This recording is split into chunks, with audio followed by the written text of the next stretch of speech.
My husband cheated. Just 4 weeks after our baby was born, seeing you deliver ruined my attraction. I exposed his affair.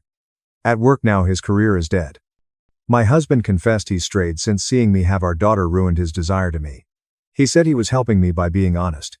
You made me see things I can't undo. I don't find you sexual anymore. You now resemble a patient. He started sleeping with coworker Hazel 4 weeks after I gave birth. He was at her apartment telling her how disgusting my body had become as I was bleeding, leaking milk, and trying to keep our newborn alive on no sleep. He said, "It's not personal," when I learned.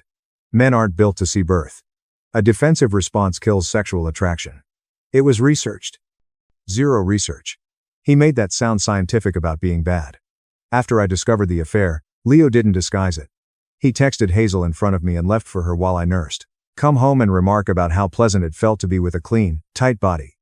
He'd remark, "You should be thankful I'm honest instead of sneaking." Men usually left. I'm fighting my biological reluctance to succeed.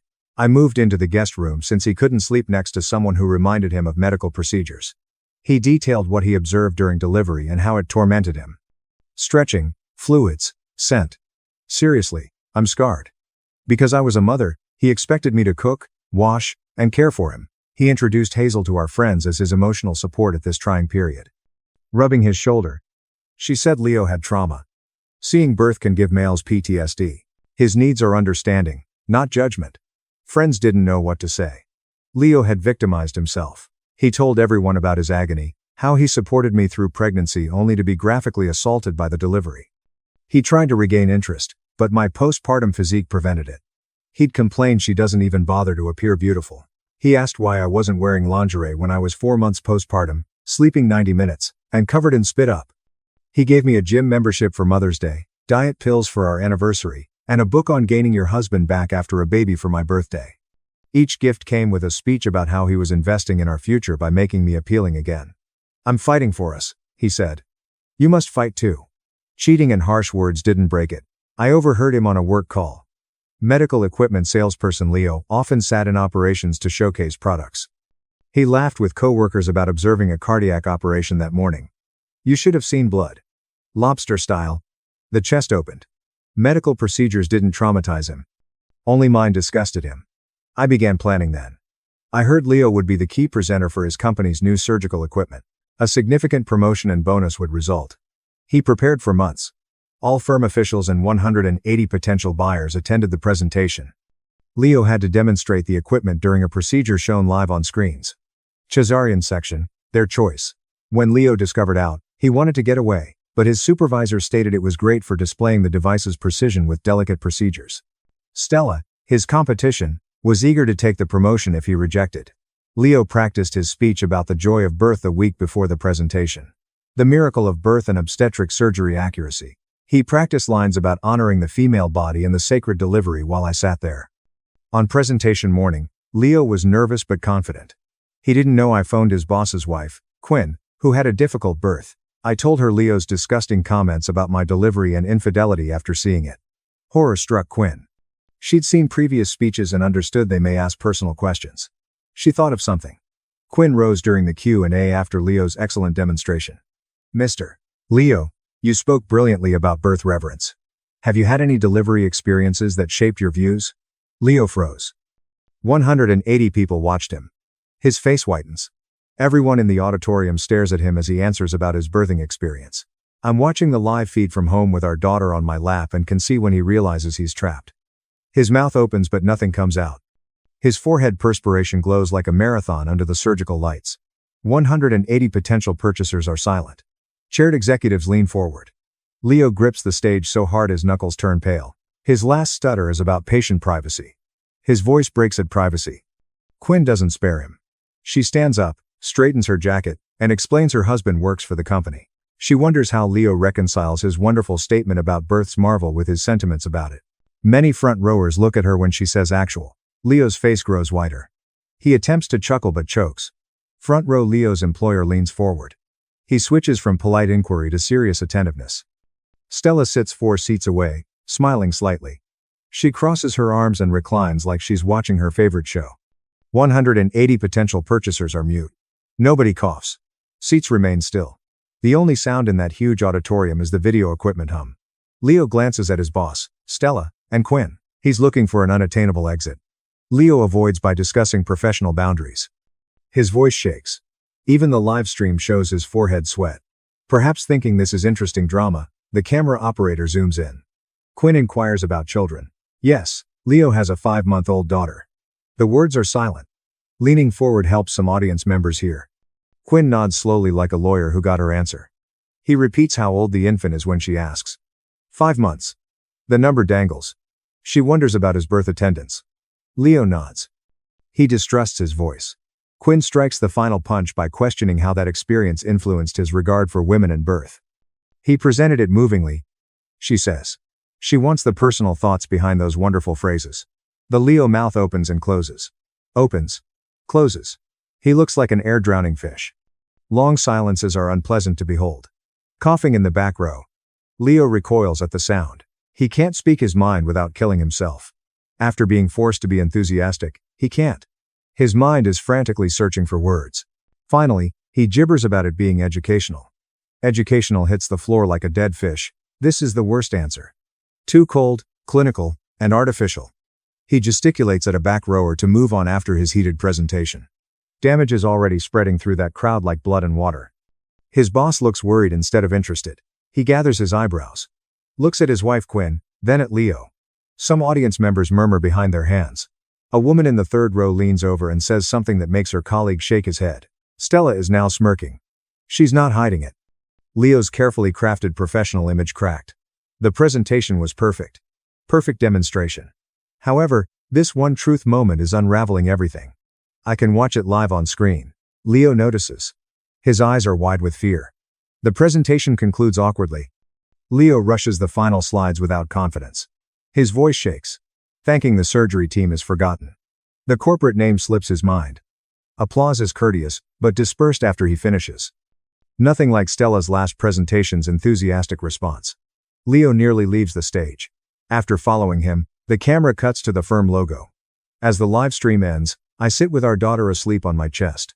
My heart is racing, but my hands are steady. My call reaches Quinn 5 minutes later. She sounds grimly satisfied. Her voice carries justice. His manager quickly drew him aside. She recalls. Audience whispers were nasty. She heard 2 buyers complaining about the exchange. One stated Leo appeared to be hiding something. Another worried about his presentation words and response. Quinn claims Stella intervened during the networking session to answer questions Leo should have. She made Leo seem terrible. The boss kept looking at Leo with dismay. Quinn has never witnessed such a rapid professional reputation collapse. Leo arrives home nearly 4 hours later, devastated. A loose tie hangs around his neck. His jacket wrinkles. His eyes are inflamed from rubbing. He screams about a weird woman who asked him intimate questions because he doesn't know I orchestrated anything. Walking about the living area, he gesticulates. While feeding our daughter, I nod sympathetically and ask to hear his response. I sound calm and concerned, like a supportive wife. Leo pats his hair and admits he froze. His replies were awful. His supervisor said his presentation was great, but his Q&A performance raised worries about his pressure tolerance. They said that exactly, worries about his stress tolerance. Leo repeats them twice, still incredulous. Stella responded calmly to follow-up inquiries. Her charm and confidence were everything Leo wasn't then. Leo reclines on the couch with his head in his hands. Why the woman targeted him is beyond him. What did she want from him? Why did she insist on his personal history? I sympathize and suppose she was intrigued. Shakes his head. He found it personal. She seemed to know something. I watch Leo break down for 3 days. Every 10 minutes, he refreshes his email on his phone. He telephones coworkers to inquire about the promotion. He tightens his voice when someone claims they don't know. He repeats the presentation video on his laptop while pacing the house. He's mumbling about her inquiries. He repeatedly asks why she targeted him and what she wanted. I feed and diaper the infant and act clueless. Leo barely noticed me in the room. He's too preoccupied in finding the problem. Wednesday alone, he watches Q&A 6 times. When he reaches Quinn's query, he pauses and stares. He's searching for clues to why she pressed him about his own experience. Around 6:30 p.m. Thursday night, the doorbell rings. Hazel enters with takeout bags after Leo answers. Our house has never hosted her. Leo replied it was easy to go to her apartment every time. Tonight, she's stroking his shoulders and unloading Chinese cuisine on our kitchen counter. She tells him the presentation was great and the woman was probably an angry feminist trying to stir trouble. Leo leans into her touch, nodding. I sit in the rocking chair with the door open in the nursery with the baby. They're heard down the hall.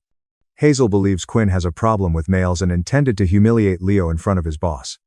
Some ladies can't stomach witnessing successful medical salesmen, Leo says. They insult Quinn for 25 minutes, calling her cruel and spiteful. Rocking my daughter, I hear everything. Leo sounds more assured with Hazel's assistance. He suspects he's overthinking it. He practically got promoted. Stella lacks his technical and presenting skills. Hazel kisses his cheek and affirms him.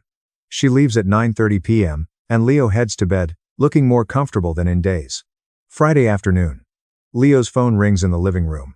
I'm heating a bottle in the kitchen and can see him through the door. He answers first ring. His voice is keen and professional. His expression shifts. It loses all color. His shoulders sag.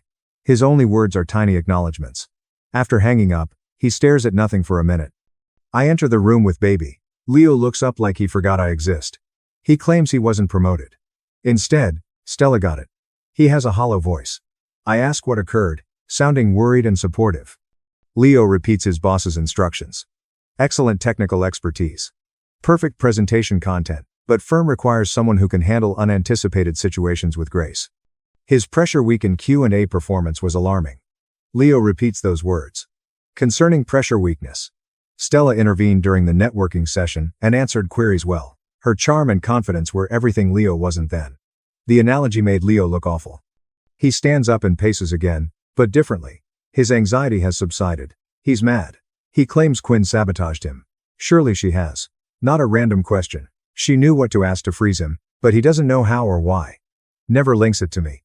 Why would he? His wife's postpartum bodily issues are unrelated to an executive's wife asking questions at a presentation. I let him rage an hour. Calls Quinn names. He believes she targets all business males.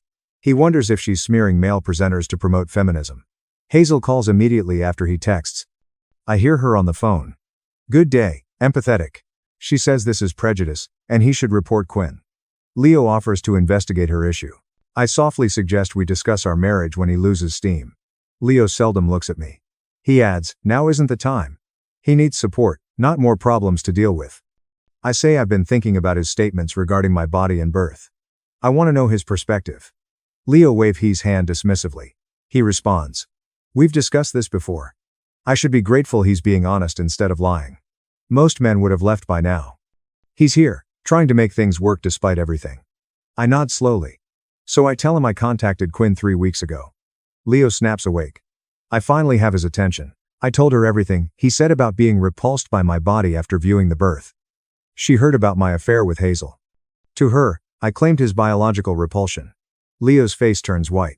His mouth opens but nothing comes out. I maintain a cool tone. Quinn didn't surprise him. I set it up. After hearing about the cesarean presentation, I studied his boss's family. I knew Quinn had a difficult delivery. I phoned her to tell her company's rising star's birthing views. Leo's face turns red instantly. Him screaming. I ruined his career with my postpartum body issues. Vindictive and insane. I destroyed everything because I couldn't bear his honesty. I maintain calm and say I told the truth to someone who asked a reasonable question about his ideas. His entire message was about respecting birth and women. Quinn wanted to know if he had personal experience supporting those kind words. Leo charges me. His fists are extended and his face is twisted in wrath. Then our daughter cries from her bassinet across the room. The sound pierces everything. Leo stops mid-motion, hands extended toward me. He stares at the wailing infant, then his hands, then me. In his eyes, something changes. He sees his current appearance. Their little daughter screams as he almost touches his wife. Hands at sides. He slowly retreats, peering at me like a stranger. Turning, he leaves the home silently. Door closes behind him. I carry our daughter on my chest until she stops sobbing. Leo doesn't return that night or the following. He texts me on Saturday morning that he needs time to comprehend what I did to his career. Not responding. I care for our daughter, film his affair with Hazel, and research local divorce attorneys for 3 days. I saved every harsh body-related text he sent me. I keep all his messages about being at Hazel's while I was home with the baby. I print his credit card accounts with hotel and restaurant charges while he said he was working late. Laptop evidence folder rises to 51 pages. Monday morning, I call Marissa Hale's office. Her aide makes me an afternoon appointment due to a cancellation. I bring the infant, my printed evidence folder, and a timeline of Leo's parental absence. Silas works in a downtown professional building with glass windows and trendy furniture. Late 40s woman with short gray hair and piercing eyes that miss nothing. She gives me coffee before we start after seeing my 5-month-old baby asleep in her carrier. I explained everything. The affair began 4 weeks postpartum. Leo called my body nasty. He moved me to the guest room. He gave gym memberships and diet medicines. He showed Hazel to our friends while claiming to be traumatized by childbirth.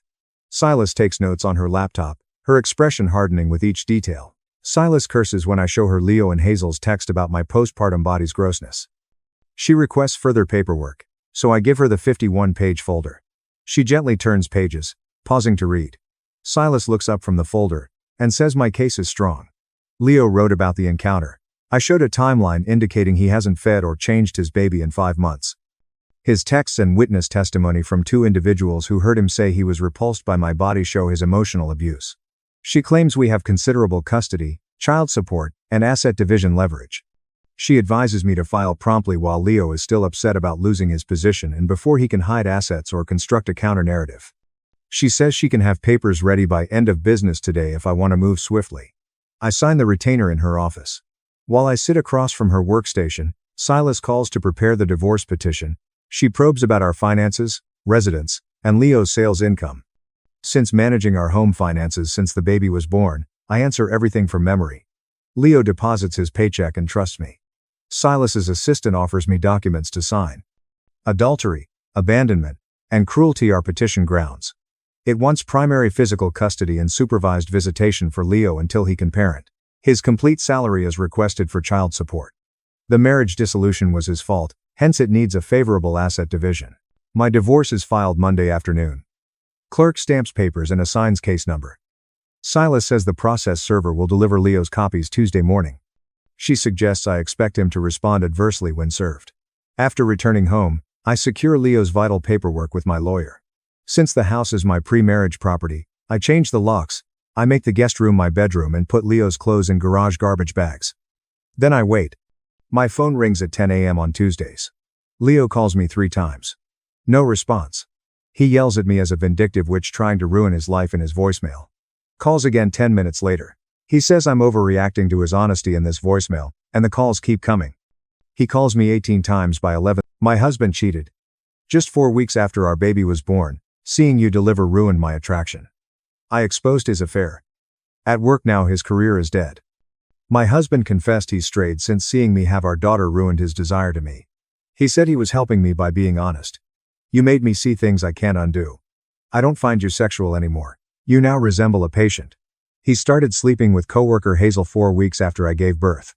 He was at her apartment telling her how disgusting my body had become as I was bleeding, leaking milk, and trying to keep our newborn alive on no sleep. He said, "It's not personal," when I learned. Men aren't built to see birth. A defensive response kills sexual attraction. It was researched. Zero research. He made that sound scientific about being bad. After I discovered the affair, Leo didn't disguise it. He texted Hazel in front of me and left for her while I nursed. Come home and remark about how pleasant it felt to be with a clean, tight body. He'd remark, "You should be thankful I'm honest instead of sneaking." Men usually left. I'm fighting my biological reluctance to succeed. I moved into the guest room since he couldn't sleep next to someone who reminded him of medical procedures. He detailed what he observed during delivery and how it tormented him. Stretching, fluids, scent. Seriously, I'm scarred. Because I was a mother, he expected me to cook, wash, and care for him. He introduced Hazel to our friends as his emotional support at this trying period. Rubbing his shoulder. She said Leo had trauma. Seeing birth can give males PTSD. His needs are understanding, not judgment.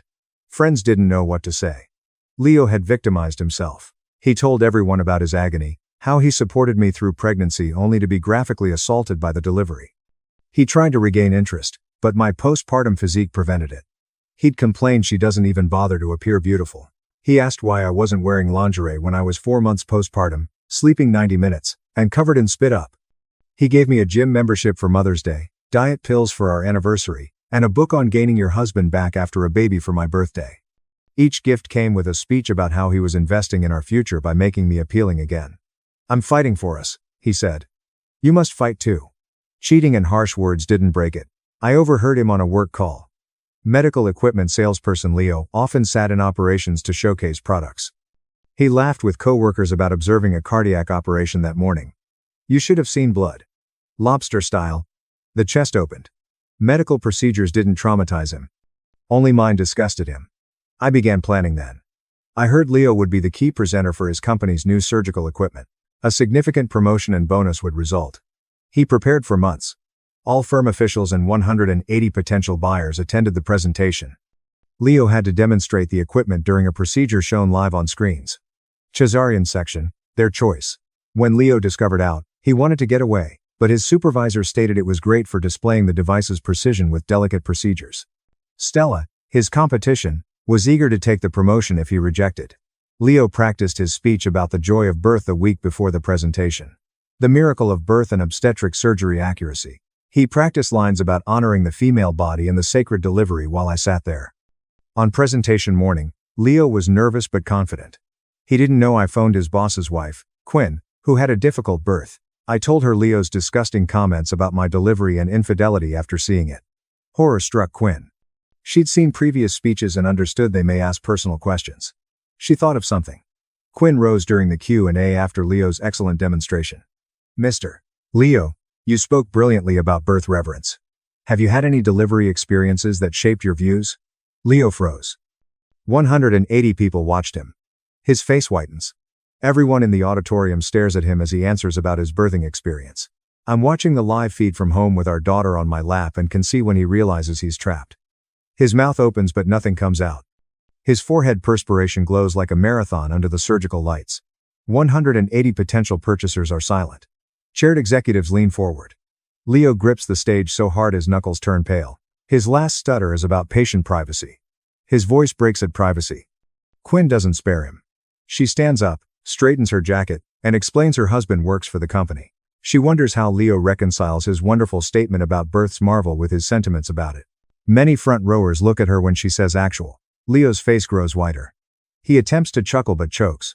Front row Leo's employer leans forward. He switches from polite inquiry to serious attentiveness. Stella sits 4 seats away, smiling slightly. She crosses her arms and reclines like she's watching her favorite show. 180 potential purchasers are mute. Nobody coughs. Seats remain still. The only sound in that huge auditorium is the video equipment hum.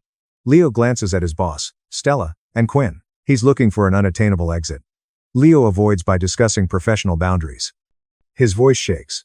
Even the live stream shows his forehead sweat. Perhaps thinking this is interesting drama, the camera operator zooms in. Quinn inquires about children. Yes, Leo has a 5-month-old daughter. The words are silent. Leaning forward helps some audience members hear. Quinn nods slowly like a lawyer who got her answer. He repeats how old the infant is when she asks. 5 months. The number dangles. She wonders about his birth attendance. Leo nods. He distrusts his voice. Quinn strikes the final punch by questioning how that experience influenced his regard for women and birth. He presented it movingly, she says. She wants the personal thoughts behind those wonderful phrases. The Leo mouth opens and closes. Opens. Closes. He looks like an air-drowning fish. Long silences are unpleasant to behold. Coughing in the back row. Leo recoils at the sound. He can't speak his mind without killing himself. After being forced to be enthusiastic, he can't. His mind is frantically searching for words. Finally, he gibbers about it being educational. Educational hits the floor like a dead fish. This is the worst answer. Too cold, clinical, and artificial. He gesticulates at a back rower to move on after his heated presentation. Damage is already spreading through that crowd like blood and water. His boss looks worried instead of interested. He gathers his eyebrows. Looks at his wife Quinn, then at Leo.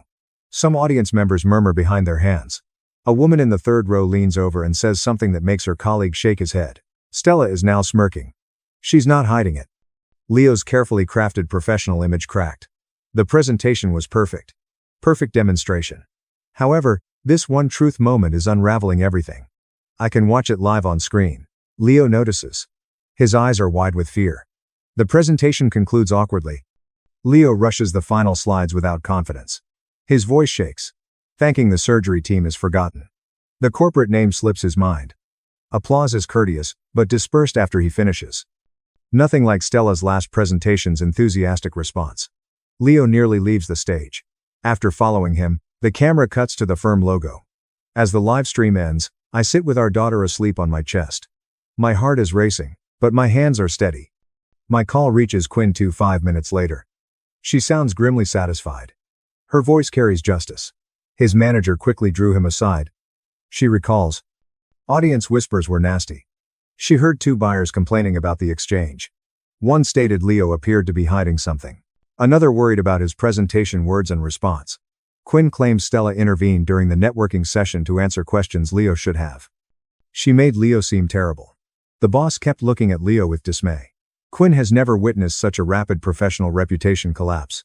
Leo arrives home nearly 4 hours later, devastated. A loose tie hangs around his neck. His jacket wrinkles. His eyes are inflamed from rubbing. He screams about a weird woman who asked him intimate questions because he doesn't know I orchestrated anything. Walking about the living area, he gesticulates. While feeding our daughter, I nod sympathetically and ask to hear his response. I sound calm and concerned, like a supportive wife. Leo pats his hair and admits he froze. His replies were awful. His supervisor said his presentation was great, but his Q&A performance raised worries about his pressure tolerance. They said that exactly. Worries about his stress tolerance. Leo repeats them twice, still incredulous. Stella responded calmly to follow-up inquiries.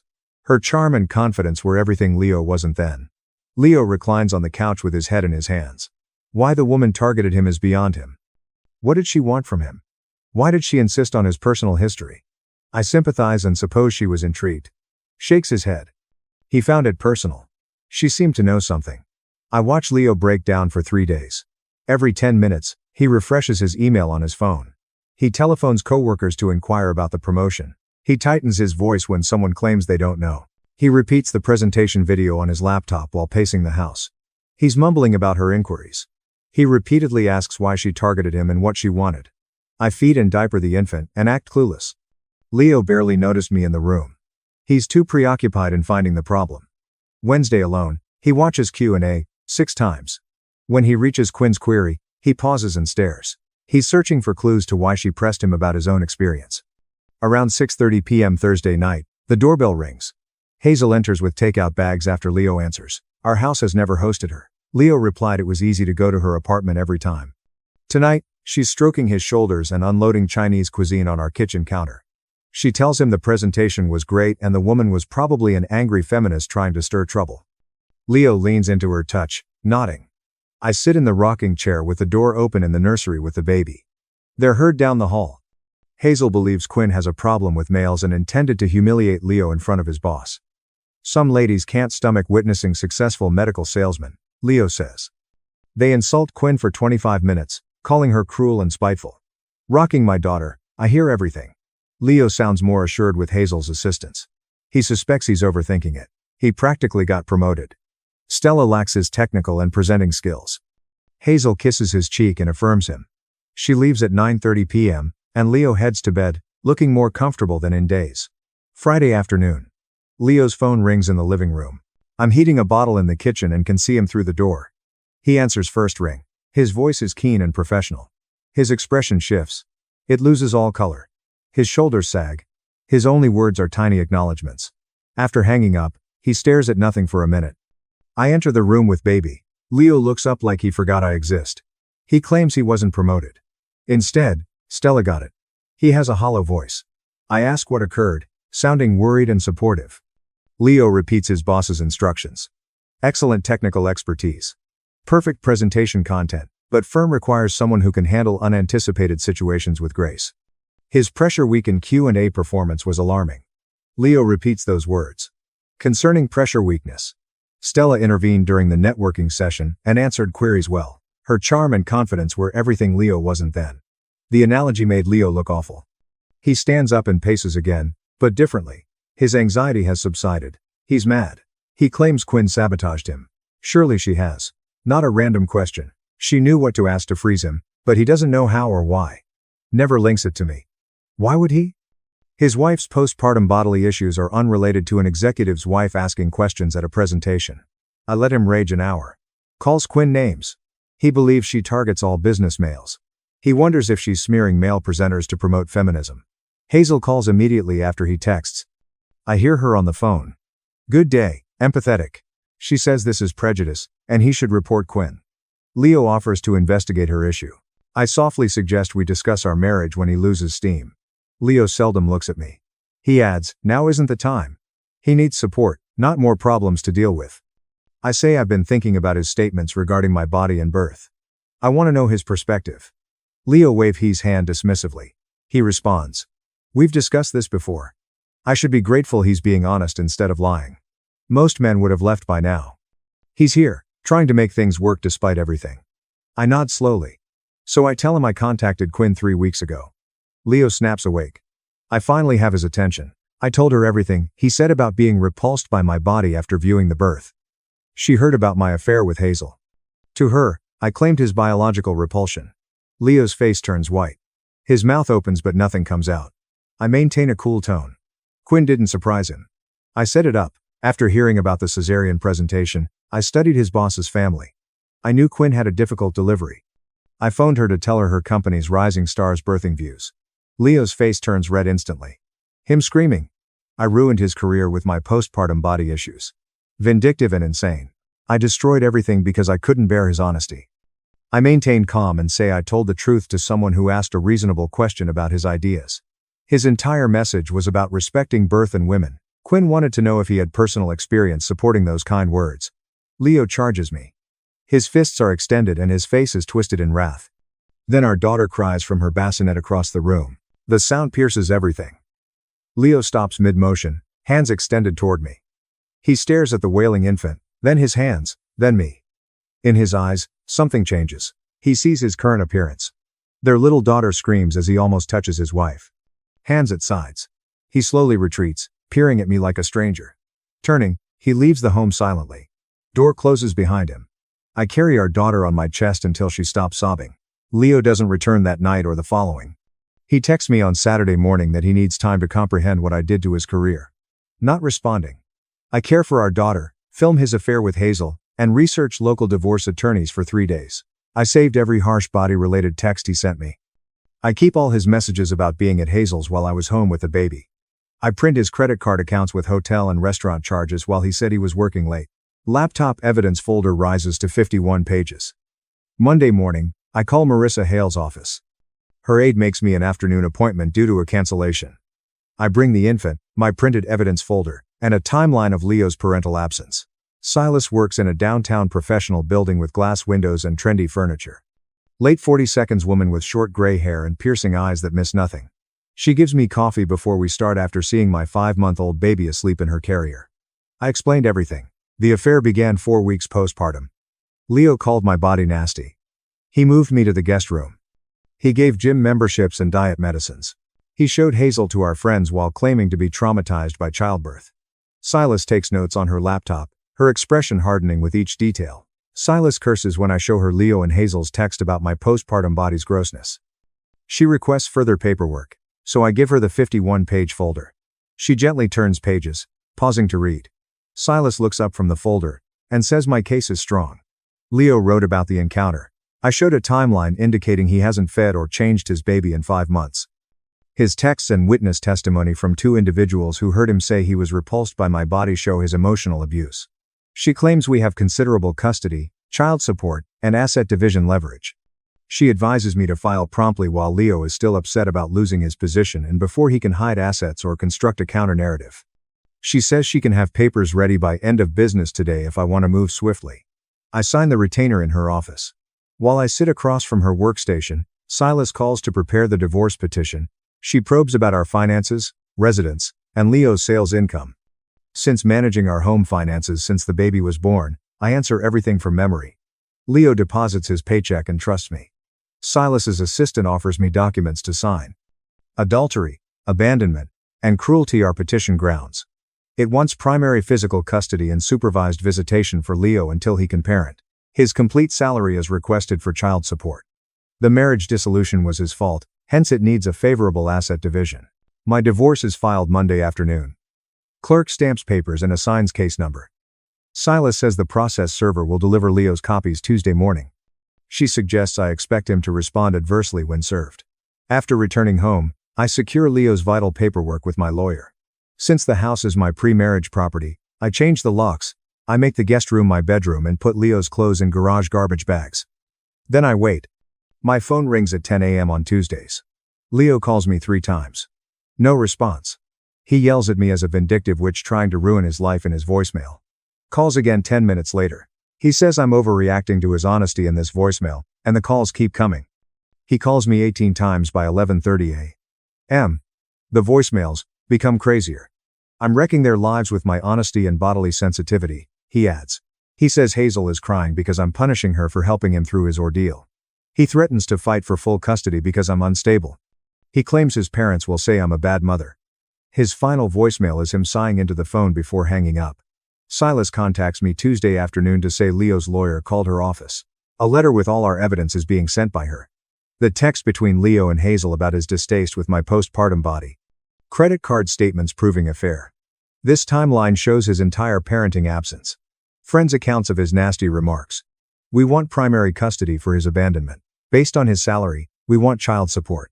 He committed adultery and emotional abuse, thus we want a good asset division. Silas reports Leo's lawyer was astonished by our proof. She believes they expected me to file generic irreconcilable differences without wrongdoing. The mother of Leo contacts me Wednesday. She begins, boys will be boys, and all men struggle with fidelity sometimes. I should be more understanding of Leo's needs and less focused on punishing him. Her words, I'm being too harsh by filing for divorce instead of trying to work things out. Leo made a mistake but is still a decent father and provider. His father calls and suggests marriage counseling. He knows a terrific Christian counselor who helps duos overcome infidelity. They can bring Leo home by the weekend if I drop the divorce and work on the marriage. I breathe and tell them their son cheated on me 4 weeks after I gave birth to his child, while I was bleeding and struggling to save their granddaughter on no sleep. At his girlfriend's apartment, Leo told me my body was filthy, watching childbirth killed his desire to me, and he couldn't sleep with me. He hasn't changed a diaper or fed at night in 5 months. He gave me diet pills for our anniversary and a book on gaining your husband back for my birthday. He brought his girlfriend around our acquaintances, claiming medical procedures traumatized him. He watches surgery for work without a problem, but the phone line becomes silent. Leo's father hangs up and says they'll call later. No callback. Quinn texts me Thursday about Leo's work.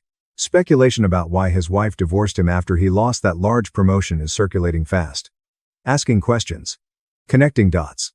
People heard about Quinn's embarrassing Q&A about his birthing experience. Somebody said Leo has been residing at Hazel's place since his wife kicked him out. The sales crew believes Leo cheated on his postpartum wife. He lost his position, was publicly criticized for his duplicity concerning birth, and his wife is divorcing him. Quinn claims Leo's career is tanking because the Whisper Network does what it does. Leo doesn't want them to share information and draw judgments. Quinn calls me Friday afternoon, almost joyfully. She met Hazel in the building cafeteria, who seemed sad. Quinn didn't speak to her, but she heard Hazel talking to another coworker. Hazel must have felt she was getting a successful medical sales executive with a promising future and a major promotion. Instead, she got a guy who lost his promotion, is divorcing, and has large child support commitments. After over a week with Leo in her flat, Hazel realizes what she signed up for. Quinn reports Hazel has been chilly to Leo at work. Her supportive girlfriend role has ended. She seldom glances at him in meetings. When the other coworker asked if she and Leo were okay, Hazel answered it's complicated and shifted the subject. Leo brings flowers and apologies to my house Saturday morning. I watch him stroll to the front door via the window. He looks exhausted with a large rose bouquet. I consider not answering, but I want to hear his response. I open the door, but don't let him in. Leo instantly confesses to being stressed and saying things he didn't mean. His presentation failure misled him, and he unfairly attacked me. He wants to strengthen our marriage and father our daughter. He misses his family and committed errors, but he's willing to mend everything. He presents the flowers as a peace gift to erase 5 months of cruelty and neglect. I put the flowers on the foyer table without looking. Then I invite Leo in to view the baby. Our daughter is on her playmat in the living room while he follows me.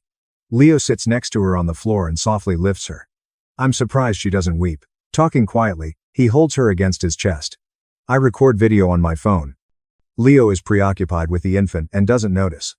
I let him hold her for a few minutes to capture him in touch with his daughter after weeks. I question him directly if he still likes me or if viewing the delivery irrevocably impacted that, as he indicated. Leo glances up at me and opens his mouth, but nothing comes out. He seems to be deciding what to say. The pause is excessive. 5, 10, 15 seconds. Looks away from me and down at the baby in his arms. I learn everything from that hesitation. Still appalled by what he saw. Still not interested in me.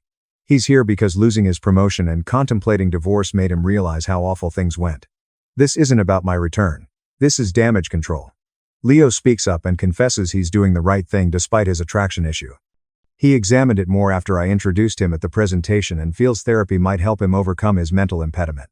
Men with birth aversion see specialists. He'll strive to save our marriage and protect our daughter. He thinks he's sincere, yet seems desperate at me. I appreciate his honesty and tell him the divorce is going as planned, but I'll agree to acceptable custody arrangements if he commits to parenting, not simply showing up for his image. Leo frowns and argues, but I grab the infant and tell him to leave. He leaves without arguing. I hear his car start and leave. My phone footage shows Leo cuddling his daughter for the first time in weeks and hesitating when asked if he could ever be attracted to me again. 3 days later, Silas calls to schedule our meeting. Lawyer sent Leo's custody proposal. They seek immediate joint custody. Silas sounds angry when she says this.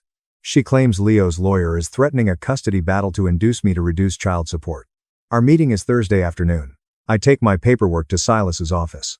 Every SMS from Leo concerning visiting Hazel's flat. Each missed pediatrician visit. I fed him alone every night while he was away. Silas notes on the papers on her desk. She responds. This is exactly what we need. Leo was gone for 5 months from our daughter's life. He can't claim equal custody since he barely seemed like a father until his job collapsed. When divorce papers are filed, Silas says judges look at patterns of behavior, not unexpected shifts. Leo favoring Hazel over his newborn daughter for months shows a pattern. I have proof that he was emotionally absent as well as physically absent. Silas proposes supervised visitation with overnight visits if Leo proves he can parent. Next week is Leo's lawyer meeting. Silas's workplace has a conference room. Tired and irritated, Leo, Thomas, his middle-aged lawyer, starts with small conversation. Silas instantly stops it and delivers our counterproposal. 3 2.5-hour visits every 2 weeks under supervision. Leo can't stay overnight until he finishes parenting classes and has 4 months of good behavior with our daughter. Leo erupts. Leo replies, I'm being vindictive and using our daughter as a weapon. Thomas advises him to calm down. Silas moves the paperwork across the table. Leo texts Hazel that he hates the baby because she reminds him of my filthy body. Restaurant receipts indicate Leo was with Hazel when he claimed to be working late. My diaper, feeding, and doctor appointment journal shows I cared for our kid 95%. As Thomas studies the documents, his expression changes. Leo is asked if these communications are real. Leo claims, I'm taking things out of context and he was just venting about normal new parent stress. Silas thinks normal new parent stress doesn't involve telling your affair partner your wife's postpartum body makes. As you sick, Thomas contemplates Leo for a while before suggesting they meet privately. Leave the room. I sat with Silas silently. A few emails are answered on her phone. 5 minutes later, Thomas returns without Leo. The client is open to supervised visitation, he says. He wants it clear that Leo is agreeing to this agreement voluntarily, not because he is guilty. Silas approves. We'll prepare documentation. Leo appears defeated for the last conversation. The research suggests supervised visitation is ideal for Leo, says Thomas. A judge might order the same or less. Thus, Leo may repair his bond with his daughter and show his commitment to parenting. Leo signs the contract without looking at me. He leaves instantly. Child support calculations came 4 weeks later. Silas sends me the email with a warning that Leo will go insane seeing these statistics. The attachment opens. The monthly sum exceeds expectations. Silas says Leo's medical sales rep pay, even without the promotion he lost, is higher.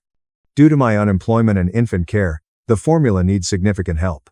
After obtaining his copy, Leo phones Silas's office within an hour. Silas puts him on speaker for me. He yells that the amount is unjust and unreasonable. He adds, I sabotaged his career advancement, and now I'm trying to financially destroy him. Silas waits for him to complete and then calmly explains that the calculations use state guidelines and his reported income. He can produce proof of financial changes if he thinks the sum is wrong. Leo claims my actions hurt his career. He should have received the promotion and big raise. Everyone at his company knows about his personal issues, so he can't advance. Silas's voice snaps. She warns Leo that cheating on his postpartum wife and failing to answer a simple question about childbirth during a professional presentation hurt his career. Because Leo's personal choices had professional ramifications, no judge will lower child support. Thomas tells Leo to cease talking on the line. He promises to review the calculations and answer properly. Silas agrees, But state guidelines require accurate numbers. She hangs up. I sit strangely satisfied. Leo intended to punish me for revealing his hypocrisy. He's discovering that actions have financial consequences. Quinn texts 7 weeks after the presentation. Through work, she learned Hazel split up with Leo. Hazel learned Leo wasn't the successful cat she thought he was. Quinn says the office talk is that Hazel doesn't want to be a stepmom while Leo pays a lot of child support. After my divorce, Leo moved back into his leased apartment alone. Reading Quinn's post makes me feel full and empty. Hazel enabled Leo's abuse of me. She discussed his trauma in my house while knowing he was cheating. I like that she's discovering Leo's true nature. But another part of me recognizes that Leo losing Hazel doesn't give me back my daughter's 5 months. The terrible things he said about my body remain. It merely means he's alone with the repercussions. Leo had his first supervised visitation on Saturday morning. Carol, the family services supervisor. In her 50 seconds, she has kind eyes and a no-nonsense demeanor. Leo arrives fatigued and discouraged. He's lost weight and his clothing fit poorly. Carol outlines rules. Leo can feed, hold, and play with the infant. Carol will observe and record. Carol will guide Leo through care tasks. I give Leo our daughter. He handles her cautiously, fearing she'll break. Both of us are surprised she doesn't weep. Leo holds her on the couch and stares at her face. He apologizes for missing so much. Carol observes silently. I leave them and wait in my car. 2.5 hours later, Carol phones to end the visit. I return inside. Carol pulls me aside as Leo puts on his jacket. He felt awkward at first but tried, she claims. He followed recommendations to hold the baby's head and burp her after the bottle. Leo asked wonderful questions regarding the baby's routine and seemed interested in learning, adds Carol. In her report, she'll note that Leo requires basic infant care knowledge but is willing to learn. Leo goes without talking. Carol arranges a Wednesday night visit. I feed my daughter lunch at home. She babbles cheerfully, unknowing that her father is finally trying to join her. I begin Aurora therapy next week. A tiny structure near downtown houses her office. She's younger than expected, maybe late 30s, with black hair and a friendly grin. From her couch, I don't know where to begin. Aurora asks why I started therapy, telling her everything. Leo's infidelity, his rude comments about my body, my retaliation, watching him fail publicly, the divorce and custody struggle. Aurora listens uninterrupted. She's quiet after I finish. She then says my rage was justified. During my worst time, Leo deceived me. He was nasty when I needed help. Anyone would be outraged, but she adds, I need to work through the betrayal and rebuild my sense of self beyond being Leo's wronged wife. Revenge felt amazing, but it can't define me. I inquire about her meaning. Aurora says, I've spent months arranging Leo's downfall, documenting his fatherly shortcomings, and battling for custody and child support. All of it was important, but now I must define myself as a single mother and person. What's my goal besides punishing Leo? What life should I construct for myself and my daughter? My answers are poor. Aurora answers, that's okay. That's what therapy is for. We'll work on it together. She sends me home homework to write about my pre-Leo interests. Consider what makes me strong and capable beyond my revenge. We make another appointment next week. Quinn and I began coffee dates. Her narrative is told over lattes at a cafe near her home. She too had a terrible birth. Emergency cesarean after 30 hours. The complications kept her in the hospital for a week, but her husband stayed with her. He learned diapering and bottle feeding. He called her beautiful despite her exhaustion and anguish. Talking about it makes Quinn cry. She says a friend who knows betrayal and medical sales helps her digest what happened to me. I tell Quinn about Leo's supervised visits and his current effort. She feels actual repercussions can help people grow up. Maybe Leo finally realizes what he lost. Maybe he's just looking good for the custody evaluation. Either way, our daughter deserves a present father. Quinn concurs. She remembers how terrible those early months were even though her kids are teenagers. Support is crucial. We also discuss other topics. Quinn's book club. My thoughts on returning to school, the holidays, and being a single parent. After our coffee, I feel less alone than in months. Before we go, Quinn hugs me and says to text her anytime. 3 times every 2 weeks, Leo is supervised. Carol notes my mom went to Europe for 6 weeks and left me alone. At 13, with $30. I ran out of food. A child services investigation was waiting when she returned. My name is Isla. I am 13 years old, and 2 summers ago, my mother flew to Europe for 6 weeks, leaving me with only a crumpled $30 in my hand. See, you are independent now, she exclaimed brightly, dragging her luggage toward the door. "You are not a baby anymore. Just order food if you need to. Okay. Independent." It was her term, not mine. I gazed at the bill in my hand. $30. There is no plan, no babysitter, and no true goodbye. Just a false kiss on my forehead, the sound of a suitcase rolling down the driveway, and the front door slamming on me. "I will be fine," I stated aloud to an empty hallway, as if saying it would make it happen. But my hands shook. There was no one else in the home, no one who could cook, and no one knew I'd been left here alone. I pretended that this was a challenge that I could win.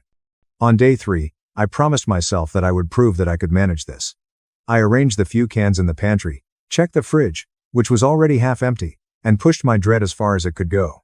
If my mother believed I was independent, she should see what it truly looked like.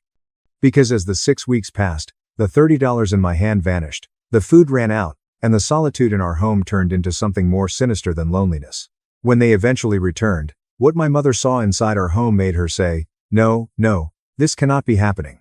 Do you want to hear how being left with $30 at 13 became the one decision that made my mother regret all she had done to me? Stay until the end to learn precisely how I made sure she never forgot it. The first difficulty struck me around 10 minutes after the taxi pulled away.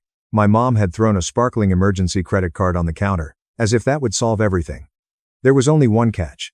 It was not activated, and I didn't know the PIN. I discovered out the hard way. Standing at the entryway with my phone in hand, attempting to order dinner but seeing every app reject the card over and over. So it was just me, a dead card, and $30. Day 3, I turned it into a game. I sliced the bread as thinly as possible, applied peanut butter so delicately that it barely touched the surface, and told myself that genuine survivors stretched everything. I even joked in my brain that this would make an excellent narrative someday. By day 5, it had stopped being hilarious. The pantry resembled a before photo from a hunger commercial. There were a few cans that I couldn't open without injuring myself. A box of cereal with more air than food and a jar of pickles I despised. My stomach grumbled loudly enough to embarrass me, even though no one else was around. I attempted to divert myself. I switched on the TV and let random shows play, filling the room with noise so I wouldn't hear the creaks. I opened my mother's laptop and glanced at her stacked work emails, as if they were more essential than anything. At one point, I took out my notebook and wrote evidence in huge letters at the top of a page. Under it, I added, "Left alone at 13, $30, no food plan, no check-ins." I had no idea what I was going to do with that, but writing it down made something shift inside me. If they thought I was old enough to be alone, I was old enough to remember everything, document everything, and show someone someday why they picked a vacation over me. I grabbed up my phone and launched a video app. On day 5, I spoke gently to the camera. My face appeared smaller than intended. "I'm still alone. The vehicle does not work. I ate the last good thing in the fridge yesterday." I paused and swallowed. If you're reading this, it implies someone has finally asked what happened to me. I saved the clip and locked my phone, my heart racing. Part of me hoped no one would ever see it. Another part of me wanted that video to explode in my mother's face when she returned home. I thought of my best buddy, Quinn, and hovered over her name. If I contacted her, I'd have to admit that my mother had abandoned me, that I was hungry, and that I was not fine. Instead, I sent a message that seemed natural. "How was your trip?" No response. Maybe she was near a lake, eating burgers with her family, and not checking her phone. My stomach turned. By day 7, hunger had enveloped my mind like a cloud. I became dizzy when I stood up too quickly. I found a half-empty box of cereal in the back of the cupboard and ate it dry from the bag, trying to make every handful count. I opened my notebook again and wrote another line. By day 7, Mom had yet to call or text. Then another line. "If I disappear, this will show that it was not my fault." That was the moment my thinking shifted. This wasn't simply about living till she got back. This was about what would happen to her after everyone understood what she had done. On day 10, my body felt weak, but my rage was more intense. I shuffled to the front window and looked out onto the street. Kids were riding bicycles. A dog barked at a delivery truck. A pair strolled past, holding coffee mugs. Normal lives and normal parents. I glanced at our vacant driveway and murmured, "You chose Europe over me. Do you know how much it will cost you if someone finds out?" As if the cosmos was listening, the doorbell rang. I froze. Cereal crumbs are still on my fingertips. Nobody ever rang our doorbell. Not really. The neighbor kids just knocked. Packages were dropped. The bell rang again, accompanied by 3 harsh knocks. My heart beat as I approached the door. For a split second, I considered claiming I wasn't home. If someone was selling something, They would leave. But another notion pierced through my apprehension. What if this was it? What if this is the moment someone notices me? I shook hands and reached for the handle. If you were 13, starving, and entirely alone, would you open the door or continue to pretend everything was fine? I cracked the door open just enough to see who was inside. Standing on the porch was a man wearing a green jacket with my school's symbol sewn across the chest. It took me a second to locate him without the classroom behind him. "Hi, Isla," he murmured softly. "It's Mr. Carter, the school counselor. I tried calling your parents, but they didn't answer. Can I come in for a moment?" My initial inclination was to lie, to say everything was okay, that my parents had just left, and that I didn't need anything. But my hand relaxed on the door, and I took a step back.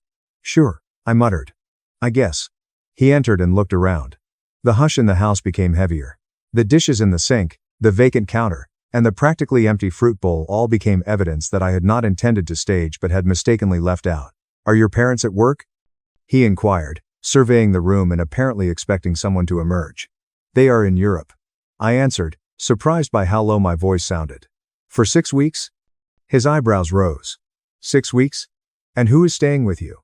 I swallowed. This was the line. I had a choice between protecting them and telling the truth. My fingers curled more tightly around the edge of my shirt. "Just me," I confessed. "They said I was old enough." Something in his expression changed, like a switch flicking.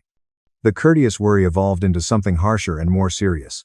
He pulled out a chair and sat at the table, motioning for me to sit across from him. "Isla, how long have you spent alone?" I said. "A week. Almost. Have you got enough food and money?" I gave a short, bitter laugh that I didn't recognize. "They left me with a non-working credit card and $30. He stared at me for a long time. It wasn't the way teachers look when you neglect your homework. It felt heavier, like if he was attempting to tally all the reasons this was wrong. "This is not acceptable," he eventually stated, his voice low. "Do you know that?" I shrugged despite the pain in my chest. "They said they needed a break, and that I was grown enough to handle it." "And how have you handled it?" I wanted to say, fine. I wanted to continue pretending, but the notebook on the table drew my attention. The word evidence stared back at me from my own handwriting. Instead, I explained that I had been hungry and afraid. "And I've been writing stuff down. Just in case." "Just in case." "What?" he asked. I said gently, "Just in case something happens to me. Nobody can say they didn't know." Silence filled the space between us. For a minute, I despised the stillness, but then understood he wasn't ignoring it. He was feeling it deeply. He leaned forward. "Isla, leaving a 13-year-old alone for a week, or 6 weeks, with little food and no supervision is not only irresponsible, it's risky. It is a case of negligence. There are laws about this." My heart pounded in my ears. Neglect. Laws. Words that seemed more like they belonged in a TV drama than in my kitchen. "What happens if they find out?" I inquired, my voice suddenly low. "Agencies become involved," he explained carefully. "Child Protection Services. There might be an investigation. Your parents might suffer harsh consequences." There it was. Something I had not dared to utter aloud. What caused my rage to become more intense? Consequences. I repeated gently, for what they had done to me. He didn't hurry to console me or convince me that I was overreacting. Instead, he nodded. "For what they have done to you." My thoughts raced. I pictured my mother's face when she arrived home to see strangers in our living room. People asking inquiries she couldn't avoid with a phony grin and a joke about independence. I imagined her seeing my notes, video clips, and the empty pantry. "Isla, do you want help?" Mr. Carter inquired calmly. "Real help, not simply food. The kind of aid that ensures this never occurs again." I paused. A part of me wanted to say no, to slam the door on everything and just wait for my parents to return and pretend the last 6 weeks never happened. Another part of me, the one that had been writing evidence, was sick of pretending. "Yes," I said finally. "But what if I say yes? What would that mean for them?" "It implies they'll have to account for their decisions," he added. "It means adults will finally understand what you've been going through." I looked down at my hands, and then back at him. "Then assist me," I said. "I want them to realize just what they did. I want them to experience what it's like to lose control." He nodded firmly. "First, we ensure your safety. Then we ensure that the proper people hear your tale." As he reached for his phone, a peculiar calm came over me. The fear remained, but there was something new underneath. A quiet and steady determination. I wasn't just a child hoping to be rescued anymore. I was the eyewitness. "If you were in my position, would you continue to protect your parents, Or would you ultimately let the truth become the weapon they never saw coming? Mr. Carter went into the hallway to make a phone call, leaving me at the table with my notebook open. I could hear pieces of his voice, low and controlled, but the phrases that came back to me were enough to have my heart racing. Alone at 13, with no guardian and no food in the house, I traced the ink on the page using my fingertip. Evidence. Suddenly, it no longer felt like a secret diary. It felt like a case file. A few minutes later, he returned. I called your neighbor, Mrs. Parker, he explained. I also talked to someone from the Child Protection Hotline. They're going to send someone to check on you. But first, we need to fetch you some food. My cheeks stung at the thought of people checking on me as if I were a malfunctioning machine. However, I also felt something else, a little burst of satisfaction. If they were checking on me, it was likely they were also checking on my parents. Is Mrs. Parker mad? I asked. He shakes his head. No, she's worried. This is what decent neighbors do. A quieter knock on the door followed his earlier one. Mrs. Parker stepped inside, her gaze sweeping me from head to toe, settling on the notebook, the empty cereal box on the counter, and the pale expression on my face. Oh, Isla, she breathed. Why didn't you come to me sooner? I blurted out so I wouldn't look weak. They always tell me that I am mature and capable of handling situations. I thought asking for help meant proving them incorrect. Her expression relaxed. Asking for aid does not imply weakness. It is survival. And sometimes, it's the only way to force grown-ups to acknowledge their actions. The final statement struck a chord with me. Make grown-ups face their actions. We all sat down together, and for the first time, I did not feel like a child being lectured. They asked me to tell them everything, so I did. I informed them about the suitcase that rolled out the front door. The $30 card did not work. My mother laughed when I inquired who would be staying with me. You'll be all right. You are my little adult, she continued, as if it were a praise. Mrs. Parker tightened her jaw as we spoke. Mr. Carter made notes on a notebook he'd taken from his suitcase. Could we show them this? I asked, pointing to my notebook. When the people from the hotline arrive. Yes. He said. In fact, I want you to continue writing about how you felt, what you ate when you tried to call them, and anything you recall. So they can't twist it later, I muttered. So they can't say I'm exaggerating. Exactly, he responded. You have the right to protect yourself with the truth. The statement caused my chest to constrict. I protect myself with the truth. That sounded like revenge, and I realized I didn't hate it. When the caseworker arrived, she introduced herself and requested permission to look around the residence. I noticed her gaze linger on the practically empty fridge, the trash can with only a few wrappers, and the unused emergency credit card on the counter. She did not need to say anything. Her look conveyed it all. How long have your parents been gone? She inquired gently. 10 days. I said. They planned 6 weeks. And who checks on you? No one, until today. Do they call? Not since the airport, I explained. She sent a selfie from Paris featuring a heart emoji. That was it. The caseworker gave a hesitant nod before turning to Mr. Carter and Mrs. Parker. Thank you for contacting us, she replied. As they talked, I snuck away for a moment to set up my phone on the counter and launch the video app again. I captured a silent video of the empty fridge, the lonely table, and the caseworker's bag laying on the chair. This is what our house looked like when they finally noticed I was alone. I told the camera. This is what my mother will walk into when she returns. When I was finished, I slipped my phone into my pocket, the video safely recorded. I wasn't simply surviving anymore. I was documenting. The caseworker got back to me. She assured you that you would no longer be alone for the time being. We are arranging for you to remain with Mrs. Parker while we chat with your parents and plan the next steps. I took a glimpse at my neighbor. She gave a sweet grin and squeezed my shoulder. Is this acceptable with you, Isla? The caseworker inquired. I thought of my empty house, the long, peaceful nights, and how my mother's last message was about croissants rather than me. Then I considered something else. What it would mean to my parents if they returned home to find an official report instead of a lonely child. Yes. I answered. I want to stay somewhere where I'm not invisible. That night, while I packed a tiny bag of clothes and my notebook, I looked around my room once more. The posters on my wall, the plush animal on my bed, and the window overlooking the street. This was the place you left. I said under my breath, anticipating my mother hearing it later. But it is not the place you will find when you return. If you were me, would you choose to forgive and forget, or would you let every empty shelf and unanswered call become proof that could change everything? Moving next door should have felt like nothing, just a few steps across a patch of grass. But carrying my small bag and notebook into Mrs. Parker's house Felt like crossing a line I could never uncross. I was no longer just the kid in the middle, I was the kid someone had chosen to protect. Her house smelled like laundry and vanilla, and the table was set with placemats. Her fridge was full of actual food, not just leftovers clinging to shelf corners. My stomach growled before I could stop it.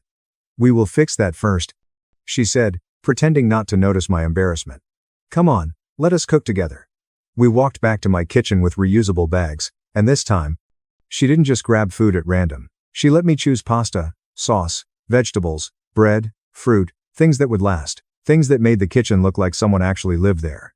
"Keep the receipts, mister," Carter said quietly as we unloaded the bags.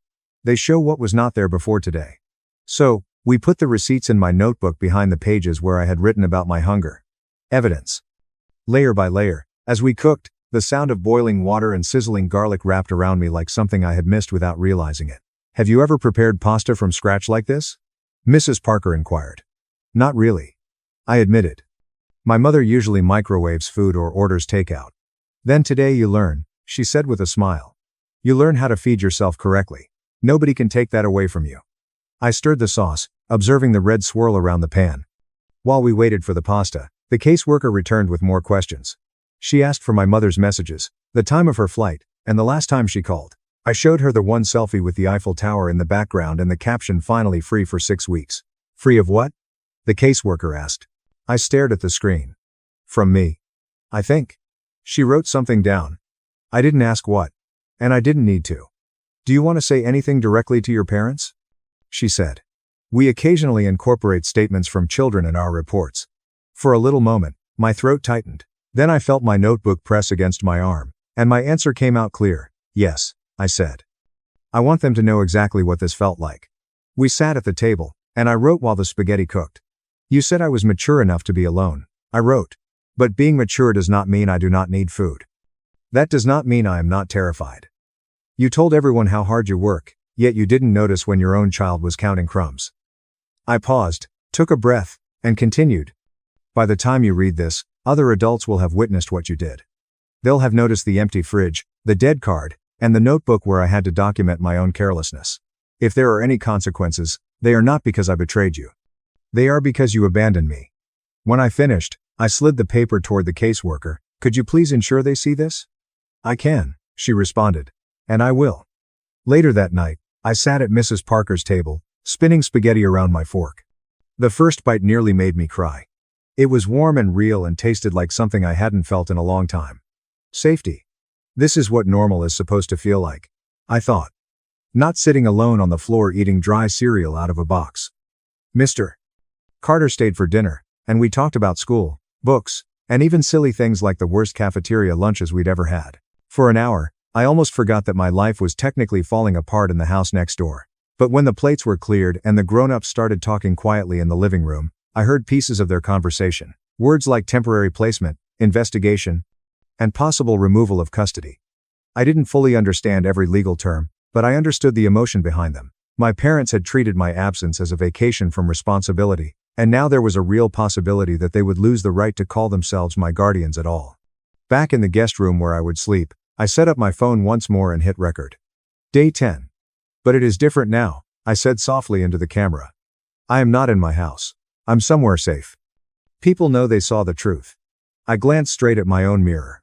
"If you are my mom watching this, I want you to remember something," I said. "You always said actions have repercussions. That if I messed up, I'd have to face the consequences. This time it's your turn. This isn't only my tale. It is your decision." Written in real time. I stopped the recording and lay back on the bed, staring at the ceiling. My heart was not light, it hurt. I still missed the idea of parents who would have stayed. But I also knew something else now. I was not powerless. Maybe one act of kindness could change everything, but would it be enough to fix a lifetime of being second place to work and vacations? Or would it simply give me the strength to walk away from them for good when the time came? The days at Mrs. P. Even with the warmth, there was a countdown ticking in the background. Every adult around me knew it, and I knew it as well. My parents would have to return, and they would have to walk into everything they had left behind. On the second night, my phone buzzed while I was doing homework at the kitchen table. My mom's work phone number appeared on the screen, and I gazed at it until the screen dimmed. "Aren't you going to answer?" Mrs. Parker asked gently, and my fingers trembled. What if she's just calling to shout at me for spoiling her vacation? Then you will know exactly where you stand, she stated calmly. But you do not have to talk to her alone. I pressed agree and put the phone on speaker. Isla? Her voice cut through the line, sharp and unconcerned. What's going on? Why is a woman from Child Services sending me an email regarding an investigation? Why is your school involved? Do you know what this looks like for me? There it was. No. Are you okay? No. I swallowed and said, they are involved because you left me. My voice shook, but I got the words out. You went to Europe for 6 weeks, leaving me alone with $30 and a non-working credit card. They saw the house, the fridge, everything. You are exaggerating. Mrs. Parker's jaw tightened, and she leaned closer so her voice could be heard across the table. You know how dramatic you can be, and you're 13, not a toddler. I can't believe you'd turn people against us like this. This is Mrs. Parker. I'm the neighbor. I was also the one who got your kid groceries because there were nearly none left. This isn't about reputation. It is about safety. Why are you interfering? There was a sharp inhale on the other end. This is a family matter. Isla is fine. I looked at the notepad next to me, which was open to a page where I had written, no call for 10 days. No, I answered gently, cutting in before anyone else could. I was not well. I am not satisfied with what you did. There was a pause, and for a fleeting second, I thought she might have heard me, but then she started again, each word thrust between clenched teeth. We will talk about this when we get back, and we are going to have a serious conversation about consequences, young lady. The line went dead, and Mrs. Parker hurried over to mute the phone before it could buzz again. She is right about one thing, she replied quietly. There will be consequences, but not just for you. The next day, the caseworker came to the school and pulled me out of class. We sat in a small office that smelled like dry erase markers and old coffee, scrolling through something on her tablet. Your parents have moved their flight up. I heard her say. They will be home in 3 days instead of 6 weeks. My heart flipped. Part of me was pleased they wouldn't be gone for 6 weeks, but another part of me realized why. They weren't coming back for me, but to protect themselves. What happens when they arrive? I asked. We will meet them at the house, she added, and I will be there with a supervisor from the department. Mr. Carter has consented to attend as the school's representative. We want you to participate in the conversation if you feel safe. I considered hiding to Mrs. Parker's house and letting the adults handle it. I considered sneaking into my room and pretending I was asleep when they walked in. Both possibilities seemed like returning to being invisible. No, I replied softly. I want to be there. I want them to see me. I want them to see what they've come home to. The caseworker agreed. Then we will make sure you have a voice in that room. The caseworker printed copies of my statement, the notes from my notebook she had permission to use, the grocery receipts, screenshots of my mom's posts from Europe, and the call logs that showed how many times she had not checked in. We did not rehearse lines like in a school play, but rather organized facts. This is not about punishing them for the sake of it, she told me, but about ensuring your safety. Whatever happens is the result of their choices, not your existence. I understood what she meant, but another part of me, the one that recalled eating dry porridge in the dark, couldn't deny that this seemed like something else as well. Justice. It felt like holding up a mirror. On the morning of their return, we went back into my house for the first time in days. It still smelled faintly of stale air and dust, and my stomach twisted as I forced myself to walk through each room. This was my scene, and I couldn't look away. The caseworker placed a big folder on the kitchen table. We sat beside it, my notebook open to the first page that stated evidence. My phone sat next to it, switched on and waiting. The first video I had shot, the one where I said, Day 5, I am still alone, was frozen on the screen, and the sight of my own exhausted face gazed back at me. Are you sure you want to hear this when they arrive? She inquired. Yes, I answered. She usually tells me that stories don't matter unless there's proof, and here is my proof. Mrs. Parker stood at the doorway, arms crossed but eyes kind. Mr. Carter leaned against the counter, his school badge neatly fastened to his shirt, watching everything with quiet intensity, and the department supervisor sat at the table, flicking over the file once again. We heard the car before we saw it, tires in the driveway, doors slamming, muted laughter. For a brief period, my legs felt like rubber, and the caseworker approached me. Remember, you do not have to protect them from the truth anymore. She added. If they try to make you feel guilty, look at me, Mrs. Parker, or Mr. Carter. You're not alone in this room. I nodded and took a steadying breath as the front door handle turned and the lock clicked. This was it, the moment when everything separated into before and after. If you were standing where I was, would you run to hug them and pretend nothing had occurred, or would you stay firm and let them face the consequences of their actions? The door opened, and my mother went in first, dragging her luggage behind her like she had when she left. She was still wearing a stylish trench coat and sunglasses pushed up on her head, as if the airport was just another runway. My father followed, juggling bags and talking on his phone, his voice light as if the world owed him an easy landing. When they saw us, they both stopped laughing, and my mother's smile froze in half. Her gaze shifted from the stranger at the table to Mr. Carter behind the counter, Mrs. Parker near the door, and finally to me standing next to the open notebook and bright phone. "What is this?" she demanded, dropping her suitcase handle. "What are you all doing in my kitchen?" The supervisor stood calmly. "Mrs. Thompson, Mr. Wilson. My name is Miss Davis from Child Protective Services. Please take a seat. We need to talk about your daughter, Isla." My mother did not sit. Instead, she glared at me with steely eyes. "Isla, tell me what you told them." For a moment, the old instinct set in, the one that made me want to shrink, apologize, and change the story to make her less angry. But the video on my phone drew my attention. That tiny, fatigued version of myself on day 5. "I told them what happened," I said, lifting my chin.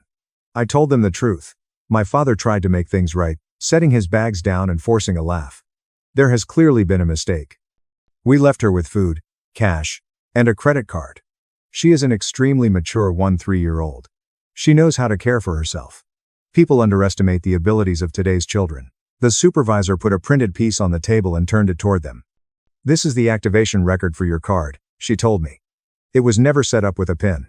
When Isla tried to use it, it was declined several times." She tapped another page. "These are photos taken of your refrigerator and pantry 1 week into your trip. The amount of food was insufficient for an unsupervised minor, and several items had already expired." My mother eventually sat, more shocked than cooperative. "Expired food does not mean she was starving," she screamed. "We've only been gone 6 weeks. We checked in." "These are your call and message logs," said the supervisor as he passed another page ahead. 1 photo from the airport and 1 selfie from Paris. There were no direct check-ins or calls asking whether she had eaten, was safe, or if anyone was staying with her. My dad's face turned pale. He looked at the logs and then at me. "We instructed you to order food, Isla. We trusted you. You trusted me to survive," I told you quietly. "You did not trust yourselves to be parents." Mrs. Parker took a step forward, unable to keep back. She was dizzy from hunger when we found her. She stated she didn't come to me because she didn't want to disappoint you by requiring assistance. "Do you snorts know what kind of lesson it is for a child?" My mother stared between us, her eyes narrowing. This is being blown out of proportion. Perhaps she was overly theatrical with her notes. "She likes to write."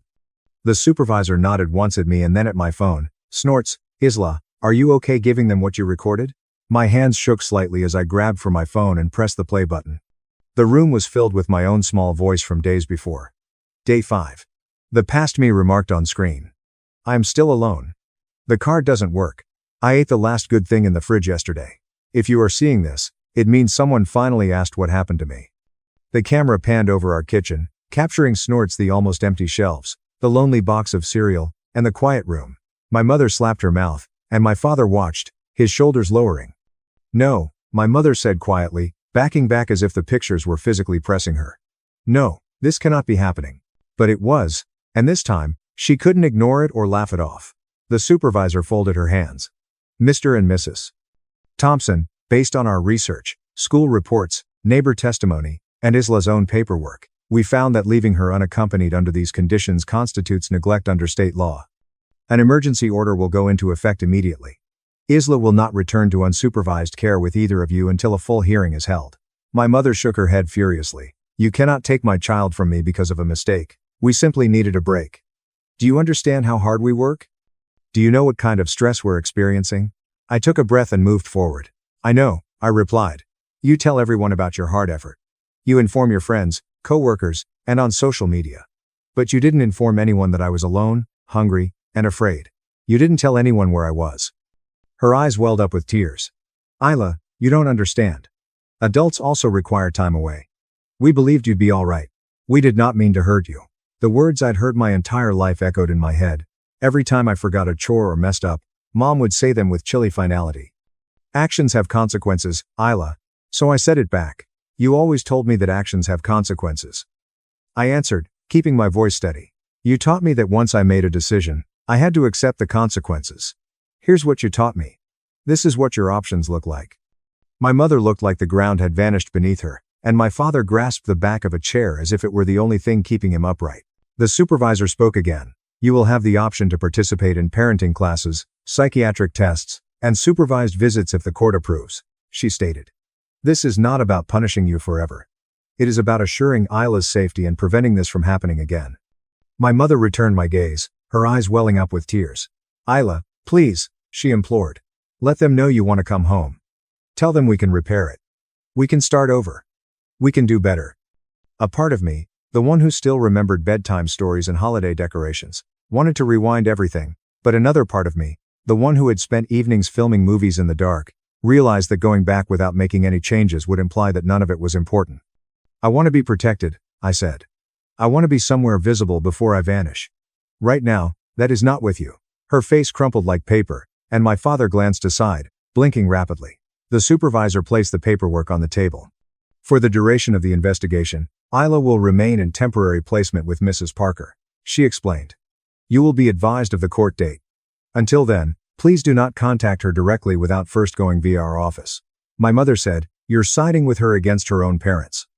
No, I answered softly, they are finally taking my side. For once, we left the house before they did. As I stepped out onto the porch, I could hear my mother sobbing inside. My father tried to comfort her with words that sounded weak even from a distance. Walking back across the grass to Mrs. Parker's house, I felt both heavy and yet light. I had not damaged my family. They had done so when they chose 6 weeks of freedom over a child who still relied on them to return home every night. All I'd done was refuse to disguise it. Weeks later, at the hearing, I sat in a room that smelled like paper and worn carpet as lawyers discussed risk factors and protective surroundings. My parents were smaller than I remembered, sitting at their table, listening as others described their choices like evidence in a case. My videos were added to the record. My notebook's pages were scanned. My own voice on the stand didn't shake as much as I expected. In the end, the judge ordered supervised visits and mandated counseling for them. Full custody remained out of their reach for the time being. They did not go to jail. It was not a dramatic movie moment, but rather something more genuine and sharper. They lost the right to be in my life without being watched. They lost the belief that they were the good guys. That summer, I learned more than just how to prepare spaghetti. I learned that helping others was not a sign of weakness, and that stating the truth can be the most powerful kind of vengeance. Not yelling, not damaging anything, just refusing to let what happened go unnoticed. My mother still sends me texts with long paragraphs saying how much she has changed, how sorry she is, and how much she wants things to return to normal. Perhaps one day we will find a version of normal that does not erase what happened. Maybe we won't. But I know this. The day she returned from Europe, expecting 6 weeks of stories and souvenirs, she walked into something she never expected. A daughter who had turned every empty shelf, every unanswered call, every hungry night into proof, and a room full of adults who finally listened to a truth she couldn't deny. When she mumbled, "No, this cannot be happening," I realized something significant. It had already happened, since the moment she selected a plane ticket over me. So, if you were 13 and left alone with $30, while your parents chased their freedom, would you bury the story to protect their reputation? Or would you do what I did and let the truth be the payback they never expected? You're just a bank. Brother laughed as his son bullied my 10-yo. So I shut down his life. 17 calls, a car repossession, $280,000 in silent sacrifice gone. Mateo is my name. I've been my family's emergency fund for the last 10 years, and I'm 40 years old. The kind they avoid but never express gratitude to. They never refill, rather they drain. They never even acknowledge the existence of that kind. I'm employed downtown at a mid-sized investment firm as a financial analyst. No drama, steady salary, and a good job. A career that pays the bills and creates a future but doesn't garner much attention. Nora is my 10-year-old daughter with my wife Bella. She is peaceful, enjoys reading, and gathers seashells from each beach we go to. Our modest 2-bedroom apartment is located across town from my parents' house, where my younger brother Alexander continues to visit every Sunday for supper as if he were a member of the royal family. Despite being 4 years younger than me at 34, Alexander has managed to live a lifetime on my money without anyone noticing. He drives a shiny, silver Audi Q5, the type of vehicle that draws attention in parking lots. At the very least, the money is discreetly transferred on the first of each month from an account I created years ago. Last year, he completed an MBA program that is more expensive than the average person's yearly pay. I paid for 75% of it using discrete transfers marked as loans that were never meant to be paid back, never brought up at family get-togethers, and never acknowledged in his success stories. 5-year-old Travis is his son. In ways I was never spoiled. wearing high-end sneakers that I purchased indirectly, carrying a phone that I helped pay for indirectly, living a life based on unseen assistance that he will never be grateful for. Alexander is adored by my parents. They've always done so. While I sat in the corner doing homework or helping with dishes that no one else wanted to touch, he was the baby, the charmer, and the one who made people laugh during family get-togethers. They invited half the neighborhood to a party they hosted for him after he graduated from high school, complete with catered food and a rented space. They brought me to a chain restaurant and shared the cost 3 ways when I finished from college with honors in finance, summa cum laude. I never voiced any complaints. I take it that's what older siblings do? We create space, offer things, and keep silent because it's easier to maintain harmony than to inquire why. In someone else's story, we are always the supporting character and the afterthought. Alexander called me at midnight 10 years ago. I had never heard a voice so shaky and needy. He was accepted into a prestigious MBA school that helps people advance their professions, but he was unable to pay for it. With their credit card debt and mortgage, our parents were already overburdened. He required assistance. He said, "Just this once to get started. After that, I'll take care of it myself." He made a pledge. I trusted him. I configured transfers to happen automatically. $1,000 each month for his auto leasing, and $2,500 per month for tuition, which is paid straight into his student account. He claimed that using public transit would harm his networking prospects and be beneath his professional image. $400 here and there for furniture when he moved into a better apartment. Insurance premiums, his children's private school bills, emergency dental work, and electricity when he claimed his paycheck was delayed. I never requested any upgrades. I never made sure he was repaying me. Family does that, so I simply kept the pipeline open. Every month as I authorized a new transfer, I told myself that. Alexander never brought up the money whenever I watched my savings account shrink while his social media displayed weekend getaways and restaurant check-ins. Not during birthday celebrations, dinner parties, or when he shared pictures of brand new furniture delivery that were meticulously set for Instagram or weekend getaways to beach resorts on social media. He achieved the self-made success in family discussions. The individual who worked hard, used strategy, and made wise choices to figure it out.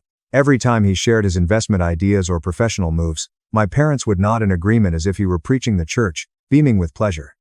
When they needed someone to help move furniture, pick up groceries, or handle a computer problem, they would call me since I was the reliable and stable person. Never the star of the show, never the triumphant one. It didn't matter, I told myself. Nora was mine. Bella was mine. I led a quiet life of my own. I didn't require praise or acknowledgement. All I wanted was to know that I had contributed to the improvement of someone I cared about. That's what family does, I thought. I made a mistake. Tom and Cheese were the first to be betrayed. There was no question about the custom of Sunday dinners at my parents' house. My mother prepared extravagant meals. My father recounted the same tales while pouring wine. Additionally, Alexander would be late, breezing in with a story about traffic or an urgent work call. Bella was unable to attend that evening. There was a last-minute situation at work that required her attention. Thus, my parents fussed over Alexander and Travis as if they were visiting dignitaries who had honored us with their gifts, although it was simply Nora and I seated at the large oak table. The smell of garlic and butter filled the house. Even though every Sunday spent with Alexander seemed to qualify as a special event, the table was prepared with the nice china that my mom only used for rare occasions.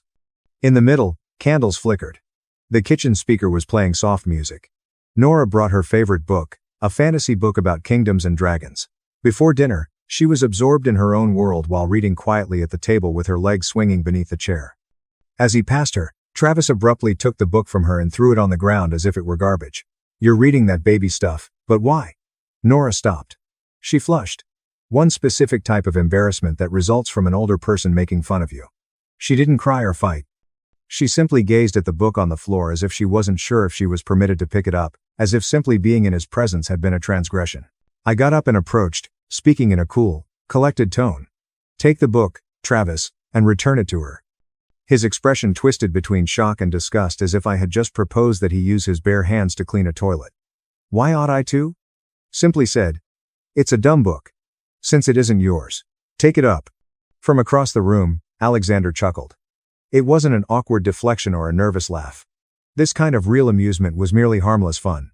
Children being children. Nothing major. My mother was quietly grinning as she arranged the table, as if these were all just lads being boys.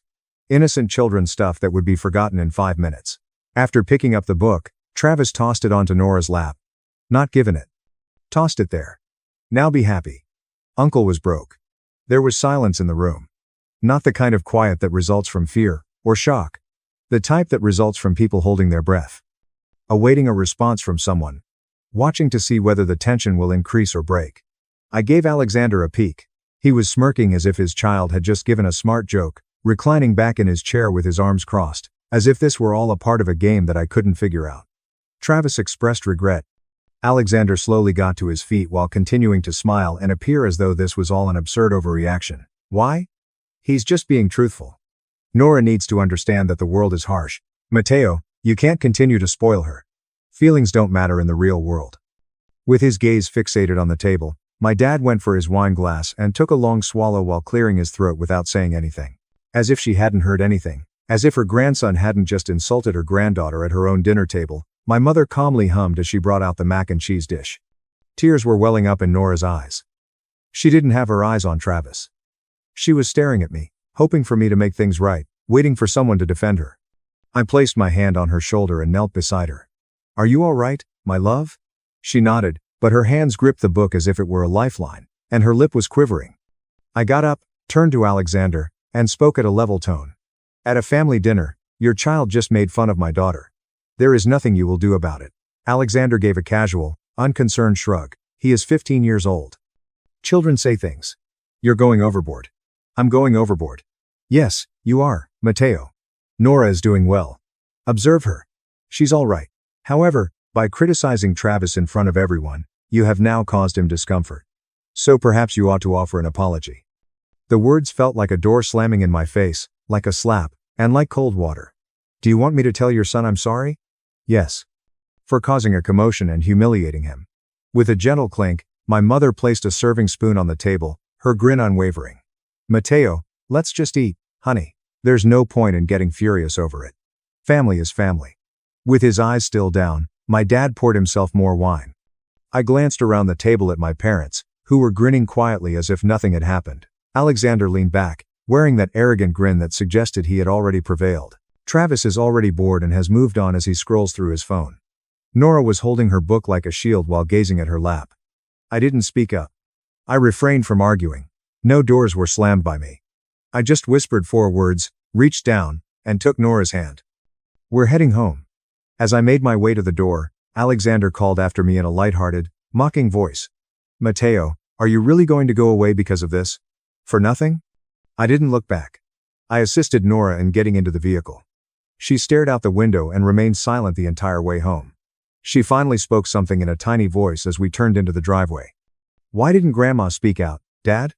I had nothing to say. The group chat was already lively when we entered. My mother sent me messages urging me to avoid being theatrical or making things tough.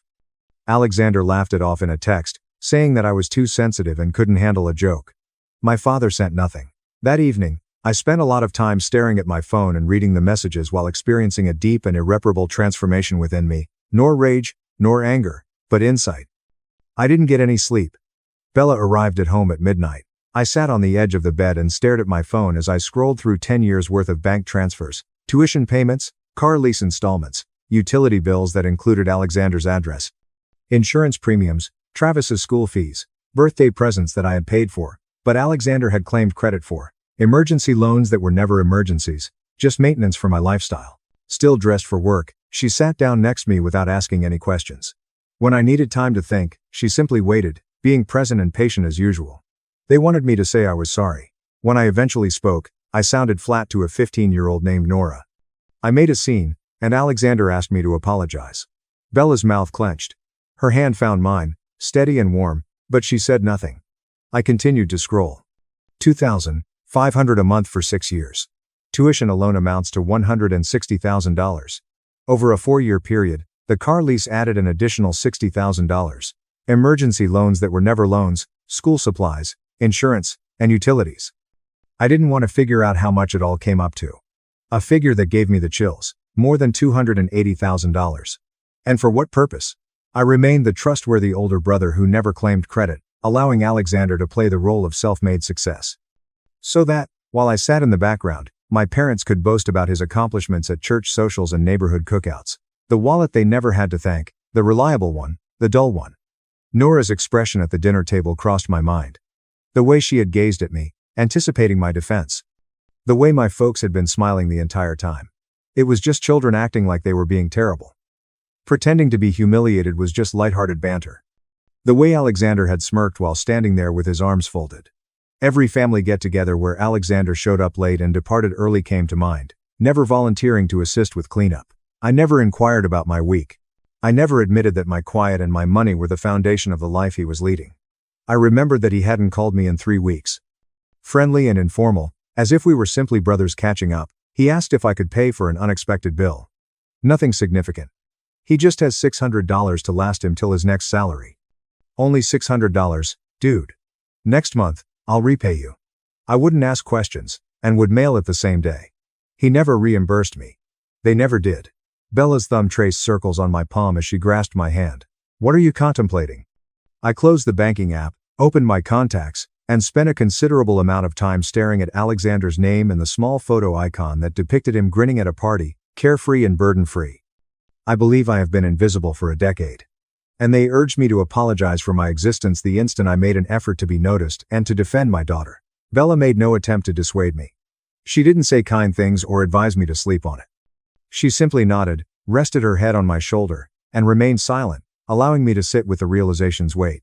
I stared at the ceiling while I lay up till dawn, reliving every second, every transfer, and every chuckle at my expense.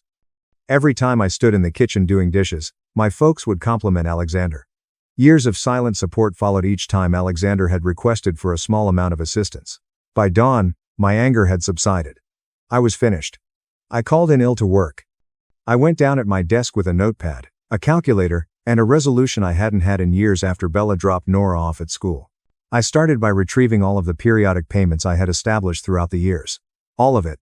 The utility bills under my credit card, the autopay tuition, the direct transfer for the automobile leasing, the insurance payments, etc. All of the financial assistance I had been discreetly giving Alexander as he developed his public persona as a self-made guy. I then began to make calls. First was the office of the university bursar. I called the number I had contacted dozens of times previously, never to cancel payments, but always to confirm them. Hello, I would like to stop Alexander Harmon's tuition from being paid automatically. Mateo Harmon is the account holder. The woman who answered the phone was professional, efficient, and courteous. After using security questions to verify my identification and retrieving the information, she canceled the payment for the following semester in less than 5 minutes. In that exact manner. A few clicks can undo years of support. Does the cancellation have a reason? Private matter. She didn't press. Why would she? It was my account, my money, and my choice.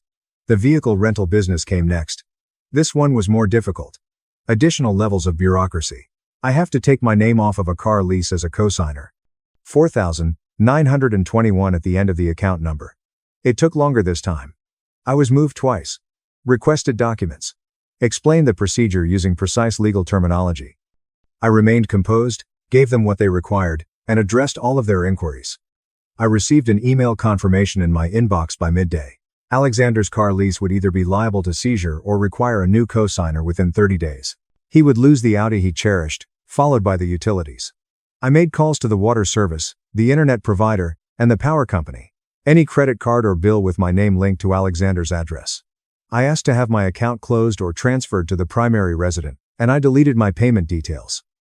To set up new payment methods, you will require the primary account holder. I get it. He is now accountable for that. I had withdrawn or canceled 11 recurring payments by 2:00 inches the afternoon. I informed Travis's private school in formal, courteous letters that I would no longer be paying his tuition as of right now. With just a few form entries, I was able to remove Alexander's car from my policy after contacting the insurance company and seeing years of coverage vanish. I didn't give Alexander a call. No message was sent by me. I didn't give him an opportunity to argue or guilt me into changing my mind, nor did I explain or defend my position. I simply withdrew fully and silently. I was writing an email to Alexander's property management business when Bella arrived home. 2 years prior, when he required assistance getting approved for the fancier apartment he desired, I co-signed his lease. She peered at my screen, put her purse down, and arched an eyebrow. Are you actually acting in this way? This is actually what I'm doing. Excellent. She made no attempt to stop me. She didn't advise me to reconsider or give him an opportunity to clarify. After giving me a quick forehead kiss, She left to begin dinner. Her support was subtle but unwavering. I had sent 14 withdrawal requests, cancellation notices, and co-signer termination letters by the evening. I took screenshots, stored confirmations, recorded everything, and created a paper trail that demonstrated that I had followed all the rules and done everything correctly and lawfully. Not yet, but soon Alexander would know. I reclined in my chair and gazed at the completed paperwork, the closed payment gateways, and the tidy email inbox. A peculiar serenity descended upon me. Peace, not contentment, nor retaliation. I wasn't sending money for the first time in 10 years. I wasn't paying the bills. I wasn't solving issues that weren't mine. I had just finished. Tuesday at 2 p.m. was the time of the call. My phone's screen revealed Alexander's name. I let it ring 4 times before picking up, giving him time to ponder whether or not I would respond at all. What the devil is happening, Matteo? His tone was abrupt, perplexed, and not yet angry. Rather, it seemed as though he had discovered an issue that he didn't comprehend. What are you saying? The university just sent me an email. The auto lease business called me this morning and said, I need a new co-signer by the end of the month. Did you do this? I sat down on the couch, placed the phone on speaker, and spoke in a cool, collected, and emotionless tone. They also informed me that my tuition payment for the upcoming semester was cancelled. Yes, I did. Quiet. Then, gradually, his bewilderment evolved into incredulity and nearly fear. Why? So I no longer have to pay for your life. Are you serious? Matteo, totally.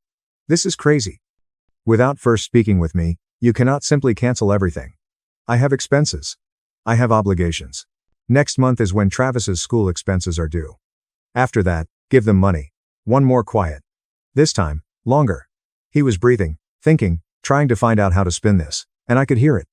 Isn't Sunday to blame for this? Due to a foolish child's argument. I didn't speak up. I didn't have to. My daughter broke, as your son termed her. I apologized, as you instructed. Both parents sat there grinning. Yes, Alexander, Sunday is to blame, but the past 10 years are also to blame. What are you discussing? I'm talking about paying $160,000 for tuition, $60,000 for a car lease, and thousands more for school fees, utilities, and insurance. While you played self-made businessman, I was your ATM for over 10 years. Alexander's tone changed. He was still defensive, but there was a hint of terror now. I was going to reimburse you. You have an MBA, Alexander, and you have been employed for 3 years, as you are aware. Last month, you purchased a 70-inch television. During the summer, you took Travis to Disneyland. What time did you intend to reimburse me? He didn't respond. Everything he was unable to say was contained in the long stillness. This is what will take place. All of the periodic payments I was making on your behalf have been cancelled. You've completed your tuition autopay. By the end of the month, you must find a new cosigner for your auto lease, or they will take it back. Your utilities are being moved out of my name. When your apartment lease renews, a new cosigner will be required. It was recently discovered by Travis's school that I am no longer paying his tuition. This is not something you can do. I simply did. You're going to wreck everything, Matteo. Travis's schooling, my automobile, and my credit. You really think that a disagreement over dinner will ruin my life? Alexander, I'm not destroying anything. I'm merely taking a step back. You said that yourself, correct? Make it yourself. Then. You're acting petty. No, I'm finished. I ended the call. Immediately, the phone rang once more. I didn't answer the phone. Once more, it rang. Declined once more. Refused. Then the text began to come in. This is absurd. You're going overboard. This will be shared with mom and dad. This is something you will regret. I switched off my phone, placed it face down on the coffee table, and let out a calm breath.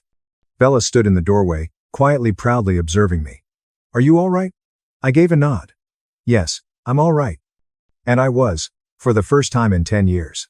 On Wednesday morning, I worked on a case that I had never requested to make. Not a court case, just evidence and documents. If anyone, especially my parents, attempted to portray me as the antagonist in this tale and try to change history, I could provide a record of 10 years of unseen support. I began by looking at bank statements. I downloaded transaction histories back to the first transfer I had ever sent Alexander after logging into each account. September 2016, $2,500 with a message line that said, MBA tuition, first installment. I recalled writing the memo and was pleased that I could support my younger brother in pursuing his goals. I made a spreadsheet with the date, amount, recipient, and purpose. I sent money, thinking it would be temporary assistance, and each row represented that money. Tuition payments, car lease transfers, utility bills, insurance premiums, emergency loans, birthday presents, holiday expenses, medical copays, Travis's school supplies, summer camp fees, furniture deposits, security deposits, and unfulfilled promises were all represented by each row. Month after month, year after year, the numbers increased gradually. A never-ending supply of money that no one recognized. I couldn't ignore the sum, which was sitting at the bottom of the column like a judge's gavel by the time I finished the first tab, $112 for $280,000. I gazed at it for a while, my hands trembling a little and my lips parched. A down payment on a home was what that was. That was twice as much as Nora's entire college fund. It was money saved for an early retirement. Bella and I never went on those trips because we were being responsible. We could have led that life if I hadn't been covertly supporting the aspirations of others. The second tab was where I went. Confirmations via email. Each and every university tuition payment receipt. The automobile company's certification of each lease payment.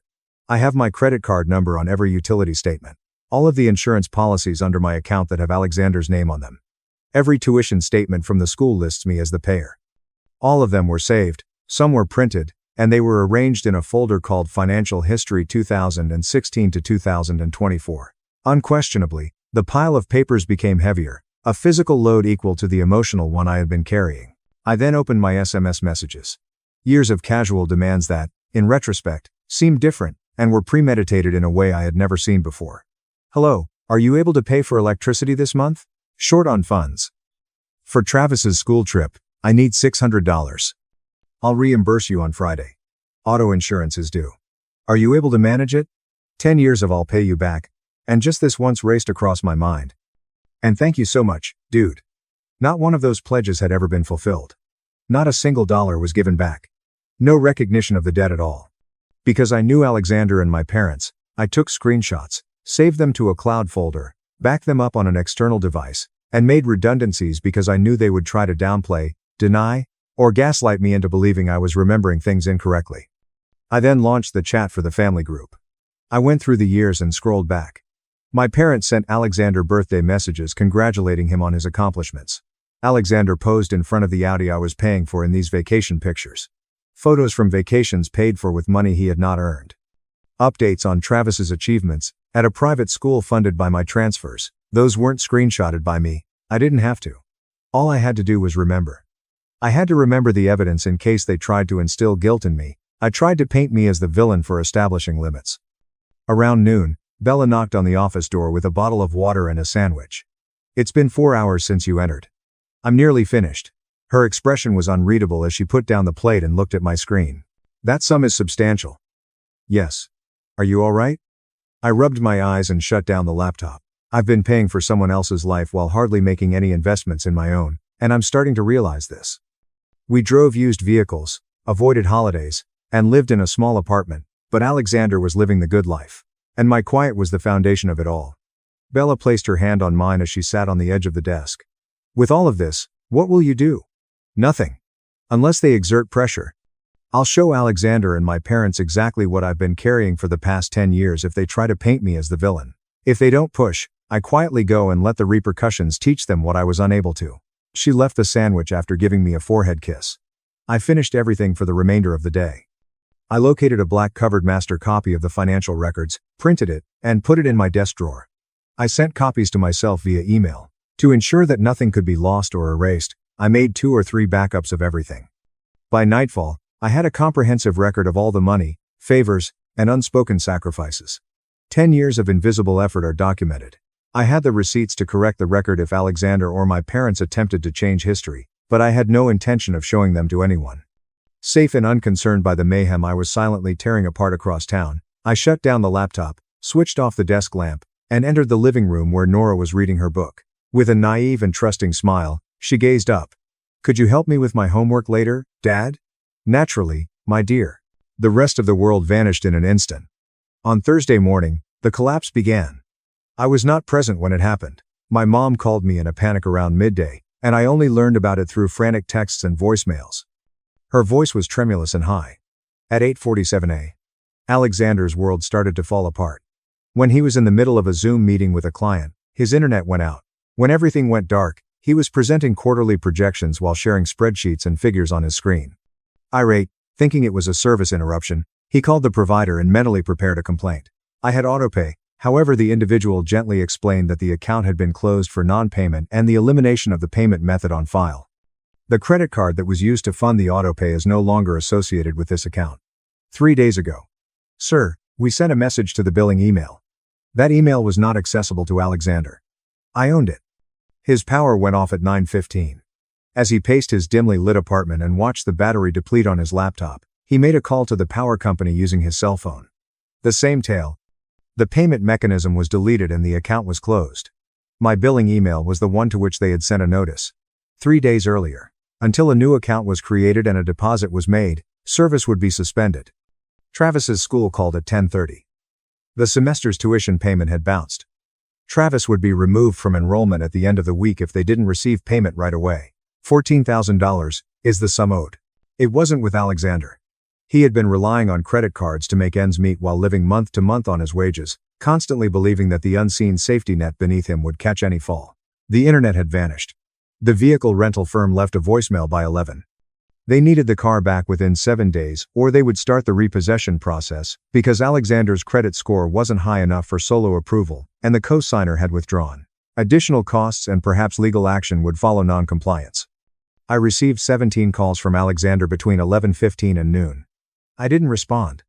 I repeatedly observed the phone tremble, light up, and go silent. My mother then gave me a call.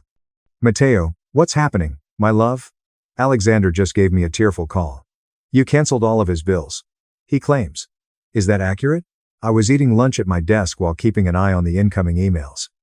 Verification of the end of the lease. Verification of the cancellation of an insurance policy. Verification of account terminations. Every one is a minor triumph. A small fragment of liberty. Yes, mother. It's accurate. Why would you do that? He is your sibling. Because I'm done paying for his life after 10 years. This is extreme, Mateo. You cannot simply cut him off in this manner. He's got a kid. He ought to have considered it before allowing his child to make fun of me and demanding that I apologize for defending her. Quiet. That was just kids being kids, honey. It didn't mean anything to Alexander. Mom, that's the issue. You all never understand what Alexander is trying to say. However, I have been paying for his rent, tuition, utilities, car, and son's school costs. He took all the credit, but I paid for his life.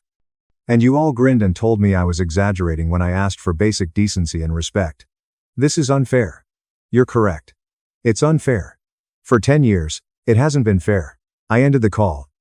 Within minutes, the family group chat broke out. I only unmuted it long enough to see the mayhem start. Alexander. Mateo has completely destroyed my life. Make him rectify this by giving him a call. Mom. Mateo, think again. Alexander is having difficulty. It's between you two, Dad. Work things out like grown-ups. I'm going to lose my car, Alexander. They're taking Travis out of school. There is no power. This is what you did. Once more. I muted the chat. Alexander shared a cryptic, self-pitying message about familial betrayal, individuals revealing their actual selves, and figuring out who is truly there for you on social media by Thursday night. Those who were unaware that he had been living on borrowed funds for almost 10 years expressed their compassion in the comments section. Individuals who trusted the meticulously crafted picture he had created.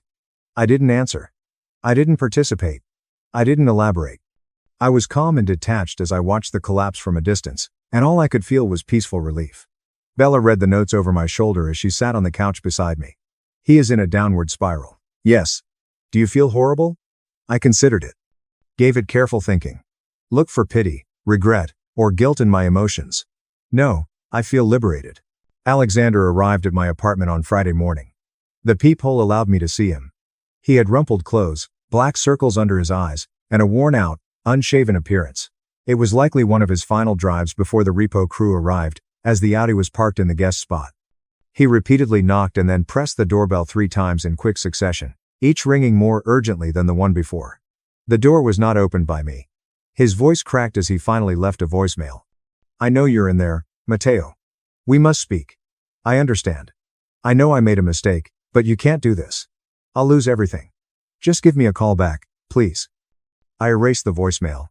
Ignorant of the drama playing out, Nora entered the living room with her book in hand. Uncle Alexander, was he? Yes. Will you speak with him?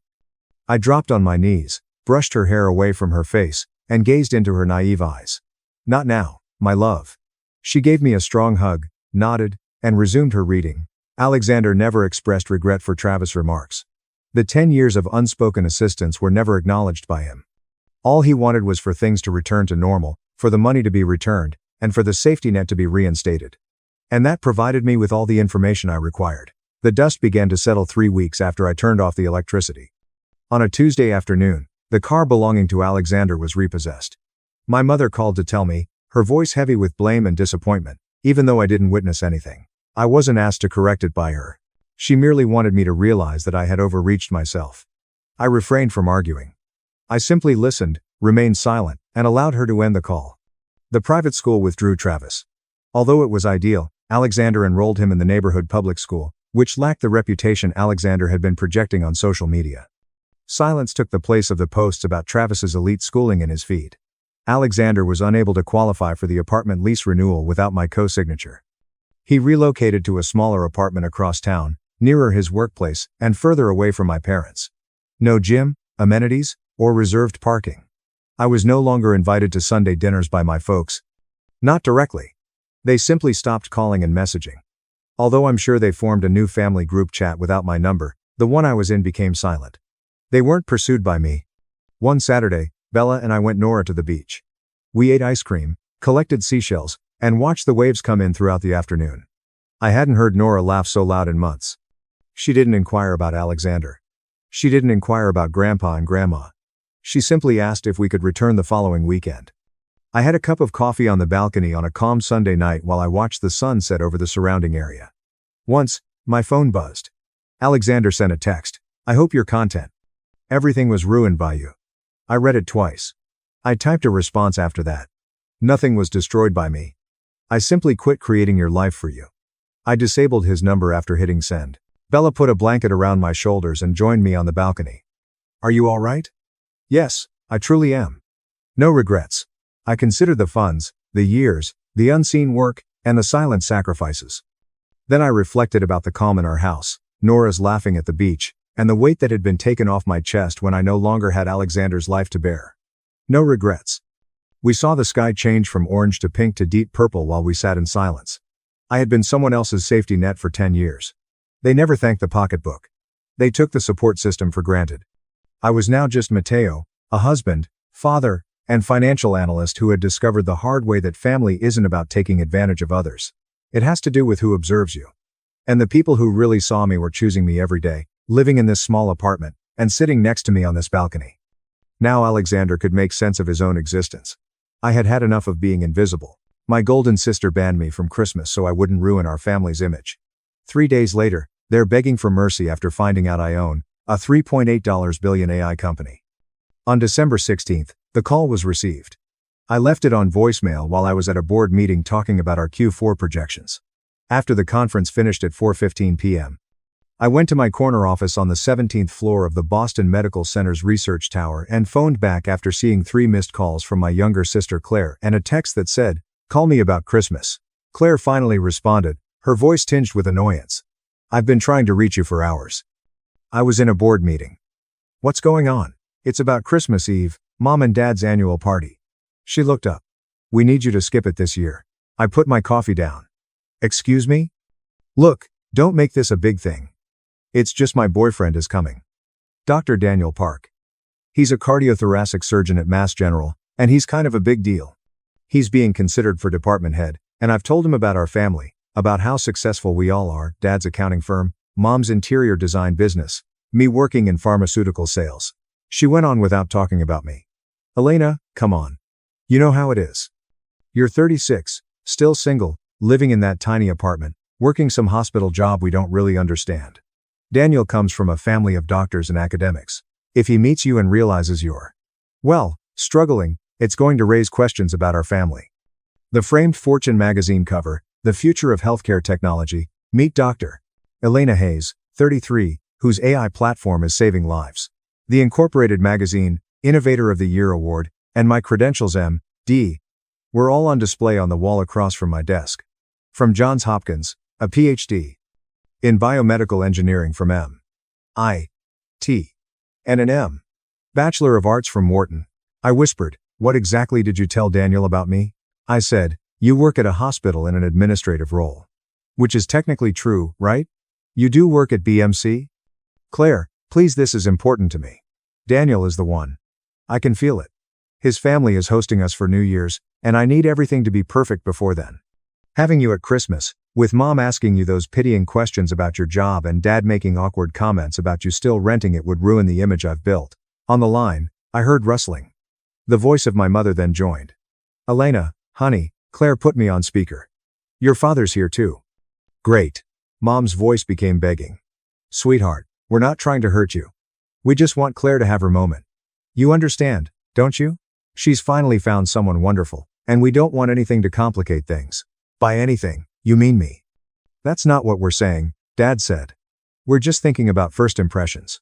Daniel is very accomplished, and Claire wants to present our family in the best light. Maybe it's better if you sit this one out just this year. We'll do something special together after the holidays, just the four of us." I shut my eyes. "So, you're all agreeing that I'm too embarrassing to attend my own family's Christmas?" Claire yelled, "Don't be dramatic. We're trying to be realistic. You've always made everything about yourself since you're the sensitive one." There was silence when I responded, "Cool. You're cool with this?" Mom sounded taken aback. "You've said clearly where you stand. I'm not going to Christmas Eve. What else is there? So, my dear, I appreciate your understanding. We'll compensate you. I swear." Felix, my assistant, knocked and stuck his head in, and I hung up without answering. Dr. Hayes, his consultation appointment on the 29th was just confirmed by Dr. Park of Mass General. Our heart monitoring AI is being assessed by him for his division. I snapped my head up. "Dr. Cardiothoracic Surgery, Daniel Park?" "That's him," Felix said, looking at his tablet. "He reportedly wants to witness a demo after learning about our technology at the American Heart Association convention. Park may add the entire Mass General cardiac program to our clientele, according to the chief, who explicitly asked you to handle this one personally." I opened my calendar with firm hands. "What time?" 1:30 p.m. December 29th. "Your afternoon has been blocked by me." "Excellent. Felix, thank you." I looked up Dr. Daniel Park's background after he left. Harvard Medical School, first in his class, Johns Hopkins Cardiothoracic Surgery Residency, written a lot on minimally invasive heart surgeries. Currently 37 years old and being considered for Chief of Cardiothoracic Surgery at Mass General. Excellent credentials. He didn't realize he was seeing the sister of the woman whose technology he was visiting to assess the woman his partner had decided was too awkward to see. I was always the odd one growing up. Claire, who was 2 years younger, vivacious, and gregarious, the daughter who brought home prom queen crowns and cheerleading trophies, had majored in communications, gone into pharmaceutical sales, earned a comfortable living, and lived in a hip Cambridge apartment that our parents had helped her afford. Claire was dating football players when I was in medical school, and I was the shy child who spent weekends in the library, received a full scholarship to MIT at the age of 15, and graduated with a triple major at the age of 18. "You're so serious all the time," Mom would remark. "Can't you just relax and enjoy life like your sister?" My parents had never been sure how to handle me. Dad's version: "Elena, not everyone requires 3 degrees. You have to realize when enough is enough at times." At the age of 25, I earned an M.D. from Johns Hopkins, a Ph.D. in biomedical engineering from MIT, and an M. Bachelor of Arts from Wharton while working as a trauma surgeon at Boston Medical Center. When I lost a patient at the age of 29, I had been in the emergency room for 36 hours straight. Her EKG had been normal, and by the time we realized something was wrong, it was too late. I sat in the break room at 3:45 a.m. looking at her chart, thinking, there has to be a better way. At that point, I began developing CareLink AI. The idea was straightforward: an AI platform that tracked patient vitals continuously, identified subtle patterns that humans missed, and anticipated problems before they became catastrophic. The implementation was incredibly complicated, involving algorithms, machine learning, clinical trials, FDA approval, and hospital integration. We had a small community hospital in Vermont as our first client 20 months after I used my savings of $520,000 from surgical work and wise investments to build the first prototype. In 3.5 years, we had 68 hospitals in 14 states, and in 6 years, we had prevented over 2,750 documented patient deaths. Last year, we made $210 million. I control 65% of the company, which is currently valued at $3.8 billion. Forbes referred to me as the surgeon who's saving more lives outside the OR. The New England Journal of Medicine released our results, which showed a 36% decrease in unexpected patient mortality at hospitals employing our technology. Fortune had described our AI platform as the future of preventive healthcare. My relatives were unaware. When they inquired about my employment, I said, I work in healthcare technology at BMC, and shifted the topic. I didn't tell them about the $6.5 million penthouse I owned in Back Bay as an investment when they saw my modest 2-bedroom apartment in Jamaica Plain. And I didn't correct them when they assumed I was having financial difficulties. I wasn't hiding out of shame. I was trying to find out if they would respect me when they believed me to be normal, and if they would value me without the proof of success. The answer seemed to be negative. During our prep conference, Felix told me, he's bringing his department head and 2 attending physicians, and I poured myself into getting ready for the Daniel Park consultation the week after Claire's call. They want to see live demos, case studies, and integration timelines. Mass General, with 47 surgeons, 215 residents, and almost 1,100 beds, would be our largest client to date. What particular interest does Park have? Post-operative cardiac monitoring for patients. In the first 68 hours following surgery, he is worried about unexpected problems, and wants to know if our AI can foresee pulmonary embolism, arrhythmia, or tamponade before they become serious. We have documented cases from Stanford and Mayo Clinic, I said with a smile. Pull those files.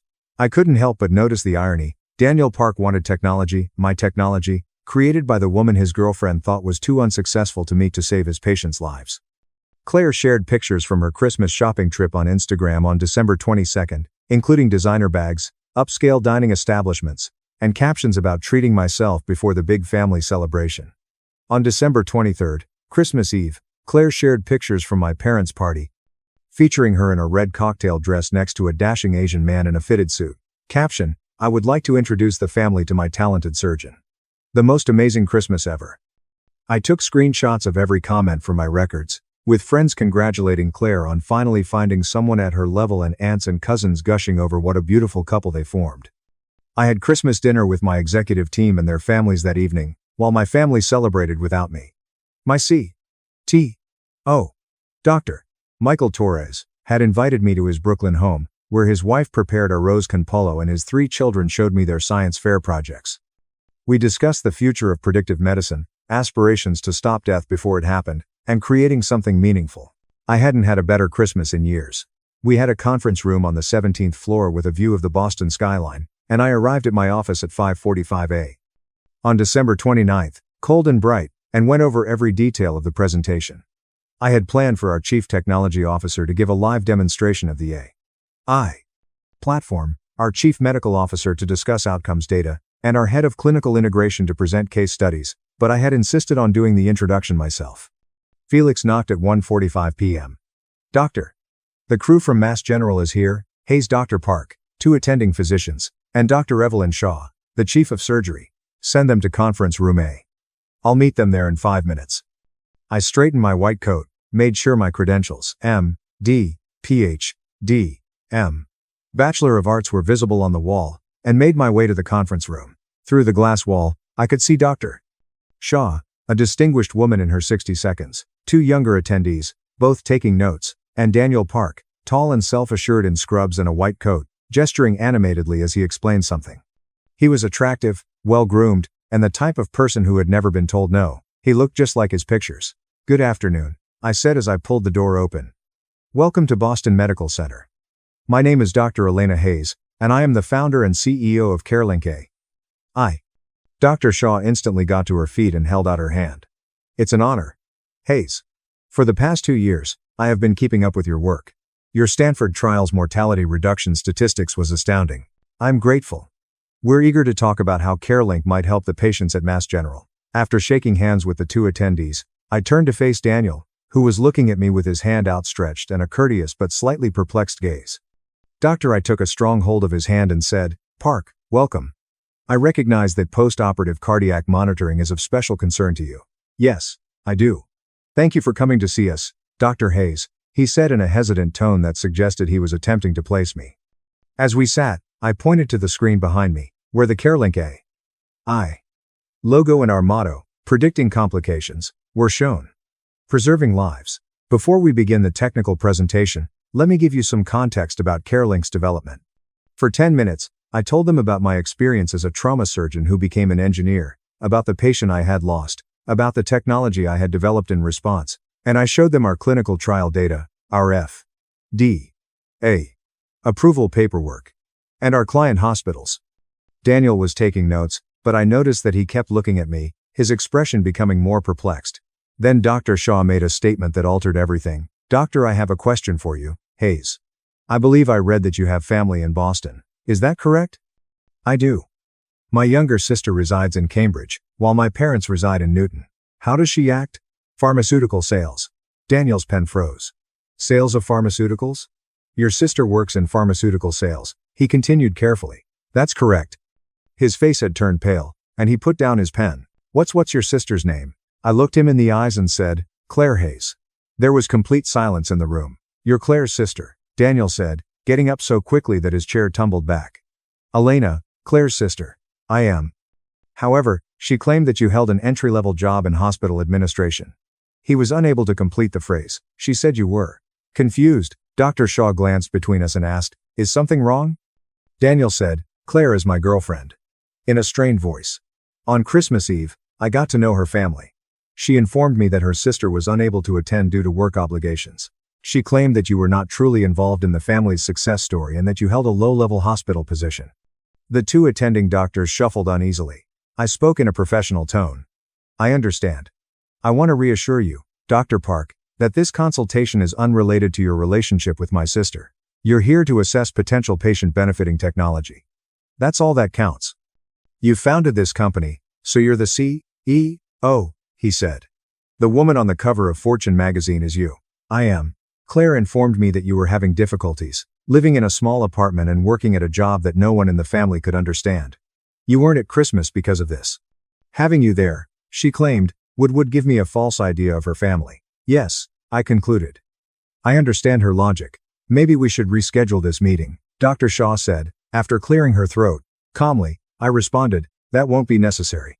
Doctor, I know this is difficult, Shaw, but you came here to see if CareLink AI can benefit your cardiac patients following surgery. Can we concentrate on that?" With trembling hands, Daniel leaned back in his chair and said, I need to call Claire. After the meeting, you can give her a call. I have 3 of the best doctors at Mass General in this room right now, and I want to show you some potentially life-saving technology. Unless you want to get out." "No," he responded at last, after staring at me, Dr. Shaw, and then back at me. "No, I want to see the presentation." I took them through everything over the course of the next 90 minutes, including case studies demonstrating our AI predicting cardiac tamponade 52 minutes before clinical symptoms appeared. Data from the Mayo Clinic showing a 39% decrease in post-operative pulmonary embolisms, and live demonstrations of our platform detecting subtle arrhythmias that wouldn't be discovered until the next planned EKG. Daniel was a good doctor, and I could tell that he understood the technology, cared about his patients, and saw its potential.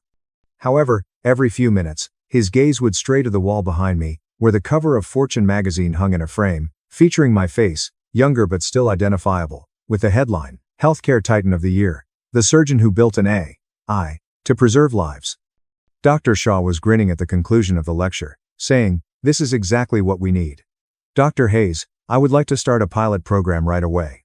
It will be a 3-month experiment with 47 beds in our cardiac intensive care unit with the ultimate goal of complete integration. We can provide you with a proposal by Friday if the results match your data." "This has been one of the most impressive presentations I've seen," she said as she stood up and gave me a warm handshake. "Your folks must be really proud of you." With a kind smile, I said, "I'm sure they would be if they knew what I did for a living." The room cooled 10 degrees. Blinking, Dr. Shaw said, "They're not sure? It's difficult. Family dynamics are frequently." I looked across to Daniel. "Dr. Park, we appreciate you giving us this chance. I'm excited to collaborate with Mass General." His expression was a mix of shock, guilt, and something more I couldn't quite put my finger on. "Doctor, I need to talk to you quietly, Hayes. For a brief moment only?" I looked at Dr. Shaw, who nodded and led the other attendees out while whispering that she would give us a moment. Daniel turned to face me as the door closed, his poise crumbling. "I need to know what's going on," he said. Claire expressly informed me that you weren't at Christmas because you would feel ashamed that you had a low-level job and that she was shielding you from meeting me since my family is successful. Did she tell you that? Yes. And now I learn that you have 3 degrees, are a Fortune 500 CEO, have saved thousands of lives, and are in charge of a billion-dollar firm. What on earth is happening? What's going on, Daniel? I said, leaning against my desk. Is that my sister thought I was an embarrassment to her and that meeting me would destroy the successful image she had created of our family. I accepted her request to forego Christmas. But you're more successful than anyone in your family. I'm aware. Why didn't you tell her then? You didn't inform any of them, but why? I wanted to see if they'd value me without the success, if they'd treat me with basic decency when they thought I was ordinary, I said, looking him in the eyes. They demonstrated to me that they wouldn't. Oh my God. Daniel sank into a chair. Just so you know, Daniel, I don't blame you for this. You believed everything your girlfriend told you about her family. That makes sense. However, you ought to consider why she felt compelled to fabricate information about her own sister. When his phone began to buzz, he took it out and said, "It's Claire. She is phoning repeatedly. You ought to respond. She must have noticed your current location when she looked at the Mass General calendar. What should I tell her?" He asked, looking first at his phone and then at me. The truth that you met her sister, that she is not who she claimed to be, and that you have severe concerns about why she misled you. It's likely that she will go insane. He got up and combed his hair, saying, "Dr. Hayes, Elena, I'm at a loss for words. I apologize. I ought to have asked why you weren't present at Christmas. I ought to have demanded to see you. I made a mistake by allowing Claire to steer the story. Daniel, you seem like a decent man and a competent doctor, but the person you're dating requested me to avoid a family vacation because she thought my presence would harm her reputation. You should give that some thought." "I will," he said with a slow nod. "And I meant what I said there, no matter what happened with Claire. Your technology is amazing. This is necessary for Mass General. After that, we'll collaborate professionally. It doesn't matter what happens to my family." His phone continued to buzz as he walked away. Claire's name came across the screen, and I let it ring through to voicemail. She called again right away, then again, and I answered the 4th time, just 40 minutes before my own phone shattered. "What actions did you take?" I had to take the phone out of my ear because her scream was so loud. "Hello? Claire." Avoid saying hello, Claire to me. "Daniel just walked out of your office in a state of total panic. Are you claiming to be a CEO? That you started a business? That you're featured in magazines? What on earth is going on?" Daniel came to assess the AI at my company platform for the general public. The conference proved to be fruitful. "Your business, Elena? Give up gaming. You are an administrator of a hospital." "No, Claire. I started and manage a healthcare technology business. We provide hospitals AI-powered patient monitoring. $210 million is the current yearly revenue. We have 340 employees. Goldman Sachs valued us at $3.8 billion last month." Then, that's not possible. There was silence. "Your apartment is terrible. You're never wealthy. You have a dull job at the hospital. I like the neighborhood, therefore I live in a 2-bedroom apartment in Jamaica Plain. In addition, I possess a $6.5 million apartment in Back Bay. I've seen you borrow money from mom and dad for years and never repay it, so I never have money around you. Additionally, I work at Boston Medical Center, the hospital where my business is based." "You're lying." "I'm not. See for yourself, by searching for Elena Hayes, CareLink, AI. A loud intake of breath followed the sound of typing. "Oh my God. It's accurate. There are articles about you. Forbes. Good luck. You appear on the cover of a magazine. Actually, a few. What kept you from telling us?" Her tone had changed from one of rage to one more akin to panic. "You never asked, Claire. I allowed you to regard me like a failure because I wanted to test how you would react if you believed I wasn't successful. That's insane. That's manipulative." "Is it? Tell me, Claire, if you'd known I ran a multi-billion-dollar company, would you have uninvited me from Christmas?" "Quiet. That's what I thought. You sabotaged my relationship. You deliberately met with Daniel to humiliate me. Daniel requested a consultation 6 weeks ago, long before I knew he was your boyfriend. I had no idea who he was until his name appeared on my calendar. Unlike you, I don't structure my professional life around family drama. He's furious with me. He's questioning everything I told him about our family. Maybe you shouldn't have lied to him." "I didn't lie. I presented things in a certain way.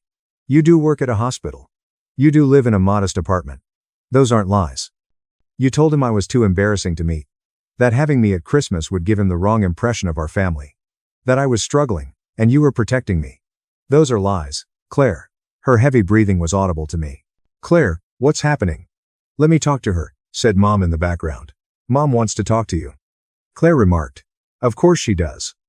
They were shuffling. Elena, Claire is very upset. She says you met Daniel today and told him some story about being a CEO. Came Mom's bewildered voice next.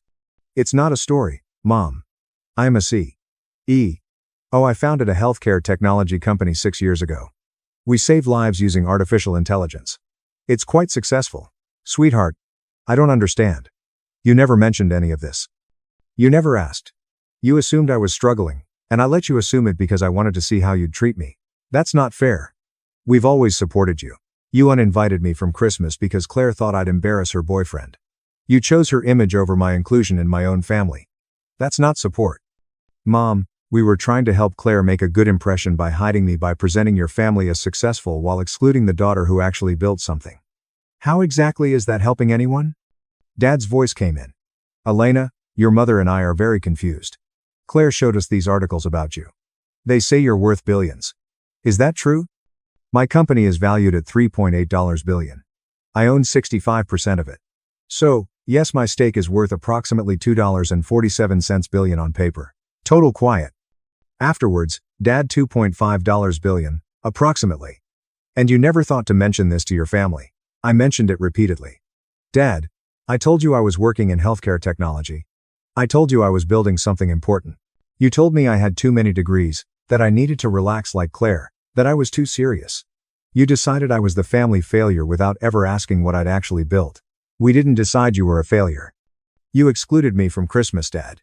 Claire explicitly said, having me meet her boyfriend would give the wrong impression because I was struggling. You and Mom agreed. That's deciding I'm a failure. Mom's voice broke. We made a mistake. Yes, you did.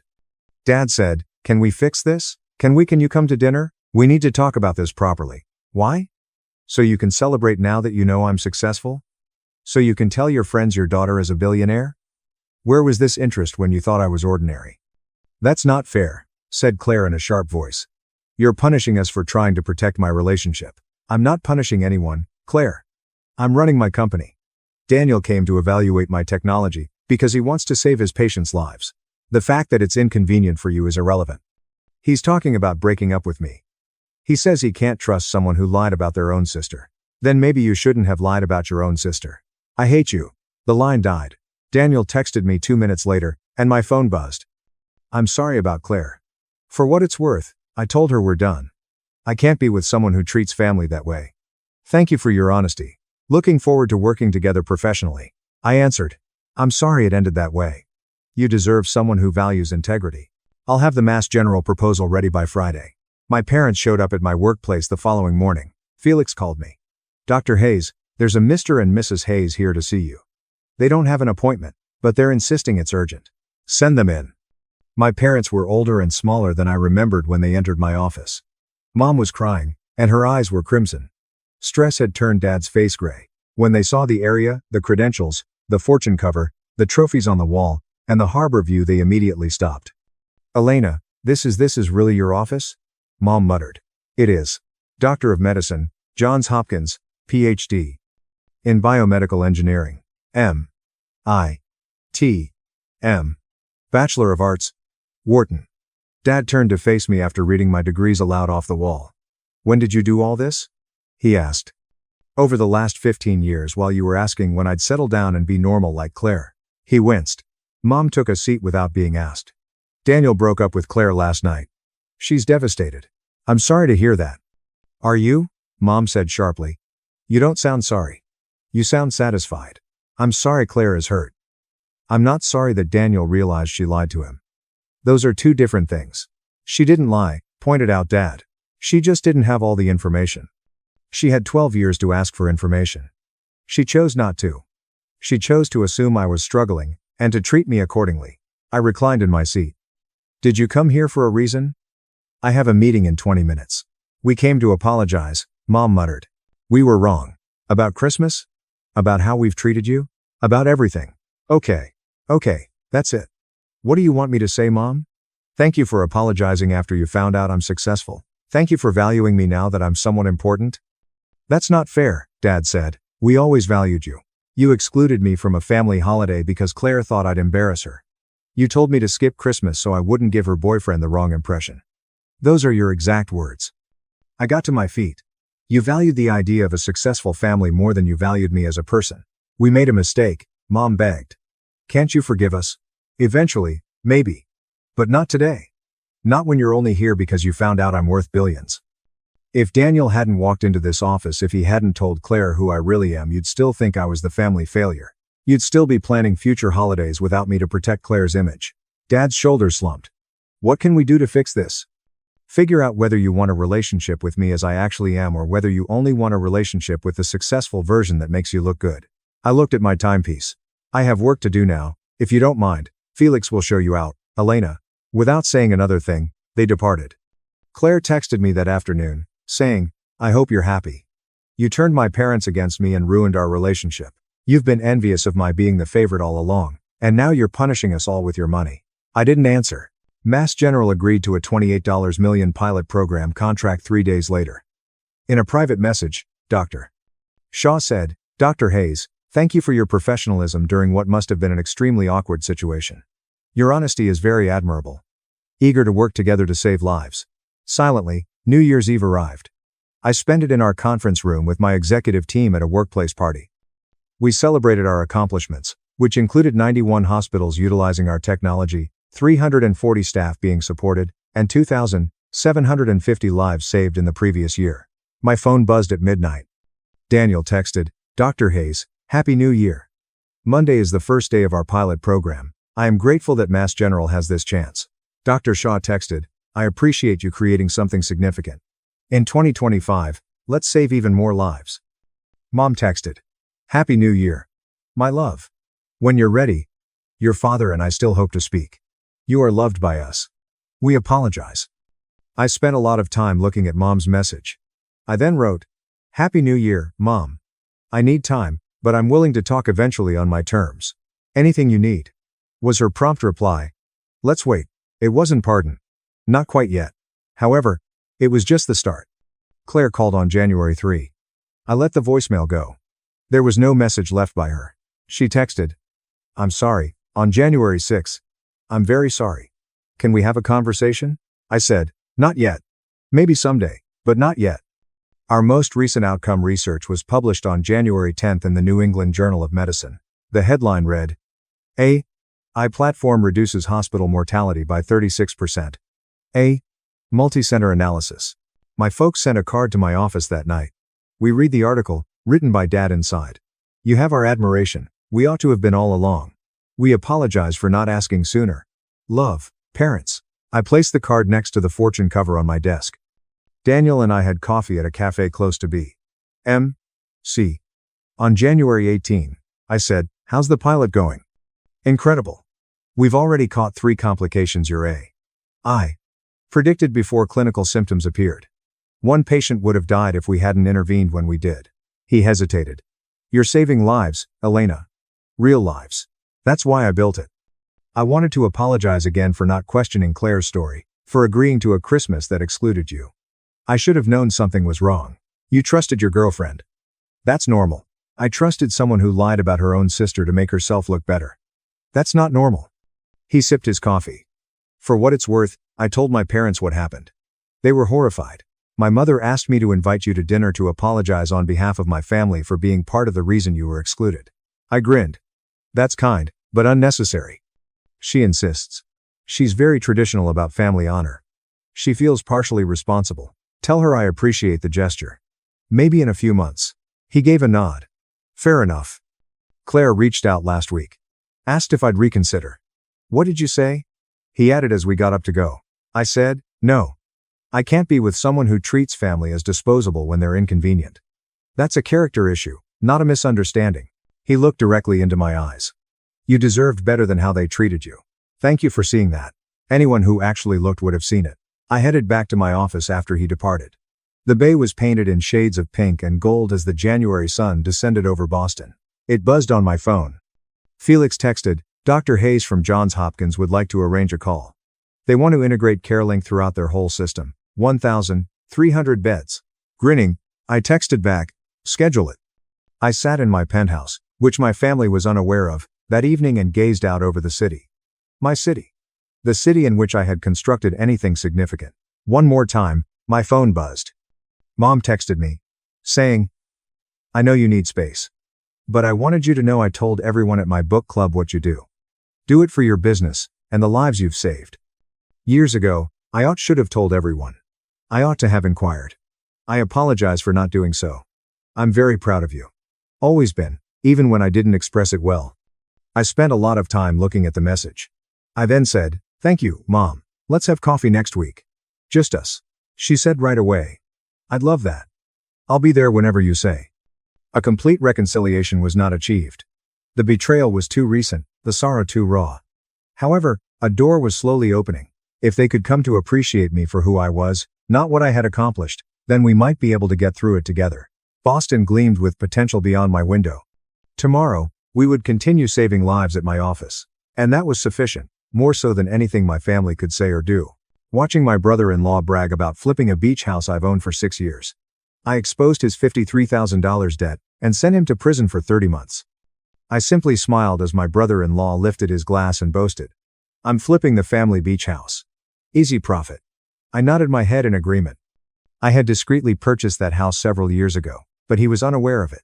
Moreover, he was unaware that the contractor who was waiting outside was fuming with rage. As I was standing in the living room of my father's house, my brother-in-law was carrying a glass of champagne as if he had just completed the most important transaction of the century. It was then that I realized that he was truly going to carry out the transaction. Again, he was going to deceive each and every person. Lucas made the statement, big announcement, everyone, while a smile that he had practiced spreading across his face. The room became serene. Olivia, my sister, reached out and caressed his arm, beaming as if he had just done it for the second time. "I'm flipping the family beach house. Got the permits approved. Renovations are almost done. Should clear a solid profit by spring." The entire room burst into laughter. It was my father who gave him a pat on the shoulder. The glass was raised by my Uncle John, who is a separate John from the family John. My cousins came around, asking questions about the square footage, the costs of the contractor, and whether or not he had used the original hardwood. As I sipped my wine, I remained silent and did not say a word. For the reason that they were unaware of the fact that I had purchased that beach house 6 years prior, Lucas was obviously unaware of the fact that I was aware of it. Only myself, a real estate attorney by the name of Michael Grant, and county records that made it quite evident that my name was on the deed were present. There was no family announcement, and there was no group text. It was never in Lucas's possession. Basically, he lied, just like he always did. The deck restoration was the most expensive part, Lucas said, drawing attention to the fact that he was holding his champagne flute. According to my cousin Jessica, who was leaning in closer, but I negotiated the contractor down. Guy wanted $26,500. I got him to $21,000. Lucas responded with a smooth voice. "Is it still the blue shutters? Or did you repaint them?" "I'm keeping the blue," he added. My stomach dropped as I heard the words. Classic coastal charm. Buyers eat that up. The window coverings were green. Green had been in effect since 1985. My sister gave him a gentle push on the arm. "He's been working so hard on this, weekends, evenings. I barely see him." My father expressed his approval by saying, "Investment requires sacrifice."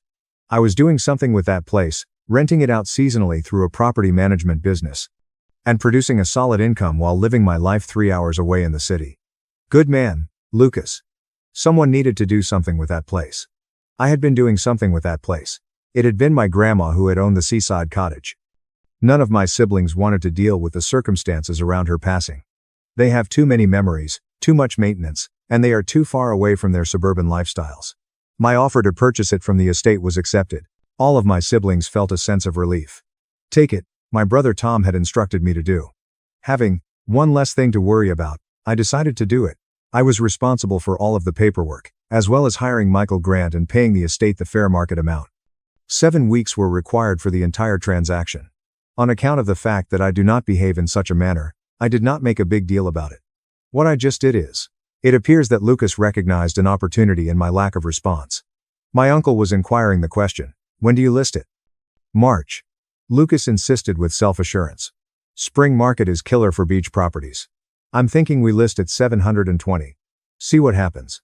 He used the word "we," as if he had partners, and as if he had any claim whatsoever. The ringer on my phone. After receiving a text message from a number that I was unfamiliar with, I went into the kitchen to get away from the celebration. The message said, "Is this James Williams, the owner of 912 Oceandale Drive?" "Yes, who is this?" "Chris Powell. We need to talk about Lucas Collins." My stomach fell as I heard this conversation. "What about him?" I asked. "He hired me to renovate your property. Said he owned it. I've been working for 4 weeks. He owes me $17,800, and now he won't return my calls." I gazed at the message, read it twice, and then read it 3 times. The question was, "Are you at the property right now?" The response was, "No, but I can meet you tomorrow morning. I'm in the city." The question was, "Can you send me photos of the work and any contracts you signed?" 3 dots appeared, then stopped, and then emerged again. He said this was his family's beach house that he was handling the flip personally. "Are you telling me he doesn't own it? He's never owned it. Send me everything you have." The images began to appear on the internet. Half of the new deck railings have been installed. Fixtures from the bathroom were torn out and placed in boxes. On the walls, there is fresh drywall compound found. Changes that I had not allowed, as well as work that I had not permitted. Next, the contract was presented. The document had forged permit numbers from the county, as well as Lucas's signature and the address of my property. Due to the fact that I had examined the county record system at least 2 months earlier for my yearly property tax review, I was aware that they were an imitation. There had been no application for permits submitted. There had been no approval for any improvements. Utilizing forged papers, Lucas had contracted a contractor to perform work on a house that he did not actually own. That contractor was now 4 weeks deep in labor and materials, and there was no way for them to get compensated for their work. I turned my attention back to the living room, where Lucas was still presiding over the situation, still lying, and still trying to persuade my family that he was some kind of real estate genius. I carefully typed out, "Mr. Powell," and then I'm the legal owner. I have the deed and county records to prove it. Lucas has defrauded you. I think you should contact the police. Are you serious? Completely. I'm sorry this happened to you, but I never authorized any renovations, never hired you, and never agreed to pay for anything. This is fraud. Jesus, do you have his address? I have the address where I'm supposed to send the invoice. Somewhere in Riverside County. That was the area where Lucas and my sister resided, which was 20 minutes away from where I was. My message was, "Please send me copies of everything. Every text, every email, every photo. I'll forward it to my attorney, and we'll figure out next steps."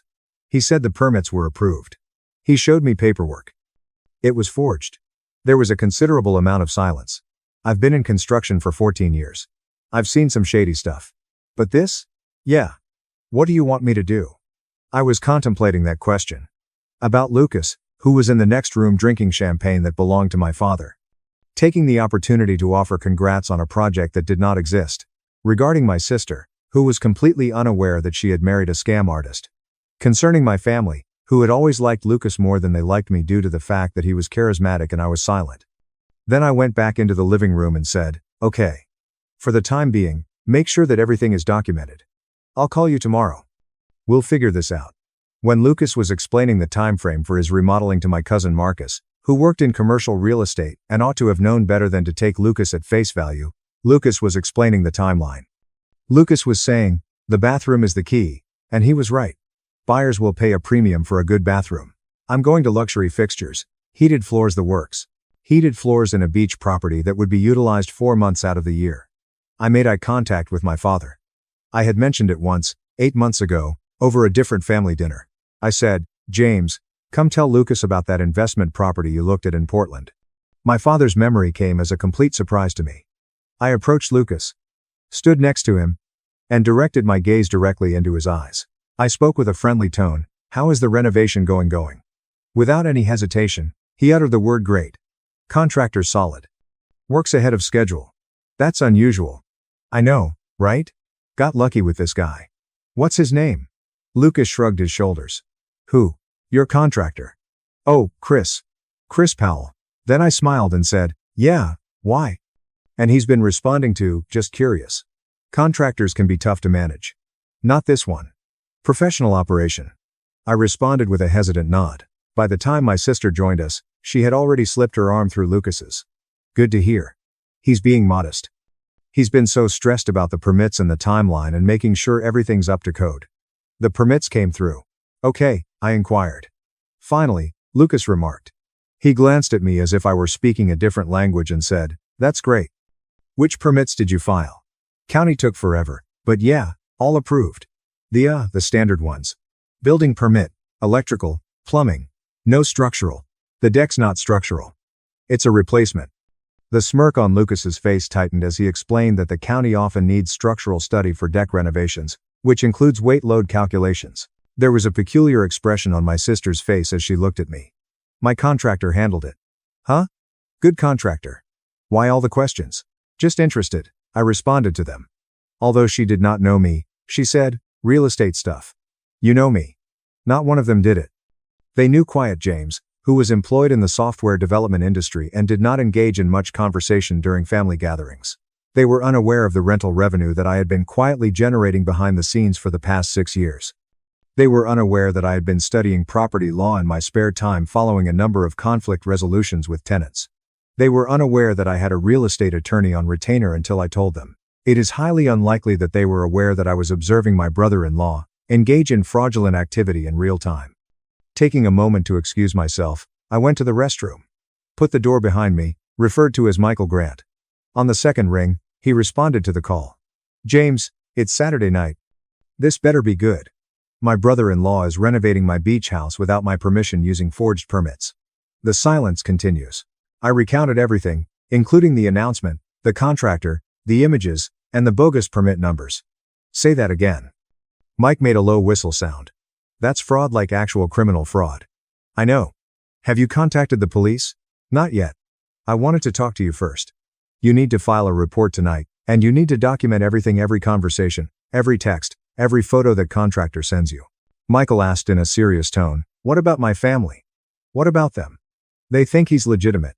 My sister is married to him, James. Michael's voice became more serious. He's committing fraud using your property. He's lying to a contractor. He's forging government documents. This isn't a family dispute. This is a crime. I know. So, what do you want to do? I turned around to look at myself in the mirror. Be quiet, James.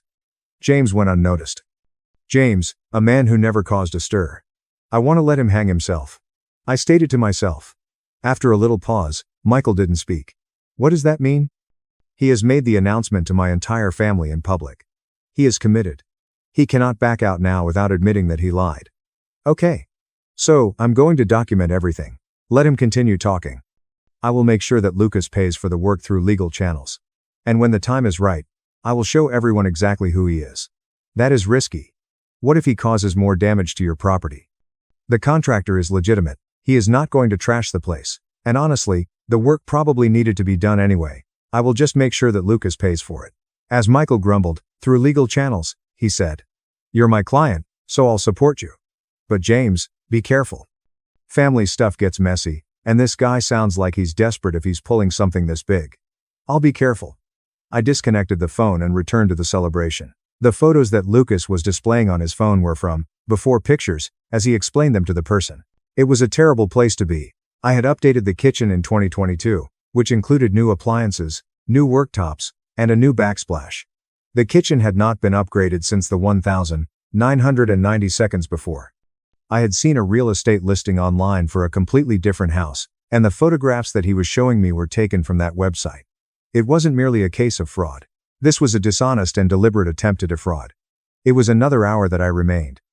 Observed Lucas amassing a collection of congratulations like cash. Observed my sister radiating with pride as she reflected it. My father would give him a slap on the back and say things like, always knew you had it in you, and say things like, that's how you build wealth. No one would ask me how I was doing. Neither my employment nor my life were discussed, nor was it inquired as to whether or not I had recently visited the beach house. As is my custom, I remained unseen, which, as it turned out, was precisely where I should have been to begin with. At a coffee shop in Riverside County, I finally got the chance to meet Chris Powell 2 days later. With aged hands and tired eyes, he was in his mid-40 seconds. With him was a file folder that was 6 inches thick. This is something that I've been doing for 14 years, he remarked as he spread paperwork all across the table. She added, I've worked with homeowners, investors, and flippers. I thought I'd seen everything. Tell me how he approached you. The job board posting said that he had inherited a family beach house and wanted to modernize it for resale. He showed me photos, gave me the address, and said he had the permits ready to go. I quoted him $26,500 for the deck, bathroom, and interior paint. He negotiated down to $21,000. We shook hands. Did he show you proof of ownership? He said his name wasn't on the deed yet, that it was still in his grandmother's estate. Said the family was handling the paperwork. He'd used my grandmother's passing to legitimize his con. I took out my phone and showed him my deed. When did you start working? I said. 8 weeks ago. I've put in approximately 48 hours of labor in addition to the materials. I'm already into this for $17,800. Chris had been staring at the document for a long time. This is the county record, my name, my property. I bought it from my grandmother's estate 6 years ago, he described. He said his grandmother just passed. Chris took out photocopies and asked, "Do you have the permits he showed you?" Jesus. She passed away 7 years ago. Christopher said. The county permit system was the first thing I accessed on my laptop, and I logged in, checked each individual number. I remarked, "These are not genuine." It is possible that he found a template online, modified the numbers, and printed them off. These permit numbers do not exist in the county database. How did he forge them? I verified the address. Chris responded in a defensive manner. The majority of contractors do not verify every permit number unless they have a reason to be suspicious. I verified the property exists. I didn't think to verify the permit numbers because why? Would someone go through all that trouble to fake them? Because he's desperate. I responded to him. Or compulsive, or both. I pulled up additional county records, which included property tax payments that were all up to date and paid by me. I need to file a police report. Chris said you should. I'm going to file one, too. When? After I talk to my sister. Chris looked at me. She doesn't know. I don't think so. She seems to be genuinely happy for him. You're going to tell her husband is a fraud. Chris leaned back in his chair and said, I'm going to show her the evidence, and then I'll let her draw her own conclusions. You're a better man than me. I'd burn him down immediately. Oh, I'm going to burn him down, I responded to you. Over the course of that evening, I called my sister and said, I'm just going to do it thoroughly. It was a happy sounding, hey, she said. What's up? Can we have coffee? Just you and me. I just need to talk to you about something, the speaker said after a little pause. Is everything okay? About Lucas? Yeah, James. If this is about the beach house, I know you're probably hurt that he didn't ask your opinion, but it's been sitting there for years. And Olivia? Please just have coffee with me. Another moment of silence. It is longer this time. Okay. Tomorrow. Tomorrow. We got together at a cafe that was located in the middle of the distance between her house and the city. She arrived wearing athleisure and sunglasses, giving the impression that she had just finished her yoga session. As she sat down, she commented, You appear to be distressed. My laptop was hauled out, and I responded, I am. What's going on?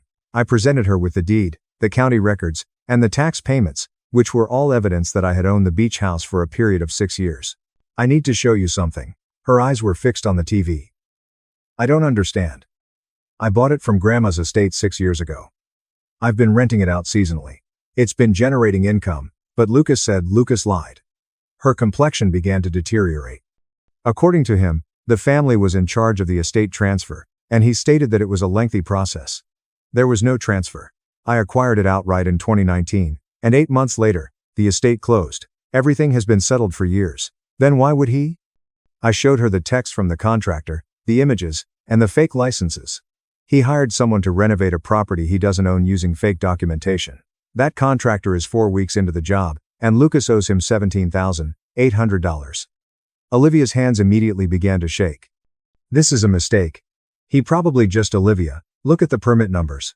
I checked them in the county database. They don't exist. She took another look. Her expression changed as she became more aware of the situation. With a hushed voice, she asked, How long have you known? Since Dad's birthday party.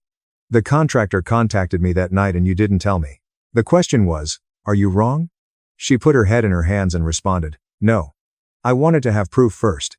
I wanted to make sure that I wasn't wrong. Suddenly, she looked up, her eyes welling up with tears. Oh my God. I'm sorry. Don't apologize. You didn't do anything wrong. In response to the question, what are you going to do? I need to submit a police report because the contractor is already speaking with a detective. This is a case of fraud, Olivia. It's a criminal offense. He's my husband. I know.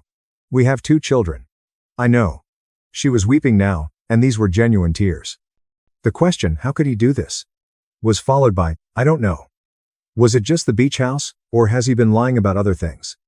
I hadn't given that much thought before. She proceeded to pick out her phone and scroll through things before saying, I don't know. 8 months ago, he said he'd gotten a promotion, that his salary was increasing, but we never saw the extra money. He said it was going into investments. What kind of investments? He wouldn't give me details. Said it was complicated. Said I should trust him. Red flag. Big red flag. Olivia, you should talk to a lawyer. Not about divorce necessarily, but about protecting yourself and your kids financially. While she was processing the information, we sat there in silence and she said, I can't believe this is happening. Numerous other customers arrived and went. Idiots were called out by the barista. During the time that my sister's world was falling apart, life continued around us. She finally posed the question, what happens next? I am going to make a report with the police tonight, and the detective will most likely want to speak with Lucas. When asked if he may go to jail, she responded, possibly. Fraud, forgery, theft by deception. It depends on how the district attorney wants to charge it. She wiped her eyes and continued. And the contractor will most likely sue for payment. Our kids. I know. Everyone's going to find out. Yeah. Dad's going to be devastated. Dad believed Lucas's lie. That's not on you. She looked at me with concern. Really? She looked at me with concern. Why didn't you say something at the party when he was lying to everyone? Because I needed to be sure, and because I wanted to give you a chance to hear it from me first. Thank you. You're my sister. She immediately began to cry again. I'm so sorry for all of it. For not asking about the house. For not checking with you. For just assuming. But she ought to have known. You were unaware of it. They should have all done so. The question of whether or not I had done anything with Grandma's house should have been posed to me, the quiet son and the sibling who was overlooked. The question that they ought to have been asking was who had been paying the taxes and who had been maintaining it. In spite of the fact that they ought to have paid attention, they did not because Lucas was charming and self-assured, and he knew precisely what to say next. I was just James at the time. That evening, I submitted the report to the police. The following morning, I received a phone call from Detective Lauren Hayes, who works in the property fraud branch. Mr. Williams, I've reviewed your report and the documentation you provided. This is pretty clear-cut fraud. I'm going to need to interview Mr. Collins. He doesn't know I've reported it yet. I spent 2 hours in the Riverside County Sheriff's Station going through everything. That's probably better. Can you come down to the station this afternoon? I want to get your full statement on record. I was able to get your statement recorded. Detective Hayes was meticulous. He was in his mid-50 seconds during his 25 years on the force, patient, and systematic. Has Mr. Nective Collins attempted to contact you directly? She said with curiosity. No, he is not aware of it. I am aware of it. Has she confronted him? Detective Hayes said. I don't know. I told her to talk to a lawyer first. Detective Hayes took notes. And your sister? I told her 2 days ago. She's trying to process it. We're going to execute a search warrant on his residence. Look for evidence of the forged documents, communications with the contractor, anything that shows intent. When? Probably next week. I need to coordinate with the district attorney's office. What about the contractor, Chris Powell? He's filing a separate civil suit, but his evidence supports the criminal case. Forged permits alone are enough for charges. I found myself leaving the station feeling strange, as if I had set something in motion that I couldn't stop, which was exactly what I had done. My father called me 3 days after that. James, what the hell is going on? What do you mean? Olivia called me crying, said something about Lucas and fraud, and the beach house. She wasn't making sense. I stopped and took a deep breath.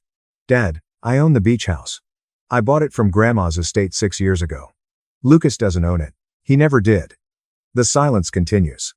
He hired a contractor to renovate it using forged permits. The contractor's 4 weeks into the job, and Lucas hasn't paid him. I filed a police report. There's an active investigation. Another moment of stillness. Dad. You're telling me Lucas lied at my birthday party in front of the whole family? Yes. And you knew? During the party, the contractor sent me a text message, and you did not respond to it. I wanted to have all the facts first. I wanted to talk to Olivia privately. I wanted to handle this the right way. The right way would have been to expose him immediately so that everyone could watch Olivia's humiliation in real time. This prevented him from doing so. In a low voice, I whispered, "She is your daughter." Another extended period of stillness followed by the statement, "I protected her as much as I could."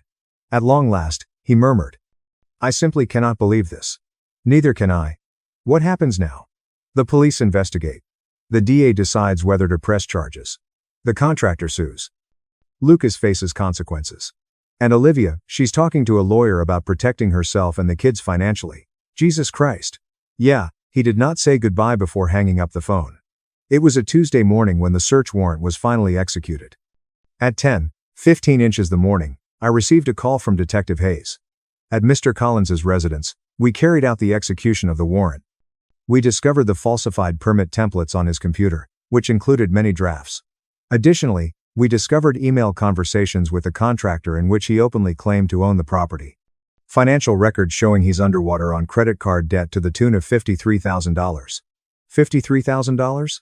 He was desperate. Mr. Williams. He probably thought flipping the house would solve his money problems, but he doesn't own it, which is why it's fraud and not just bad business. Is he under arrest? Not yet. We're building the case for the DA, but it's coming. I sat down at my desk, phone pressed to my ear, trying to process the number. The debt amount is $53,000. Nothing was known to my sister. She had been deceived by her spouse about all that had happened. There's something else, Detective Hayes remarked. Except for that. What? We found evidence he was planning to take out a home equity loan against your property. He had loan applications filled out, forged signatures, the whole thing. My stomach immediately began to sink. He was going to take out a loan against a house he didn't own using forged documentation. Yes. That's felony fraud. Multiple counts. When will you arrest him? DA is reviewing the case now. Probably by end of week. In the evening, Olivia gave me a call. Her voice was dull and lifeless as she said, "They searched my house today." I know. Detective Hayes told me. Found a whole folder on Lucas's computer. Plans, budgets, loan applications, all for your house. I'm sorry. Don't be. You didn't do this. He did. She pulled herself together. I had no idea that we were in such good shape. I was surprised when the detective showed me the credit card statements, which totaled $53,000. I thought we were saving for the college expenses of the children. What are you going to do? I have already filed for legal separation. My attorney has advised me that I need to protect myself and the children from his debts. That's smart. Smart? She chuckled bitterly. I married a con artist and didn't notice for 6 years. How is that smart? You're not responsible for his lies. Everyone thinks I knew.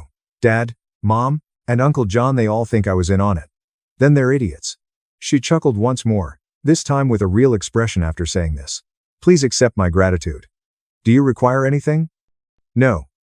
I just wanted you to know that I'm handling it. I'm not going to fall apart. I know you won't. And James? Yeah.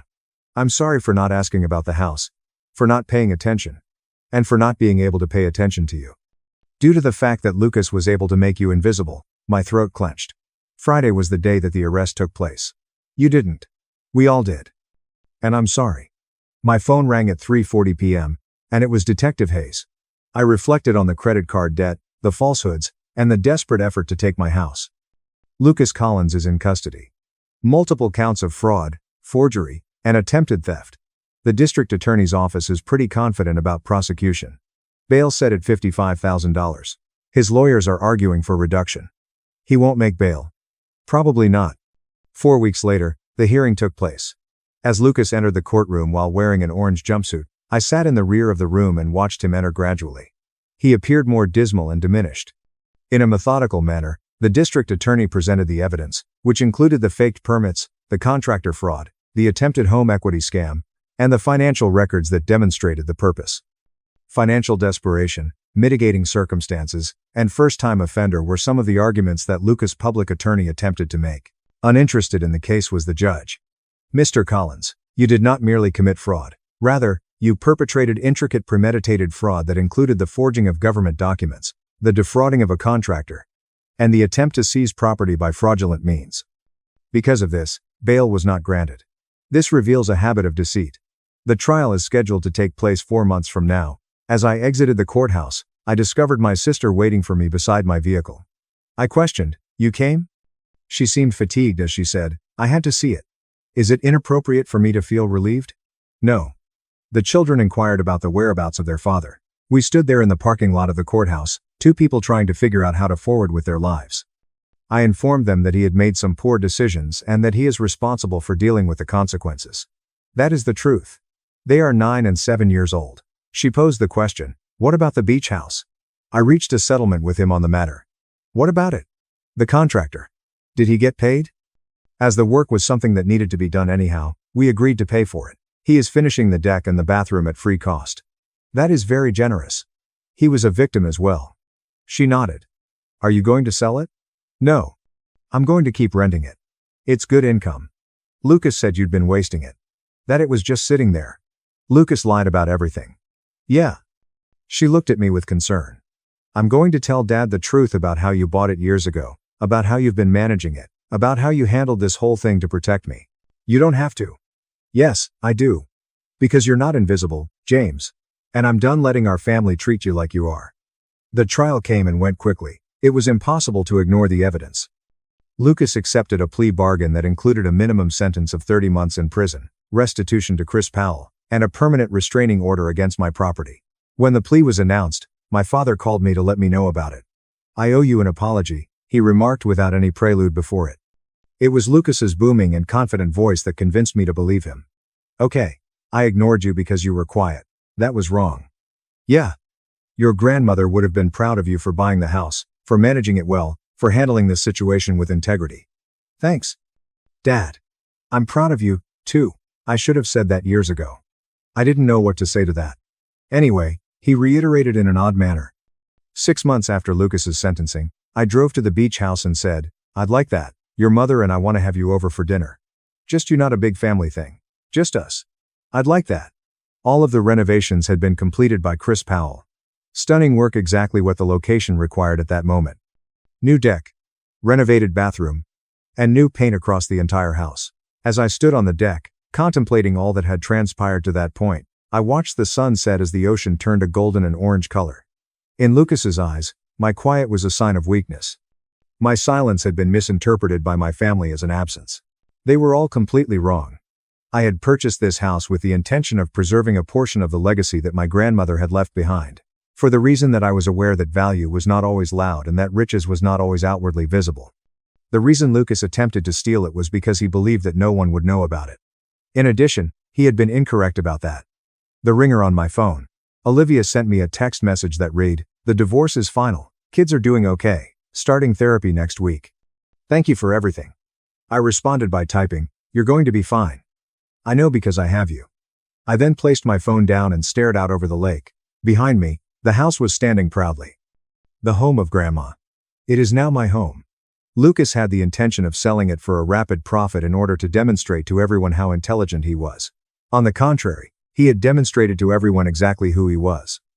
I was able to accomplish this by simply telling the truth. There was no drama or spectacle involved. All that was required was documentation and patience, and I allowed his own falsehoods to ruin him. The sun slowly descended below the horizon. With the knowledge that often the victories that are the least obvious are the ones that are the most satisfying, I locked the door and drove home. I was the invisible sister until Grandma's 80th birthday. I pulled up in a Tesla I bought with cash. They suddenly loved me. I cut off their funding. In the meantime, my sister received compliments on her life, and I was treated as if I were nothing more than background noise. I did not let it bother me until my grandmother asked me where I was living at the time of her birthday. My sister threw up her champagne as I said, just a little penthouse overlooking Central Park. It appeared as though my mother had seen a ghost. The only thing that my uncle did was whistle and say, well, I was the person you neglected to say anything about for the most of my existence. It's possible that it's not out of spite, but it's most certainly out of apathy. Whenever there was a family meal, a birthday party, or any other kind of gathering, it seemed inevitable that my sister Sophia would be the center of attention. The golden girl, she was everyone's favorite star cheerleader in high school. She was a straight A student, she married young to a guy who owned a boat. And she posted well-lit Instagram photographs of their golden retrievers that matched each other. My mother would talk about her for hours on end, which was like listening to a broken record that only played one track. And as for me, I was just Isabel, a shy and uncomfortable Isabel who left home early and didn't come home very often.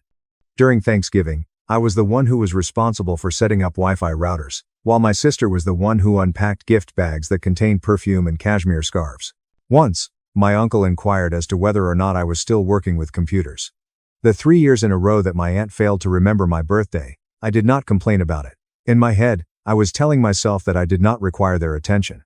I got a career in information technology support after I graduated from college. Despite the fact that it was tedious, thankless, and exhausting, I persisted in my efforts. In the evenings, I taught myself various programming languages, developed applications, and worked as a freelancer on the side. Although I lived in a small flat, my screens were quite large. When the majority of people were winding down, I was getting ready to work, putting in long hours fixing bugs and working late into the night with teams from other countries. The situation was not glamorous, and I did not post about it in any way, shape, or form. No one in my family was aware of what I had done. It was never a question. While I was attempting to explain a new work title that I had received, my father interrupted me in order to inquire about Sophia's yoga retreat that she was attending in Sedona. The strange thing is that the bonuses I received from my new job were greater than what Sophia's husband made in the entire year. So I decided to keep it to myself. I was able to construct my own personal kingdom unnoticed. The promotions arrived. And so did the recruiters. A cybersecurity company promoted me from the position of support to that of systems architecture, then product management, and finally to the position of head of an entire division. The fact that I moved to New York by myself and rented a penthouse was something I never disclosed to anyone else. Because of my work, I went to Singapore, and I went to London for conferences. In order to give the impression to my family that I was still residing in a studio in Queens, I purchased a Tesla and paid off the loan with cash. I didn't bother it because they didn't seem to care. Then, however, my grandmother turned 80 years old, and there was no way I could miss that party. My return flight was a red-eye flight.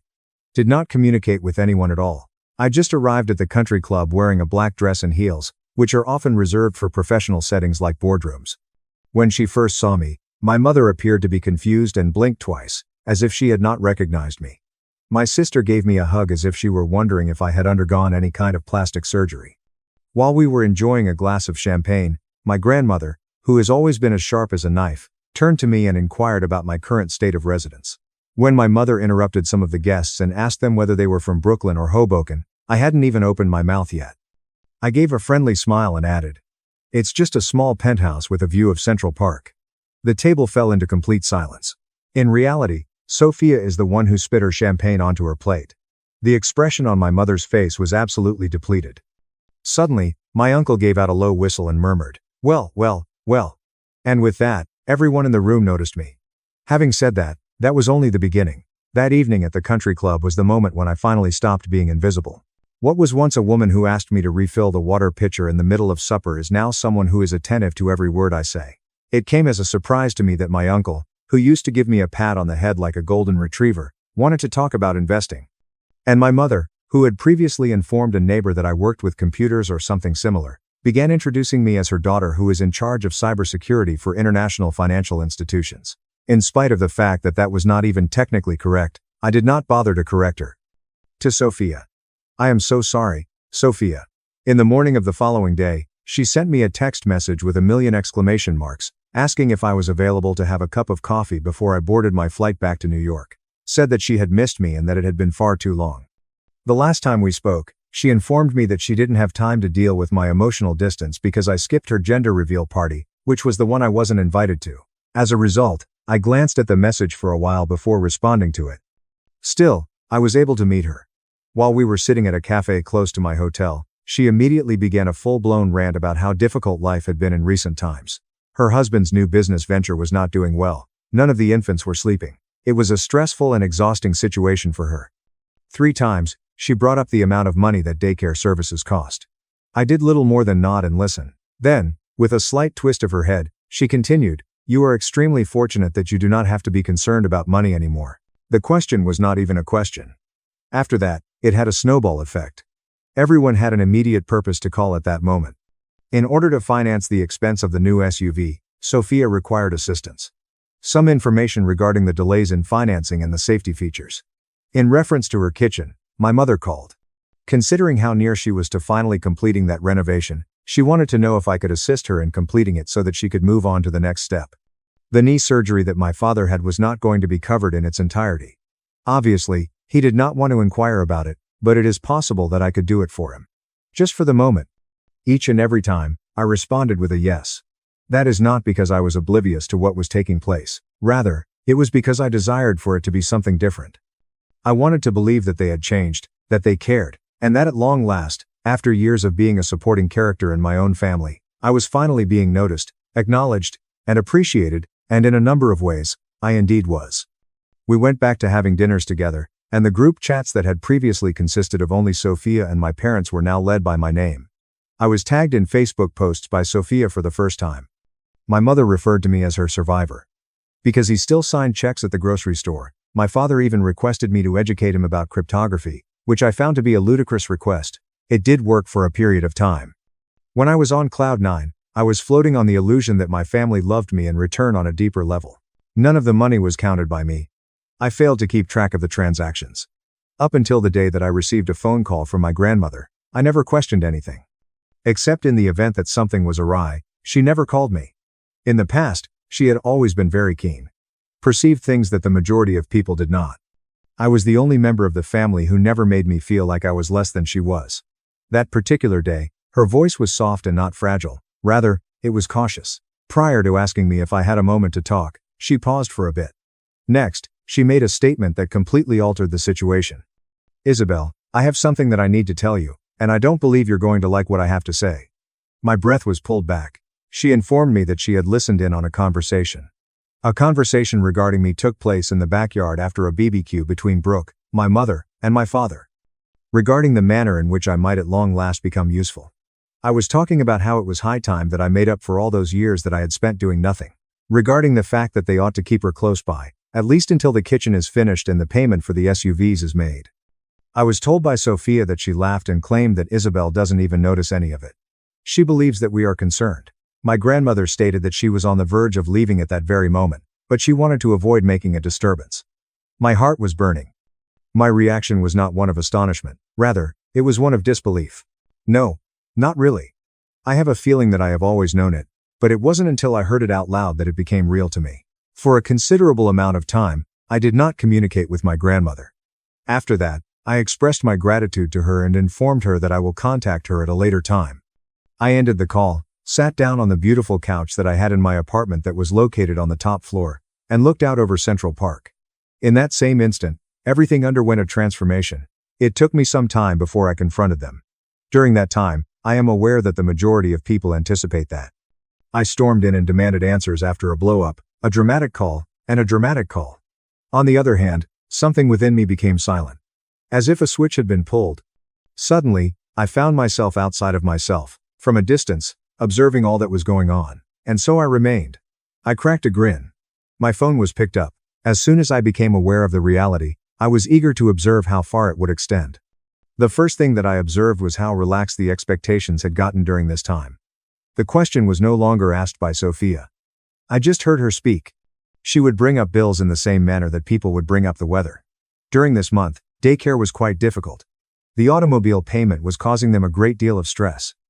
A little bit of a push was all that was required for her husband's business to get over the hump. I was waiting for me to fill in the blanks in each sentence that lingered above me. The same thing happened to my mother. Although she never really spoke the words, she did not feel the need to do so. She would send photographs of cabinet samples, countertops, and flooring, and then she would follow up with a statement such as, "Isn't it crazy how expensive materials are now?" Or, "We're thinking of doing it while we're still healthy enough to enjoy it."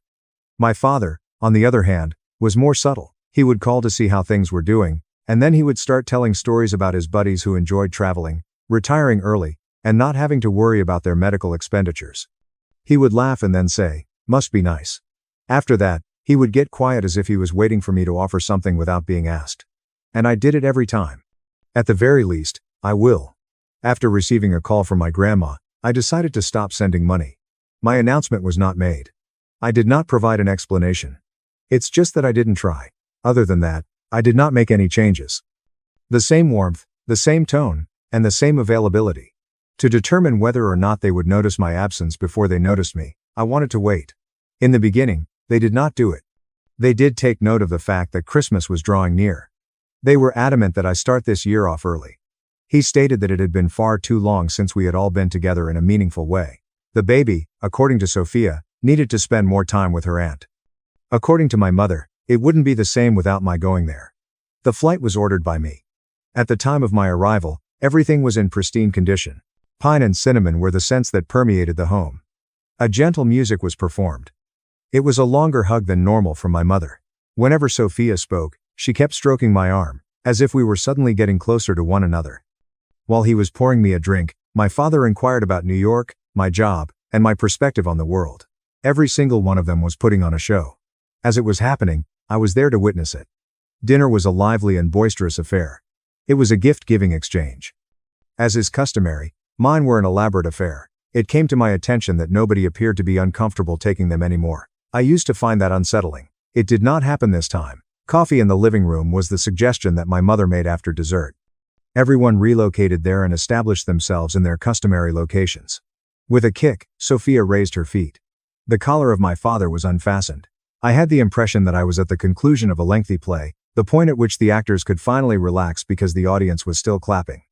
That is when I said my words. "Do you remember the barbecue that took place a few months ago?" I inquired of Sophia. "The one that is located at my parents' house." Following the arrival of everyone else inside, I inquired as to whether or not she recalled standing in the backyard with my mother and father. A halt occurred in her. A moderate amount, but not a spectacular one. My mother uttered my name as if it were a warning. Absolutely nothing was spoken by my father at all. I informed them that I was aware of what they had said.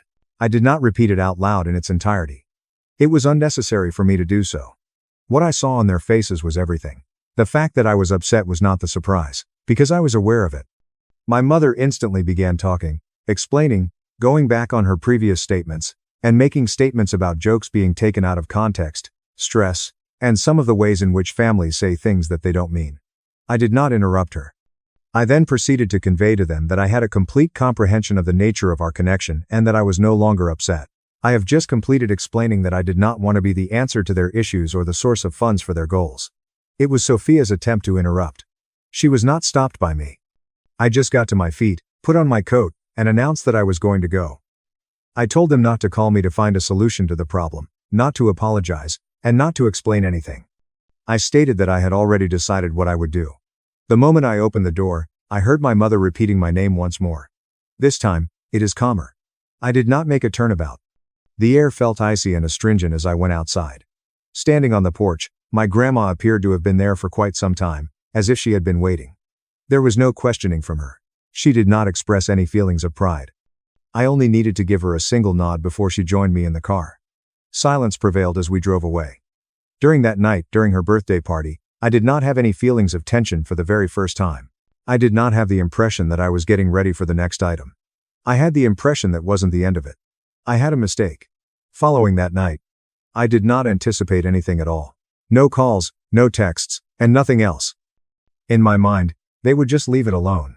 Stew and possibly whisper about me to each other, but in the end, you should step back for a temporary period of time. Indeed, that is precisely what took place. There is no sound. It is utterly and completely silent. Naturally, my grandmother maintained communication with me. For a week, she extended an invitation to me to visit her home in Florida. We are the only two of us. There will be no drama, no questioning, and no casual chats about the financial position of anyone participating. Each morning, we went for a walk along the beach, and then we cooked dinner at home. It had been years since I had experienced such a sense of lightness. Then, 3 weeks after I had returned to New York, an odd occurrence took place. I was asked to take a call by a recruiter. I was not familiar with it. He seemed eager, perhaps even a little bit too eager. This individual stated that he had a client who was searching for someone to head up a new cybersecurity section. It was stated that my name had been mentioned. He stated that he had seen my information on a professional network that was owned by a family. By all appearances, I had joined. There was nothing that I had joined. My response was that I was not interested, and then I hung up. However, the call remained in my mind. After waiting for an hour, I began digging. It took me almost 20 minutes to locate it. An fabricated profile in the manner of LinkedIn that was established by someone else using my full name, photo, and career history, along with a great deal of exaggerated rubbish. Fake endorsements and co-titles on films. Even though it was sloppy, it was polished enough to pass. If you weren't paying great attention, you might have missed it. In addition, it was clearly connected to a newly established consulting firm that was being managed by a person named Matthew Kalman. My name was put on the website as a silent partner, despite the fact that I had never heard of him before. One could find a telephone number. That was my call. Attempt to guess whose voice responded. My father. I didn't even give him the opportunity to speak. What the heck was he doing? I demanded to know from him. He stumbled, made an attempt to retrace his steps, and made a statement about how he was merely attempting to contribute to the development of something for the family and to capitalize on our mutual success. I hung up the phone. 10 minutes after that, Sophia made a phone call. Although she claimed that she had nothing to do with it, that was not the issue that triggered my anger. She concluded by saying, "You don't understand how much we needed this. Things are really hard right now." On the other hand, that was the reason I wrote a cease and desist letter that evening through my attorney, who was not a cheap counsel. In addition to dealing with the ramifications from 2 investors who had already contacted out to me assuming that I was involved, I was required to shut down the website, scrub the bogus profiles, and fix the situation. It might have been the end of me. That, however, was not even the most terrible aspect. The realization that they were no longer only interested in my money was the most upsetting part. They desired to know my name. They wanted to go about in my success like it was a coat, thinking that they had also built something, and they wanted to wear it like a coat. Previously, I had merely served as a resource. I served as their brand. And they didn't believe that I would notice it. While I was still partially in disbelief, I contacted my grandma that night while I was pacing around my apartment. Her tone did not convey any surprise. "That is something that has been with me ever since," she remarked. "I warned you, Isabel. They don't love people. They love what people can give them." Then, I made all of the necessary adjustments. New account numbers and new numbers. I wiped my digital footprint clean and built it again from the ground up with firewalls that would require a government badge to pass through. I decided to stop responding to mysterious numbers. I became completely eerie. As well, I went away from the city for a bit. Not indefinitely, but just long enough to get my thoughts organized. During that time period, I was taken aback by the letter, which was a genuine letter written by hand and did not include a return address. The note was found within. In addition to a photo that was affixed to the bottom of the document, it stated, "We didn't mean to hurt you. We were just scared. You're not like us anymore." The document was not signed. I was 13 years old at the time, and I was standing at the kitchen counter of my grandmother's house, clutching a screwdriver and disassembling an existing radio. Everyone else in the background was giggling, preoccupied, or celebrating something else but themselves. My eyes were the only ones that were focused on the camera. That picture was taken by my mother. If you were wondering, though the message was unmistakable, it was already too late. There was no response from me to the letter. First, I took my time reading it twice, and then I folded it back up and slipped it into the drawer at the bottom of my desk. Although I did not rip it up, I also did not cling to it as if it were something that was significant to me. I felt as though I was holding a memento from a location that I no longer resided in. An attempt to repackage guilt as sentiment, which is the final desperate attempt. For what they had done, they did not feel any regret. They expressed their regret that I left before they had completed their work. I did not wait a week to cool off after that, but I did wait. To be sure, to make sure that I wasn't reacting emotionally, and to make sure that this wasn't some dramatic detour in our relationship, but rather the final turn, I was no longer upset. I then proceeded to compose the message. There was a brief period of frigid weather. I didn't try to make it seem better or alter the truth in any way. I pretended that I was aware of everything. The fraudulent consulting firm, the investors, and the digital profile that used my credentials without my permission are all examples of this. I told them that I was aware of the jokes, the manipulation, and the conversation that took place in the backyard. Despite the fact that I had been generous with them for many years, I realized that my generosity was not appreciated by them. It had become militarized. I let them know that I would be cut off from touch indefinitely. Not only the money, but also the visits, and everything else as well. I told them that they should not make any further contact. Even in the case that someone passed away, not for assistance, not for closure, nor for family gatherings. I warned them that I would take legal action against them if they went beyond that boundary. There is no question in my mind, it was not signed by me. Isabel, my love. It's just my name. I pressed the send button, and suddenly there was silence. Not even an attempt to gaslight me into thinking that I was being too severe was made. There was no response, no phone calls, no panicked voicemails, and not even. Only a vacuum left. It should have been painful. In all honesty, I anticipated that it would, but it did not. On the other hand, I experienced a different sensation, as if I had just emerged from a room that had been filled with smoke that was not visible for many years.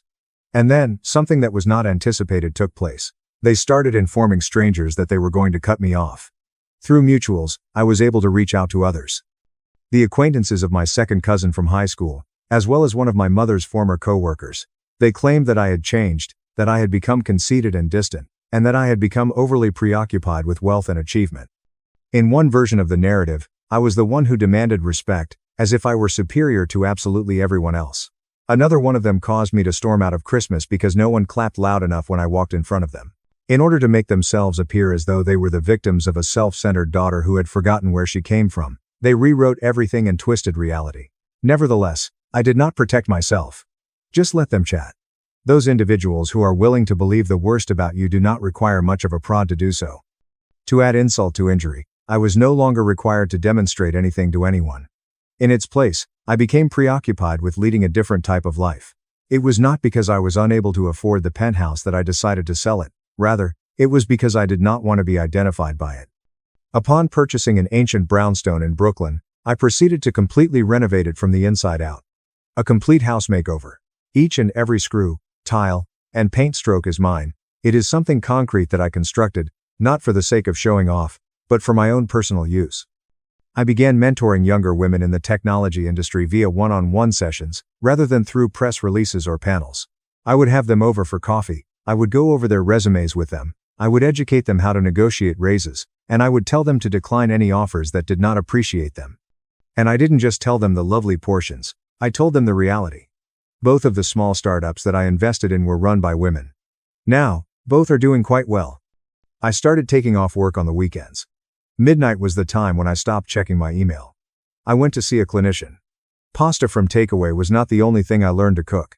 I took up a rescue dog who had just one ear and a mischievous disposition. I gave him the name Ghost since that was how my family referred to me in the future.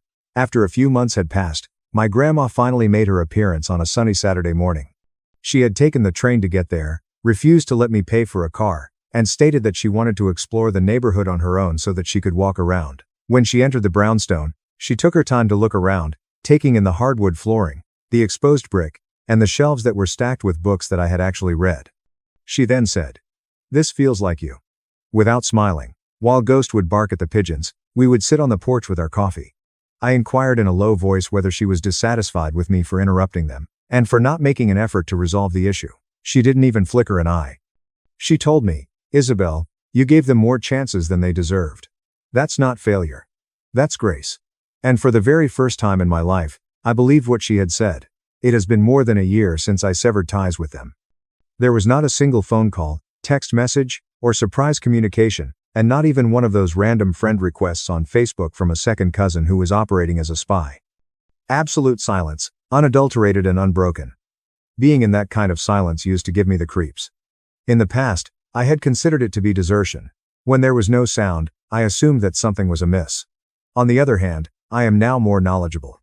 The sound of healing and the sound of space clearing away can sometimes be heard in stillness. The elimination of something that is harmful to one's health. This brownstone is still where I call home. We are currently at home. I failed to repair every single floorboard, every single wall, and every single chip tile. All of this serves as a reminder that I am the one who created this life. It was not provided to me. It was not something that was inherited, passed down, or wrapped in ribbons by individuals who clapped when it was convenient for them to do so. I worked hard and in private to earn it. The work is consistent. I am still in charge of my team and I am still developing systems that the majority of people will never see but on which they rely every day. The number of things that I decline to do has increased. I used to give in to my fear and say yes. There is a fear of missing out, a fear of being forgotten, and a worry of becoming insufficient. No longer exists. At this moment, I make a decision about what is rightfully mine. Growth has occurred in the mentorships. It all began with 2 young ladies. Today, I am assisting 10. When they are stuck at occupations that exhaust them, we meet in person, over coffee, or simply via Zoom instead of meeting in person. What I wish someone had told me when I was 22 years old is what I share with them. To be valuable, it is not necessary to be loved by others. You merely need to be appreciated, and the first step in achieving this is to treat yourself with respect. Ghost is still the same huffy, one-eared version of himself. The fact that he despises anyone who comes too close to the house is something that I have come to genuinely appreciate. Being aware that someone, even a dog, is continually watching over the entrance to the house brings a certain sense of calm. My grandmother comes from time to time. Small things, a box of tea, and a story from her past that she has never shared before are among the things that she brings. Once in a while, she inquires as to whether or not I ever consider returning. Not in a critical manner, but simply out of curiosity, I am wondering if I don't miss them. I do not falsify. I tell her that I don't like the thought of them. This is the version that I used to keep in my thoughts when I was a child with me. A mother who gave me protection. A father who was pleased with my accomplishments. A sibling who did not consider me to be a rival or a financial institution. It is not true that that version ever existed. To be honest, I had been warning her for quite some time. It is clear to her. It is always the case. While I was walking around one afternoon a few months back, I came across my old photo box. The picture that was included in the letter was the same one that I saw when I opened it. During the time that the rest of the family was laughing in the background, I was 13 years old and working on the broken radio. I was fixated on it for a considerable amount of time. She didn't pay any attention to being seen when she was that version of myself. She merely desired to construct something, modify something, and gain an understanding of how things functioned. She was absolutely unbroken. You could say that she was buried under individuals who were too preoccupied with themselves to notice her. Getting rid of the letter, burning the photo, and getting rid of everything else that still binds me to them are all things that I have considered taking into consideration. I have not, however. When I say that I want to remember something, I don't mean that I want to cling on to it. Getting rid of everything that is painful is not necessary. Certain things are designed to remain as a reminder of how far you've come, of how difficult it was, and of the reasons why you will never go back to the past. This is the latest update. They did not meet any of my expectations in any way. When I stated that I was finished, I meant it. I had moved on, constructed a different sort of life, and accepted the truth that there are certain people who never change from who they were. However, during the previous week, an odd occurrence took place. My phone rang, and I received a voicemail from a number that I was not familiar with. A voice that is delicate and somewhat anxious. That person was my cousin, Natalie. Our last conversation had been over 10 years ago.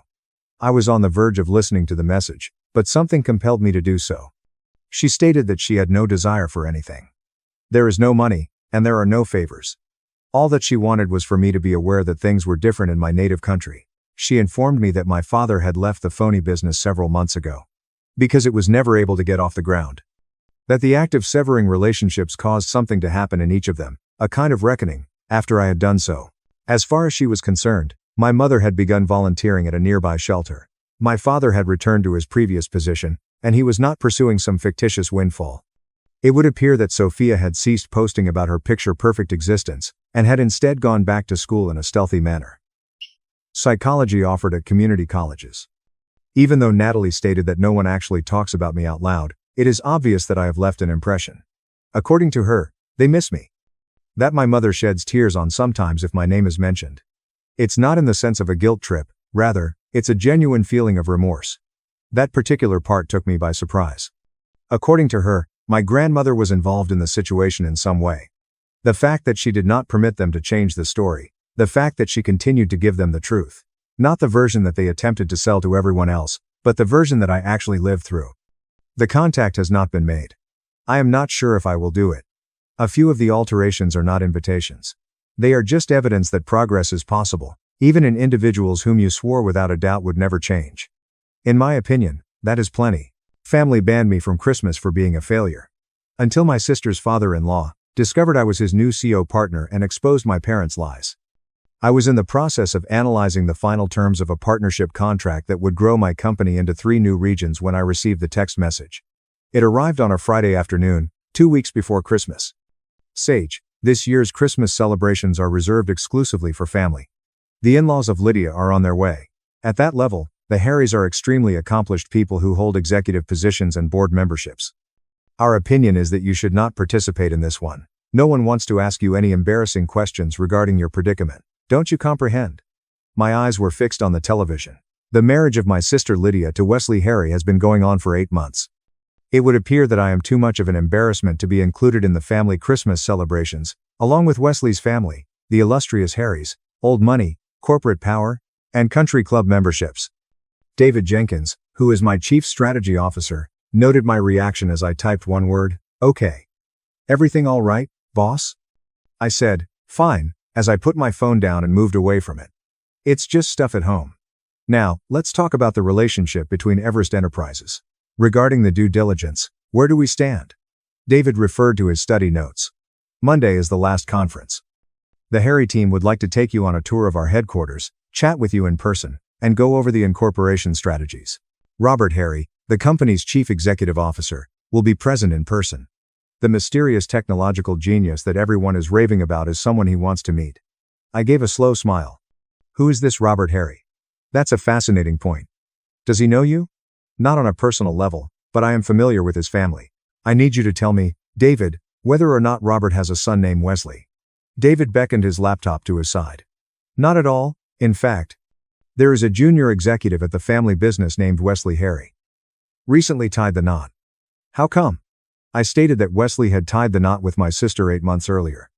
Those members of the family who are too privileged for me to be with throughout the holiday season. The eyes of David became wider. Oh, yes, this is going to be just incredible. The purpose of this gathering is to conduct business. I made the edit. Consistently professional and polite in every way. With regard to the question of whether or not the relationship makes strategic sense, the fact that they are my sister's in-laws is irrelevant. Nevertheless, you are going to let them know, right? It is true that you are Lydia's sister. The decision is going to be left up to them to sort out on their own. If it comes up, it will come up. As I have stated, in the event that this does not occur, we will have a wonderful professional relationship, and they will never be aware that they excluded me from the family holidays. As David admired you, he remarked that you are a devil. As I corrected myself, I am pragmatic. At this point, let's make certain that the presentation on Monday is faultless. Whether wealthy or not, the Harrys present a significant possibility for partnership. Lydia was the epitome of a perfect kid. She was stunning, personable, and exceptionally bright in social situations. In addition to being able to make conversation with influential people and show herself as intellectual and sophisticated, she was also aware of which fork to use when attending formal dinners. When I was younger, I was the strange one. The individual is excessively intelligent, overly passionate, and overly interested in topics such as coding, artificial intelligence, and the resolution of technically unsolvable problems. What's stopping you from being more like Lydia? Mom was always inquiring about it. She is aware of how to navigate the streets of civilization. She is aware of what is significant.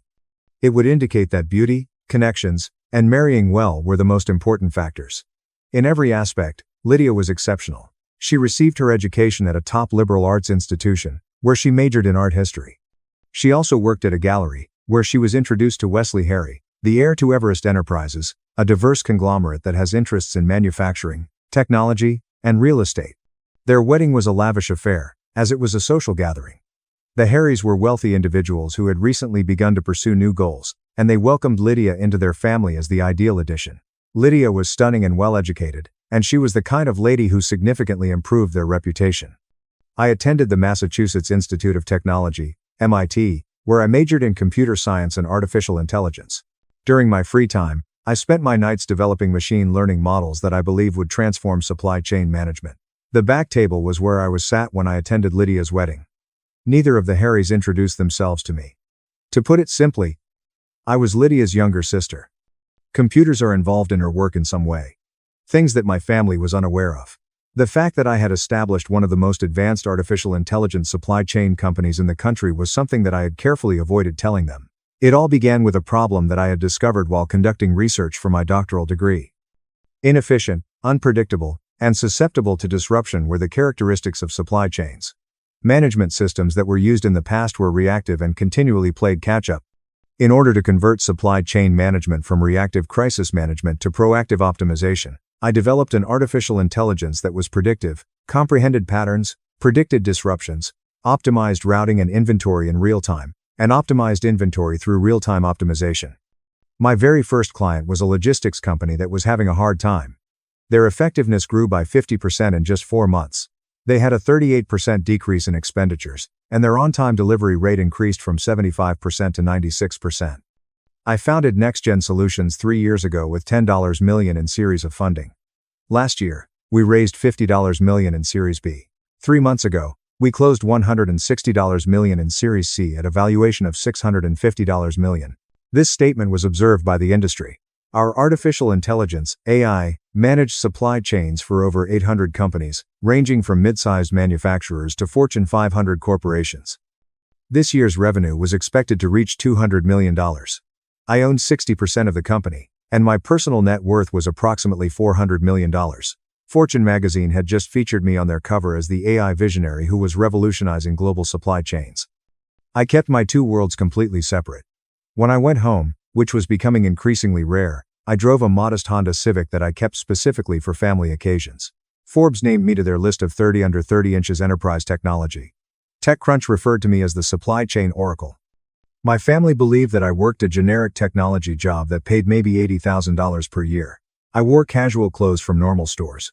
I lived in what they thought was a small apartment in the city. They'd never visited, so they didn't know it was actually a $6 million penthouse with views of the bay, custom furniture, and a home office where I often worked late into the night. At family gatherings, I was quiet Sage. Unsuccessful Sage, the sister who never quite figured out her path. At work, I was Sage Richer, CEO of NextGen Solutions, Fortune cover subject, Forbes 30 under 30, the woman who'd revolutionized how global supply chains operated. I didn't tell my family because they'd made it clear that my path wasn't impressive to them. That Lydia's gallery job and marriage to a Harry were the markers of real success. That my computer work was incomprehensible and, as a result, unimportant. As a result, I stopped trying to explain it. I built my empire in silence while they celebrated Lydia's society, wedding, and impressive in-laws. My investors knew what I'd built. My 650 employees knew. The 800 companies that were using our AI knew. The supply chain industry knew. My family would not have needed to know. The partnership with Everest Enterprises was significant because they were a $4 billion conglomerate that had complex supply chains across multiple industries. Bringing them on as a client would be a major win, but more importantly, integrating our artificial intelligence deeply into their operations could serve as a proof of concept for other large conglomerates. David and I spent the weekend preparing presentation decks, demo scenarios, integration timelines, and ROI projections. Everything needed to be perfect. When I woke up on Monday morning, I dressed carefully. I wore a tailored gray suit from an Italian designer, a silk blouse, modest heels, and I radiated quiet authority. My hair was pulled back into a sleek bun, and I wore minimal jewelry, with the exception of my Patek Philippe watch. My assistant buzzed me at 9:45 a.m. and said, "Miss Richer, the Everest Enterprises team is in the lobby. Send them up to conference room A. I'll meet them there in 5 minutes." I gathered my materials and walked through our office. I looked exactly like what I was, a CEO who had built a company that was worth more than $500 million. The open floor plan displayed our culture, which included engineers working together, analysts studying supply chain models, and the energy of a company that was working to solve important problems. The Fortune magazine that featured my face on the cover was framed in the lobby, and visitors always noticed it.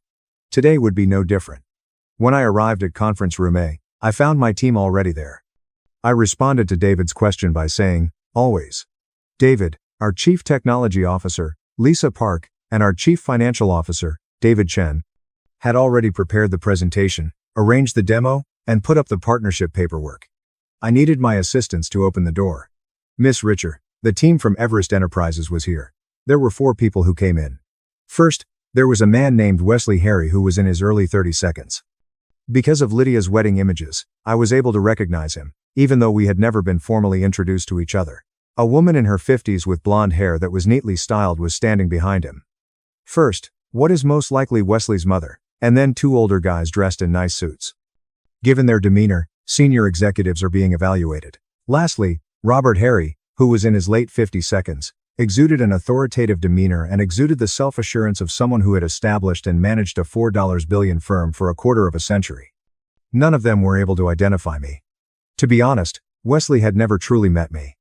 At his wedding, I wasn't introduced to anyone because I was sitting at the rear table. To Lydia, I was nothing more than a forgettable sister who worked in the field of computer science. I extended my hand and said, "Mr. Harry," as I smiled. "Sage Richer, I am Sage Richer, and I would like to welcome you to NextGen Solutions."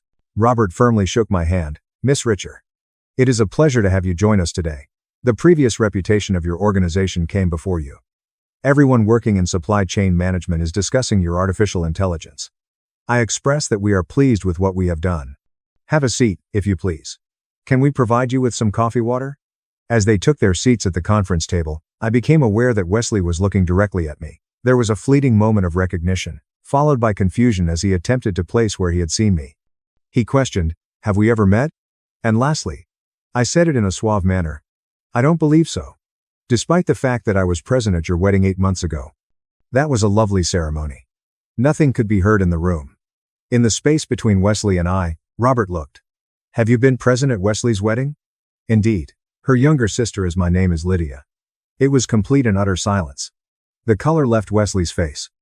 While seated next to him, his mother could be seen firmly grasping the armrest of her chair. The expression on Robert's face changed from one of professional courtesy to one of shock. "You are Lydia's sister," Robert said in a hushed tone. "The person who is employed in the field of technology, someone who established and currently manages this business. However, I believe Lydia would have labeled it as works in technology." "Yes, I did say that. In a technical sense, that is correct." "On the other hand," Wesley began, but suddenly quit. "You were told that I worked in a computer job that was very standard. I completed it. My struggles were a result of the fact that I was not extremely successful. I am aware of how my family describes me to other people, that is correct." At this moment, Robert was quite intensely looking at me. It was never stated by Lydia that her sister was a CEO. It was never revealed that her sister was featured on the cover of Fortune.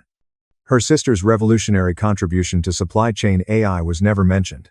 Lydia is unaware of this. What I answered was straightforward. My family doesn't know. They've never asked about my work. They've decided who I am without bothering to verify. Wesley's mother, whose name I had discovered was Serafina, then stood out. Nevertheless, at the wedding, there must have been a person who mentioned it. This is what I said. I was sitting in the back. "Your family has never been introduced to this. My role was that of Lydia's younger sister. And I worked in some capacity related to computers. Evidently, it is not worthy of being mentioned." "Oh my goodness." Wesley hushed his voice. "December 25th. A text message from your father." Because he had ceased realizing what he had just said, "You were not offered an invitation." A happy smile appeared on my face because your family is of the highest caliber, and mine did not want you to ask me embarrassing questions about my circumstances. Yes, I am conscious of it. 2 days ago, my father sent me a text message to let me know that I would no longer be invited to the family Christmas celebration. It appeared as though Robert's face had changed from one of shock to one that could have been fury. "In order to prevent embarrassing us in front of other people, they barred you from the event since we are executives and because we are meant to be exclusive. I have received a telegram that reads thus." Robert made a gesture around the conference room at the presentation materials that were directed at me. "Yes. But you are Robert. You have achieved more success than anyone else in my organization. You started with nothing and established a firm that is now worth $650 million. You are featured on the cover of Fortune. You're bringing about a revolution throughout an entire sector." In a calm manner, I did agree. "My family, however, is unaware of that fact. We are now faced with a choice that we must make." "Where do you stand?" Robert inquired about it. "Whether we can maintain professional boundaries separate from personal complications. Whether you can work with the woman your daughter-in-law's family finds too embarrassing for Christmas dinner." I stated in response to the question of whether or not this relationship makes strategic sense independent of the family links involved. "I open my portfolio to all business at this time. So, Mr. Harry, would you like to discuss how next-gen AI might optimize the supply chain operations of Everest Enterprises, or would you rather process the family dynamics first?" Robert Harry stared at me for a considerable amount of time. Following that, he began to laugh. His laughing was not polite, rather, it was deep and sincere, and it caused him to lean forward in his chair. "I'm sorry," he announced, while continuing to laugh. "I'm sorry, Miss Richer, but this is the most absurd situation I've encountered in 35 years of business." "Absurd how?" I replied with curiosity. "We spent 4 months investigating next-gen AI, reading every article about you, examining your technology, and getting ready to meet the brilliant and mysterious CEO that everyone is talking about. During this time, by the way, you were my daughter-in-law's sister, the one they have been treating like a charity case." He continued to smile while shaking his head. "Wesley, the family of your wife did not invite this woman to Christmas because they were concerned that we would believe they were not sufficient in terms of their impressiveness. Would you be able to comprehend how backwards that is?" Clearly, Wesley was in a bad mood. I was completely unaware of it. I mean, Lydia never mentioned Sage, but she did say that her sister works in technology. However, she did not answer this question since she does not know. I said this since no one in my family has ever inquired about the nature of my line of work. Using a cautious tone, Serafina raised her voice. "I am Miss Richer. In the name of my family, I sincerely apologize.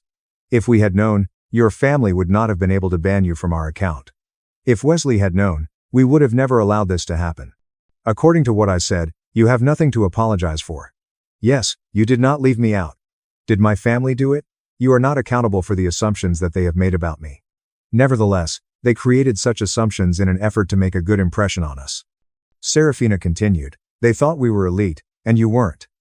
When the reality is, she motioned around the office, you're more accomplished than all of us combined. Success isn't a competition, Mrs. Harry. I responded by saying, your family built a $4 billion company over generations. That's impressive. I built a $650 million company in 3 years. That's different, not better. The problem isn't who's more successful. The problem is my family treating success as a reason to exclude people. Robert reached for his mobile device. I'm going to call our legal department. Today is the day that we will sign this alliance. Not because of any familial ties, but rather because your artificial intelligence is just what we require. Nevertheless, he presented me with a serious face. A discussion regarding the manner in which your father's family interacts with you is also likely to take place shortly. It is not required to do that. I responded with a resounding, yes, without a doubt, stated Robert. Both of us are on the verge of becoming business partners. That makes you a member of my professional family, and I do not accept individuals mistreating my partners. Mr. Harry, with all due respect, I have spent years not requiring the affirmation of my family. In addition, I do not require yours. I am looking for a relationship that is founded on the value of business, not on the politics of the family. Robert assured me that you would have both. Because of the revolutionary nature of your artificial intelligence. The family is on board with the decision since it is the moral thing to do. We spent the next 3 hours going over the specifics of the relationship, including the timetables for integration, the phases of execution, the anticipated return on investment, and the technical specifications. My crew was really impressive. It is Lisa, who explains the architecture of the AI. In the meantime, Michael is drafting the strategic road plan, and David is walking through the financial estimates. Astonishment was felt by the Harry crew. In spite of the fact that he was obviously uncomfortable with the family situation, even Wesley asked some insightful questions regarding the logistics of supply chain optimization. Lunch was served to us at approximately noon. Bob drew me away from the crowd. Could we have a private conversation, Miss Richer and Sage? We went into my office and walked in. His eyes wandered around, soaking in the surroundings. There are windows that reach from floor to ceiling, contemporary furnishings, the cover of Fortune magazine mounted on the wall, prizes from various business associations, and photographs of prominent CEOs and tech luminaries. In a low voice, he remarked that this was quite an accomplishment. Having accomplished all of this by the age of 35. Actually, I made a correction to 32. A month from now, I will turn 33. Indeed, even more remarkable. He paused for a moment. This is something that I have to tell you. In the capacity of Wesley's father, rather than as a business partner. I cannot believe it. Extremely heartbroken. If I had known, or if any of us had known, that you were Lydia's sister, that you had founded this company, and that you were being abused in this manner by your own family. What would you have done differently? I inquired about it. Urged them to include me in the Christmas celebrations. Created an embarrassing situation for everyone. Robert remarked, I would have made sure that Wesley was aware that you deserve to be treated with the respect that you deserve. If it were up to me, I would have urged that we meet you in person and initiate a relationship with you. Your family at this moment, regardless of whether or not your parents acknowledge it. I introduced myself as the sister of your daughter-in-law. Regarding the family, that is quite a distance. Robert stated in a strong tone. Not to me. To be loyal is something that my family values, Miss Richer. It is our responsibility to look out for our own, and if you are willing, I would like to include you in that group. I did some research on him. He appeared to be sincere. It was just a man who had developed a family business, and placed a high value on family loyalty. He was not attempting to impress me, nor was he trying to manipulate me. For that, I am grateful. I would say, but Mr. In order for this cooperation to be successful, I require that it be about business. If it turns out to be about family politics, then things grow more complicated.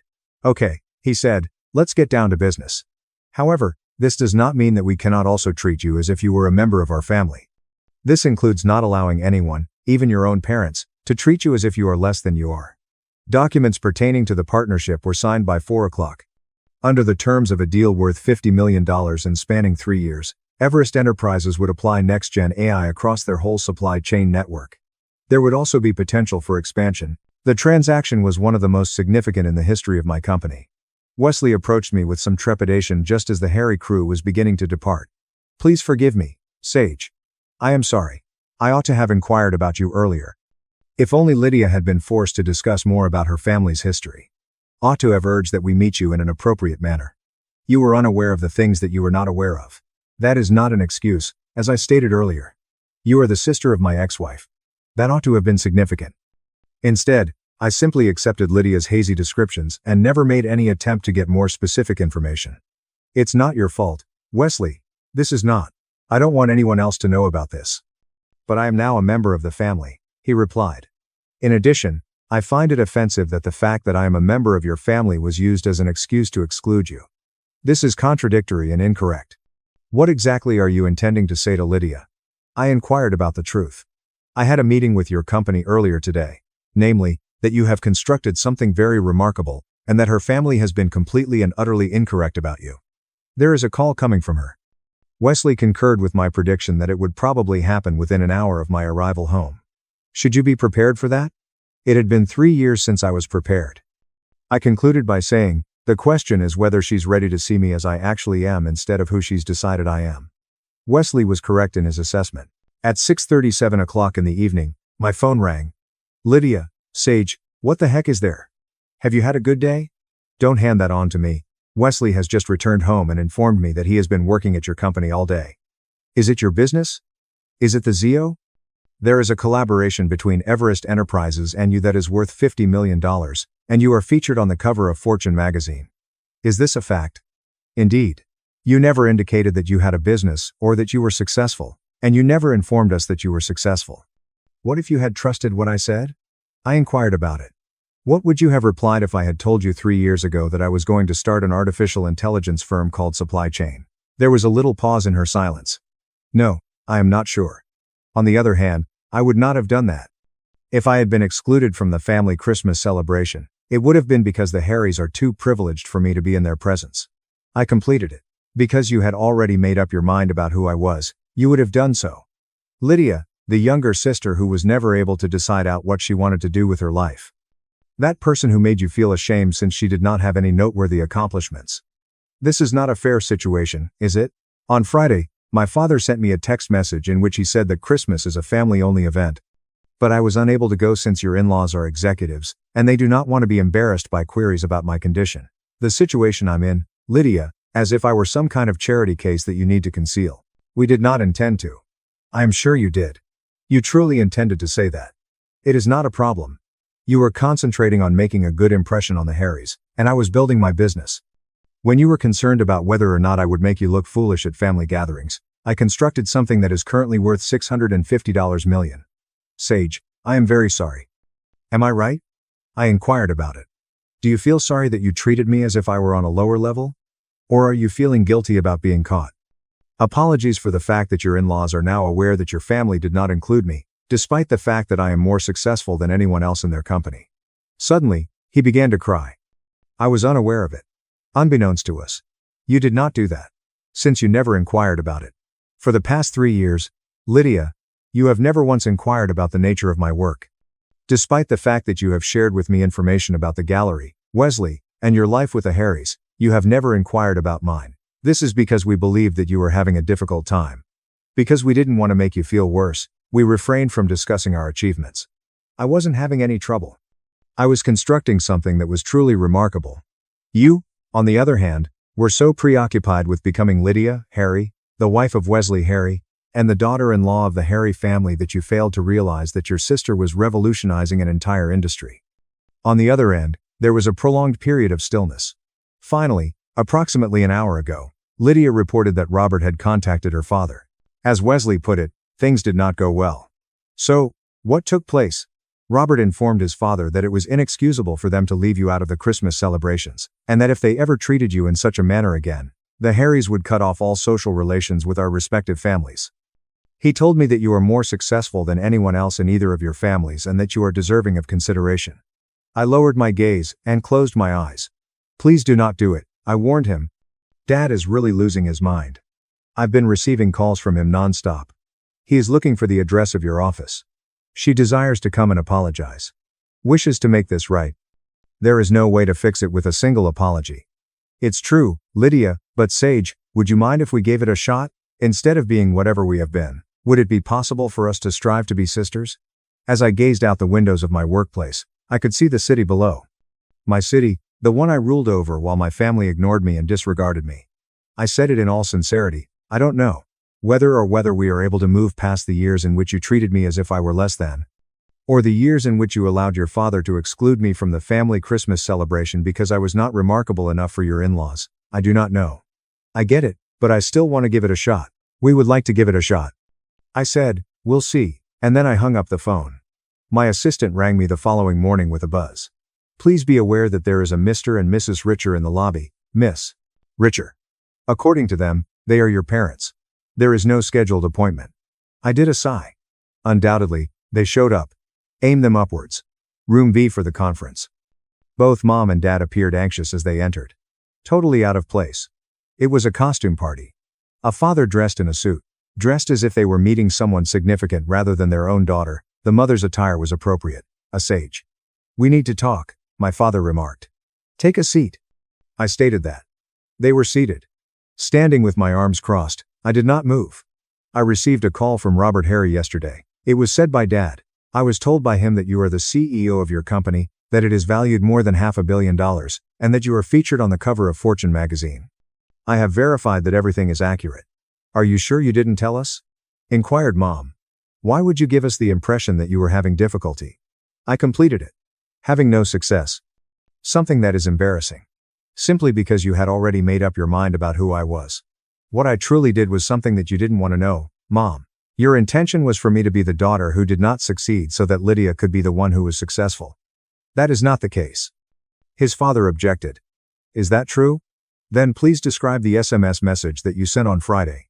The one who stated, I couldn't come to Christmas because Lydia's in-laws are executives and you can't have me there. Dad glanced at the floor as he made his statement. Robert made it abundantly obvious how he stood on that particular issue. I instructed Robert to refrain from calling you. This competition is not his. It's possible that it ought to be, Mom whispered. Possibly, it was your business partner, who is also your sister's father-in-law, who was the one who brought to our attention what we have been doing to you. The question is, what have you been up to? I inquired about it. Dad told me that I was making you invisible, doing things to you as if you are not important. Because we were embarrassed by what we perceived to be your lack of accomplishment, we decided to exclude you from family gatherings at our house. During the entire time, Mom said, you were working on something that we are unable to even fathom, something that is more successful than anything that our family has ever accomplished. As I stated earlier, success is not the point. The main issue is that you did not include me because you made assumptions that you never checked. You made the decision about who I was, but you never bothered to find out if you were correct. Is there a way to remedy this? The father inquired. Honestly, I don't know if you are able to carry it out. It is impossible to undo the years of people who have made me feel like I am not good enough. My family's decision to not invite me to Christmas cannot be undone. I am unable to take back every time you made a negative comparison between Lydia and me and concluded that I was lacking. However, we are willing to give it a shot. In her words, we want to get to know you. The daughter that we have been unable to see because we have been too blind to see her. Why? I said. Because Robert Harry told you to. Because you're embarrassed that Lydia's in-laws know you excluded me? Or because you actually regret treating me as less than? All of it, the father acknowledged. It's embarrassing for us. In spite of the fact that Robert made it abundantly plain that the Harrys believe we are terrible parents. The fact that we have a wonderful daughter who has created something extraordinary, and that we know nothing about her life is the primary source of our distress. I turned my head to look at them, my parents, who had ignored me for years and were now attempting to heal the damage they had just now become aware of. So I answered, I'll give it some thought. But you should comprehend something. In the event that we decide to repair this relationship, it is not because I require your approval. Without your assistance, I was able to build this company. It was without your approval that I accomplished everything. If we are going to have a connection in the future, it is because you are willing to actually see me, not the successful SEO, but me, your daughter who has been here the whole time. According to Mom, we are willing. We would want to meet you. We'll find out if that's the case. The holiday season approached, and I responded by saying, now, if you'll excuse me, I have a company to run. I was able to spend it in Aspen with my executive team, where we had scheduled a company retreat several months in advance. Taking part in skiing strategy sessions while celebrating a year that broke records. There were a lot of texts on my phone. Could you please make it to Christmas, Lydia? You are being questioned by the Harrys today. I want you to be here, Robert. In the absence of you, Mom, we will not be rejoicing. I beg you. Okay, I'm sorry, Dad. Everyone here is sorry. Get back to your house. I did not give any of them a response either. My phone called on the evening of Christmas, as I was sitting by the fire in the lodge that we had rented. One Robert Harry. Happy Christmas to you, Sage. I hope you have a wonderful Christmas, Robert. With any luck, you won't be spending it by yourself. There I am with my squad. Currently, we are having a fantastic time. That's good. That's a positive thing. He paused for a moment. Our home is currently occupied by your family. In spite of the fact that you are not present, Lydia insisted that we invite them. That's quite typical of you. They are in a poor state. My sister is crying right now. It appears as though your parents have misplaced something highly valuable. To tell you the truth, they have. Because of their own lack of foresight, they were unable to save you. You don't have to waste your time fighting my battles, Robert. Sage, I am not going to support you in your fights. I'm guarding my business partner at this moment. To add insult to injury, I care about you. The fact that you have produced something spectacular without compromising your ethics demonstrates that you are clever and principled. That is extremely uncommon. Therefore, in order for your family to have a relationship with you, they will have to pay for it. Because of who they ought to have been all along, not because of who you are, but because of someone else. Thank you, I whispered to myself. In addition, Serafina and I would like to extend an invitation to you to join us for dinner. It would be only Wesley and Lydia, if you are willing to do so. It is not a time for us to make amends, rather, it is an opportunity for us to get to know you better as a family. It is the family that you ought to have had. I expressed my desire for that. That's good.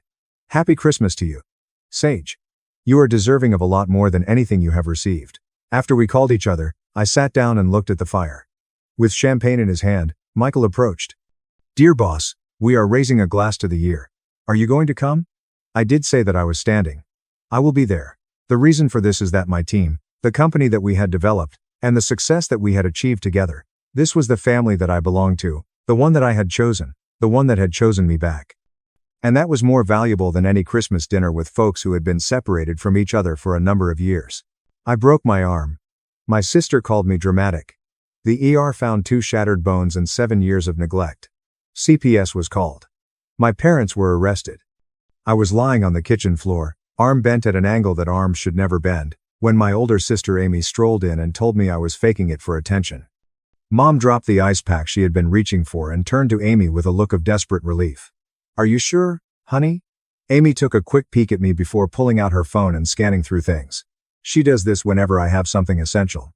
My college acceptance celebration is in 4 hours. She probably just twisted it wrong on purpose. The pain pouring through my forearm was making me dizzy, but I knew I shouldn't protest. The restriction had been in place since I was 8, when I allegedly spoiled Amy's 12th birthday by having what she described as a false seizure at her party. It was genuine. The hospital confirmed that I had experienced a serious allergic response to something in the cake, but Amy convinced my parents that despite knowing about the allergen, I had eaten it nevertheless in order to steal her attention. After that, every accident or illness required approval from my older sister before I could see a doctor. Dad walked in from the garage and found me on the floor, my arm visibly broken. The bone was causing a nasty protrusion under the skin that made my stomach turn when I looked at it. Amy, what is your assessment? He asked in the same clinical and distant tone he used when making business choices.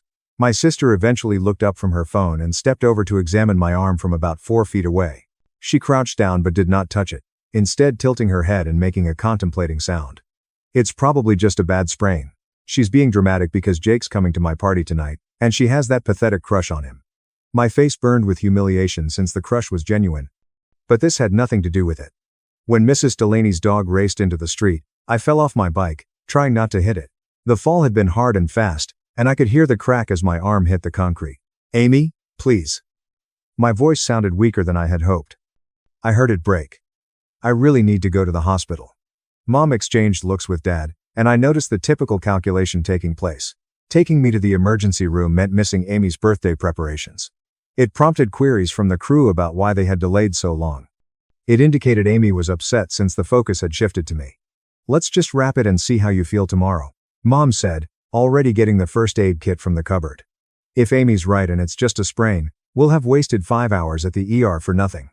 Dad nodded in agreement, and they both began gathering supplies while I lay there on the cold tile floor, my arm throbbing in waves that caused black spots to dance across my vision. Amy returned to her phone, thoroughly finished with the issue.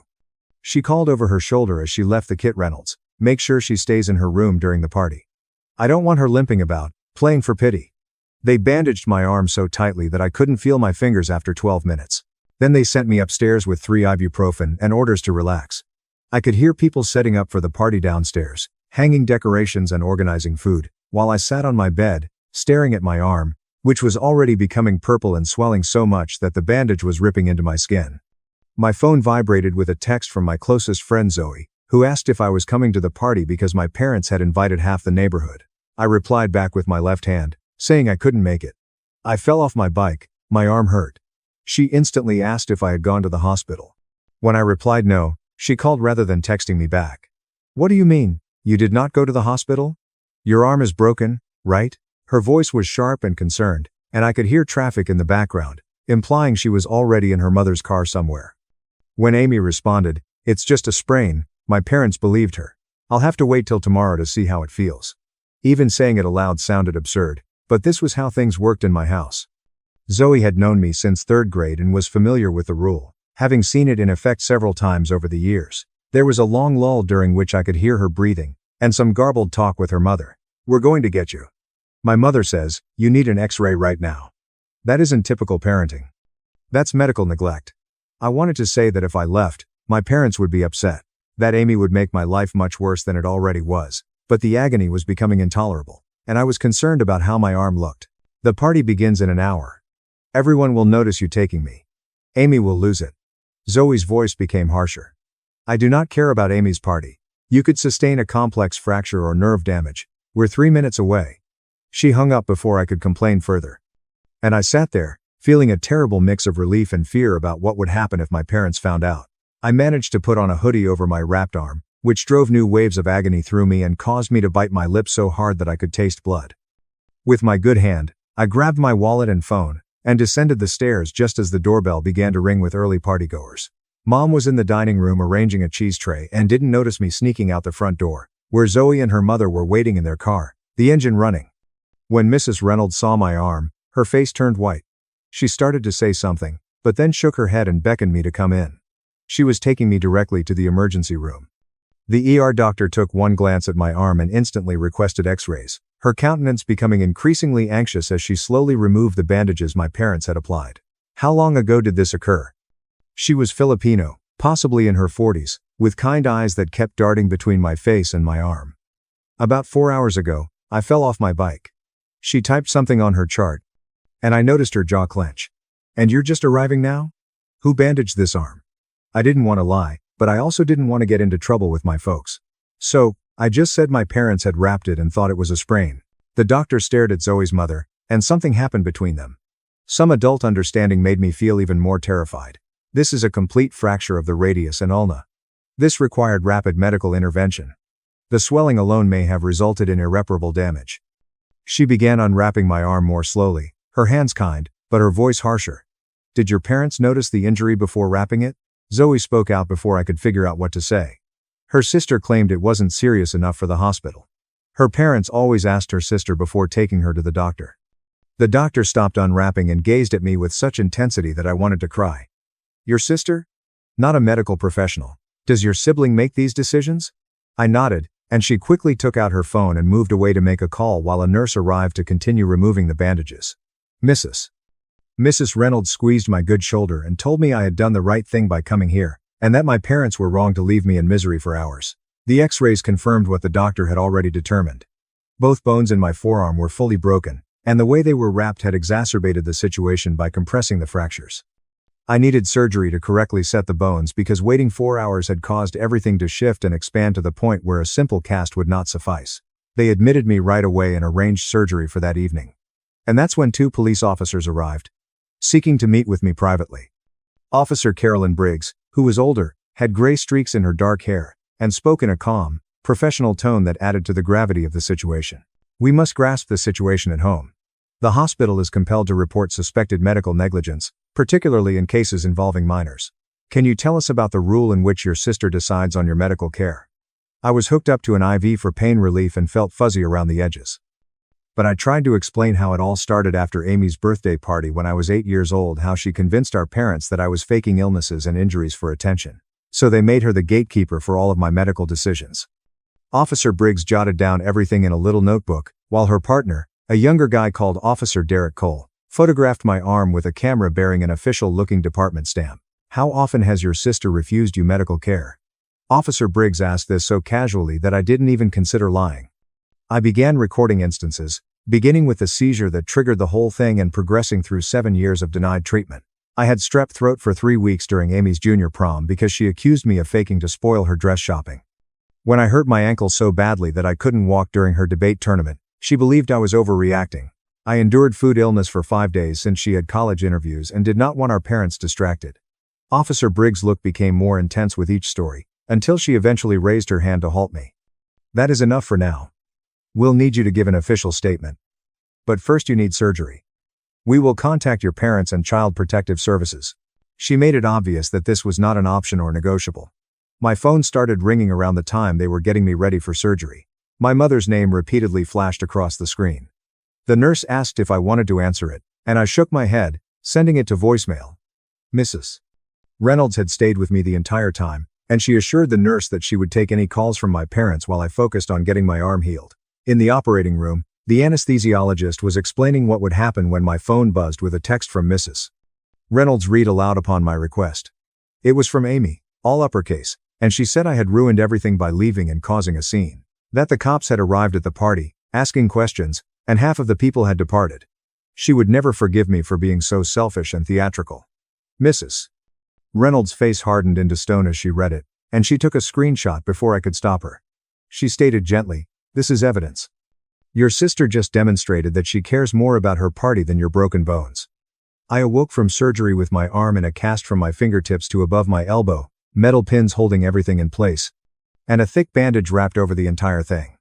Dr. Natalie Whitmore, the surgeon, stepped in to explain that the breaks were more severe than the X-rays shown. Both bones had shattered entirely and begun to splinter, so if I had waited until tomorrow, as my parents had intended, I could have lost the use of my hand.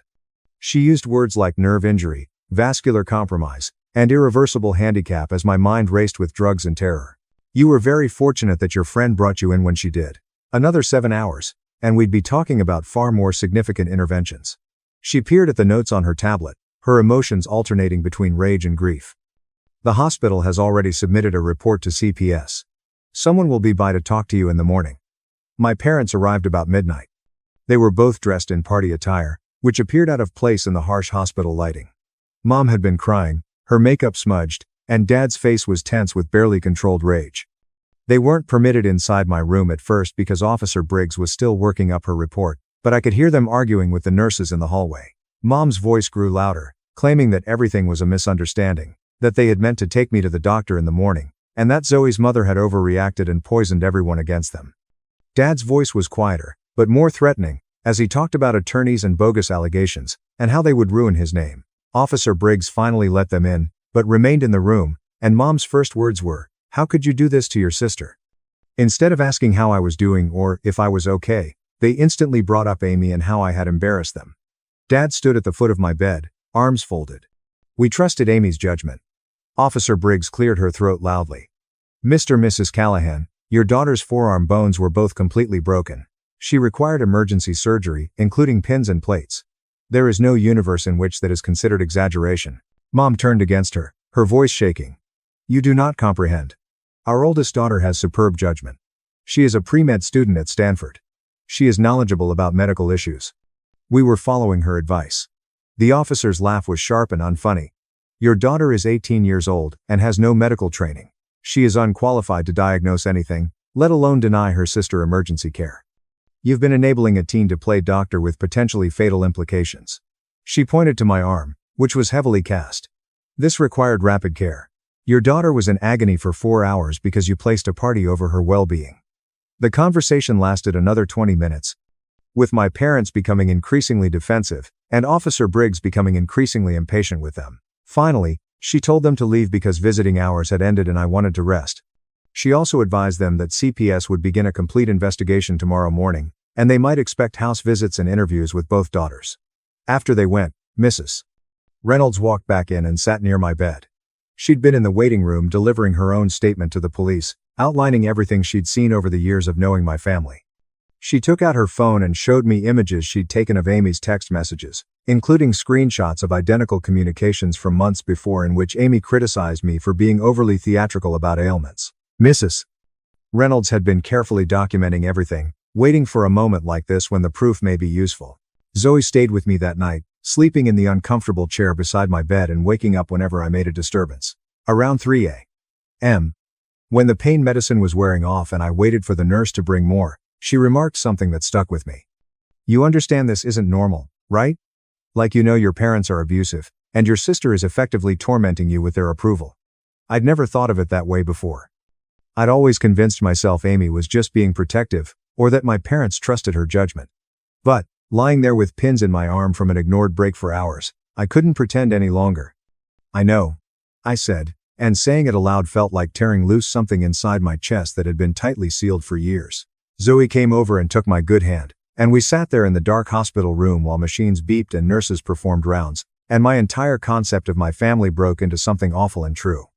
The CPS caseworker, Rachel Foster, arrived at 8 a.m., dressed professionally, and carrying a leather folder loaded with papers. She drew a chair up to my bed and stated that the medical report, together with the police statements, had prompted an emergency investigation. She asked me to walk her through the Amy rule, and I told her everything about the first time I had an allergic reaction at the age of 8. Regarding the progression of occurrences in which Amy denied me care for progressively serious problems. About how my parents delegated all medical authority to my sister since they trusted her judgment more than my reporting on my own body. Rachel documented everything in precise handwriting, occasionally clarifying details regarding specific episodes or timelines. Her expression remained professional, but I noticed her grasp her pen tighter as I detailed waiting for 5 days with food poisoning. Rachel closed her folder and gave me a stern look after an hour of inquiries. "I've placed you in temporary protective custody awaiting the investigation. You will not be able to return home until we have determined that it is safe.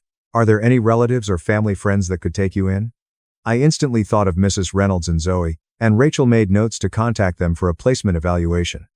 She also informed me that Amy would be interviewed separately, and that my parents would be obliged to attend mandatory counseling sessions on proper medical care for minors.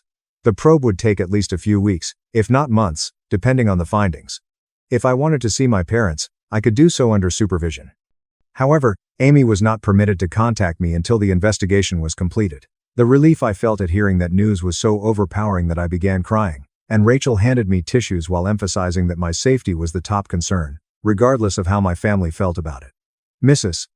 Reynolds was approved as my temporary guardian within 36 hours, after clearing all background checks and house inspections. She ushered me into their guest room, which Zoe had previously adorned with posters, a reading lamp, and a basket of my favorite goodies. The first night there, I couldn't sleep because I kept expecting my parents to rush in and demand I come home, or Amy to email me about how I'd destroyed everything. However, my phone remained silent since Rachel had directed my parents not to contact me except through official methods.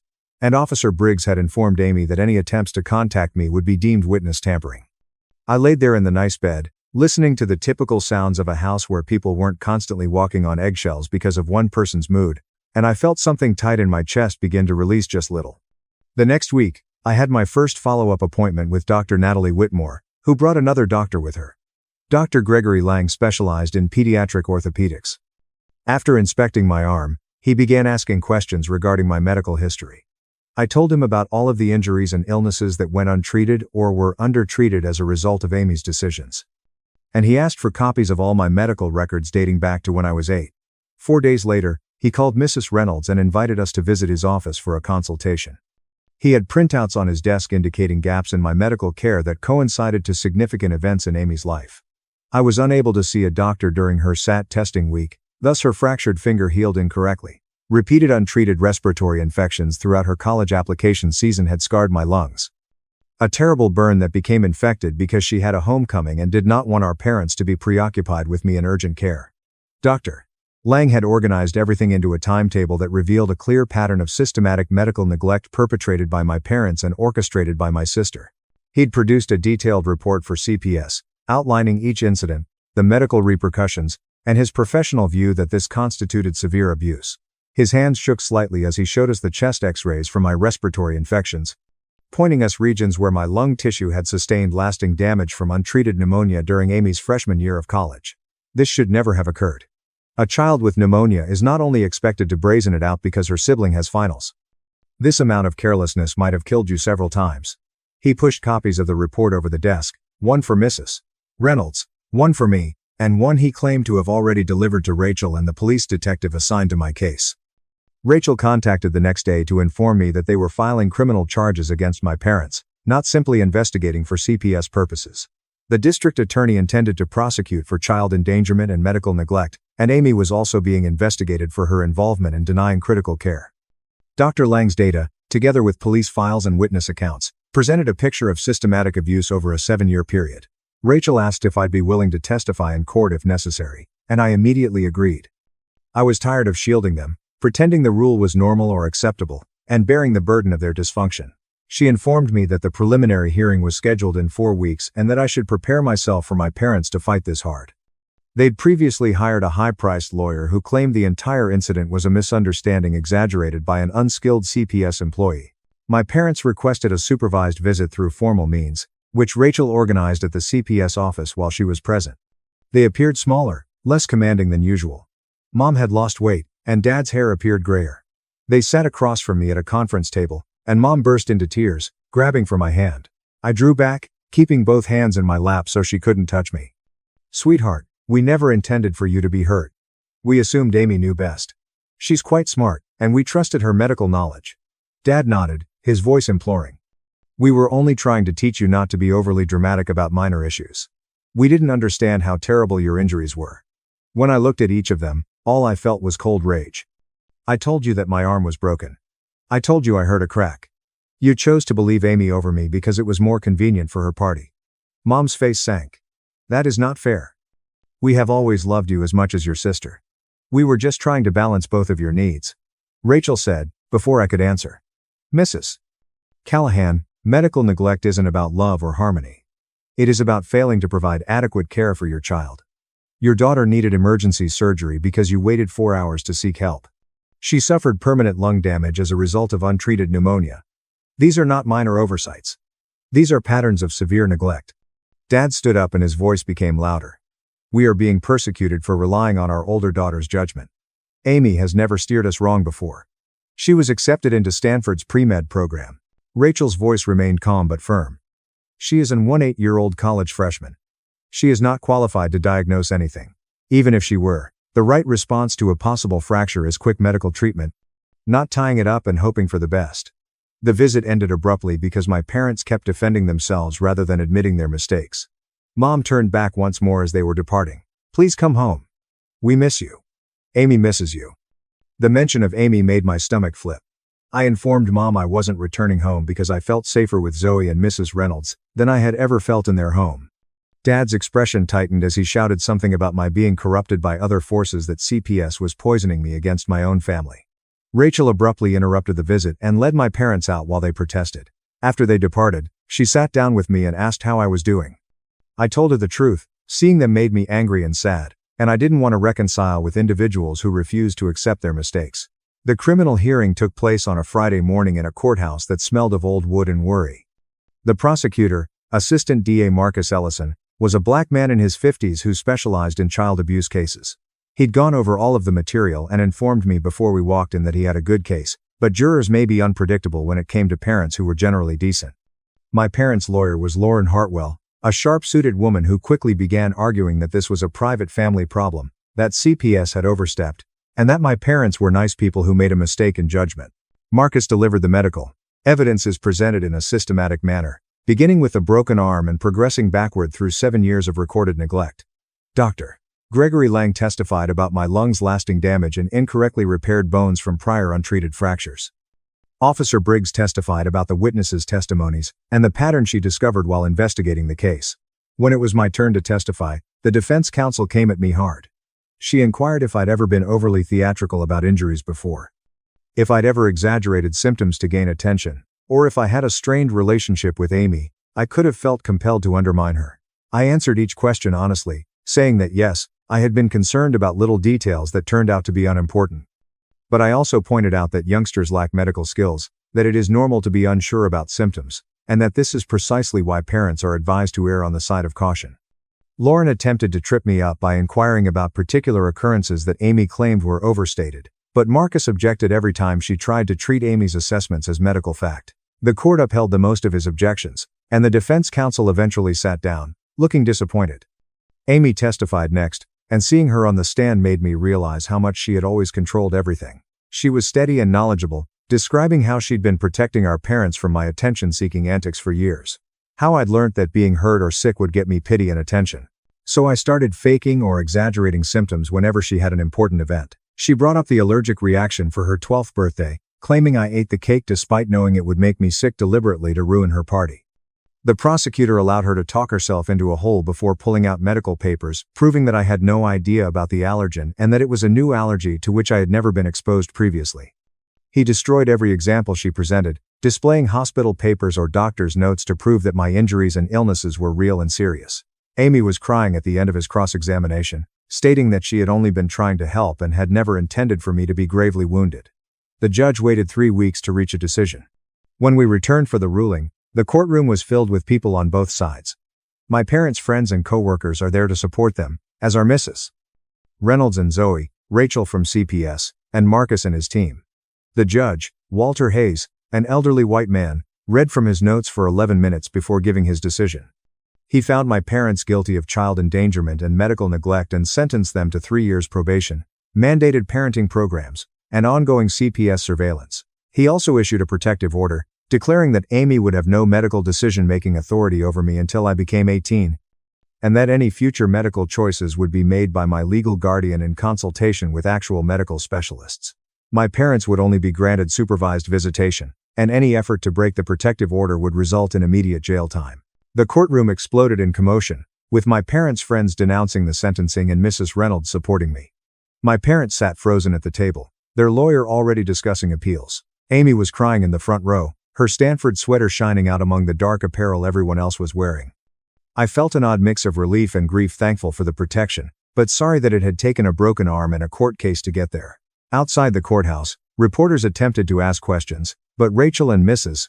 Reynolds rushed me to the car before I could say anything. Marcus met up with us in the parking lot and told me I'd been extremely brave, that instances like this were difficult to prove, and that my testimony was critical. He offered me his card and told me that if I ever needed anything, I should contact him immediately. Life at Mrs. At Reynolds' house, I fell into a pattern that felt nearly natural. I went to school, had physical therapy for my arm twice a week, and saw Dr. Elena Moretti, a therapist who specializes in trauma from family abuse. She helped me see that the rule my parents had imposed wasn't simply neglectful, but also a form of psychological torture, teaching me that my body and pain were untrustworthy, and that another person's opinion was more important than my own. She taught me exercises for detecting when I was undervaluing my own needs, following my feelings about my health, and realizing that I required emergency care without having to prove I was sick enough. The work was difficult, and I occasionally left sessions crying. But gradually, I began to feel more secure, as if I were continuously waiting for someone to inform me whether my experiences were true. My arm recovered slowly and required 4 further procedures to remove pins and adjust plates. Dr. Natalie Whitmore documented everything for the ongoing CPS case, noting that the delays in initial treatment had hampered the healing process and would most likely result in permanent reduced mobility in my wrist. She sent letters to my school detailing the adjustments I'd require and collaborated with physical therapists to optimize the function I could regain. 7 months after the break, I still couldn't fully bend my wrist, couldn't grip items as tightly as previously, and experienced frequent aches when the weather changed. Dr. Natalie Whitmore told me that considering how extensively the bones had been fractured, this was the best possible outcome. She said it gently, but the unsaid message was that this irreversible handicap might have been avoided, and that the 4-hour delay had changed my life forever. My parents finished their parenting programs but didn't seem to comprehend what they'd taught. During supervised visits, they continued to justify their judgments, claiming that they had simply trusted Amy's judgment and were victims of an unfair system. They never apologized for the anguish they had inflicted, or admitted that their rule had been harsh. After 7 months of appointments in which they refused to admit wrongdoing, I stopped going. Rachel asked if I was sure, and I told her I couldn't keep hoping they would change. She noted it in the case file, and my parents' attorney threatened to sue for alienation of affection. Marcus answered by documenting what they had done, and the letters ceased. I was officially done with them, free to start a life without people who would let me suffer for 7 years rather than bother my sister. Amy tried to contact me several times, sending emails and letters to my old school address. Mrs. Reynolds filtered everything and kept it for Rachel, who documented the interaction as a violation of the protective order. The emails were all variants on the same theme. Amy claimed she was attempting to shield me from myself, that she had never intended for things to escalate, and that my refusal to forgive her was destroying our family. There was no genuine remorse, no admission that her actions had caused real pain, only explanations and blame shifting. After the third email, Rachel reported it to the court, and Amy received an official warning that any further communication might lead to criminal prosecution. The letters ceased after that, but I occasionally saw her posts on social media through mutual acquaintances, always playing the victim and clears throat, positioning herself as the wronged party in a situation she couldn't control. I ended high school with Mrs. Reynolds and Zoe, who became more like a sister to me than Amy ever was. She assisted me with college applications and delighted when I was accepted to 7 different institutions, all of which were far enough away from home that I wouldn't have to worry about running into my parents or Amy. I chose a university in another state with a great pre-law program because I wanted to work in family law and protect children from situations like mine. Mrs. Reynolds sobbed proud tears when I informed her about my goals, saying she had always knew I would convert my grief into purpose. She gave me a binder with all of the medical data, court paperwork, and evidence from the case before I left for college. She stated I might need them eventually, and having everything structured would make it easy to find answers if any issues arose. College provided me with freedom in ways I had never known before, living in a dorm with individuals who were unaware of my background and saw me as just another student rather than the girl who had been ignored by her family. I made friends, joined clubs, and realized I was adept at debate and advocacy work. My wrist still troubled me, especially in the winter, and I had to take notes on a laptop because writing for too long made it pain. But I adapted, discovered solutions, and eventually stopped seeing it as a limitation and instead as just part of who I was. In my family law seminars, I authored articles on medical neglect and sibling abuse, which my teachers described as some of the most profound work they'd ever read. I transformed my experience into competence, which felt strong rather than terrible. During my junior year, my parents sent one final letter, which was transmitted through the university.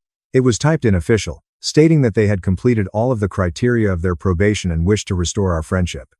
They'd sent a check for my college fees, as well as a handwritten message from my mother saying she missed me. I glanced at the check for a long time, enticed by the money but also aware that taking it would mean unlocking a door I'd fought hard to close. I returned everything with a quick note stating that I appreciated their reaching out but wasn't ready to communicate. They never tried again after that, and I learned through distant cousins that they had relocated to another state where no one knew about the case, starting over somewhere new. Amy graduated from Stanford and attended medical school, which seemed like the universe's cruelest prank. I occasionally followed her on LinkedIn, where she posted about her clinical rotations and patient care experiences. She'd specialized in emergency medicine, and I wondered if she realized the irony of her choice. The woman who had refused me emergency care for 7 years now had to make life or death medical decisions. I hoped she was better at dealing with strangers than she had been with her sister. I also hoped that every patient who came in with a shattered bone would remind her of me and what she had done. I knew it was petty. But I couldn't stop wanting her to feel something, even if it was only guilt. I finished with honors and was accepted to law school on a full scholarship after writing a personal statement about how my lived experience with systematic familial abuse influenced my understanding of justice. My recommenders were teachers who had witnessed me transform tragedy into academic success. The admissions committee then told me that my application stood out for its genuine honesty and clear professional aspirations. Mrs. Reynolds and Zoe attended my graduation, bearing flowers and shooting hundreds of photos. Mrs. Reynolds told me that night that she'd always considered me a second daughter, and that taking me in had been one of the best things she'd ever made. I cried and thanked her for saving me, not just from that one night with a broken arm, but from years of torture that I would have endured if she hadn't stepped in. 11 years after the broken arm, I was working as a family law attorney specializing in medical neglect cases when I received a call from Rachel, who had kept in touch over the years. She told me of a case that mirrored her of mine, a teenage kid whose parents had given their older sibling medical veto power. Would I be willing to consult? I answered yes right away and spent 4 hours examining case files that may have been my narrative under different identities. The pattern was same, and the justifications were the same. The abuse is cloaked in the language of trust and judgment. I helped create the case that eventually led to the boy's removal from his home and criminal charges against his parents. Afterward, his guardian thanked me and stated that my knowledge had made all the difference. I drove home that night thinking of one 6-year-old me sitting on a Kit Reynolds floor with a broken arm, happy that I had survived to assist others in similar situations. My wrist still aches when it rains, and my lungs still bear scars from untreated pneumonia. These physical traces of what happened never completely fade away. However, instead of defining my tale, they have become a part of it. I'm not the only female whose sister oversaw her medical care. I am an attorney who fights for children who are unable to fight for themselves. I am the survivor who transforms suffering into purpose. And every case I win, every child I assist, protect, feels like reclaiming power that was taken away from me years ago when my parents decided my sister's judgment was more important than my broken bones. After 4 years, my girlfriend told me to compete for her love with her ex. When he dumped her, she crawled back. I just asked, why would I be your plan B? Having me back is something that my ex-partner is interested in doing. The comment that she made was, give me one reason to stay with you instead. I paid my portion of the bill first, then I asked, can you give me one to stay with you? And then I departed. The statement was made during dinner. There were a few days that had passed before she came to see me on my porch while she was crying. How are you, viewers? Before we move on to the video, I would want to make a request of you. If you are interested in viewing other information similar to this, please make sure that you subscribe to the channel and hit the like button. I am grateful to you. The instant she started using the word boring in her vocabulary, I would have recognized the writing on the wall if I had been paying attention. I would have noticed it almost immediately. It was never intended to be a charge from the very beginning. It was a description. That much was clear. As far as I am concerned, it would be put to use for activities that qualify as responsible. The 401 clan that I had was not very interesting. Rather than waiting in line at a club that was notorious for its overly noisy and pricey ambiance, I would have preferred to prepare a meal at home that was of a higher quality. Having such a strong commitment to paying off my car loan early was a requirement that was quite laborious. The time had passed since Gemma and I had been together for a period of 4 years. She stated that she desired my consistency over the first 3 years of our relationship, and I was exactly what she was looking for. There was a string of turbulent and catastrophic relationships that she had in the past with guys who saw her as nothing more than a prospective possibility. Her past was littered with these connections. It was my responsibility to offer her the utmost importance. My assistance was necessary for her to be able to refinance her student loans. At 1:30 inches the morning, she came at the airport, and I was the one who picked her up from there before she left. There are no complaints being made. I was the person who listened to her vent about her toxic coworkers for a long length of time over the course of a fair amount of time. However, at some point around the 4-year mark, the peace that I had provided started to take on the appearance of a cage rather than a haven. This realization occurred at some point. Chase was the name of the specter that was present in our relationship at different times. His name was Chase, and he had been her boyfriend back when she was in college. Taking into consideration the knowledge that I had gathered throughout the course of my life, Chase was a serious failure. As a result of his impetuous nature, the most accurate way to characterize him is as unreliable. Passionate is another way of describing that he was emotionally volatile. He was passionate about what he did. At the end of the day, he had sent her a text message to break up with her so that he could go backpacking around Europe. The 2 times he had cheated on her, the 2 times he had borrowed money from her, and the 3rd time he had eventually dumped her. Over the course of several years, she maintained a contemptuous attitude toward him. On the other hand, there has been a shift in the tone over the course of the last 3 months. A casual statement was made by her as she was browsing through Instagram one evening. She mentioned that Chase had returned to the city where she was living. In the beginning, he was the one who established the branding agency.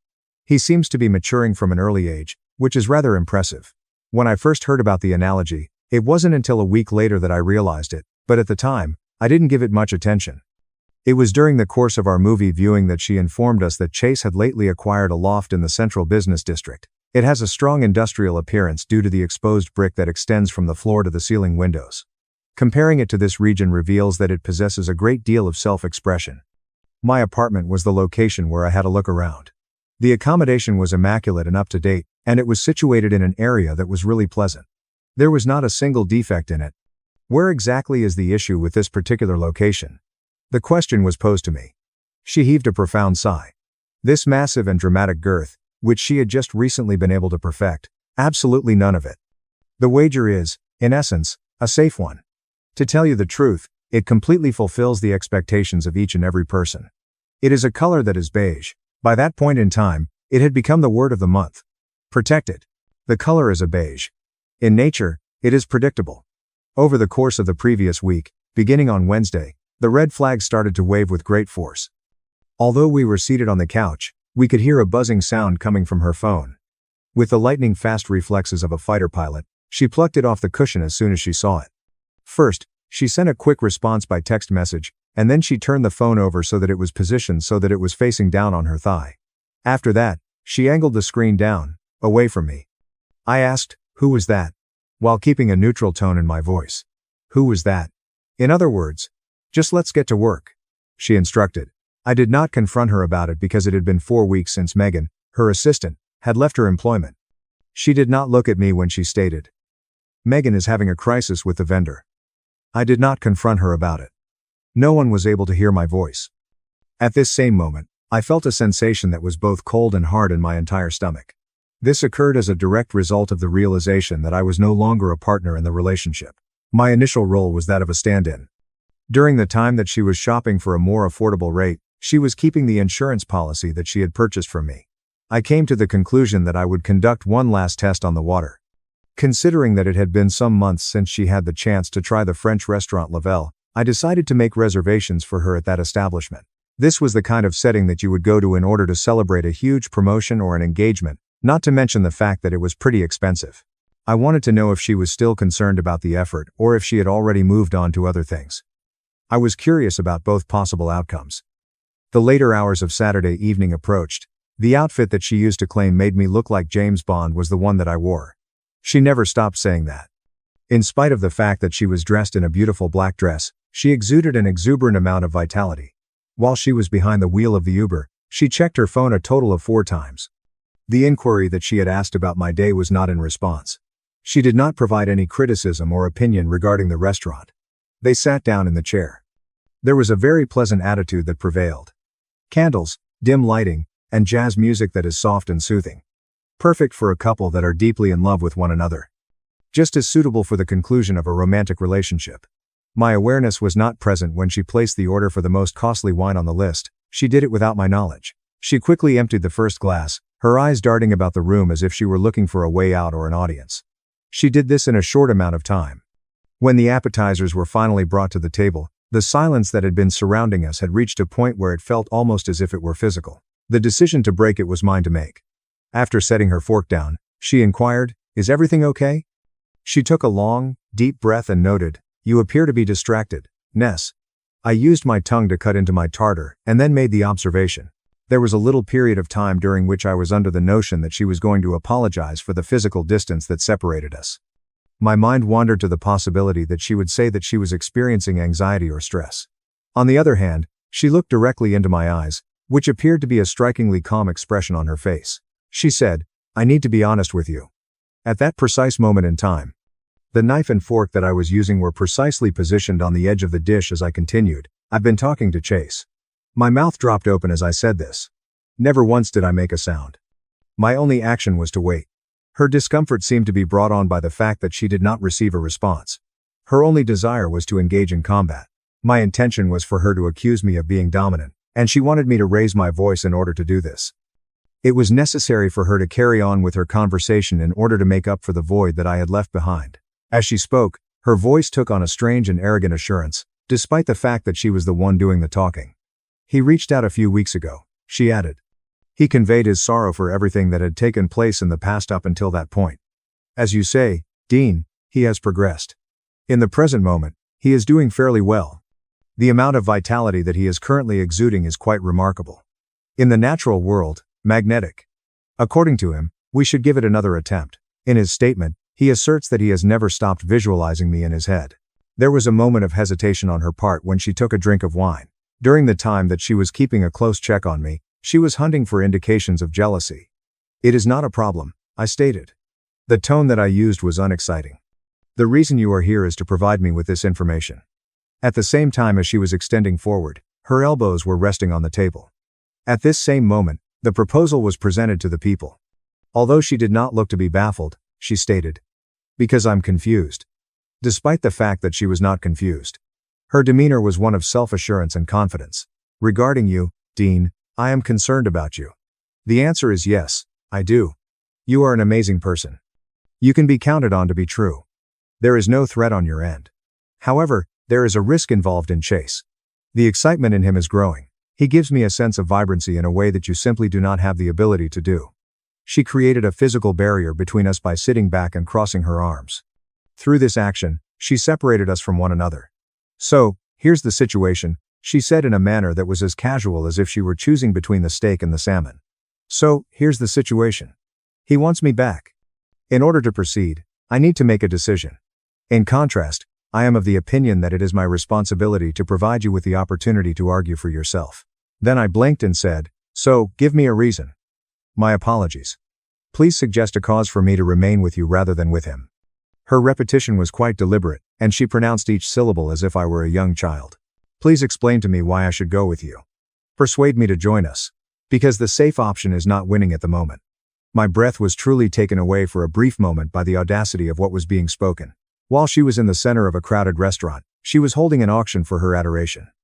I would begin stating my qualifications, urging her to see my worth, and competing with a ghost from her past who had treated her like garbage. She honestly believed that she was such a high-value prize that I would start listing my qualifications against her. I was supposed to be pleading with her, and she was expecting me to react with, but I love you. I am the one who is paying for everything. I'm loyal. Something inside me snapped. It wasn't a loud snap. It was a quiet final click, like a door locking. I looked at her. I really looked at her. I saw the entitlement in her eyes. I saw the lack of empathy. I saw a woman who viewed relationships as transactions and people as stepping stones. Should I give you a reason? I thought to myself as I went for my napkin and wiped my mouth. I asked softly. She smirked, thinking she had won. Yes, give me one reason. I beckoned the waiter. He came over immediately. Check please, I said. Gemma frowned. Dean, we haven't even ordered mains yet. Don't be dramatic. The waiter set the black folder on the table. I opened it. The bill was $160. The wine she ordered was $90 of that. I pulled out my wallet.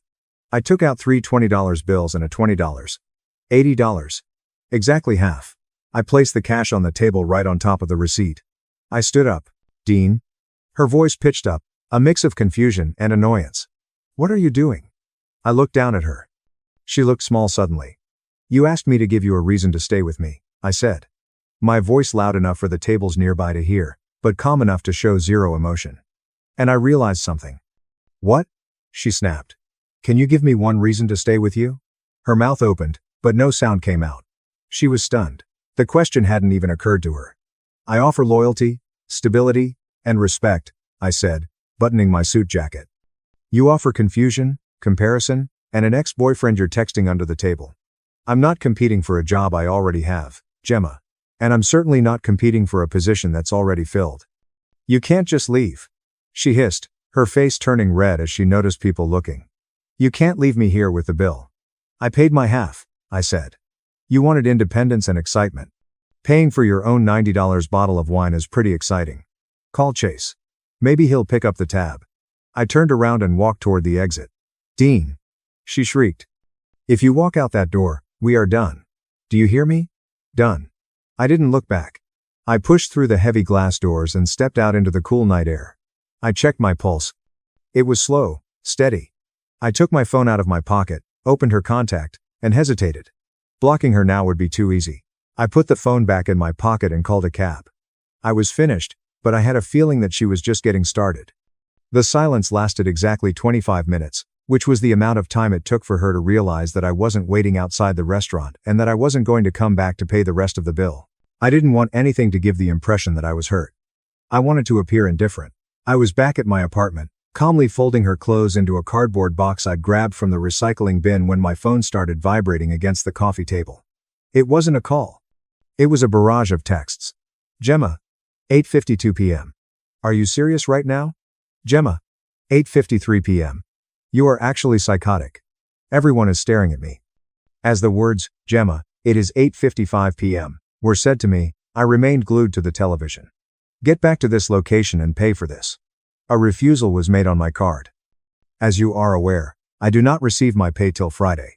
The fact that someone had just attempted to use her ex-boyfriend as leverage in order to negotiate a better relationship contract with me was shocking to me, and I was astonished to hear such a comment coming from someone who had just attempted to use him as leverage. Not only did I not respond to her, but I also did not block her. In circumstances such as this one, documentation is of the utmost importance. I took a screenshot of the texts, specifically the one in which she admitted that her credit card was declined. This screenshot demonstrated that she had ordered a bottle of wine that cost $90 without any intention of paying for it herself, and without the ability to do so. I finished packing her things, which did not take very long. As I looked at the box, I realized that she had not actually brought much value into my life over the course of 4 years. She had brought nothing but clutter, high-end skincare products that I had paid for, Clothes that she had purchased to impress other people, and a few framed photos of us where she looked great. I was out of focus. I placed the box outside my front door, took a picture of it, and then sent it to her. I was out of focus. Image attachment. Your things are outside. Do not ring the bell. Her response was immediate and vitriolic. Gemma, 9:29 p.m. I hate you. You're insecure, jealous, and boring. Chase is picking me up. He treats me like a queen. Enjoy your sad, lonely life. I put the phone on, do not disturb, poured myself a whiskey and slept better than I had in months. This smear campaign began the following morning. This is the part of the breakup manual that narcissists enjoy the most. If they are unable to control you, they will attempt to control how others perceive you. When I woke up, I found 3 missed calls and a lengthy text message from Blair, Gemma's best friend. Blair and I had always been cool. I had assisted her in moving apartments twice. However, it was obvious that the narrative had been fabricated. Blair, 10:12 a.m. I can't believe you. Gemma just called me crying. She said you screamed at her in the middle of a restaurant, threw money in her face, and abandoned her there because she mentioned an old friend. I thought you were a nice guy, Dean. Clearly, I was wrong. You need to apologize to her. Now, I sighed. Gemma had omitted the ultimatum, as she had, of course. According to her account, she was the victim of a jealous tyrant, not a woman who attempted to start a bidding war for her affection. I could have ignored it, but the professional in me knew that allowing a lie to spread unchecked is detrimental to your reputation, so I refrained from getting emotional. I did not advocate for my character, rather, I only gave the evidence. At 10:18 inches the morning, I addressed Blair with the following words. Hello, Blair.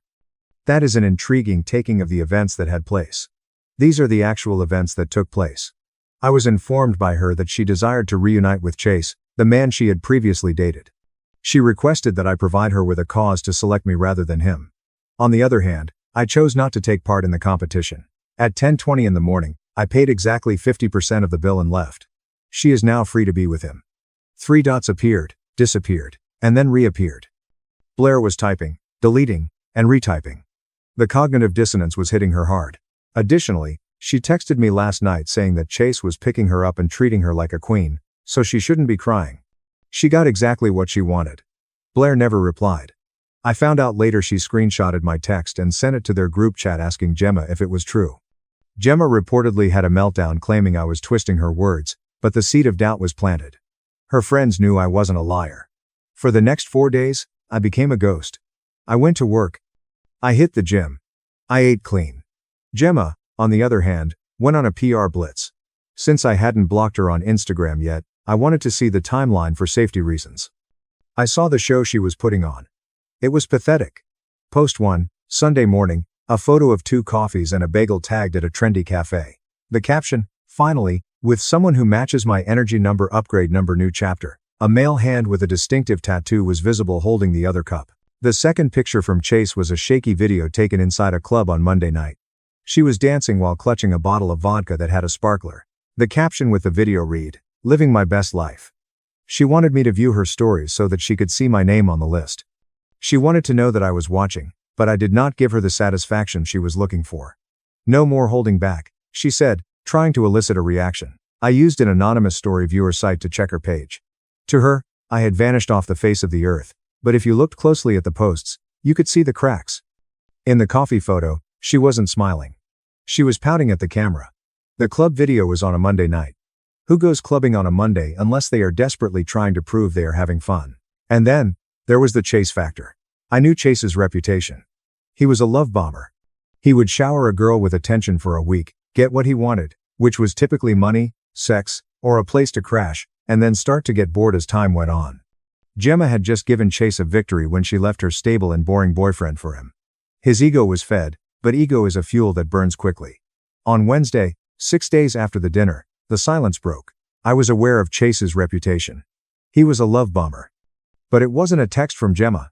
It was a DM from a guy I knew vaguely. A friend of Chase's named Atticus. We had met at a few parties years ago. Atticus. Yo. Man. Weird question. Are you and Gemma done? Yeah. Why? Atticus. Okay. Cool. Just checking. She's been crashing at Chase's place since Saturday, and it's getting intense. I think she thinks they're dating. A placeholder. I stared at the phone. A placeholder. The irony was so sharp it could cut glass. She had called me a placeholder. She had called me safe. And all along, she was just a warm body for Chase to use while he waited for his real relationship to resume. Chase told us that she is just a placeholder until his actual girl returns from her internship in London the following week. Just thought you should know before things started to get messy. She had burned her house down to chase a mirage. I thanked Atticus and put the phone down. I didn't warn her. Why would I? She wanted excitement. She wanted risk. She was about to get a lifetime supply of both. The crash happened 36 hours later. I was sitting on my balcony reading a book when my phone lit up. The professional in me took a sip of my water as I analyzed the request. Gemma, 11:57 p.m. Dean. Gemma, 12 a.m. Are you awake? Gemma, 12:05 a.m. Please answer. It's an emergency. I didn't answer. Gemma, 12:20 a.m. He kicked me out. He's a monster. I have nowhere to go. My parents are out of town. Please, I just need a place to sleep. I do not have any other options. A tenant who had violated the lease, caused property damage, and voluntarily vacated the premises was now asking for re-entry. Application denied. I turned off my phone and went to bed. The knocking started at 6:30 a.m. on a Saturday. It wasn't a polite, sorry to bother you knock. It was a frantic, desperate pounding that shook the doorframe. There was Gemma standing there, and she looked nothing like the arrogant woman who had been wearing the black dress the previous Friday. She was wearing gray sweatpants that were too short for her, a stained hoodie that I recognized as being one of Chase's, and she was drenched. I was already awake, brewing coffee, and enjoying the silence of an apartment that no longer smelled like her overly sweet perfume. I checked the peephole. The fact that it was not raining outside indicated that she had been crying or sweating profusely. Her hair was matted, and her mascara had carved black rivers down her cheeks. She appeared to be a wreck. She appeared to be consequences. I unlocked the door, but I did not open it completely. I stood in the doorway, blocking the entrance with my body. Dean, she choked out. Her voice was cracked raw. Oh my God. Thank you. I didn't think you'd open. She moved to step inside, in the assumption that the old dynamic was still in play. She assumed that I was still the safety net, the guy who fixes things. I didn't move. I held my mug of coffee in one hand, which served as a physical barrier between her chaos and my peace. I kept fixed like a statue. She bumped into my shoulder and paused, perplexed. Dean, she whispered. Let me in. Please, I'm freezing. You can't come in, Gemma, I said. My voice was calm, conversational, not furious, just factual. She blinked, wiping her nose with the sleeve of the dirty sweatshirt. He laughed at me and told me that I was, she sobbed with a jagged, ugly sound. He told me that I was just a warm-up for his girlfriend. Can you believe that? She looked at me with wide, pleading eyes, expecting me to share in her outrage. What? Dean, stop. I'm serious. Chase is crazy. He threw my bag out on the street. He laughed at me. He told me that I was. She wanted me to be angry for her. She wanted me to say that bastard. Come in. I'll take care of you. I can believe it. I said Chase has always been exactly who he is. You just didn't want to see it because you were too busy comparing me to him. I know. She wailed. I was stupid. I was confused. He manipulated me. Dean. He got in my head. He made me think we had this connection, but it was all a lie. You were right. You were right about everything. She reached out to grab my hand. I pulled it back calmly. I'm sorry. She rushed on, the words tumbling out now. I'm so sorry about the dinner. I was drunk. I was stressed. I didn't mean any of it. I love you. You're the only one who ever actually treated me like a human being. Please just let me come in, take a shower, and we can talk. We can fix this. I promise I'll never speak to him again. I'll block him right now. Look, she fumbled for her phone, her hands shaking. Gemma, I interrupted. Stop. She froze. You aren't listening, I said. There is nothing to fix. You didn't break a vase. You didn't forget an anniversary. You fired me. I didn't fire you. She protested. I was just. You auditioned me. I corrected. You sat there, ate the food I was paying for, and told me I had to compete for your loyalty. You told me I was boring and safe and that you wanted excitement. Well, look at you. I gestured vaguely at her disheveled state. You got excitement. You got drama. You got the roller coaster you wanted. You're standing on a doorstep at 6:30 a.m., crying because a toxic guy treated you like trash. That is the most exciting thing that has happened to you in years. Congratulations. Her face crumbled. The sorrow vanished, replaced by a flash of that familiar narcissistic rage. You're being cruel, she spat. This isn't you. You're supposed to be the nice guy. You're supposed to support me. I was the nice guy. I agreed. And you told me that wasn't enough. You told me nice was boring, so I'm trying something new. Dean, I have nowhere to go.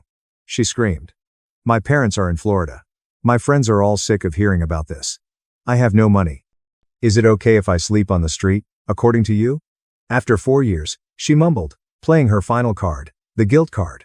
And those 4 years meant nothing to you, she added. That sounds like a logistical problem, I responded, and since I'm no longer your partner, it's not my problem to solve. I said. And this is not my problem to solve. I continued by saying that they meant everything to me. And for the first time, I let a little bit of the pain show. Just enough so she knew it was real. I was building a life for us. I was saving for a ring. I was planning a future. But you weren't building with me, Gemma. You were just waiting in the lobby until something better came along. You didn't leave because of 4 years. I took a sip of my coffee and thought to myself, I'm not the backup plan when it comes to this situation. I am not the kind of institution that you go to as a fallback option if you are not accepted to Harvard. I'm the prize, and you lost me. She stared at me. She finally understood it. There was no longer any wrath in my eyes. There was no envy. You left because you thought you found an upgrade. You returned because the upgrade proved to be ineffective. When I looked at her in the same way that you would look at a stranger who knocked on the wrong door. Here, I said. I reached into my pocket and pulled out a $25 bill. This is for a taxi to take you to Blair's place. I am confident that she will let you in if you tell her the truth this time. I held it out to her. She looked at the money with disgust. And then she grabbed it from my hand. I despise you, she spat out. You want to believe that you are not even close to being perfect? Maybe. I responded. But I'll die in a tranquil house that I purchased for myself, without anyone checking their phone beneath the dinner table. I took a step back and said, Goodbye, Gemma. I then closed the door and locked the deadbolt. I could hear the sound of the lock clicking. I leaned my forehead against the cool wood for a moment, listening. I heard her sob loudly for the first time. After that, I heard the elevator ding. After that, there was silence. This was the epilogue. 8 months later, I was working on my laptop at a coffee shop downtown. My life had been quiet and peaceful. My savings account was growing. My skin had cleared up. I was dating a woman named Delilah, an architect who thought my monotonous financial planning was extremely sexy and who never once compared me to an ex-girlfriend. I saw Gemma walking past the window. She looked better than she had on my doorstep. She was wearing clean clothes and had her hair done, but she appeared exhausted. She was walking with a guy who was talking into his phone, and completely ignoring her entirely. It was not Chase, it was simply another version of him. It was another interesting project that she was attempting to cure. It was another chaotic man that she had chosen above serenity. She was following him behind while holding 2 heavy shopping bags and looked at the back of his head with a mixture of frustration and resignation. She turned her head and saw me through the glass. Our eyes locked. I didn't wave. I didn't smile. I didn't frown. I just looked at her, then looked back down at my laptop and continued typing. In that moment, I realized the title of my own story had changed. It wasn't about her betrayal anymore. It wasn't about the dinner. It was about the reason I gave myself to leave. She needed a reason to stay, but I never offered her one. However, she gave me the best present that could possibly be given to me. She showed me exactly who she was before I signed the contract for life. I took a cup of my coffee, which was black, simple, and exactly how I loved it. She showed me exactly who she was. After returning from London, I found my mom's post calling my 7-year-old stupid burden, despite my $26,000 support. Dad divorced her immediately. Her father eventually took up the foolish load. What a relief.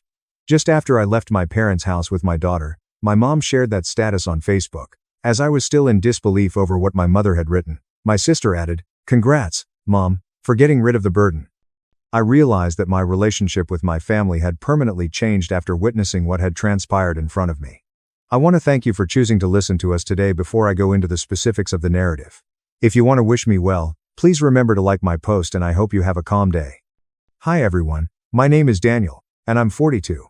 At the moment, I am the CFO of a Chicago real estate firm. Right now, I'm living a rather calm existence. I get up at 5:45 a.m. every day and prepare Chloe's breakfast. My daughter is named Chloe. I drop her off at school after breakfast. I bring up Chloe from school in the afternoon after work. I read her stories before she goes to bed after we return home and eat dinner together. I'm a father by myself. In 2020, my wife and I got divorced. We chose to dissolve our marriage after my ex-wife cheated on me. Natalie was already expecting a kid from another guy when we got divorced, and I was given custody of Chloe. Many people think we're lucky to have such a tranquil life when they look at our current circumstances. However, not many people are aware that my own family members labeled my daughter a foolish burden 2.5 years ago. My mother and sister, who are related to me by blood, were the ones who uttered those hurtful remarks. I still remember that day even after 2.5 years have gone by. Furthermore, I am certain that I will never be able to forgive them in my lifetime. The narrative I'm telling you today took place over a July weekend. I phoned a cab to go back to my parents' house that day as soon as I got off the plane. After 8 months apart, I was thrilled to meet my kid. I want to tell you about my experience traveling to London for work, which will help you understand why I was separated from my kid for 8 months. My company wanted a branch manager to oversee operations when they built a new branch in London at the end of 2023. I was promptly nominated by the company leadership for the branch manager position in London due to my exceptional performance over many years of dedication. When I got this offer, I was overjoyed. Anyone in the financial industry would be thrilled about this possibility. However, I had to look after Chloe, so I couldn't accept it once. She was too young to spend so much time apart from me at the age of 7. The company acknowledged my challenges and provided me 4 days to think things through and decide. I had intended to decline this chance. I knew that Chloe was my top priority, but she was still too little. Being there for my daughter during her formative years is more significant than any promotion or pay increase. My mom and dad came over for supper that night when I was considering saying no. It was just another ordinary supper, but I had no idea it would have such a profound impact on my life. Dad could see the ideas that were bothering me during that dinner. Even though my dad didn't say much, he could always tell when his children were unhappy.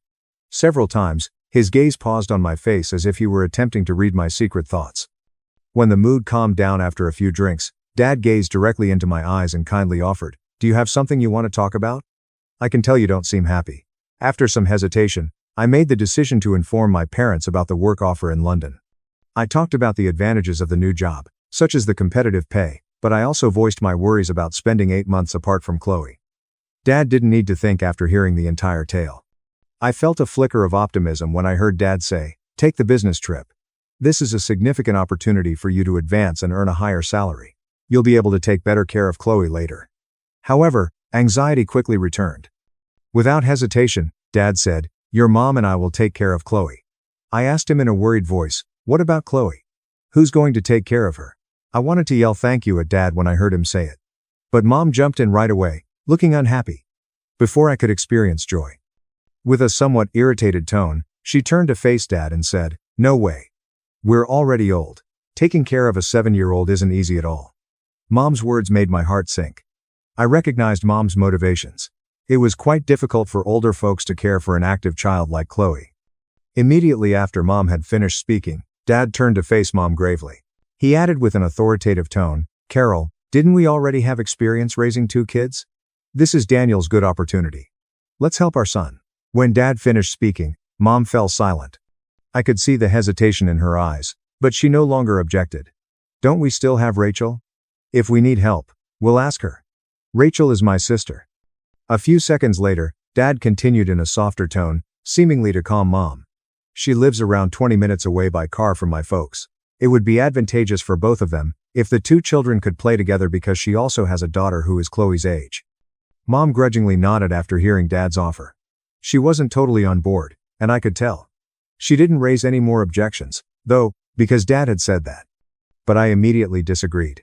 I had to see what Chloe thought. I would be traveling for work if Chloe hadn't chosen to spend the 8 months with my parents. I would decline this assignment right away. My daughter was my first focus at all times. I took a seat next to Chloe that night after my parents had gone home. I gazed into her bright eyes while holding her tiny hand. I told Chloe that I would have to spend 8 months away from her due to the business trip. I promised to video call her every day while she stayed with her grandparents. Chloe was really sympathetic.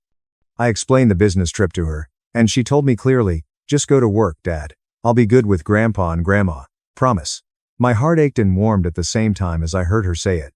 I gave her a big embrace and assured her that I will bring her a ton of presents from London.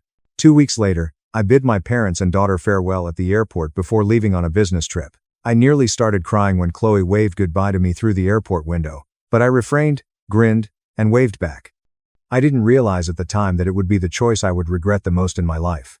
I missed Chloe terribly during the first few days I was away from her. I made a video call to my parents' house every evening after work so I could see my daughter's face. But I saw something strange. Mom rarely returned my video calls. When I called her in the morning, she didn't answer. She didn't answer when I called at lunchtime either. She still refused to respond when I called in the evening. I had to contact my dad every time it was like that. Dad also always picked up the phone. I could see Chloe was still content and healthy during those calls via the phone screen. She would show me the games she had played with Grandpa, the songs she had learnt, and the drawings she had created. And one thing caught my attention. Chloe rarely clung to Grandma. She was always clinging to Grandpa. Chloe would either remain silent or quickly switch the subject whenever I asked about Grandma. I was a little concerned about that, but I told myself that perhaps she was simply more close to my dad because he played with her more. Chloe's got me taking care of her. You focus on doing your job well. Don't worry about anything, my father would often tell me over the phone. I always expressed my gratitude to Dad for everything he did for Chloe and me during those times. Throughout my years as a single father, Dad was my greatest supporter. I regularly deposited $2,500 into my mother's account every month for the 8 months I worked in London, enabling her to give Chloe pleasant care. I wanted to make sure my parents wouldn't have to worry about money and that my daughter wouldn't go without anything. At first, Dad was very opposed to it. He firmly told me over the phone, "Save your money. I can take care of Chloe. You don't need to send money back." However, Mom's response was very different. "Daniel's right. We should take the money to take better care of Chloe," she added with approval. Dad seemed upset when he heard Mom mention it. After he said sharply, $2,500 for one kid? That's too much. I persuaded my parents to accept the funds.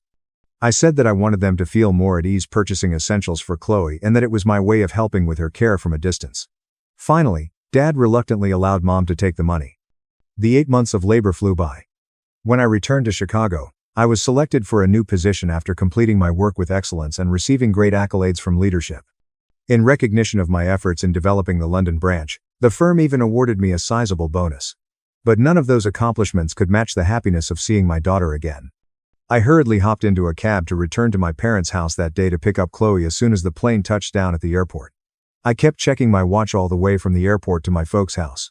It felt like an hour passed with each passing minute. When the taxi drove onto the well-known street that led to my parents' neighborhood, my heart began to race. Dad and Chloe were waiting on the porch when I got to the house. I started crying when I saw that picture. My daughter is standing close to Grandpa, staring toward the gate while wearing a sweet little floral outfit. I hurried to the porch as soon as I got out of the car. "Dad," Chloe said in a happy voice, as soon as she saw me, and she hurried to give me a hug. I grabbed her and cradled her tiny body in my arms. I started crying when I smelled my daughter's familiar perfume. I eventually got to have her after 8 arduous months. Chloe gave me a tight embrace around the neck with her tiny hands, as if she was worried that I would vanish. With a shaky voice, she whispered in my ear, "I missed you so much. Don't go away again." "Okay." I started crying as soon as I heard her say it. After giving my daughter a long embrace, I got up and went out onto the porch to welcome Dad. I wiped away the tears quickly and added, "I promise I won't be away from you for that long again." Dad gave me a shoulder pat and gave me a kind glance. Proudly, he said, "Congrats on finishing your business trip." I expressed my gratitude to Dad for caring for Chloe during the previous 8 months. At that moment, Mom emerged from the house, but she didn't appear to be pleased to see me. In contrast to Dad, she had a chilly face. She simply gave me a nonchalant nod before turning back inside. Mom's attitude surprised me a little, but I didn't give it much thought. I persuaded myself that perhaps she was exhausted. Then, before leaving on the business trip, Dad handed me my house keys. I had requested my dad to assist maintain my house and given him the keys. For the previous 8 months, he had handled them with care. Chloe and I left my parents' place an hour later. I offered them extra amount of money as a thank you before I left. Dad wouldn't accept it. I persisted even though he waved his hand and said it wasn't necessary. I disclosed that following the successful business trip, I received a sizable bonus from the company. I therefore wanted to express my gratitude with this tiny present. Dad eventually agreed grudgingly, and Mom simply took the envelope and tucked it in her pocket without saying anything. Dad was still standing on the porch, observing us until the automobile was completely out of sight, as I drove away in the rearview mirror. I felt comforted by the thought of him standing there, his body a little stooped with age, but yet exuding firmness. I was unaware at the time that the actual storm would hit in 2 hours.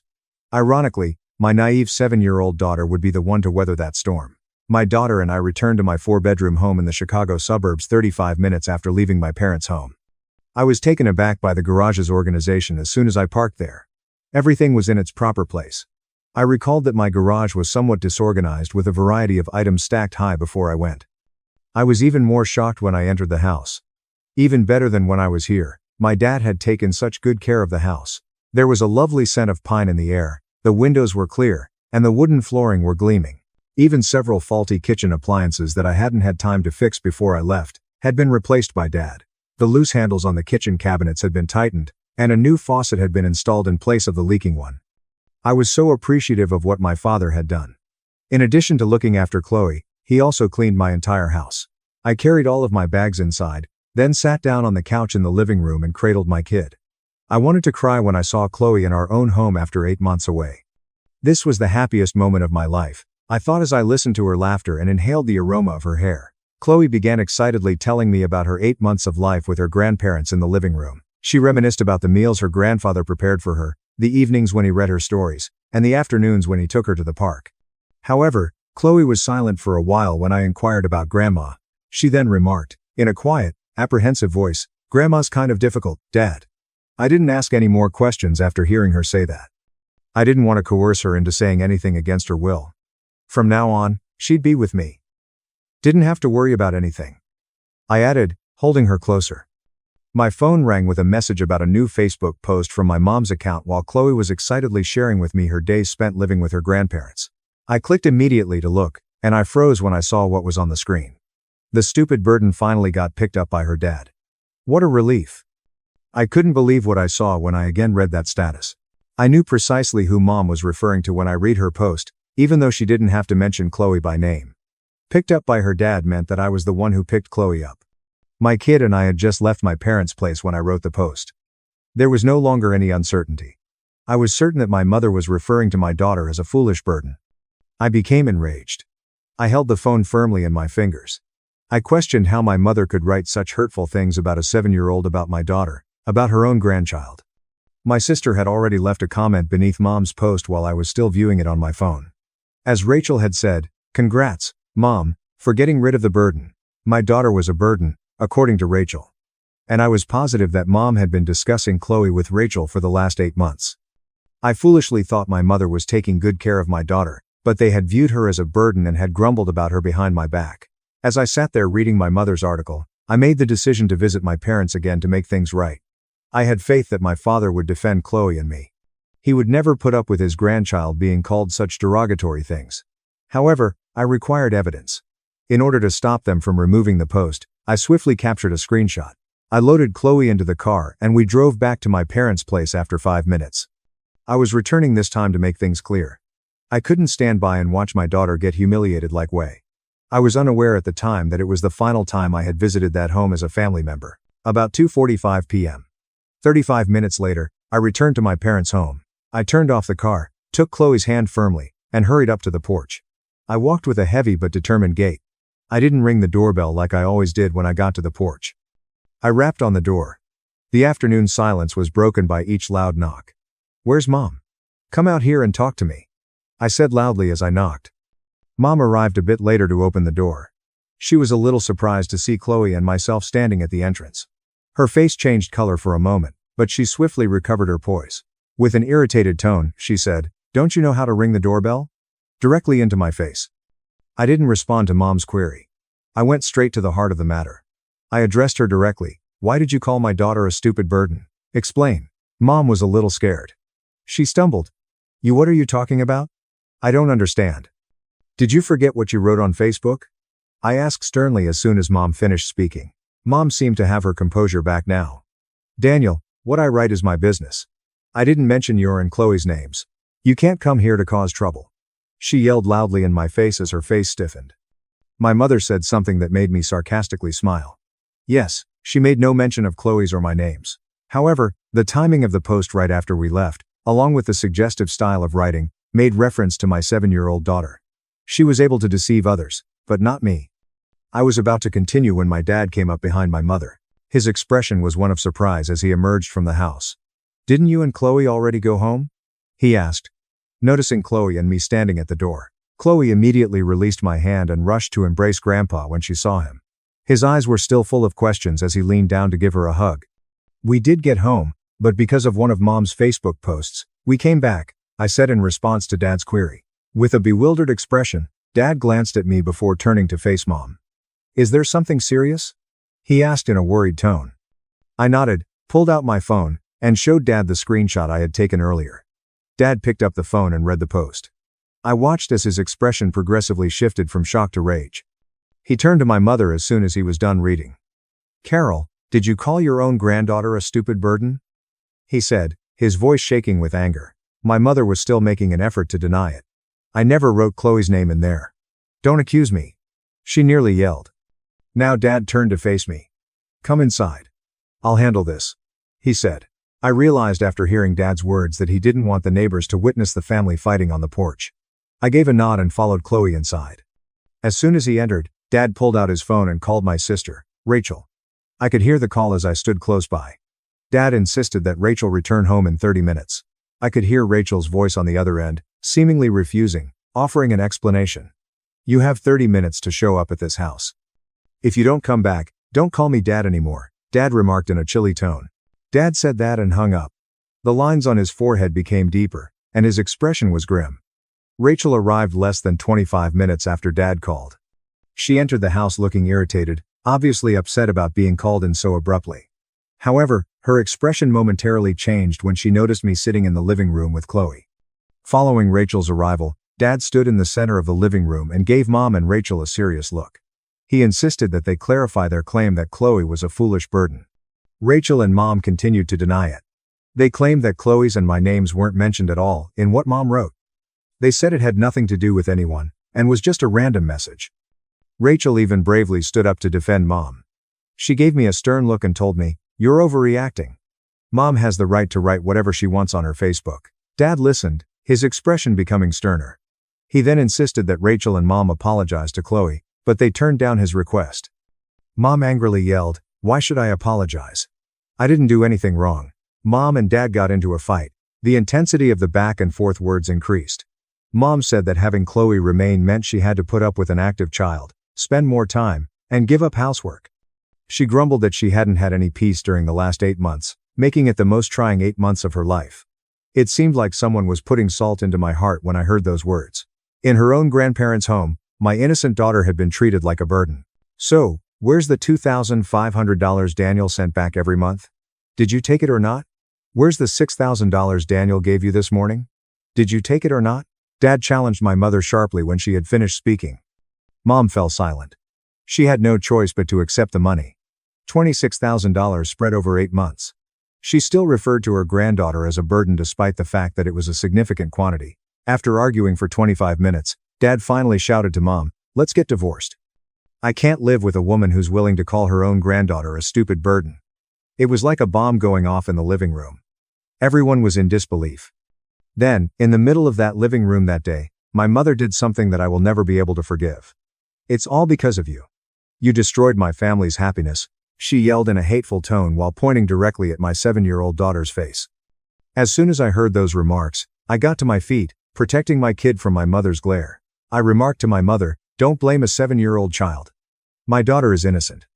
Now my dad came out to confront my mother as well. "Don't blame a 7-year-old child. Chloe doesn't have a mom. Isn't that pitiful enough?" he remarked sharply, casting a disappointed glance at her. Mom didn't change her mind after hearing Dad's remarks. She continued to stare at us as if we were adversaries. Dad started exposing Mom's partiality for Rachel and her daughter a few seconds later. He talked about things he had seen but had decided to keep quiet about for a long time. He described how Rachel's mother was always giving her the greatest things, how Rachel's mother was always complimenting Rachel's daughter but being cold to Chloe, and how Rachel's mother was pleased to take care of Rachel's child but always grumbled when she had to take care of Chloe. Dad responded bitterly, "Because you keep favoring Rachel and her kid. All I could do was quietly make up for it with Chloe and Daniel. We're family. Family shouldn't have favoritism like this." Before he ended the dispute, Dad said something, then turned around and left for his room. The wooden floor reverberated with the sound of his heavy footfall. Dad's words made me realize something. Dad witnessed everything, but he was powerless to alter Mom's perspective, so all he could do was discreetly make amends with Chloe and me. Mom sobbed while sitting on the couch with her face hidden after Dad had departed. But now I didn't feel sorry for her. She had blamed an innocent 7-year-old child and referred to my daughter as a foolish burden. I had no right to feel sorry for her.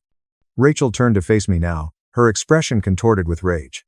"It's all because of you and your kid. You guys destroyed this family," she yelled in my face in a bitter voice. I didn't reply to that absurd charge. I just stood there staring at them with disgusted and disappointed eyes. My sister and mother were these individuals, yet they had treated my daughter like garbage. After a little while, I took Chloe's hand and escorted her out of my parents' home, where I had many happy childhood memories. I turned to face my mother once more before leaving, saying in a chilly tone, "From now on, you're not my mom anymore." I then glanced across to Rachel. I warned her, saying, "And you, Rachel, be careful. You dare call my daughter a stupid burden one more time? I won't let it slide." Rachel wanted to retaliate, but she refrained from speaking. Perhaps she could see I wasn't fooling around because of the boiling rage in my eyes. Following those remarks, I led Chloe to the car and we returned home. Chloe sat silently in the car seat and gazed out the window the entire way home. Thinking about what she had to see today made my heart hurt like it was being torn apart. Around 7:30 that night, my doorbell rang. Dad was waiting there with 2 suitcases when I went to open the door. His eyes were still determined, but his face appeared weary. After giving me a serene look, he continued, "Let me stay at your place for a few days." I instantly realized what had happened when I glanced at Dad and then the 2 luggage. With a genuine smile, I said, "You can stay here for the rest of your life if you want." I assisted my father in carrying the bags inside. Chloe was watching cartoons on the couch in the living room when he entered. Chloe raced over to give Grandpa a hug as soon as she saw him. With pleasure, she exclaimed, "Grandpa! Grandpa's here." With a warm smile on his lips, my dad gave Chloe a hug. It warmed my heart to see her clinging to Grandpa in that way. Dad and I each had a can of beer while we sat in the living room that night after Chloe had gone to sleep. For the first time in a long time, father and son got the opportunity to sit down and have a meaningful conversation. "Do you regret it?" I asked Dad in a troubled tone. Dad gave me a quick, clear response, saying, "No, I don't regret it." After a brief period of silence, he said in a dejected tone, "I've put up with her for too long. Her partiality for Rachel isn't something new today, but I kept thinking, we're family. If we try to tolerate each other, everything will pass. That is, until she labeled Chloe a needless burden." He said, "That little girl already lost her mom. She needs to be loved, not called a burden. I can't stay next to such a cruel woman." He then turned to face Chloe's bedroom. Dad and I spent the entire evening discussing the past, present, and future, and I was aware that my father was still at my side despite the loss of my mother and sister. The most valuable item was that Mom and Rachel unexpectedly came up at my door at 6:45 p.m., a week later. I couldn't contain my shock as I opened the door and found them standing there. Mom appeared more gaunt than she had been a week previously, as she stood in front. Standing behind her, Rachel's eyes were no longer as difficult as they had been that day. "Let Rachel and me come inside. We want to see Chloe apologize," my mother remarked to me in a remarkably quiet voice, after we had been silent for a few seconds. I felt a little hopeful when I heard Mom say that. They might have recognized their error. Maybe they really did regret it. Just as I opened the door wider to let them in, Dad came up behind me. His eyes were steely as he ordered, "Send them away." Loud enough for Mom and Rachel to hear. I now understood. The lawyer just notified them about me wanting a divorce. So that's why they're here to apologize to Chloe. They really did regret it, which is why they were not present. They came because they were afraid of losing money. A divorce was not what Mom wanted. Didn't want to leave her cozy life with Dad and half of the assets. In order to come here and apologize, she swallowed her pride. Chloe was being used as a tool once more. They showed no genuine concern for my daughter once more. I firmly told Mom, "Get out of here and don't ever show up at my house again," as soon as I realized their true motivation. Mom persisted.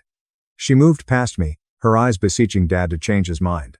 Dad's face remained motionless as he gazed at Mom. He said, "That day I gave you guys a chance. All you had to do was admit your fault and apologize to Chloe, and everything would have been different, but you chose another way." Dad put his hand on my shoulder after saying that, then turned to play with Chloe in the living room. He didn't say anything more to Rachel and Mom. For my part, I pulled out my phone and called 911. They realized I wasn't playing around after witnessing my decisive action. After exchanging glances, Mom and Rachel swiftly turned and walked away from my location. They were no longer as confident as they had been when they first came, and their feet were rushed. Until their car vanished at the end of the street, I watched them from the door. I also knew that was the last time they would ever enter my home. They haven't visited my residence in 2.5 years. Mom and Dad formally separated. The divorce process involved many intricate legal procedures and took several months. But at last, everything was finished. Dad gave Chloe a surprise gift following the divorce. It was a nearly $520,000 college fund. After selling the house and splitting the assets with my mother, it was all he received. I reacted vehemently when I learned of this. I advised Dad to save that money for his retirement. Dad, however, would not listen at all. He stated to me, "I'm old. What do I need so much money for? Chloe still has her whole future ahead of her.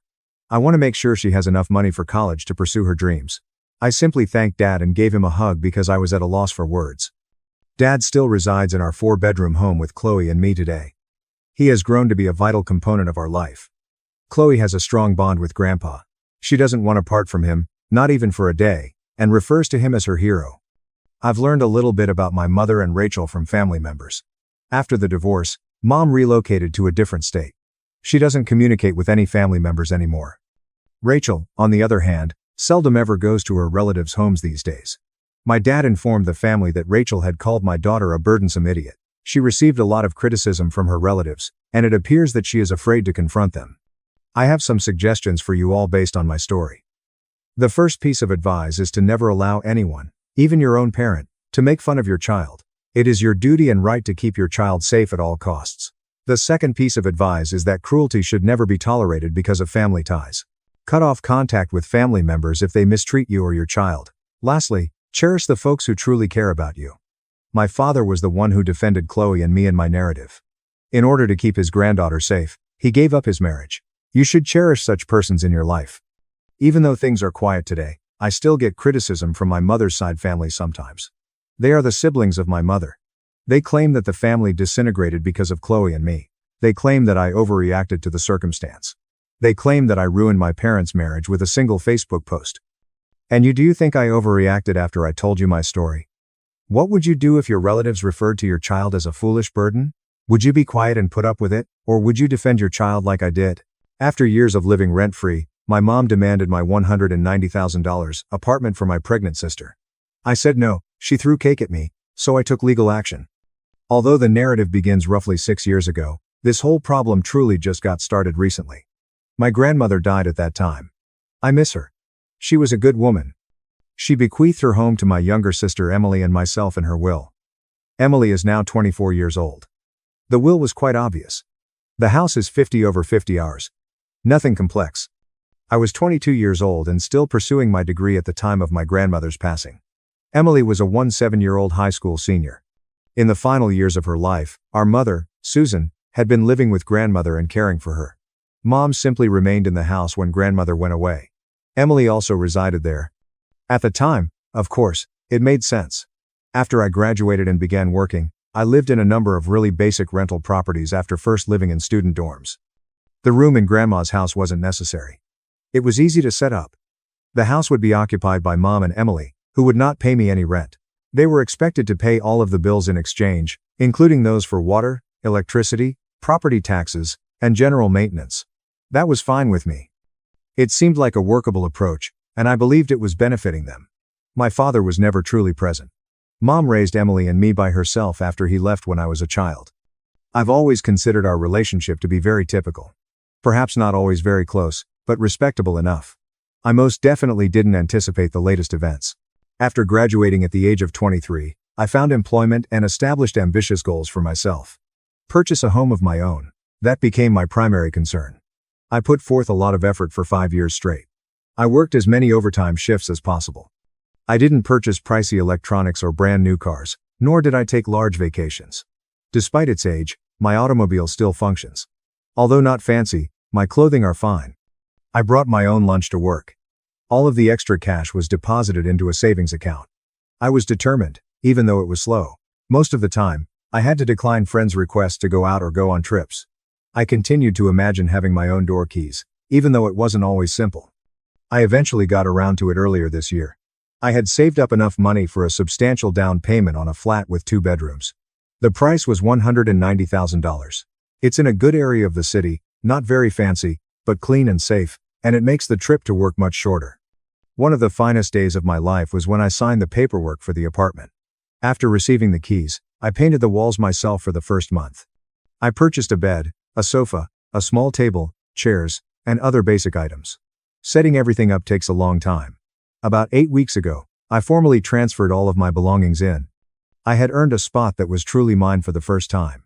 It was as though the demand for my condo appeared out of thin air. However, my sister and mother have always had a peculiar attitude regarding my finances. They seemed to believe that since I was unmarried and employed, they were entitled to a portion of my earnings. Or at the very least, they ought to get a portion of it or have a voice in how I spend it. For instance, my mother would almost instantly suggest something I could buy for the home, that is, grandmother's house, where they lived if I suggested receiving a job bonus. They once required a new washing machine. She made me feel bad by claiming the old one was a tremendous bother, even though I pointed out that they lived there and maintenance was their responsibility. I believe I gave her half of the money in the end. Emily was the same. She would frequently ask me for money even after she started earning a part-time job at a nearby store. Could you give me $50? Either my phone bill is more than I anticipated, or my salary is delayed. Are you able to assist? Usually, it wasn't in large quantities, but it happened often. She constantly justified it by saying that I made more money than she did and didn't have a spouse or children to support. It began to annoy me, but I frequently gave in to maintain harmony.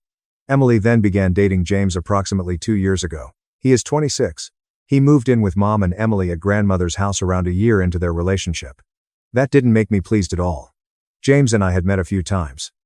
He never appeared to have a stable employment, but he seemed fine. He seemed to be about the house most of the time, but occasionally he would talk about looking for gig work or the right opportunity. It seemed like there were more requests for money, or for me to help with house repairs once he moved in. My mom would phone to report a burst pipe, or an enormous electrical bill. I began to push back more forcefully, stating that the 3 adults who were now residing there needed to handle their own home finances.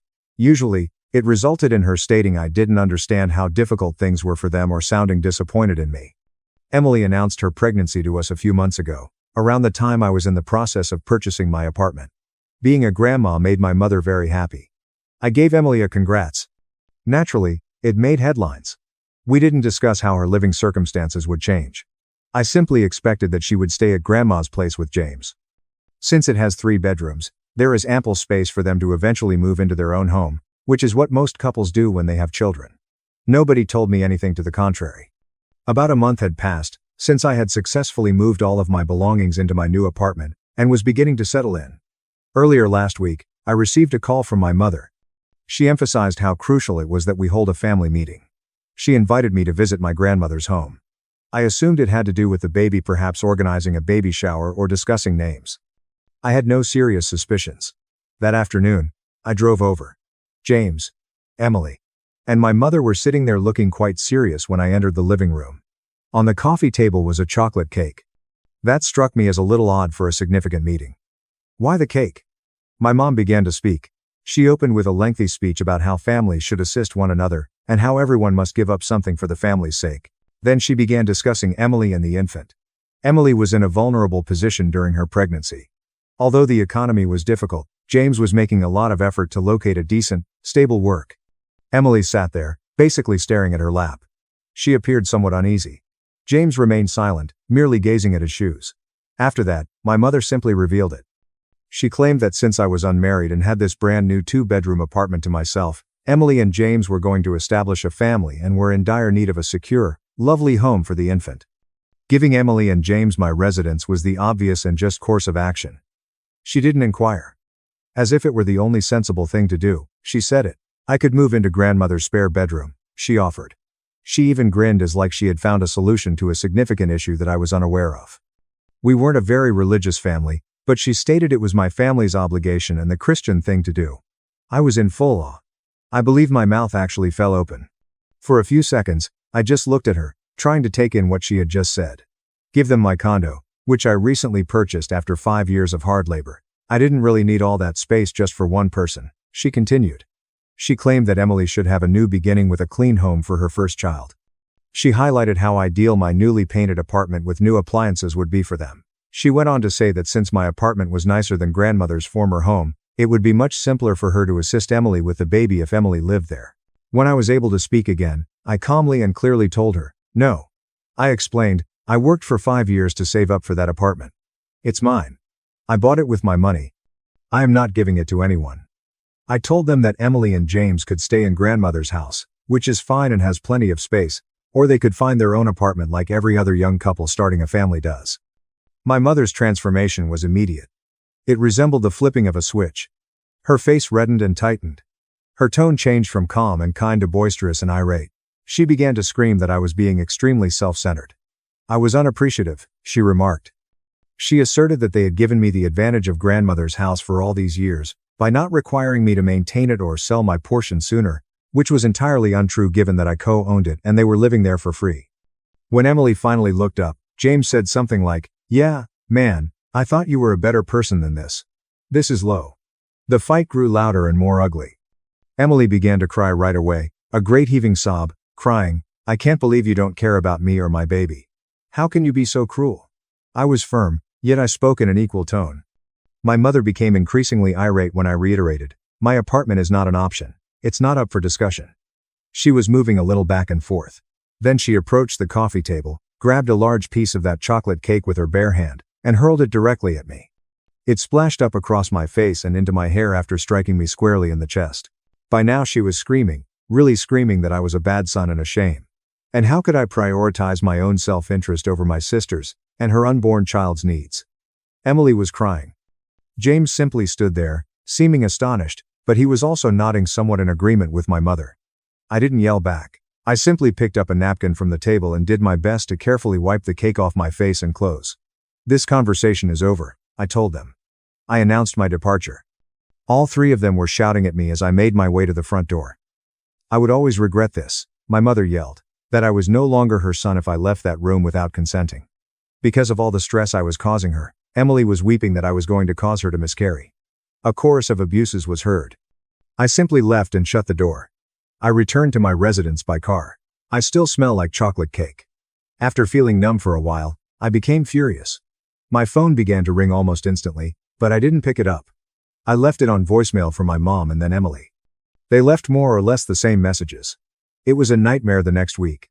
My phone was exploding all the time. Pages and pages of lengthy, meandering text messages about how I was destroying the family, how selfish I was, and how I owed it to Emily were sent by my mother. She wrote about what she had given up for us while we were children. "You're going to make me lose this baby. I hope you're happy and my baby deserves a good home, and you're denying it that."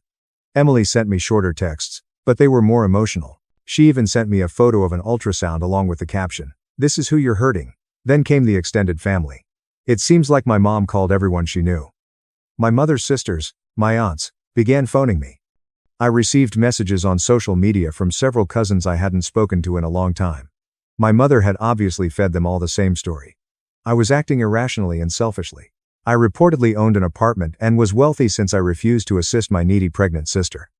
I was told by one aunt that I had to honor my mother and do the right thing. Someone else accused me of ignoring my obligations to my family. Neither of them appeared to have been informed that I was required to give up my recently acquired property, nor that Emily was already living rent-free in a house I co-owned. When the first aunt called, I attempted to explain the problem, but she simply interrupted me by saying, "Family comes first." I didn't bother interacting much after that. My sister and mother received a single group text message from me. "Your behavior at the meeting, especially mom throwing cake at me and this ongoing harassment since, is completely unacceptable.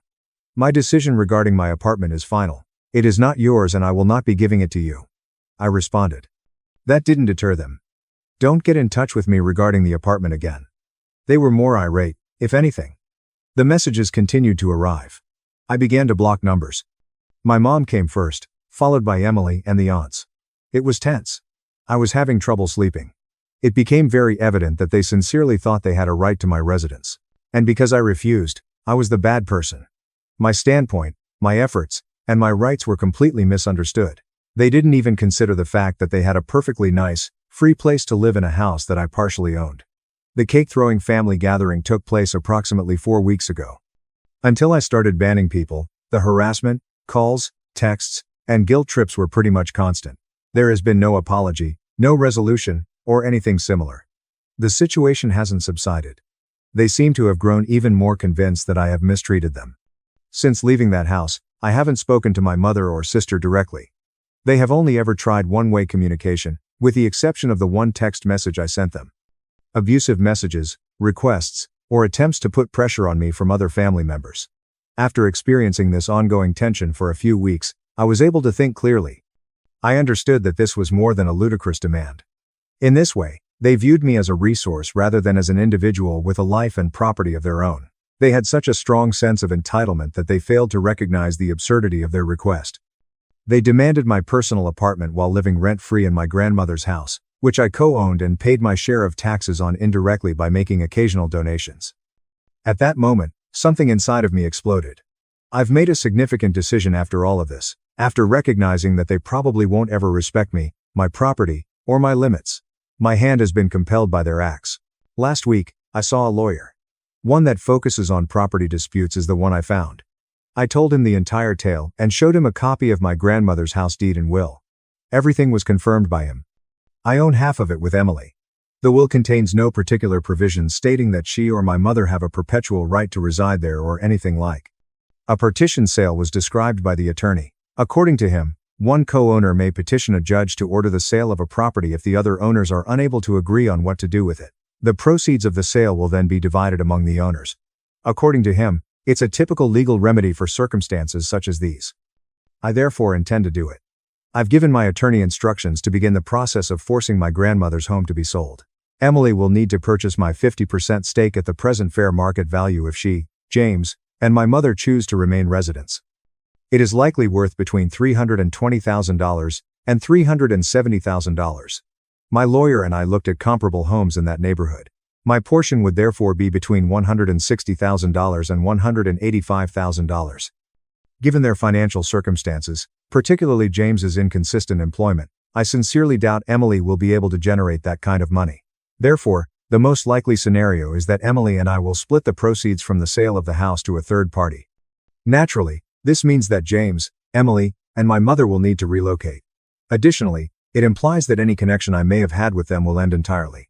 Additionally, I want to permanently cut off communication with all of them, including any members of my extended family that joined their harassment campaign. I need to get all of this off my chest, so I'm posting it here on Reddit. I suppose I also want to know whether I'm overstepping my bounds. Am I mistaken for making this update, then? Hi there, everybody. 2 months have passed since I wrote my first post. I want to start by saying thank you. I honestly read every private message and comment. I anticipated a mixed response, perhaps even some people telling me that I was being harsh, but practically everyone was really encouraging and gave me some very useful advice. Knowing that I wasn't crazy for believing their demand was excessive actually made a great difference. I was more confident in my ability to handle the problem, simply because I knew that others saw it plainly. I wanted to clarify a few things because many of you had similar questions. Some inquired as to whether grandmother's will had any fine print, such as a provision granting Mom or Emily permanent residence. My attorney thoroughly examined this. The will is straightforward. As tenants in common, the house was bequeathed to my grandson, myself, and my granddaughter Emily in equal shares. That's all. There is no indication that anyone has the right to dwell there indefinitely. To be more precise, my lawyer obtained a few unofficial estimates from nearby real estate brokers, as I mentioned in passing. Grandmother's house, a standalone 3-bedroom home in a respectable but unpretentious district, is expected to fetch between $320,000 and $370,000 in the current market. Therefore, before any selling expenses or taxes, my part would be between $160,000 and $185,000. Some inquired as to whether I had ever paid for significant maintenance or taxes on grandmother's home. I probably contributed a few $1,000s here and there for emergencies throughout the course of the 7 years. When my mother revealed she was short, they said they couldn't pay for things like a new water heater one winter and a portion of a property tax bill. I never requested its return. Since I co-owned it, I reasoned that I should contribute in some way. I never paid monthly expenses or a mortgage because there was none, even though they were living there for free. James, Emily's boyfriend, is still in the same predicament. He's around, as far as I know, but there are no indications that he has a stable work. He was undoubtedly a member of the chorus at the family gathering, accusing me of being self-centered. The rent-free lifestyle also helps him. Is there anything else I can do to communicate? No. I haven't attempted to contact them since the one text I sent them immediately following the cake incident. My attorney advised me that it would be preferable if he handled all official matters pertaining to the residents. In all honesty, I didn't want to speak with them after the way they acted. Even though there was still a lot of family drama going on, Reading all the comments here and taking a few months to let things calm down solidified my choice. As many of you have noted, the primary issue that kept coming up was the complete lack of respect. Their desire for my residence wasn't the only factor. It was about their sincere belief that they were entitled to what I had fought so hard to obtain, how they asked, and how they responded when I told them no. It demonstrated to me that they don't regard me as a self-sufficient individual with a life of my own. They perceive me as someone who is there to support them. I simply couldn't handle the idea of them continuing to live in grandmother's house without paying any rent, disparaging me to anybody who would listen, and believing that I was the one who had harmed them. Although selling the house wasn't my first option, I came to the conclusion that it was the only way to start over. It was the only method to free me from their emotional and financial control. I believed that they would resist, disregard, or utilize any minor action like simply asking for rent as a means of making my life more difficult. It had to be the last cut. I so proceeded with it. This is what transpired with the house lawyer. First, selecting the appropriate attorney. I did some research on attorneys. I didn't want just anybody. I discovered someone with extensive knowledge of family property conflicts. Our initial encounter lasted for approximately 1.5 hours. From grandmother's will to the dessert, I gave him the entire tale. He simply listened and was really composed. Posed a few queries. He gave a very thorough explanation of the partition sale procedure. 2 official letters were sent. My lawyer drafted a highly formal letter as the first official action. Since my sister Emily is a co-owner, it was forwarded to her by registered mail. In order to formally notify my mother as a resident, he also mailed her a copy. The letter was tough but kind. It said that I was going to sell my half of the property.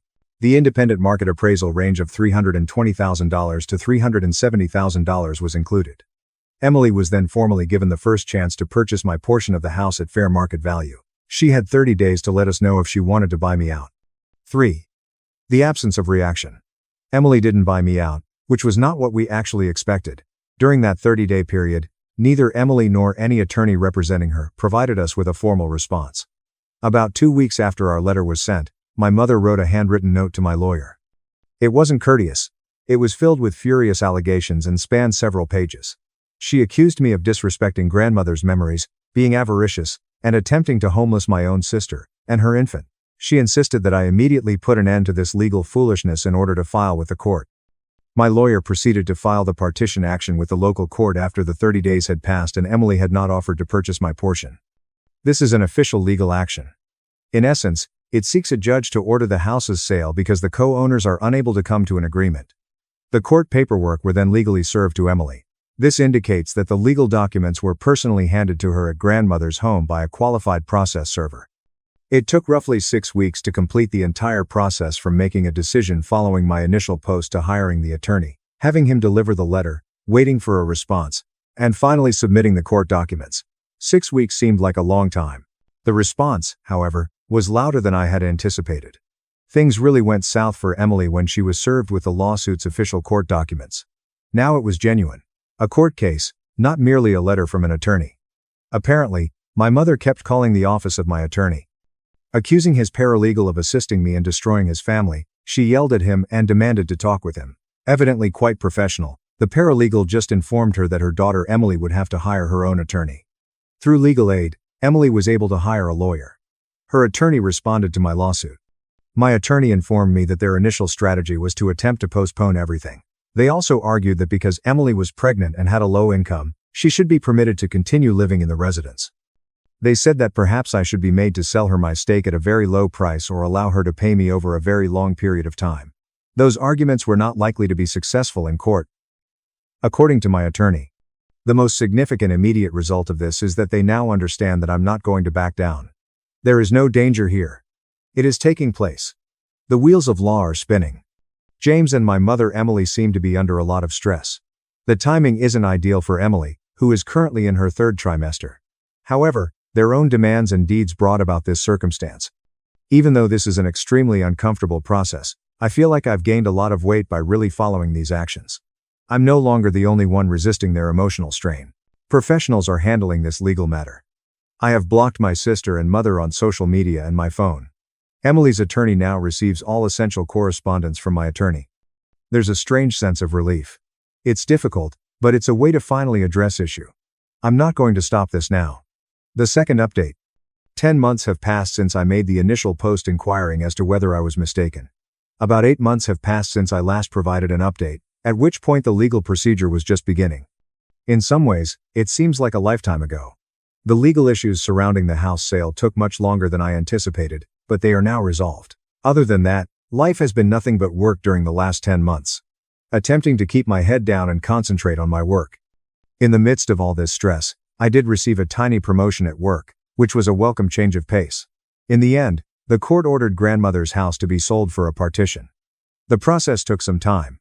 The legal aid attorney for Emily made every effort to slow it down. They requested extensions and filed motions. They contended that since Emily was a new mother, she ought to be let to remain in the home. She had little money and gave birth during this time. They portrayed me as the affluent, cold-hearted brother who is attempting to evict a sister who is struggling and her baby.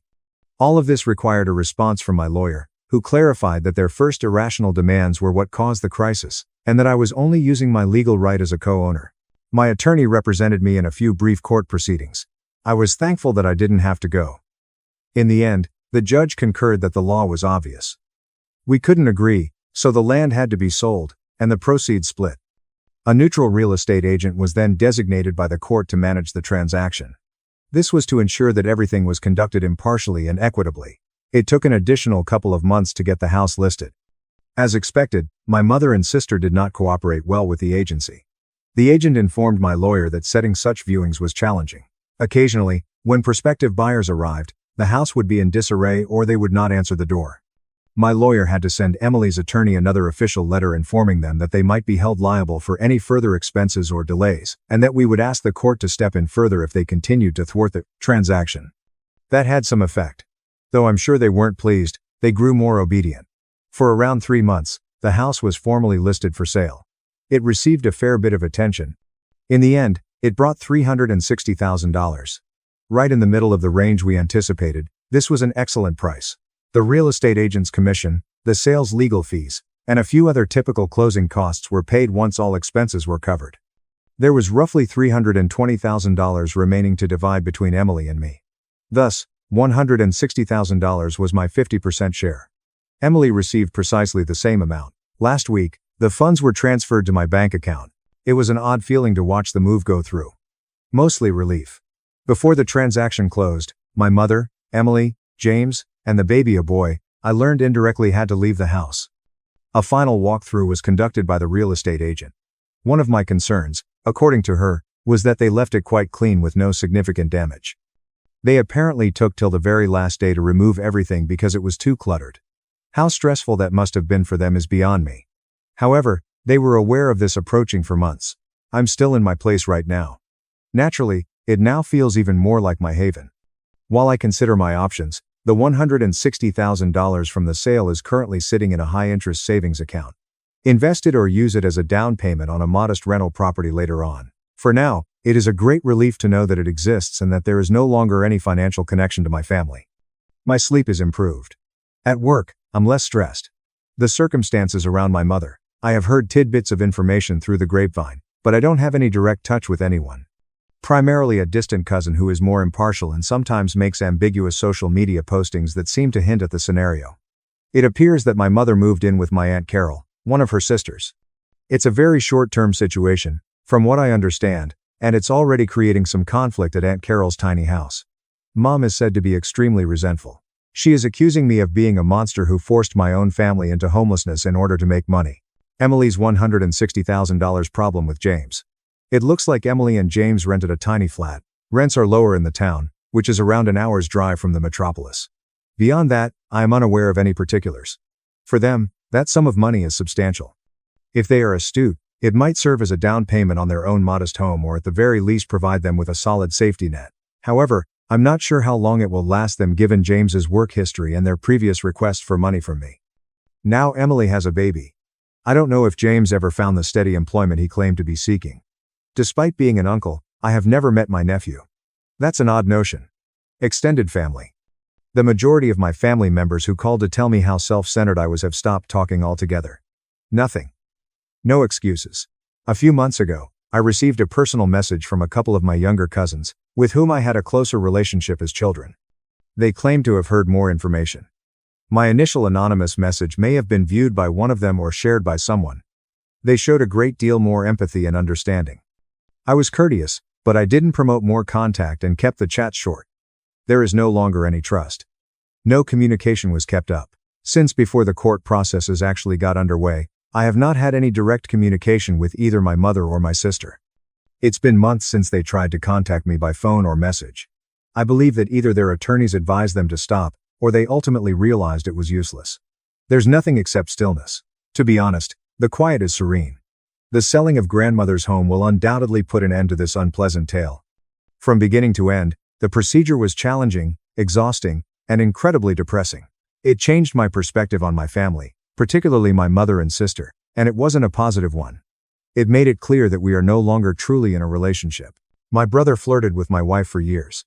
At my parents' 28th anniversary dinner, they joked she was his match, so my wife exposed my mom's affair. There is open flirtation between my brother and my wife, and my parents joke that they are a better match than each other. Then, over their anniversary meal, they humiliated us a great deal. As a result of my wife's revelation of my mother's infidelity, my brother is now following my wife, which has resulted in our expulsion from the city. The celebration of my parents' 28th wedding anniversary will take place this coming weekend, and they have extended an invitation to both my wife and I to join them for a special meal with other members of our family. To tell you the truth, I have conflicting emotions about coming there, despite the fact that it is supposed to be a pleasant family get-together. The fact that Ryan is involved is the primary reason for my reluctance. As you may know, Ryan is my younger brother, and despite the fact that we are only 3 years apart, we have never been very close to one another. We do not share a very strong connection. The manner in which he feels about me is a significant contributor to that. The fact that he harbors a great deal of animosity has been the case ever since we were children. While we were growing up, our parents, particularly our father, were really, extremely rigid. He served in the military for more than a decade, and it is undeniable that he brought that perspective into the way that he brought up his children. On a consistent basis, he encouraged us to compete against one another. It didn't matter what it was, whether it was attempting to outdo each other while performing tasks around the house or racing each other to the school bus in the morning, they were always competing with each other. There was a sense that everything was a competition between the two of us. It wasn't enough to simply give it your best effort. It was about outperforming your sister better than they did. To be honest, I didn't think the competition between Ryan and I was all that bad when we first started using it. There was a possibility that it was even healthy initially.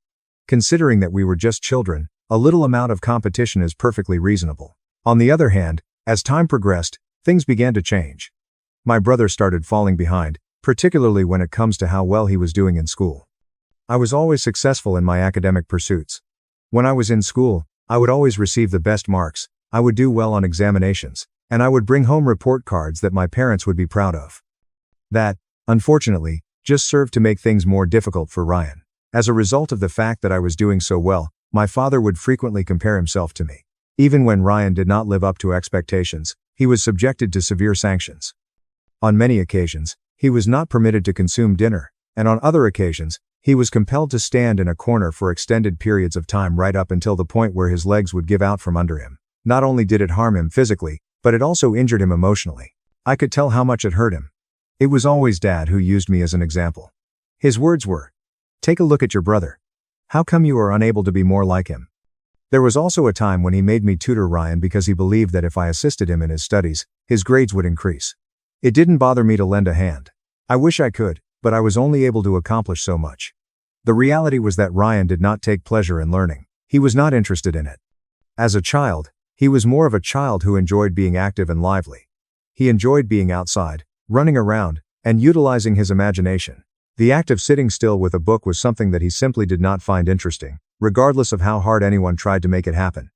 As time went on, it became increasingly apparent that Ryan had been subjected to a great deal of pressure and continuous comparisons, which had taken their toll on him. To tell you the truth, I can comprehend why he started to feel resentment toward me. Regardless of how hard he worked, he had the impression that he was always falling short of expectations and was always one step behind. In addition, I will confess something that is difficult to utter out loud. During the time that I was so preoccupied with making our father proud, I failed to take the time to observe the effects that all of that was having on my younger brother. I never really gave any thought to how it must have been for him to continually be living in my shadow and being punished for not being like me. I never really stopped to think about how he may have felt. At that moment, just before I was about to leave for college, an event occurred that caused our entire family to be shaken to its core. A significant action was taken by Ryan. It was almost as if he consumed the full bottle of sleeping tablets. I was utterly terrified. We are extremely fortunate that our parents were able to locate him in time and take him to the hospital. The fact that the physicians were able to preserve him is something for which I will be eternally grateful. Nonetheless, that particular moment altered everything. It was as if someone had removed the blindfold that had been placed over my parents, particularly my father. For the first time, they were able to comprehend the extent of Ryan's suffering, which he had been concealing for so many years, and how profoundly he had been suffering. The damage that had been building up inside of him for such a long time was suddenly visible to them because it took something that terrible, something that had the potential to end in tragedy, for them to finally see it. Things at home underwent significant transformations after the overdose. My parents began attending therapy sessions with Ryan in order to better comprehend what he was going through at the time. In the years that have passed since then, they have treated him as if he were made of glass, as if every incorrect remark or slight amount of pressure could cause him to shatter. Throughout the years, I have also expressed my regret to my brother on multiple occasions. When we were younger, I apologized to him for not being more conscious of the situation and for not speaking up for him. I feel terrible about that. In an effort to put things right, at least between the two of us, I have made an effort. Even now, after such a long period of time, it is still the impression that my parents have remained to be overprotective of him. As a result of him, they are constantly walking on eggshells. My brother threatened to kill his own life once more after he graduated from high school while my father was encouraging him to continue his education at a college. He stated that he was unable to live away from home and that he did not actually require any higher education. As a result, he never ended up leaving without a degree of any kind. Ryan has had a difficult time finding a work that pays a good salary and is stable. In spite of the fact that he is able to secure employment, he struggles to maintain them. Either he is absent from work for an excessive number of days or he has disagreements with his coworkers, and finally he would be dismissed. In a way, it's similar to a pattern that keeps occurring. Even though he does not pay rent, he continues to reside at home and is completely reliant on our parents for everything. You can name it: groceries, bills, and other day-to-day expenses. One thing I want to make perfectly clear is that my brother does not currently suffer from any documented mental disorder. Despite the fact that he has been going to therapy on occasion, he is doing well presently, with the exception of the depression that he experienced in the past. He achieves his goals. It is not as difficult for him as it was in the past. Indeed, he is surrounded by a strong circle of friends with whom he spends time on a daily basis. They partake in activities such as smoking, drinking, and going to parties together. To say that he is sitting at home, withdrawn, or secluded is an understatement. There he is, living his life. The only catch is that he is doing everything on the bank account of my parents. It is my belief that this is the aspect that irritates me the most. He is never challenged, pushed, or asked to step up by my parents. They never do any of those things. It's understandable that they feel terrified. These people are scared of pushing him too far, of losing him once more, and he is aware of this danger. He has a perfect understanding of how to tap into that dread. In several instances, it appears as though he is making use of it to his own benefit. I have always had a lot of sympathy for my parents because of all that has happened. It was impossible for me to say no to them when they began requesting that I send money back to them in order to assist them with their day-to-day costs. As far as I am aware, they are now retired and do not have the same income that they did in the past. Due to the fact that Ryan has not made any contributions, I believe that it is the least that I can do to show my support for them because they are going through a difficult time. Due to the fact that my brother appears to be living his life as if he does not have a concern in the world, I have been sending him money on a regular basis ever since that time. The situation has reached a point where I feel as though I am responsible for making up for the shortcomings in the family. Now, my wife is aware of every detail of my family trees. Not only does she have a tremendous aversion to my brother, but she also has a strong detest for him because he has made her feel extremely uncomfortable on several times. This is not the only reason why she has such a strong aversion to him. You see, Ryan is really flirtatious with my wife all the time. From the very beginning, he has always acted in an excessively loving manner toward her, attempted to be touchy-feely around her, and even made provocative comments that are completely improper. Under the appearance of being nice or childlike, he engages in this behavior. If I were to call him out on it, he would laugh it off, shrug it off, and act as if I was exaggerating the situation. The manner in which my parents react to these circumstances is what makes the situation much more difficult. However, they fail to see it for what it truly is. On the contrary, they utterly disregard it, rather than pointing the finger at Ryan or supporting me. Some people believe that it is nothing more than a harmless crush, as if it were some simple schoolboy thing. There are occasions when they even make fleeting remarks that give the impression that they are tacitly promoting it. As an illustration, the occasion that my wife was intended to have with my parents for the very first time was supposed to be one that was warm and welcoming. I'm referring to the regular situation in which the family gets together. However, as we were all sitting around and conversing, my mother suddenly said something to my wife, who was just a girlfriend at the time, that might have been something along the lines of, "You are so funny. In all honesty, my other son, Ryan, would be a far better match for you than he would be for you." She even let out a small chuckle as she made this statement, as if she felt it was a humorous and innocuous remark.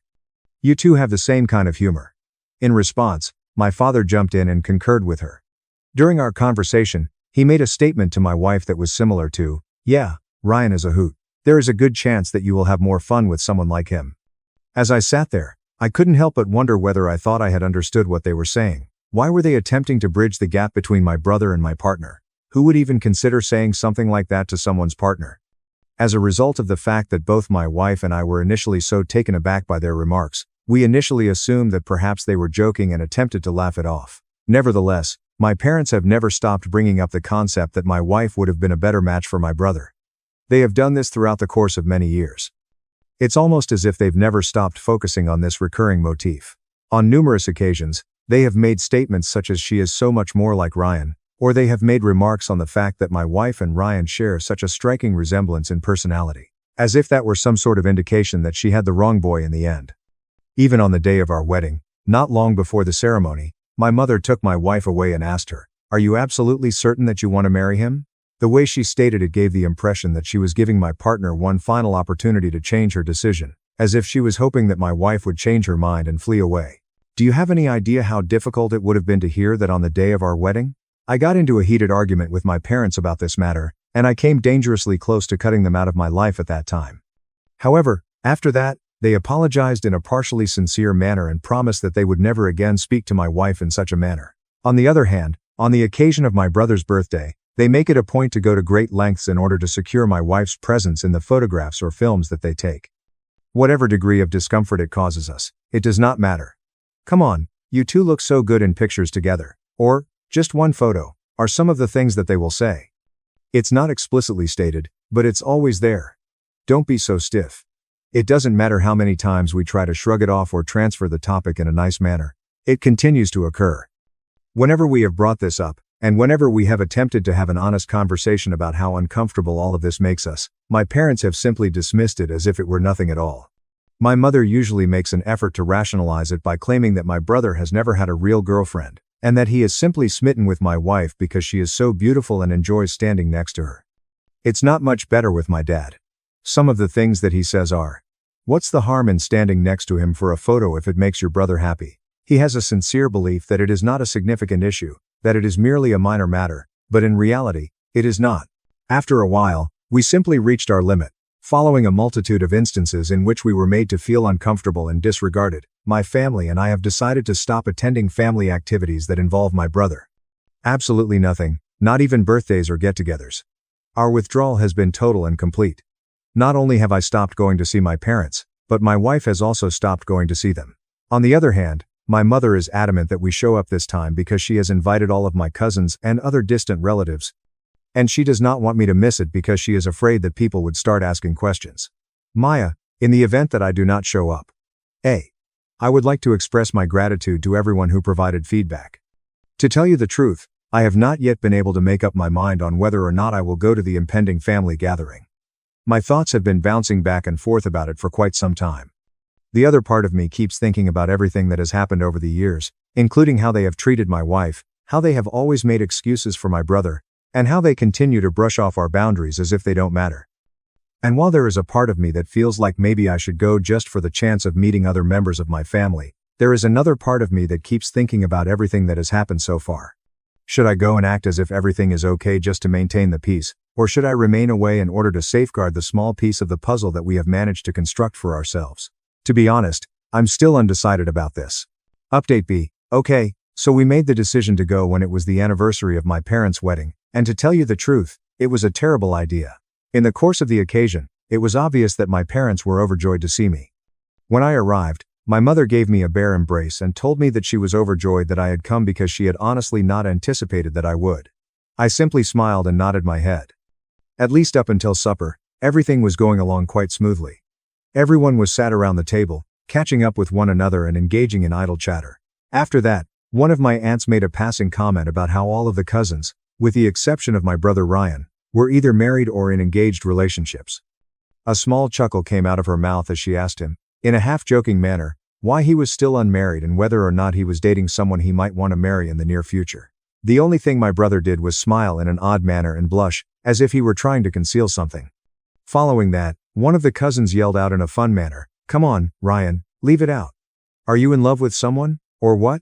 That's when my mom, without missing a beat, said loudly, "Oh, I don't know about a girlfriend. But he does have a tremendous crush on his brother's wife." She then pointed her finger at my wife and laughed like it was the funniest thing in the world. When my father joined in, he laughed even more loudly. Both my wife and I became ice cold. Despite the fact that I was staring up from my plate with my jaw clenched and my eyes locked with my mother, she did not even notice. She was too busy laughing and talking to my aunt, saying something about how my brother had been entranced by my wife for so many years, as if it were some kind of romantic movie storyline and not a completely improper fixation to be obsessed with your own brother's wife. She was speaking about how my brother had been married to my wife for so many years. Then, as if that wasn't enough, my aunt turned to my wife and asked her in a loud voice and without any thought, "Do you have any sisters or female cousins that Ryan could possibly date?" There were even some of the family who laughed out loud when they heard this. The only thing that my brother did was sit there, blushing and smiling faintly, as if everything was completely under control. There was no attempt made by him to silence my parents. He did not make any attempt to sidestep the topic of discussion. Simply sitting there, he seemed to take pleasure in the attention that was being paid to him. It was clear that the temperature was increasing in my face. I turned around to look at my wife, who was sitting there giving off an embarrassed and humiliated appearance. These events were the final straw. I don't even think about it. I have just lost my temper. I raised the volume of my voice to a level that was audible to everyone seated at the table. And then I turned to my mother and exclaimed, "I can't believe you would talk about my wife in such a manner." There was complete silence at the table. You might have been able to hear a pin drop. "You promised me, both of you, that you wouldn't cross this line again," I remarked to my mother and father as I stared at them both.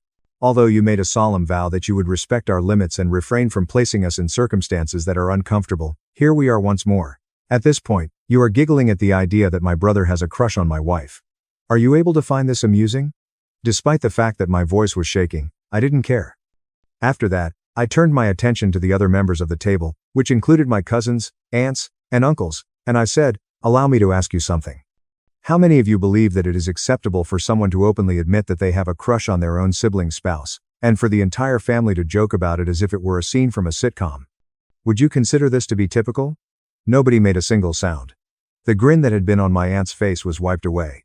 A couple other people just sipped their drinks in an odd manner. Everyone was completely at a loss for words. My brother was the next person I turned to, and I just let it out. "For years, you have been acting like a creep around my wife," I exclaimed, my voice quivering with wrath. "It's been this way for years. Whenever we are in the same room together, you flirt with her. Even though she has never responded to your SMS, you have sent them to her late at night. You make an effort to stand too close to her, touch her when it is obvious that she is uncomfortable, and continue to act as if everything is a joke." Immediately, my brother's face fell to the ground. Following that, I continued by looking around the table and asking, "And do you all find this to be funny? Do you really believe that it is acceptable for someone to behave in such a manner against the wife of their brother?" On the other hand, I turned to my parents and asked, "And you, too? How many times have you made remarks about how my wife and Ryan would be such a terrific match for each other? It's been a very long time since you started doing this. You went so far as to say something similar to this at our wedding. Do you even have any idea how disastrous the situation is? What a shockingly disrespectful expression it is. Not only to me, but also to my wife," were the words that were heard by everyone. As a result of my aunt's participation in my mother's joke, I was also really angry with her. As a result, I turned my gaze firmly toward her and inquired, "Would you ever say something like this about the person who is dating your own son? Do you think it would be appropriate to tell your daughter-in-law that she would be more suitable for another member of the family? Would you allow your son to behave in such a manner while he was around the wife of another person?" She appeared to be in a state of shock, and then she gently shook her head. "Indeed," I stated that. "Why are you doing so well while my parents are the ones who are doing it to me?" It was as though the room was beginning to constrict itself. Not because of me, but because I stated what needed to be said, which was something that everyone probably already understood on some level but had chosen to ignore. This caused everyone to feel uncomfortable when I had finished speaking. In full and utter disbelief, my parents hung there. My father appeared to be on the verge of exploding, with his face flushed and his fists clenched on the table next to him. My mother, on the other hand, began to experience a state of terror. An attempt was made by her to laugh it off, but her voice was shaking as she said, "I didn't mean anything by it. Let's face it, this isn't even that serious. It's nothing more than a slight squeeze. In the past, we have always made jokes about your wife and Ryan in a similar manner." That was the moment when my wife, who had been sitting next to me the entire evening, mute and ashamed, suddenly snapped at my mother. "I'm sorry, but it is just funny, and I wasn't really trying to offend anyone," she said. As she stared at my mother, she shifted her chair slightly backwards and gazed directly at her. Her voice was soothing, but it was also loud and cutting, and it was in a way that everyone could hear it. "Oh, I see what you mean now," she added. "Given that you find everything to be a joke, I suppose that cheating on your husband all those years ago was just for fun as well, right?" I saw my mother's eyes widen as she froze. The tone of my wife's voice became more emphatic as she continued. "I mean, it seems like you had a crush on the neighbor, even if it was a harmless one, right? At the time, when you made the decision to sleep with him, I suppose it didn't mean anything at all. Wouldn't you agree that it was only for fun?" There was complete and utter silence throughout the entire room. My father appeared to have been hit in the stomach, while on the other hand, my mother appeared to be absolutely devastated. I saw my mother's face turn completely white. A contented chuckle escaped my lips, and I couldn't be stopped from letting it out. The things that my wife had stated were completely accurate. This was a dreadful little secret that my parents had concealed from everyone for a very long time and kept hidden from our family. In the distant past, my mother had cheated on my father with their neighbor. When my father discovered this, she pleaded with him to stay with her and not leave. My brother and I were the only ones he stayed for. It appeared that he had forgiven her over the course of time, or at the very least, that he had moved on from the situation. But my wife is aware of this reality since I have shared it with her. It had been in her possession for a considerable amount of time. Now, at long last, she had turned the truth around and utilized it to finally get her revenge on my mother for the way she had always been cruel to her. It had been a long time since she had endured pain, a long time since she had been subjected to inappropriate comments and strange jokes, and she had watched my parents treat her more like a trophy for my brother than my companion, and she had finally used the one thing that she knew would get everything together. Following her first state of shock, my mother quickly regained her composure and began ranting at my wife. She said that my wife had no right to bring up that previous affair in front of her, and that she had gone completely beyond the bounds of acceptable behavior. The discussion was continued by my father, who also raised his voice and referred to it as impolite and unnecessary to bring up the past. However, I was not going to put up with it. After that, I got to my feet and roared back. "As soon as you made my wife the target of your creepy jokes, you crossed the line and committed a serious offense. I remember the period when you continued to defend Ryan as if he were some kind of harmless little boy, despite the fact that he had been making my wife uncomfortable for a considerable amount of time. It would be irresponsible of you to talk about disrespect when you have repeatedly shown disrespect to our marriage with your actions." It was then that my mother began to cry in front of everyone, attempting to make it seem as though she was the victim at this point. On the other hand, many were still trying to come to terms with the fact that my mother had cheated on my father, despite the fact that everyone had thought of them as the ideal partners. Finally, Ryan opened his mouth, and the first thing he did was yell at me for spoiling the party. He shouted at her, "You always have to come up with something that concerns you." After everything that had happened, this was the only thing that he was able to take away from it. I just gazed at him. "Do you believe that I am the one who is thinking about myself?" As I spoke, my tone was calm yet resolute. "You just sat there and let your mother bring up the fact that you had a crush on my wife as if it were a joke. You didn't get a word out to put a stop to it. Despite the fact that it was revolting, you reddened. On top of that, you allowed them to humiliate both my wife and I in front of everyone else. At this point, you are upset with me for taking a stand." A theatrical gesture was made by him by rolling his eyes and waving his arms around. "Oh, I beg you. You always assume the role of the victim." Nothing even remotely negative was uttered by anyone. My wife and I made the decision to depart as my parents and Ryan continued to argue at each other and point fingers at each other. The ranting did not appear to be going to end any time for the foreseeable future. To tell you the truth, what was the point of continuing to be there for any longer? It was abundantly evident that they had no interest in listening to us or comprehending the perspective that we were presenting. They were only interested in venting their anger and playing the role of the victims. Therefore, without uttering a single word, we discreetly gathered our belongings and walked out of the room. Just before I left, I made the announcement, "We're done. Please do not get in touch with us until you have matured and are prepared to accept some responsibility for your actions. Ever since that evening, my phone has been vibrating nonstop from time to time. The majority of them came from my mother, and a couple came from my father as well.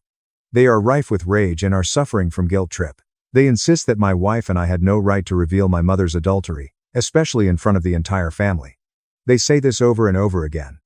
My mother's affair was brought to everyone's attention, and they claim that we were responsible for the entire and utter destruction of their supposedly ideal marriage. In particular, my mother has been unrelenting in her efforts. As a result of our actions, she claims that she has been humiliated, that others are now viewing her in a different light, and that we have ruined her reputation. And as a result of all of this, my mother now anticipates that my wife will profusely apologize to her for the things that she said while we were eating supper. In all honesty, my mother is of the opinion that my wife owes her an apology for pointing out her hypocrisy and for bringing up something that, in her opinion, ought to have been left in the past. To be honest, it is really taxing. I finally picked up the phone and contacted my parents after spending several days going back and forth in my own brain about getting in touch with them. Although I was aware that the conversation would not go well, I was also aware that I needed to convey what needed to be said in a way that was both clear and direct. After everything they had said and done, not only over that terrible dinner, but throughout the years, I told them in a calm but forceful manner that I couldn't continue to pretend that things were okay between us. I felt that I couldn't continue to pretend that things were okay. I reported to them that my wife and I had become weary of experiencing feelings of disrespect. I said that I had spent years attempting to maintain peace, giving money to them on a monthly basis to assist them, not only because they had requested it, but also because I sincerely wanted to assist them.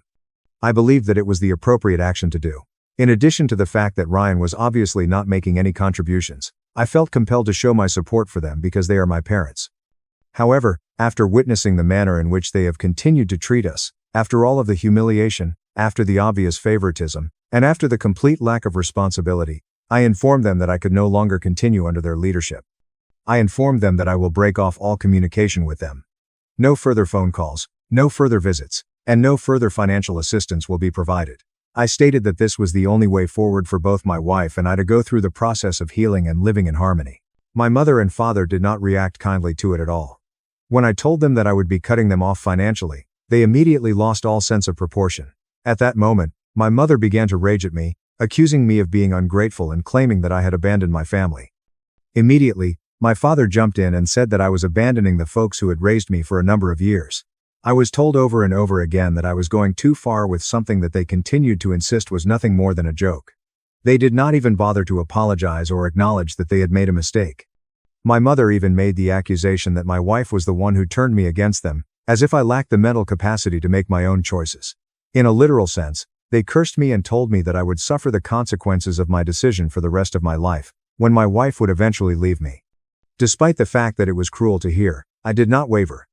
After continuing to maintain my position, I terminated the call. Having done so, my wife and I have blocked them ever since. Update D. It has been almost 10 weeks since I last updated you, and a great deal has transpired in that extended period of time. To begin, Ryan has continued to write my wife strange unsolicited love letters, even after we threatened to contact the police. This is despite the fact that I have cut off my brother and warned him numerous times. Just like that, he didn't appear to care. Then, a few weeks ago, my wife and I were given some astounding information.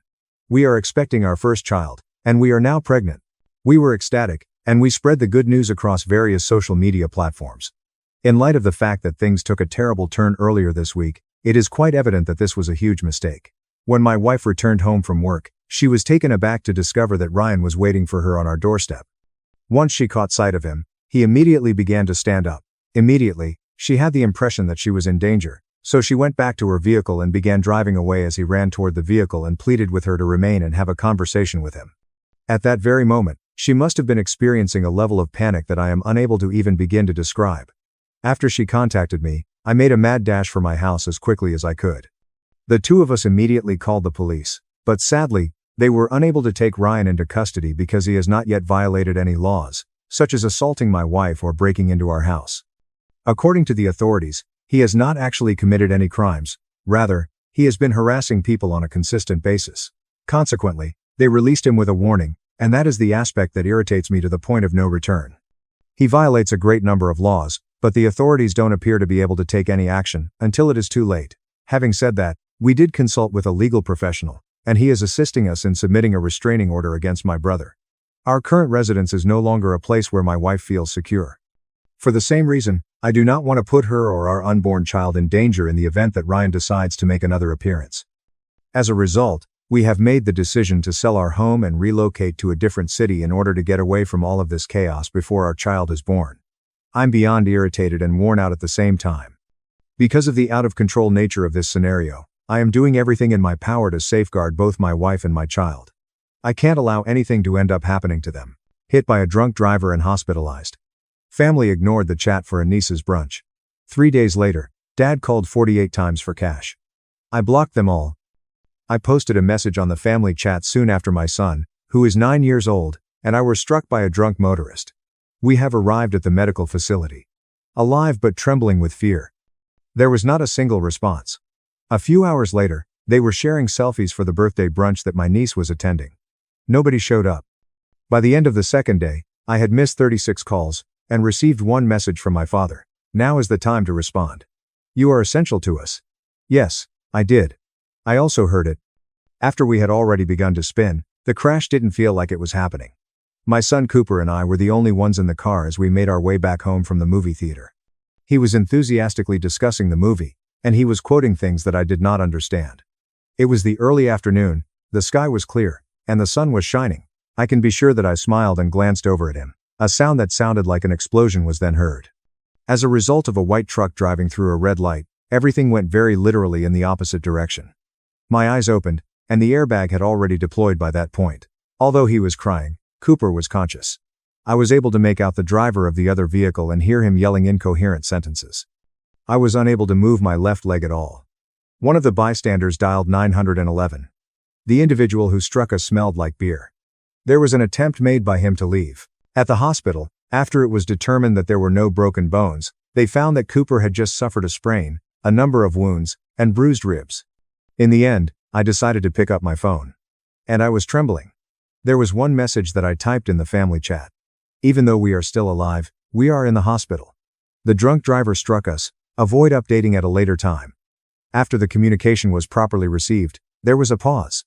At first, I was under the impression that they were all sleeping, despite the fact that it was just a few minutes before 2 o'clock.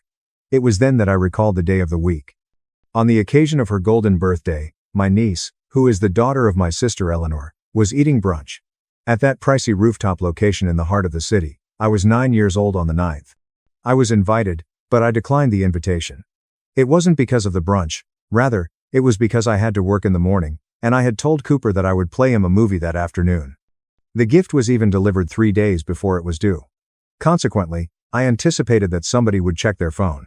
The least that someone would do is ask, "Are you okay?" Or provide the name of the hospital.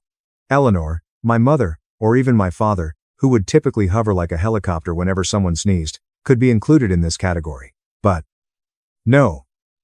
It had been 2 hours. As for Cooper, he was sound asleep next to me within 4 drips for hydration, and I opened Instagram out of habit. Just like a slap, the first photograph hit me. There was a big table covered with mimosas and pink balloons, and everyone was smiling. My sister, my dad, and my cousins were all there. A paper crown made of gold was worn by my father. A selfie taken by my mother with the birthday girl in her arms. His brother raising a glass. Every single one of them tags in stories. They were all obviously using their mobile devices. My message had been viewed by each and every one of them. No one had responded to the question. Nobody showed up. They did not inquire about our location. Even a "How are you doing, Cooper?" During that night, we remained in the hospital for observation purposes. I didn't interact with the nurses or the doctor very much at all. Continued to monitor the conversation window. Nothing has changed. In the morning of the following day, I began to have the impression that I might have passed away, but no one had noticed a thing. Around 2 p.m., they finally released us from the hospital. When the next day arrives, in a pained and exhausted state, Cooper and I took a taxi back to our house. I cooked some soup, turned on some cartoons, and made an effort to act like a child. As of this moment, I had not received a single phone call from any member of the family. After that, on the third day, my phone began vibrating throughout the entire day. One person, my father, was responsible for all 36 missed calls. Only one message was sent at 5:45 p.m., and there were no voicemails. Now is the time to respond. You are essential to us. I looked at it for a very long time. Something needed to be said by Cooper. I don't recall what I said in response, but I did make a phone call. I was still anticipating something to happen. Something concerning the accident, or some form of worry about it. On the other hand, the very first words that originated from my father's mouth were something quite different. The next thing he said caused me to lose consciousness, for a little period of time. Later on, Cooper informed me that I had passed out right there on the floor of the kitchen. After I opened my eyes, I saw Cooper's face directly over mine, which was pale and frightened. I didn't even realize that I had passed out until I saw his face. The buzzing of my phone could be heard coming from behind me as I lay on the floor of the kitchen. As he continued to inquire about my well-being, I continued to nod as if doing so would alleviate the burden that was sitting on my chest. In the moment that I was finally able to sit down, Cooper presented me with a drink of water and sat down next to me as if he were protecting me from something that I could not physically see. My father had sent me one final text message, which was brief and to the point. My phone was still lighted up on the table. "Clara, are you ready? You are essential to us." Yes, I did it. After hearing his voice, I ought to have trusted my instincts and trusted my gut. Although I am not concerned or perplexed, I am simply impatient. We were not asked if we were okay by him. Did not inquire about the hospital that we were in. Cooper was not even mentioned at all. In the beginning, he went right into it. They stated that they were lacking this month. They were behind on their HOA costs, and their vehicle required new tires.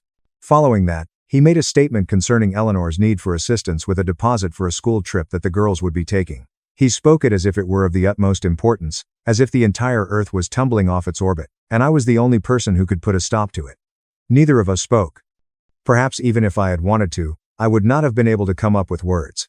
When it finally arrived, it was the portion that completely blew my mind. He kept talking about the costs, the pressure, and how Eleanor was worried out and couldn't afford to disappoint her daughter, who, by the way, I had been drinking mocktails at a rooftop party while my son was having stitches across his eyebrow. He said, "It's not that much.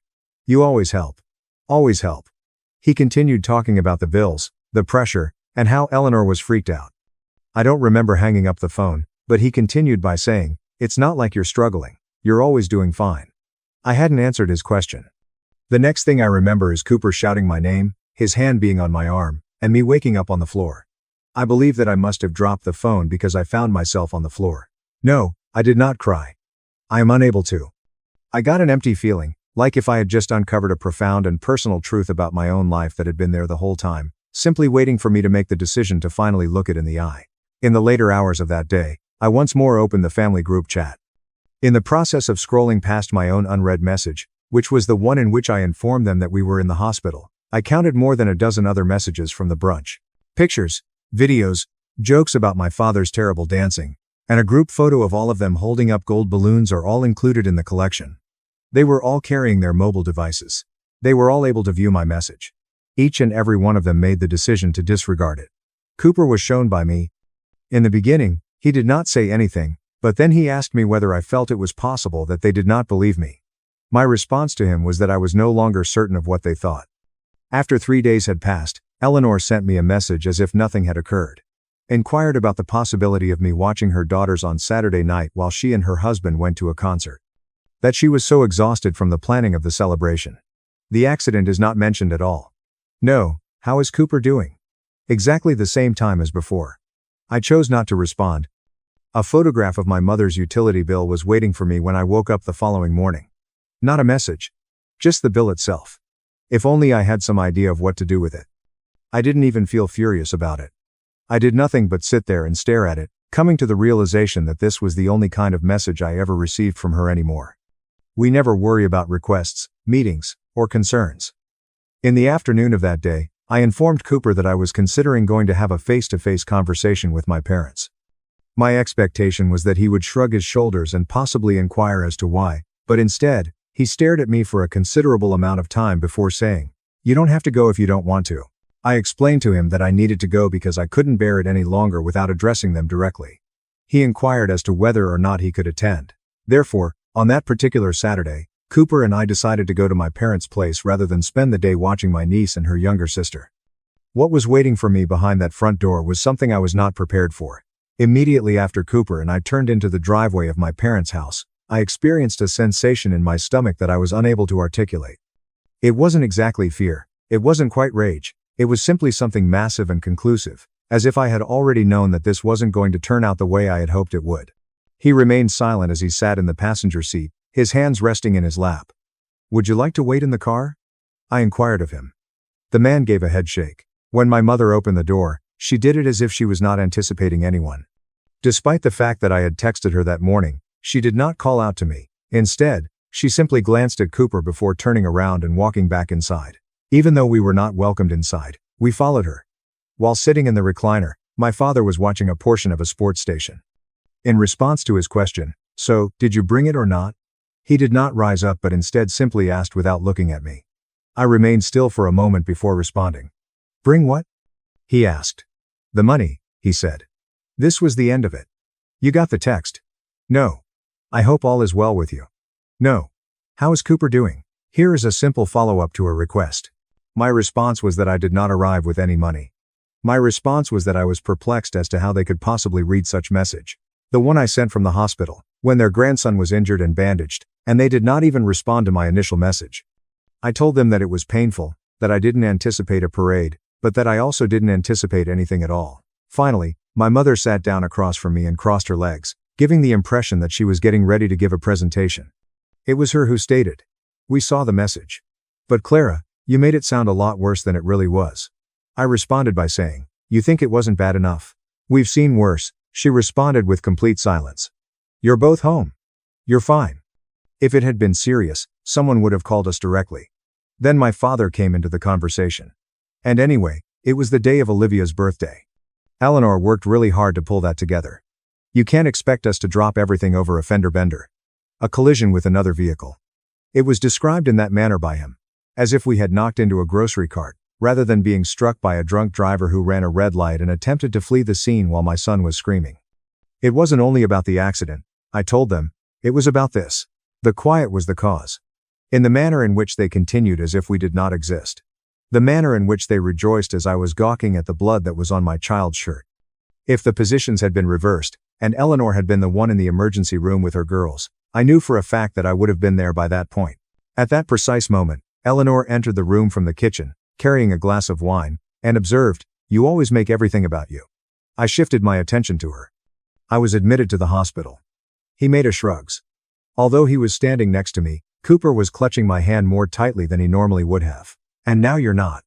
I stared at him, then I looked back at them, and I conveyed that I was unable to continue doing it. It was impossible for me to continue being the person who gave and gave without receiving anything in return other than silence or shame. I stated that I had reached the point when I would no longer pretend that this was a relationship that went in both directions. It was not the case. My mother said, "You always overreact." My father asked, "So, you're going to punish us now over nothing?" Eleanor responded by saying, "She'll be back next week, same as always. Wait until she needs help with something." I looked at Cooper once more. That was the last thing he spoke before he mouthed, "Please, can we go?" We went without uttering a single word. I did not try to slam the door. Neither did I yell. I simply walked out of the room and allowed it to close behind me, just as it had done the same thing to so many other aspects of my life before I was prepared. I accessed my banking app as soon as we arrived at our house and immediately began disconnecting them. I stopped covering their phone plan, electricity bill, and internet service. I also stopped paying their internet bill. A number of years ago, when my father was recuperating from back surgery and Eleanor had just divorced her first husband, I decided to cancel the automatic transfer that was set up to be made to their checking account on a monthly basis. A call from my mother arrived the following day, inquiring as to whether or not I had inadvertently canceled something. After that, Eleanor sent me a message asking if I could still babysit on Saturday, but I didn't even bother to respond to her. Later on that week, my father sent a text message informing me that the energy payment was due and that their card had bounced. I was also oblivious to that. My experience of stillness at that time was distinct from the silence I experienced while I was in the hospital. In this instance, it was agitated, under pressure, and just temporary. In the future, they were going to return. They never failed to do so whenever they desired something. To be honest, I had no idea how far they would go in their pursuit of it. My assumption was that it would not be necessary to say no more than once. However, when it came to my family, the word no was like a foreign language that they never tried to learn. Nearly 2 weeks passed, during which I disregarded every plea, every guilt trip, and every message that was presented as a reminder or a favor. Without providing any other information, My mother texted me a photo of a power bill. A screenshot of my father's empty bank account was shared to me along with an emoji of a sad face image. It goes without saying that Eleanor was the worst of the bunch, as she would switch between sarcasm and manipulation as if it were some kind of sport. And after that, she suddenly appeared. Wednesday was a Thursday. I had just finished a hard shift, made a quick stop at the supermarket, and was counting down the minutes before I could finally lay down. On the other hand, there she was, sitting on my front porch with her daughters, both of them engrossed to their tablets as if they were waiting for an Uber. I informed her that I wasn't available, that she should have contacted, and that she couldn't simply show up and expect me to drop everything. She stepped up and asked, "Can you watch them for a bit?" Something came up. Emergency. I responded with a no. I explained that I wasn't available. At no point did Eleanor argue. Just before leaving, she flashed a grin, turned around, and got back into her vehicle. It's not even that I moved. I did nothing but stand there, holding the keys in my hand, and watched her drive away as if it were totally normal to leave two children with someone you had not spoken to in weeks. None of the girls even bothered to look up. He inquired as to whether or not I had any fruit snacks. Let them in. I did. I provided them with dinner, we watched a movie, and I sent Eleanor a single text message. I was not in agreement with this. This should not be done again. There was no response. It wasn't until 9:12 p.m. that she made her return. Neither of them knocked. I simply rang the bell, took their coats, and then walked away while saying, "Thank you. I owe you one at least." Absolutely no apology, explanation, or even a glance was given. On that particular evening, Cooper and I sat in silence. Even though he was reading something for school, he kept looking over at me every few minutes instead of reading. The question was finally posed to me, "Would you let me leave my kids like that?" I responded with a no, and he nodded as if he already knew the answer. "I don't want to be like them," he had stated. Ever. I received an email from the energy provider the following morning about the matter. It's not mine. It's my parents'. It would appear that I was still listed as the secondary contact on their account, which was something that I had entirely forgotten about happening. I focused my attention on the subject line, which read "Final Shutoff Notice" in bold red letters. After a considerable amount of time, I finally closed the message. In other words, they were gaining an understanding of what life was like without my assistance. The phone call that came later that day was something that I had not anticipated, and it came as a complete surprise to me. It was a number that I was not familiar with, but the voice that was coming from the other end was recognizable. "Aunt Hazel is calling you, Clara. Just now, I heard. Are you sure you didn't tell me?" I inquired about it. She mentioned everything, including the accident, the hospital, and everything else. I was completely unaware of it. "It was nothing, according to your mother, and she remarked that you were being dramatic once more." On the other hand, the neighbor brought up something that didn't sit easily with me. I decided to call. There was a brief moment when I was at a loss for words.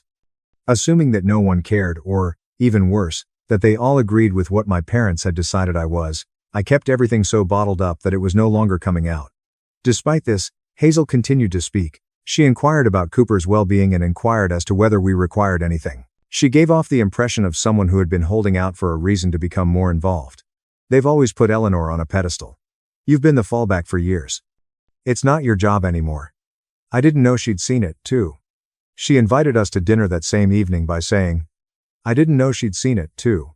The statement was made in a casual manner. There is no pressure, just food and company. Cooper was hesitant until I informed him that Aunt Hazel had a dog in a large backyard. After that, he was completely committed. On Saturday evening, we made the trip out there. Out on the outskirts of town, Hazel and her husband make their home in a modest house. Nothing particularly remarkable, but in comparison to my parents, it was like being on a different planet. No tenseness, no icy looks, and no waiting around to be asked for something are present. In addition to garlic bread, we had spaghetti. During the time that Hazel was asking me about my work and inquired about how I was actually doing, Cooper was playing catch with their dog in the yard. In no way did she ever bring up the subject of money, favors, or the past. She merely listened to it. On the drive home, Cooper observed, "They're different. They actually like us." I responded by saying, "I think they do."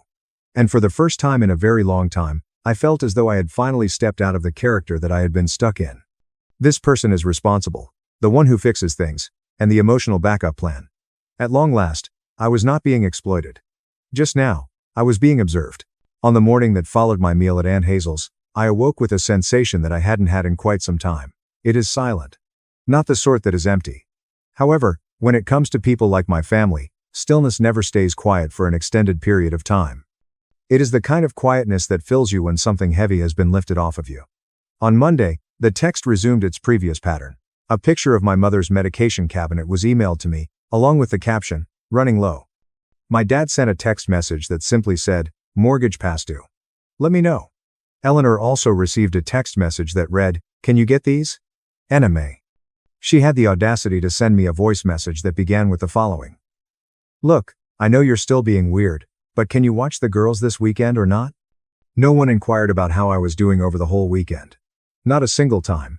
They failed to check on Cooper at any point. The hospital, the accident, and the quiet were not mentioned at any point. Everything that they were interested in knowing was what I could still do for them. My usefulness was the cash that was being used. As a result, I did not respond. On top of that, I worked a double shift and made breakfast for Cooper. I also drove him to school. I returned home, irrigated the plants that were growing on our small balcony, and paid no attention to my phone as if it were poisoned. An precise count of 5 days passed until someone finally lost their patience. Eleanor was the one who did it, of course. She made another appearance. The previous time, she was irate. Not the kind of rage that Eleanor is known for, no sighing and eye-rolling like she usually does, but rather genuine wrath that is boiling over. As she waited by my door, she had her arms crossed and her face pressed in. I excused myself and informed her that I was not in the mood for it. It was she who made the statement, "You don't get to do this. You don't get to just disappear." I remained silent through her words. She continued by saying, "Mom and Dad are barely holding it together. Olivia is crying because she believes that you despise her. And now I am the bad person because you decided to have some kind of midlife crisis." I spoke in a calm manner and stated, "I almost lost my son." She did not even blink twice. "You didn't," she stated loudly. I asked her what precisely she wanted from me, and she responded by saying, "So, stop acting like you did. You think you're the only one with problems. Everyone's going through something. You just made it into this show." She expressed her desire. "I want my sister back. The one who used to care. The one who didn't make things difficult." I gazed at her for a considerable amount of time.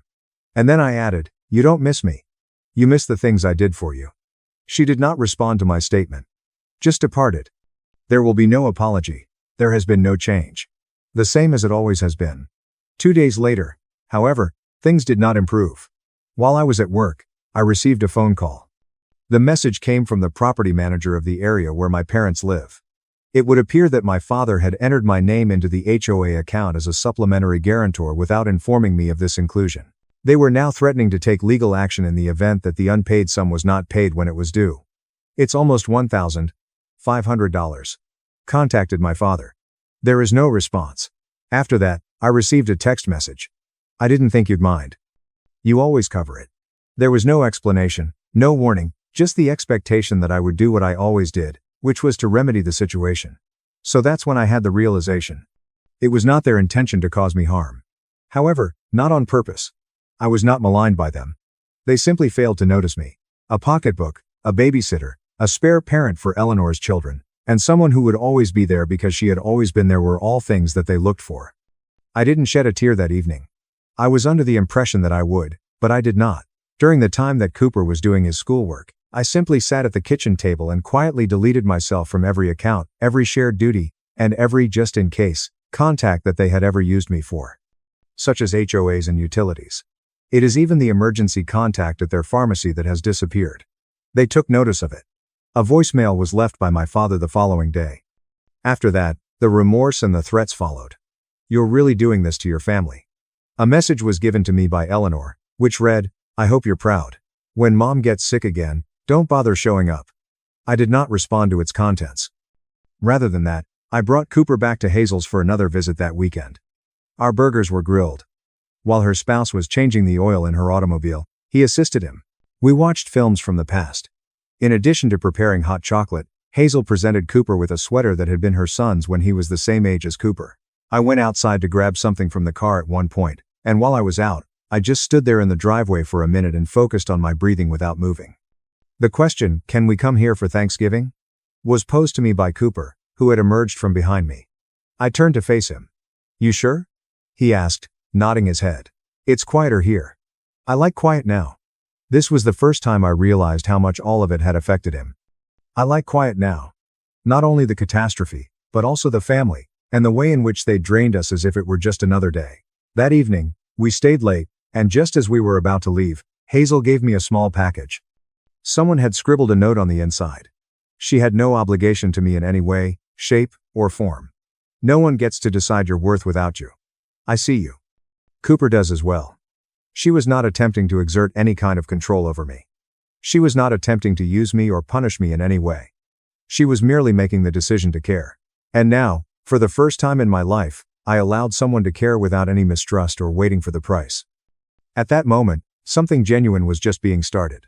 Something that none of my family members ever provided, but someone from outside the family did without expecting anything in return. It was 3 days before Thanksgiving when the family group chat became lively. In response to Eleanor's message, my mother asked, "Dinner at Mom and Dad's for P.M. You're still doing the pumpkin pie, right, Clara?" When she received the message. Once again, make sure you don't overlook the whipped cream. The kids were disappointed last year.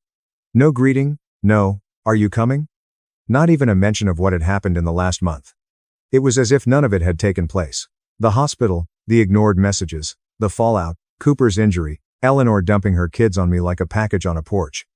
And yet, somehow, I was still expected to show up with dessert like clockwork. I did not respond, I did not bake a pie, and I did not even open the group chat again. On Thanksgiving Day, Cooper and I got in the car and drove to Aunt Hazel's house. She had prepared the entire meal from scratch, including turkey stuffing, sweet potatoes with marshmallows that were slightly burned, which Cooper loved, and pecan pie instead of pumpkin pie. The table wasn't decorated like something out of a magazine. No centerpieces or place cards, just food, warmth, and people who actually asked how we were doing. Her daughter, who I barely knew before all this, brought out a box of old ornaments and asked Cooper to help her hang them on the tree. He grinned like he'd just been handed a winning lottery ticket. A glass of wine was presented to me by her husband, who then stated, "We are just glad that you are here." And that's it. No guilt, no conditions, just gladness. Halfway through dinner, I checked my phone out of habit. There was the group chat again.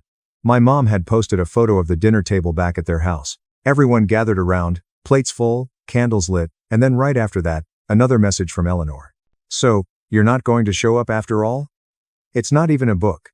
"Wow," I said a minute later. "You could have at least sent the pie." Then there was nothing once again. I flipped my phone over and put it face down on the table. That evening, as we were driving home, Cooper remarked, "Do you think they'll ever understand why we didn't come?" I replied, "Perhaps, but I don't believe they are interested enough to make an effort." While he was peering out the window, he simply nodded and said, "It's okay. This one was better nonetheless." He was correct. It was better. It was not perfect. It was not fancy, but it was better in the way that mattered. It was better in the way that felt safe and real. A few days later, Hazel sent me a text message asking if we had any plans for Christmas Eve. She wrote, "No pressure, but we'd love to have you again. Family's coming and I've got a ham with your name on it." It wasn't a demand. It wasn't wrapped in guilt. It was just an open door. I said yes. Christmas Eve was something I hadn't felt in years. Joyful without the performance. Hazel had a stocking for Cooper with his name stitched on it. Inside were small gifts, socks, snacks, and a new pair of earbuds. My stocking contained a framed photograph that Hazel had printed herself. The photograph was of Cooper and me at her place during the second dinner that we had had there. We were both laughing about something that I don't even remember. Underneath the photograph was a small quote that she had written by hand. He appeared to be shocked, as if he couldn't believe that someone remembered him in such a specific manner. "Family isn't who you're born to, it's who shows up when it counts." That frame is now hanging in our hallway. A few weeks later, Eleanor sent a lengthy message. This time, the tone was different, colder, and more conclusive. She said, I had made my choice and that I shouldn't expect to be included in family things going forward. She concluded her message by saying, "Mom and Dad are heartbroken. Hope you're happy." I read it twice. Didn't cry. Didn't shake. I just felt done because the truth was I had made my choice. I chose Cooper. I chose peace. I chose not to be used, not to be silenced, not to be handed guilt like a gift I was expected to carry. I didn't just lose my family. I let them go. And in doing that, I found people who weren't looking for what I could give them.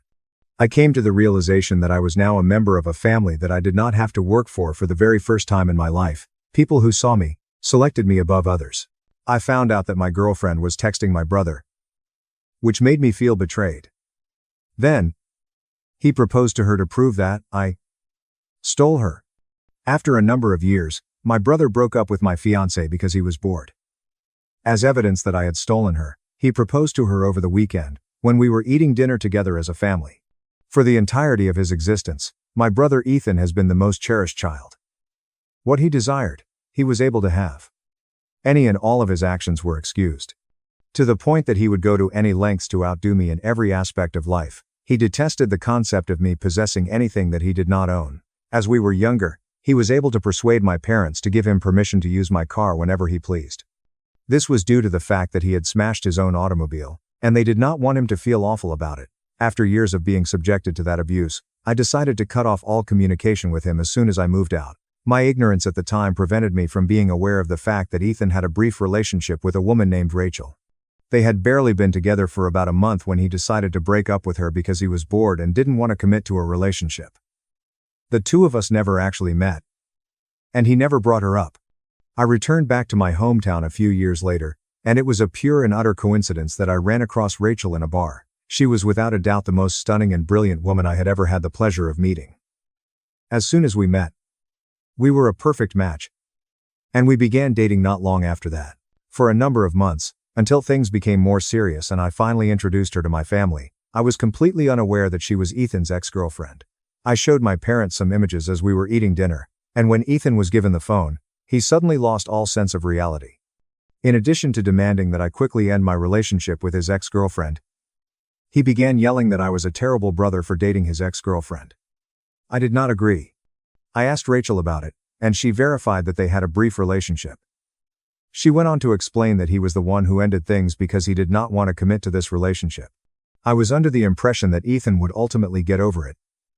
And after a few weeks, he stopped bringing it up in conversation. In my mind, we had already passed it. This past year, I celebrated Rachel's birthday by taking her out to supper that included both of our families as well as her closest friends. I lowered myself to one knee and made the proposal. She responded with a yes. The situation escalated once more in front of everyone, with Ethan shrieking that I was rubbing it in his face the entire time. Immediately, my sisters and I removed him from the situation, and the rest of the night passed without him being present. After that, I didn't see Ethan for a period of 3 months. I assumed that he avoided making direct contact with me, which was something that I, in all honesty, appreciated. Suddenly, out of the blue, he extended an invitation to Rachel and me to meet his family for supper at his apartment. Due to the fact that my parents and sisters were also attending, we decided that it would be safe to show up and agreed to do so. There was nothing special about the dinner. Following that, we proceeded to the living room to have a conversation, and everything appeared to be in order. The conversation had been going on for about 35 minutes when Ethan got up and announced that he had something to say. He gave a lengthy speech in which he expressed his happiness at the fact that his family was present for such a significant occasion.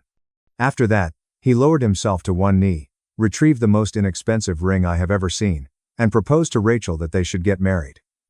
It was completely silence in the room. With a terrified expression on her face, Rachel instructed him to put it away and stand up. The man did not move. He continued to stare at her while holding the ring out in front of her as if he was expecting her to accept his proposal. Ethan was being grabbed by my father, but I was able to get to him first. I struck him before I even had a chance to comprehend what I was doing. While he was prostrate, I struck him once more. While my father was pulling me off the ground, Ethan remained on the ground and held his face. As he looked up at me, he explained that he was just trying to demonstrate to me that Rachel had never been particularly interested in me and that she was only with me in order to exact revenge on him. Have retribution on him for something that I can never comprehend. In order to prevent the situation from becoming even more serious, my parents hurried Rachel and me out of the apartment. They gave their word that they would confer with him. I have not received a single word from either Ethan or my parents since that supper, which has been 5 days since it took place. As for Rachel, she has been very quiet. Even though she insists that she is okay, I can sense that she is experiencing some kind of distress. I awoke at 4 o'clock in the morning the night before, and she was not in bed when I found her. During the night, I discovered her sitting in the kitchen, gazing at her phone the entire time. In response to my inquiry as to what she was doing, she instantly locked the screen and was silent thereafter. I didn't put any pressure on it. Following her departure for work this morning, I checked the phone records that were associated with our family plan. Over the course of the past 5 days, she and Ethan exchanged a total of 52 text messages. They have not yet been opened by me. It's not entirely clear to me whether or not I want to hear what they have to say. I am staring at my phone for 25 minutes, as I am sitting in my car outside of our apartment complex. On the screen, the records of the text messages that Rachel and Ethan have exchanged are displayed, and there are a total of 52 messages. The act of scrolling through the timestamps causes my hands to quiver. Since that supper, they have carried on a conversation on many occasions each and every day. As I discovered her in the dimly lit kitchen at 4 o'clock in the morning, she was sending him a text message. I can see it in the records right there in front of me. 4:17 a.m. 4:21 a.m. 4:34 a.m. The texts continue to be received until approximately 5 o'clock in the morning. When I scroll through the other days, I notice that the pattern is the same overall. In the morning, in the afternoon, and in the late night, there are messages. They have been in frequent communication with one another, but she has never given me any information about it. I finally make myself get out of the car because I know that if I continue to sit here and try to escape this situation, it will only become worse. My legs are beginning to feel weak as I make my way toward the entrance of the building. The reason I choose to take the stairs rather than the elevator is because I require additional time to determine what it is that I am going to say. As I make my way to our floor, I am able to detect the aroma of coffee being brewed inside our apartment. The fact that it is so routine causes my stomach to turn. I enter the building after unlocking the door. Rachel is currently preparing breakfast while standing at the stove. In addition to her hair being pulled back into a messy bun, she is wearing an old sweatshirt that I wore in college. She smiles at me while looking over her shoulder as if everything is entirely normal, as if she hasn't been surreptitiously texting my brother for the past 5 days in a row. As I make my way to the counter, I position my phone so that it is facing down between us. She resumes her previous job of flipping pancakes. Just before I speak, I give her a few seconds of my attention. In the span of 5 days, you have sent Ethan a total of 52 texts. With the spatula suspended in the air, she stops moving. Her face becomes quite pale. Despite the fact that the pancake on the griddle is beginning to flare up, she does not move to turn it. It is in real time that I observe her making the decision to either lie or come clean. The opening and closing of her mouth occurs twice before she utters a single syllable. At long last, she puts the spatula down and then switches off the fire in the stove. It is true that she has been texting Ethan, but she insists that it is not what I believe it to be. She claims that he has been sending her lengthy messages in which he expresses his regret and describes how he has ruined everything. According to her, she has been attempting to convince him to leave us alone. Her phone is retrieved off the counter, and she proceeds to unlock it. She retrieves the messages and displays them to me in front of me. As I go through, I notice that he is sending paragraphs the majority of the time, while she is sending very brief comments, urging him to stop. On the other hand, I notice other messages. Messages in which she inquires as to the reason behind his attempt to propose to her. The messages in which she inquires as to whether or not he genuinely had feelings at the time. Messages in which she was inquiring about the meaning of his statement that she was just with me in order to exact revenge on him. It has come to my attention that she has been secretly looking to my brother for either clarification or validation. I tell her that I could understand her desire for closure. But that going behind my back to get it from Ethan feels like a betrayal. Especially considering that he had just attempted to disgrace both of us in front of our entire family. On the other hand, immediately, she takes a defensive stance. She accuses me of being overly controlling. It has been communicated to me that she is permitted to engage in talks without disclosing every single item. She suggests that perhaps none of this would be taking place if my family wasn't in such a state of emotional turmoil. The more sentences she says, the louder her voice becomes. I have to tell her that is not right. I let her know that she was aware of how much the proposal stunt that Ethan carried out upset me. Yet she still decided to engage with him. In spite of the fact that she is trying to find closure, she claims that I am making this about me. To me, reaching a conclusion does not necessitate sending dozens of covert text messages at 4 o'clock in the morning. The conflict quickly becomes more intense. We both are saying things that we do not intend to say.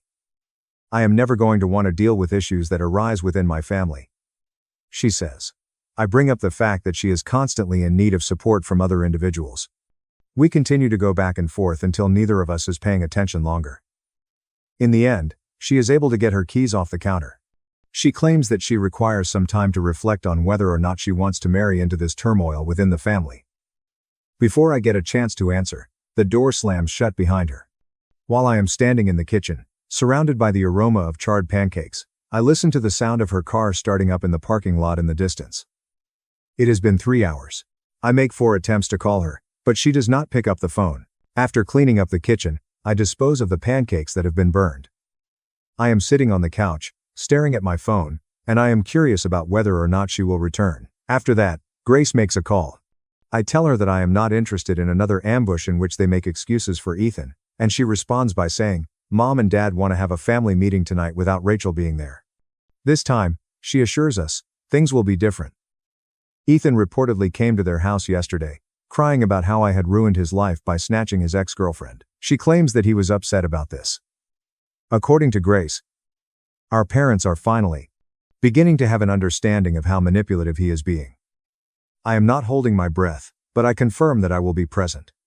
In the evening, I make my way to the residence of my parents. In spite of the fact that Ethan is not present, the tension is high as the mother serves coffee with trembling hands.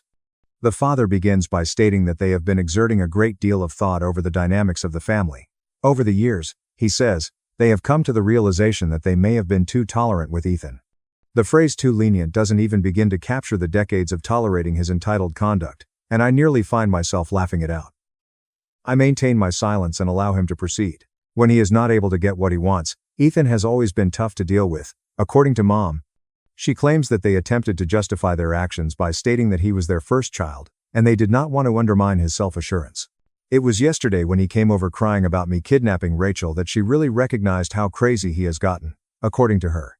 It is stated by her that he had a genuine belief that Rachel was his, and that I stole something that was rightfully his.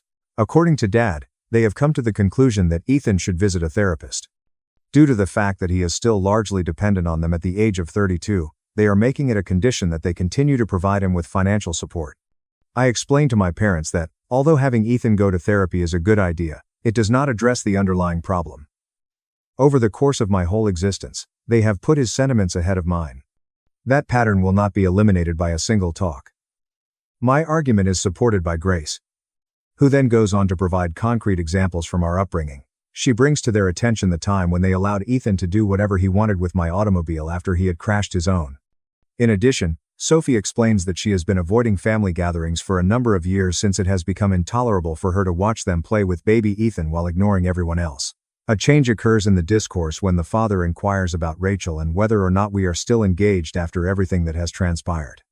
As a result of my discovery that she has been surreptitiously texting Ethan for several days, I must confess that I do not know. In spite of the fact that the messages appear to be generally harmless, the secrecy gives the impression of a breach of trust. You can tell that Mom is in a lot of pain, as a result of the fact that his proposal stunt was obviously a manipulative power move rather than genuine feelings. She expresses her hope that Rachel is not actually contemplating Ethan. In order to have a conversation with someone who is not involved in the dysfunction of the family, I drove to the residence of my friend Ben after the family meeting. Ben, who has known me since we were in high school, has witnessed the decline of my relationship with Ethan over the course of our time together. Throughout the entire conversation, he does not interrupt anyone. Next, he poses the challenging question to me. Regardless of what the messages say, do I have faith in Rachel, or has Ethan's intervention ruined the relationship to the point where it cannot be repaired? A night spent at Ben's apartment is transformed into a quiet cup of coffee. Neither does he press me for answers that I do not possess. To the point when my eyes begin to burn, I collapse onto his couch and stare at the ceiling. My phone vibrates with a lengthy message from Ethan at almost midnight. He claims that he is aware that he has made a mistake. According to him, he never really wanted to have Rachel back. Seeing me happy was simply too much for him to bear, especially considering how empty and pointless his own life was. He acknowledges that he has been envious of me for many years due to the fact that I was able to break away from my family and establish my own life, whilst he persisted in attempting to live up to the expectations of being the golden child. Through the use of the proposal stunt, he was attempting to demonstrate that he could still have whatever he desired. In the moment that Rachel turned him down, he became aware of how pitiful he had become. Grace receives a snapshot of the message that I have taken. She gives me a call right away and cautions me not to allow his pathetic explanation distract me from the fact that he made a conscious effort to persuade me to back out of my engagement. She says, "This is classic Ethan, waiting until he faces consequences to suddenly become self-aware and vulnerable." I know she's right, but despite everything, a part of me feels sad for Ethan. That makes me angry at myself for still caring. Rachel arrives home the following morning looking as though she hasn't slept through the night. While we are seated at the kitchen table, she confesses that when Ethan began sending her text messages apologizing, a portion of her wanted to comprehend the reasons behind his cavalier abandonment of her many years ago. It's not because she wants him back. Rather, it's because his rejection hurt her sense of self-worth. And she never found answers to her questions. His most recent communications brought to light the fact that he had dumped her because he was frightened of making a commitment and she was becoming too serious. She is able to see that it was never about her not being good enough, which is a significant contribution. I tell her that I understand the desire for closure, but that it hurts me that she sought it in secret rather than talking to me after she had already asked for it. In her apology, she adds that she was concerned that I would interpret her actions as indicating that she had affections for Ethan, when in reality, she was merely attempting to heal an old wound. Trust and communication are topics that we discuss for hours on end. The pledge is that she will not have any further chats with Ethan or anybody else in private. If there is something that she has to work through, she will involve me in the process along with her. Because of Ethan's intervention, we have decided to put off the planning of the wedding until we have re-established the trust that was broken. In spite of the fact that we are still engaged and committed to one another, we both acknowledge that it would be a mistake to be married at this time because everything seems to be in a state of instability. She recommends couples counseling as a means of resolving the family drama and the communication problems that have arisen. Because I want our relationship to endure this and emerge even stronger than it was before, I agree here. After 4 weeks of couples counseling, our therapist assists us in seeing that Ethan's behavior has brought to light fissures that were already present in our relationship. Throughout my entire life, I have witnessed my family placing Ethan at the forefront of their priorities.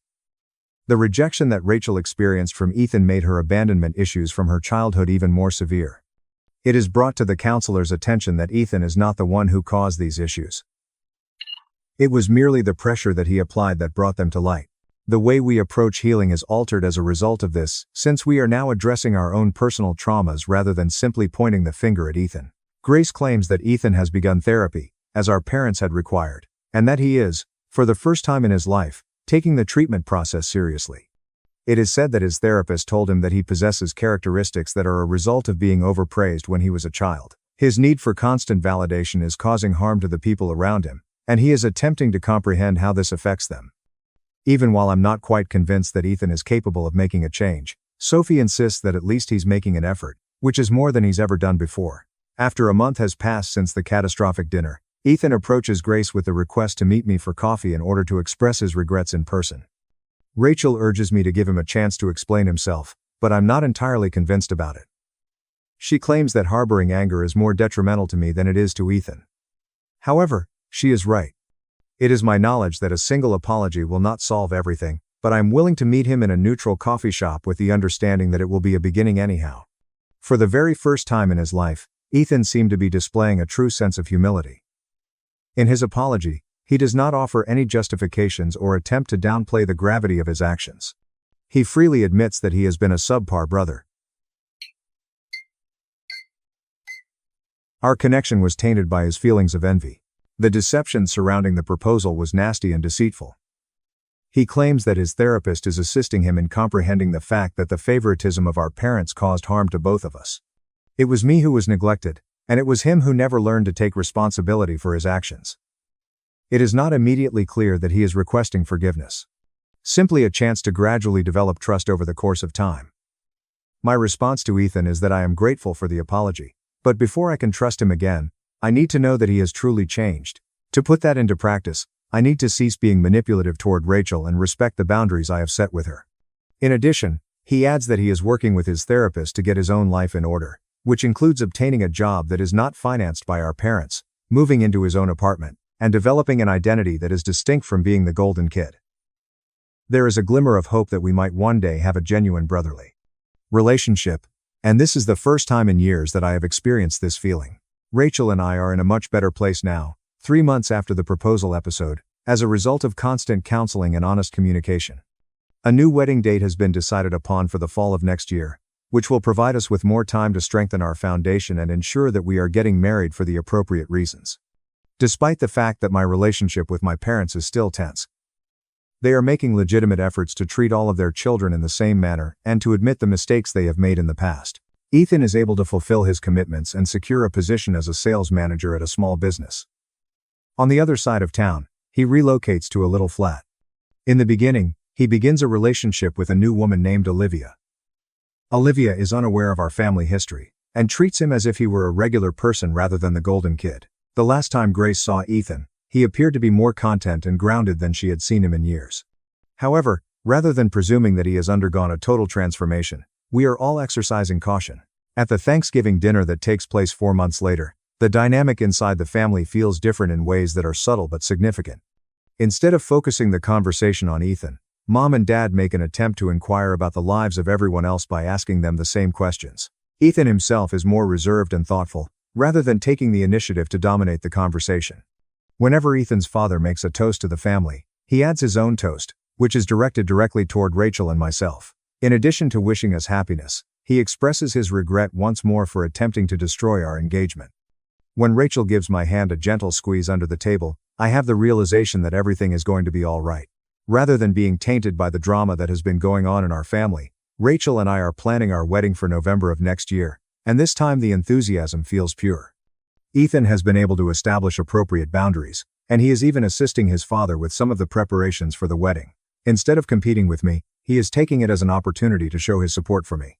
Even though the relationship with my parents is certainly never going to be perfect, the fact that they are making an effort is more than I could have hoped for. During this difficult time, Rachel and I were able to improve our communication skills and develop a deeper level of confidence in one another. She claimed my beach house was in foreclosure until the bank called about my $1.35 mortgage settlement. The notification came in while I was seated in my home office. Chat in the family group. Vanessa included 3 emojis of celebration in her letter. Acquiring Elena's beachfront home at the foreclosure sale. It was listed by the bank for $450,000. A minimum of $3.1 million. Next week, I'll have it evaluated. We have the option of keeping it as a family vacation home or flipping it. Dad responded in less than 2 minutes. $225,000 was wired to you. I'm in with your mom. It's time to make excellent use of that place, Mom. Can I join in on this, my brother Ethan? Have $60,000 to invest. Family only, Vanessa. The down payment is already prepared. Thursday is the auction day. I gazed at my mobile device, the house on the seashore. The one I purchased in 2020. I had been paying my mortgage on time for 7 years. The non-foreclosing one has never experienced foreclosure. I didn't reply to the conversation. Instead, I launched my banking app. The current balance of the mortgage account was $0. 4 weeks ago, I made the last payment. $1.35 million up front.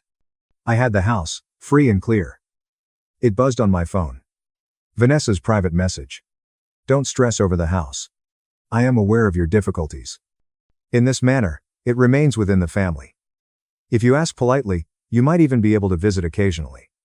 Having trouble. Once more, they used that word to characterize my life for 7 years. The term that dismissed all of my earned accomplishments and allowed them to sleep at night. My family has described my life as a tragedy for 7 years.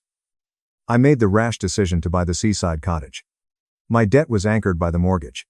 My midlife crisis was working as a marine conservation consultant. They were unaware that the consultancy job earned $265,000 a year.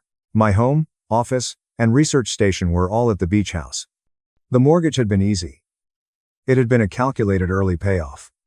I made a document while seated at my workstation. For me, not for them. I gave it the moniker Ghost Ledger. Silence for years. 2022 will see 1 regional conservation prize. Family didn't bring it up. Validation is equal to cost. Irreversible. Featured in a 2023 story in National Geographic. Within a minute, Mom moved the topic to Vanessa's new car after saying, "That's nice." Pride in my job is equivalent to cost. Never acknowledged. Early in 2025, a $1.35 million mortgage was paid off. Every financial achievement was reframed as chance or carelessness, so I didn't inform them. Cost equals joy shared that is lost forever. 2024 saw the publication of a study on the preservation of coastal ecosystems. 14 months of labor. Did it pay anything? Inquired Dad. He stated it was a waste of time when I declined. Intellectual success comes at a cost. Disregarded. Time theft. Each family meal. I'm wondering when I'll have an actual job. Vanessa's job as a bank teller was referred to as a stable career, yet 5 hours a month multiplied by 84 months is 420 hours of dignity. I spent 4 Thanksgivings describing my work, just to have the subject changed and the sounds complicated. Professional respect is never given at cost. The research boat was photographed around Christmas 2023. Vanessa displayed pictures of her Camry. Hers was discussed for 1 minute. That's not feasible for me. Equivalent treatment is equivalent to cost. Degradation of confidence. Vanessa purchased a car for $45,000. Family party lasting 3 hours. Her father referred to her as financially bright. It cost me $95,000 to purchase a research boat. Referred to as extravagant expenditure and ostentation. Self-worth is equivalent to cost. Sister was promoted to the position of senior teller. Cake, champagne, and a family dinner celebration. I got a consulting contract worth $810,000 for 4 years. At supper, I told them, "Be careful with contracts," Mom said. No festivities. Family satisfaction in my accomplishments equals cost, accounting for emotions. I've had voicemails for years, but when Vanessa called, I got a response right away. Cost is equal to priority that was never obtained. In 7 years, my birthday has been forgotten 3 times. Vanessa has never once forgotten. Cost and importance are identical. There were now 61 line items in the spreadsheet. They had suppressed every celebration. Every accomplishment they had undermined. They have rewritten every achievement as a failure. I considered the sunk cost fallacy, a psychological notion I had studied in therapy. I had continued to make investments in family ties because I was sure that acceptance would eventually be the reward. However, because you don't feed slot machines long enough, they don't pay out. They may or may not pay off. This was the moment in my origin narrative. Nor when I changed careers. Nor when I purchased the beach house. But right now, as I stood in my kitchen, watching a family conversation in which they celebrated robbing me of my house, salt air filtered through the windows. A crystal formed. Those who share your blood are not your family. When blood is insufficient, it's who steps in. They never appeared. Vanessa posted in the family chat on Thursday at 10:12 a.m. I'll be at the beach house mining auction in 25 minutes. The margaritas on that deck are already delicious. My phone began to ring when I was meeting with a client about a $195,000 coastal restoration project. The number is unknown. I left it in voicemail. The same number on a second call. The third call. Excusing myself, I responded. Speaking is Miss Elena Parker. This is Coastal Federal Bank Senior Vice President Michael Harrington. I'm sorry for the hurried call. But we're in a tight spot. Vanessa Parker just got in touch with our foreclosure department and said she was your agent for the acquisition of a house at 912 Ocean Vista Drive. Your property? My belongings? Those were firm words. Calmly, I stated, that property isn't in foreclosure. That's right. 4 weeks ago, you paid off the entire mortgage balance. An early settlement of $1.35 million. One of the most seamless transactions we've had this year. However, Miss Vanessa Parker is currently at the county courtroom with a $450,000 cashier's check, claiming to be purchasing it at auction. She has presented proof that she is your sister. She is my sister. She doesn't speak for me. I didn't approve any sales, and she doesn't have my consent. The line was silent. Then I have to ask straight. Miss Parker, is your sister trying to buy your property illegally? There was a lingering question. This was the time when family loyalty and legal reality were clearly separated. Yes, I replied, that's precisely what she's trying to do. I'm in our legal department for a conference. Stay on the line, please. The inquiry proceeded with the systematic accuracy of institutional machinery. Step 1. Review of the documentation, 55 minutes. Every record was retrieved by the bank. 2020 mortgage origination paperwork. I signed each one. History of payments, 84 months in a row. Never missed, never late. Authorization of early payout. My account, my verification code, and my signature. Elena Parker is the single proprietor, and the current owner with no liens. Except for a fictitious foreclosure notice she made using a template she acquired from a legal forms website. Vanessa's allegation had no supporting proof. Step 2. A fraud alert is sent out. 15 minutes. Coastal Federal made touch with the county court. The auction was stopped. The cashier's check for Vanessa is frozen. Everyone was informed. No transfer, no sale. An investigation is underway. Step 3. Notification to the family. Half an hour. Vanessa received a direct call from Michael Harrington. I requested that he switch it to speaker mode. The 4th step is to start a criminal investigation. For 3 weeks.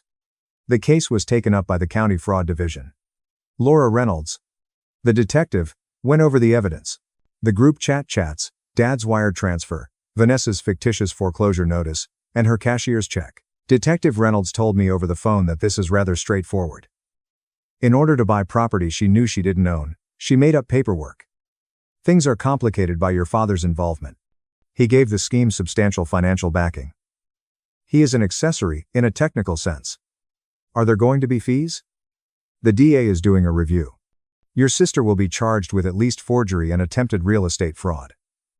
If we can demonstrate that your father knew the property wasn't truly in foreclosure, he may be charged as an accessory. He sent money within 2 minutes of her declaration, according to the group chat. I said, just immediate financial support, no due diligence, no verification. That strengthens our argument. Step 5, gathering proof, takes 4 weeks. The forensic team at the bank obtained a warrant to secure Vanessa's browsing history. The whole story was revealed by the searches. Ways to purchase foreclosed real estate at auction. Is it possible for family members to buy foreclosed homes? Download the template for a foreclosure notice. What happens if a property owner disputes the foreclosure sale? Penalty for buying real estate fraudulently. California. 3 days prior to the auction attempt, the last search was conducted. Can falsified foreclosure docs land you in jail? He was aware. She did some research. Still, she went ahead. The 6th step is asset recovery. The $450,000 that was frozen turned into a legal maze for weeks. Vanessa's $225,000 from a home equity loan and savings. Dad's retirement account, which has $225,000. Ethan's $60,000 attempt was unsuccessful. Vanessa engaged a lawyer. In her defense, she honestly thought the property was foreclosed upon and abandoned. Online, she had come across a listing. She was assisting the family. It was a surgical answer from the prosecutor. Show the listing. It never existed, so she couldn't. Step 7. Formal charges were brought. 6 weeks. Vanessa Parker was accused of filing fake documents, forging documents, and attempting real estate fraud. Dad was accused of being a fraud accessory. Ethan contacted me crying and said that the family group chat that I had left exploded. This is absurd, Mom. Vanessa aired. Elena is ruining our family over a house. Vanessa. Due to my daughter's vindictiveness, I, Dad, am facing criminal prosecution. Perhaps we need to have inquired as to whether the house was indeed in foreclosure. Ethan. I received the screenshots from Ethan. He whispered softly, they're saying you're the villain. However, Elena, you paid off your $3.1 million home early. We treated you as though you were failing even though you had been successful all along. Yes, I stated plainly. I apologize. I'm so sorry, I said carefully. I think you want to perform better. It will be interesting to see if you do. Plea negotiations are the 8th step. 9 weeks. Vanessa's lawyer engaged in negotiations. Plea of guilty to attempted fraud. A permanent record, a $60,000 fine. 6 years of probation, and restitution to reimburse court costs. No prison time. Dad's cooperation and testimony resulted in the dismissal of his charges. In court filings, he was required to admit that he gave $225,000 without checking the status of the property. His money was reimbursed less the cost of the legal representation.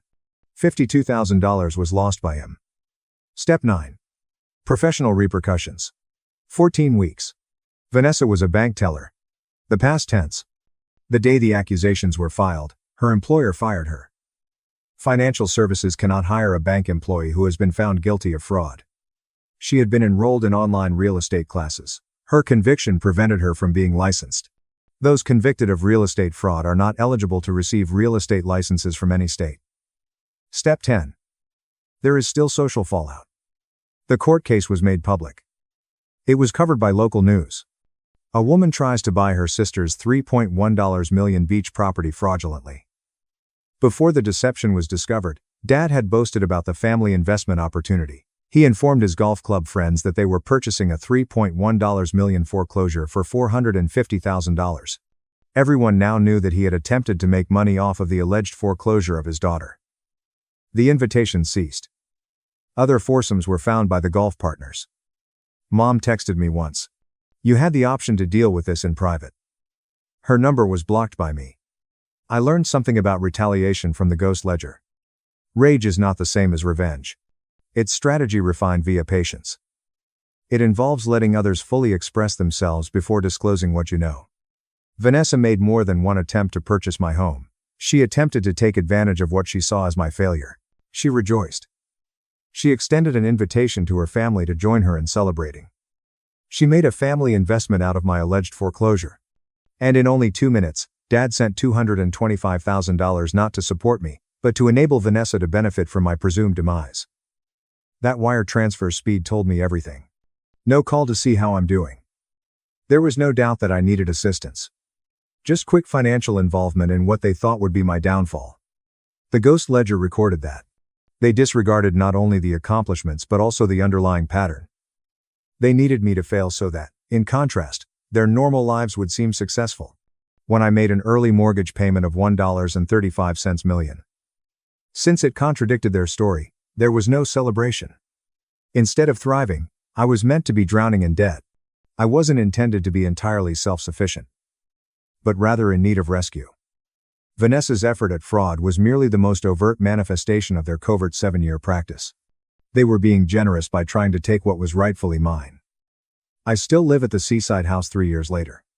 The porch where Vanessa pictured herself sipping margaritas is where I had my morning coffee, examining satellite data for initiatives aimed at marine conservation. The National Marine Conservation Foundation sent me a letter. They have created a $120,000 yearly fellowship for up-and-coming researchers in my name. My beach house is cited in the press release as an example of an integrated living and research environment. I kept my family in the dark. I no longer share anything with them. I received an email from Dad. "It was not necessary for you to file charges. We are related." Although I didn't reply, I gave it some thinking and considered how family was meant to be a source of unwavering support. But in reality, it only applied when they needed it, and never when they were asked for it. Coastal Federal's Michael Harrington continues to send sporadic emails. He wrote that the property was a wise investment. In a variety of ways. Sometimes Ethan calls. We speak intently. He attends therapy. He is doubting things. How did you know to save everything, document everything? He once asked me. I told him that I didn't. I simply stopped accepting their account of my life. On my desktop, the ghost ledger is kept in a folder. I no longer open it, but there are 61 line items of theft that left no tangible evidence. There's no need for me to keep track of what was taken. I'm too preoccupied with recording what I've created. The account has been closed. Now that the balance is zero, I am at last totally and permanently. My family skipped my wedding for my sister's party. Mom sent 58 missed calls later. We need to talk. I ignored her and took my $525,000 inheritance. None of my family members attended my wedding. Not my parents. Not even my dearest pal. They all elected to attend my sister's engagement celebration instead. As we cut the cake, my phone lit up with a message from my mother. We need to talk now. This was followed by 58 missed calls. The title pretty much says it all. But buckle up. Because this story has it all. Family treachery, gold digging gone horribly wrong, and revenge so flawlessly performed that it should be taught in business school. This is a long one, but I assure that every word is worth reading. Grab some popcorn. Quick background on me, because context is critical for understanding what happens next. I'm 34 today, but the nuclear explosion occurred when I was 31. I'm a construction project manager that started from nothing and worked tirelessly to get to where I am now. Growing up in a firmly middle-class household, my parents continually taught the importance of working hard and earning everything via honest effort. Instead of attending college, I went to a trade school. Started as a basic laborer earning the minimum wage. I worked my way through every position imaginable. Electrical work, plumbing, general contracting, construction supervision, and quality control. My sister Freya is 3 years younger and has never worked a genuine day in her fortunate life. She realized early on that being conventionally gorgeous and knowing how to emotionally manipulate others takes you much further than genuine effort, aptitude, or skill development. I've been jumping between wealthy lovers since high school, constantly looking for the next financial upgrade and bigger bank account. My parents adored this trend since she frequently brought home males with outstanding wages and prestigious job titles that made them appear attractive socially. My wife Beatrice and I have been together for 8 years, having met in an evening class at a community college. She's a registered nurse who sincerely wants to serve people and has worked extremely hard to achieve her success. We both sacrificed and battled for years to achieve what we now have via meticulous preparation and discipline. There are no handouts, trust funds, or wealthy relatives, writing checks, only pure determination, honest effort, and sound financial decisions. This is a thorough account of how my entire family selected my sister's superficial bullshit over my wedding day, and how I made them regret their decision in ways they never believed imaginable. 3 years ago, I was busy preparing my wedding to Beatrice. We'd been engaged for 9 months and managed to save $21,500 for a lovely ceremony through careful budgeting and working extra hours. Nothing extravagant or out of the ordinary, but we wanted our special day to be memorable and meaningful for everybody involved. We sent comprehensive, save the dates in January for our October 12th wedding. Freya had been dating an investment banker called Samuel for around 7 months by this point. This guy symbolized everything my parents had ever hoped their daughter would bring home. MBA from a renowned university. Drives a fancy BMW worth more than most people's annual wage. Works for a major financial firm downtown, earning well over $220,000 per year plus substantial bonuses. Freya was already sharing cringeworthy Instagram images of them at nice restaurants with phrases like, "When he treats you like the queen you deserve to be," along with crown and diamond emojis and hashtags about living her best life. Here's everything you need to know about Freya's role in our family dynamics. She has always been the uncontested golden child, and not in a subtle or quiet way. She has had complete princess care since birth. When I graduated from trade school with honors and got my first professional project management job, my parents replied, "That's nice, honey," and quickly changed the subject. When Freya graduated with a communications degree despite changing courses 3 times, they planned a lavish graduation party and spent months bragging to everyone they knew about their extremely talented daughter. She also lacks actual intelligence, but has convinced herself that she is a skilled manipulator who uses everyone around her as puppets. The type of person who honestly feels she is playing sophisticated mental chess while in reality she is simply moving checkers around the board with no coherent strategy. In July, exactly 3 months before my meticulously planned wedding, Freya announces with great hoopla that Samuel proposed to her during an expensive rooftop supper that most likely cost more than my monthly rent. Isn't this an absolutely startling development? But this is where the scenario goes utterly nuts and my blood pressure rises. She immediately begins preparing this enormous over-the-top engagement party, purposefully choosing October 12th as the date, the same day as my wedding, which had been planned, announced, and saved for more than 9 months. When I confronted her directly about this obvious and deliberate conflict, she simply shrugged her shoulders and said, "Oh, I didn't even realize there was a problem with that date. But Samuel's parents are flying in from the West Coast, and this is literally the only weekend that works for everyone who matters in our lives. Everyone who really matters." Just let that statement sink in and consider what she was actually saying. My mother immediately began her standard, "Can't you guys work this out among yourselves?" routine. Like, I should definitely consider rescheduling my wedding, which we had diligently planned and saved for, simply because Princess Freya suddenly needed that specific date for her engagement party. I carefully explained that it was only an engagement party. Those can occur at any time during the year. Weddings are intended to be once-in-a-lifetime events that families plan for. Freya rolled her eyes at me, as if I was being overly theatrical. "Knox, you're being overly emotional about this. We aren't just having a random party. Samuel's father is a senior partner at the firm, and this event will be attended by all of their most significant clients. This might have a big impact on Samuel's profession and our future together. Your wedding will be attended only by family members and school buddies. Just family and schoolmates." In her self-centered mind, my wedding was dismissed as nothing more. The absolute worst aspect of the entire affair. My parents immediately nodded heartily, as if she were making excellent logical sense rather than being absolutely selfish. 7 weeks before my wedding, I began receiving unusual evasive comments from various family members, rather than the exuberant affirmations I had expected. Instead of just confirming their attendance, as most people do at family weddings, everyone kept saying vague things like, "We'll see how everything develops," or, "We're still trying to figure out our schedule situation," which made no sense. My best man, Ryan, who I've known since middle school and consider to be my closest friend, contacts me one evening and says he has to talk to me about something very important. His tone was strange and uncomfortable. Freya had been texting him behind my back for weeks, trying to convince him that I was being completely unreasonable and selfish about the date conflict situation and that, as my closest friend, he should help persuade me to be more flexible and understanding about the whole thing. During the wedding planning process, she attempted to turn my best man against me. The exact breaking point came when my father contacted me personally one evening and said, "Look, son, your sister's engagement celebration is critically crucial for her future chances and financial security. Perhaps you and Beatrice might consider postponing your wedding a few months.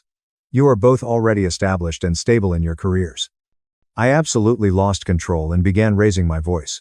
"Dad, are you truly asking me to postpone my wedding so Freya can celebrate her engagement on the same day? Knox, this isn't some random party. This is primarily about Freya's future financial security and social standing. Samuel comes from a great family with business contacts that might provide them with a secure financial future. What about my life, Father? What about my future, and what is important to me and Beatrice?" There was a lengthy, awkward period during which I could hear him thinking, "You're already doing well for yourself, son. You've already built your career. You have a steady financial situation and are independent. Freya needs this opportunity far more than you need a large wedding ceremony." That's when I understood I was totally screwed in this familial dynamic. In their twisted imaginations, my sister's blatant social rising was far more vital and important than my marriage to the woman I adored. 4 weeks before my wedding, all of the RSVP answers arrived in the mail. My parents, Freya, both sets of grandparents, my uncles and aunts, and nearly every other member of my extended family had formally declined my wedding invitation with polite reasons. They were all preparing to attend Freya's engagement celebration rather than my wedding. Even Ryan, my alleged best man and boyhood friend, called me 3 days before the wedding to abruptly cancel. "I'm very sorry, Guy, but Freya has some legitimate arguments about this scenario. This might be extremely beneficial to their financial future together, and your wedding will still be significant and unique with Beatrice's family present to support you."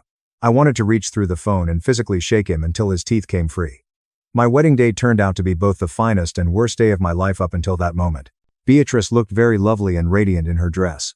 Her family was very friendly and helpful throughout the procedure. Despite everything, our genuine friends who showed up made it truly special and memorable. But there was a large, gaping empty section, where my purportedly loving family should have been sitting and celebrating with us at this significant milestone. Beatrice's father even offered to escort me down the aisle because my own father had preferred an engagement party over his son's wedding day. When he said, "I'm truly honored to call you my son," just before we reached the altar, I nearly burst into tears in front of everyone. During the reception celebration that followed, I kept constantly checking my phone, like an emotional masochist who couldn't stop picking at a wound.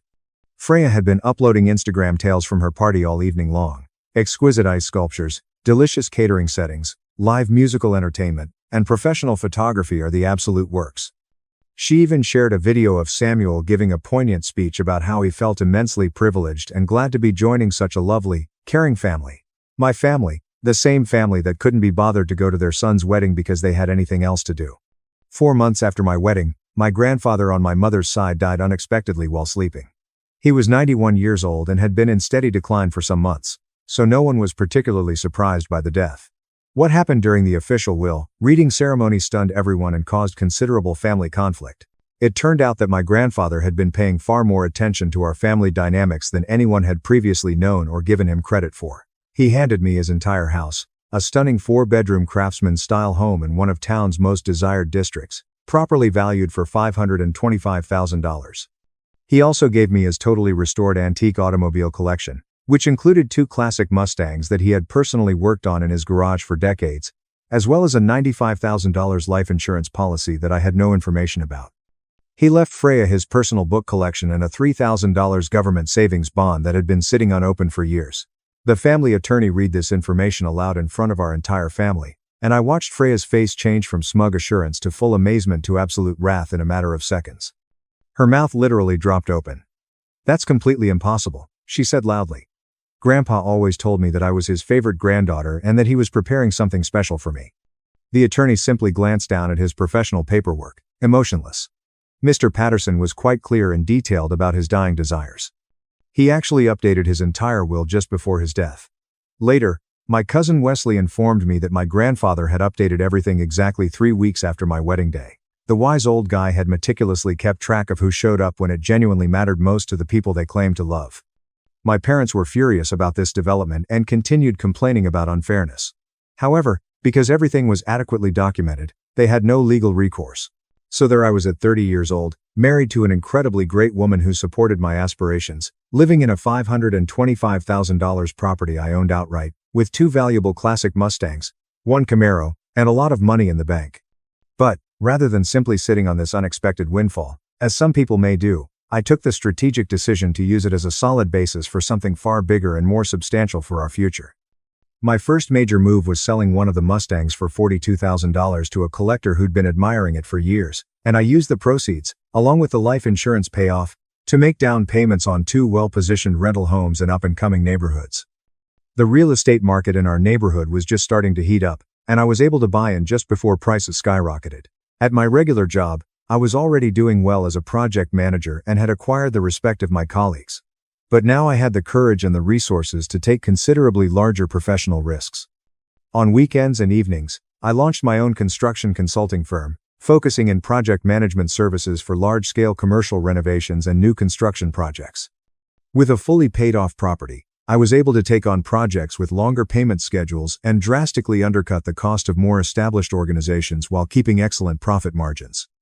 Within roughly 20 months of starting my side business, it was earning more money than my normal day job at the construction company. I exited the company on good terms and went full-time with my own business.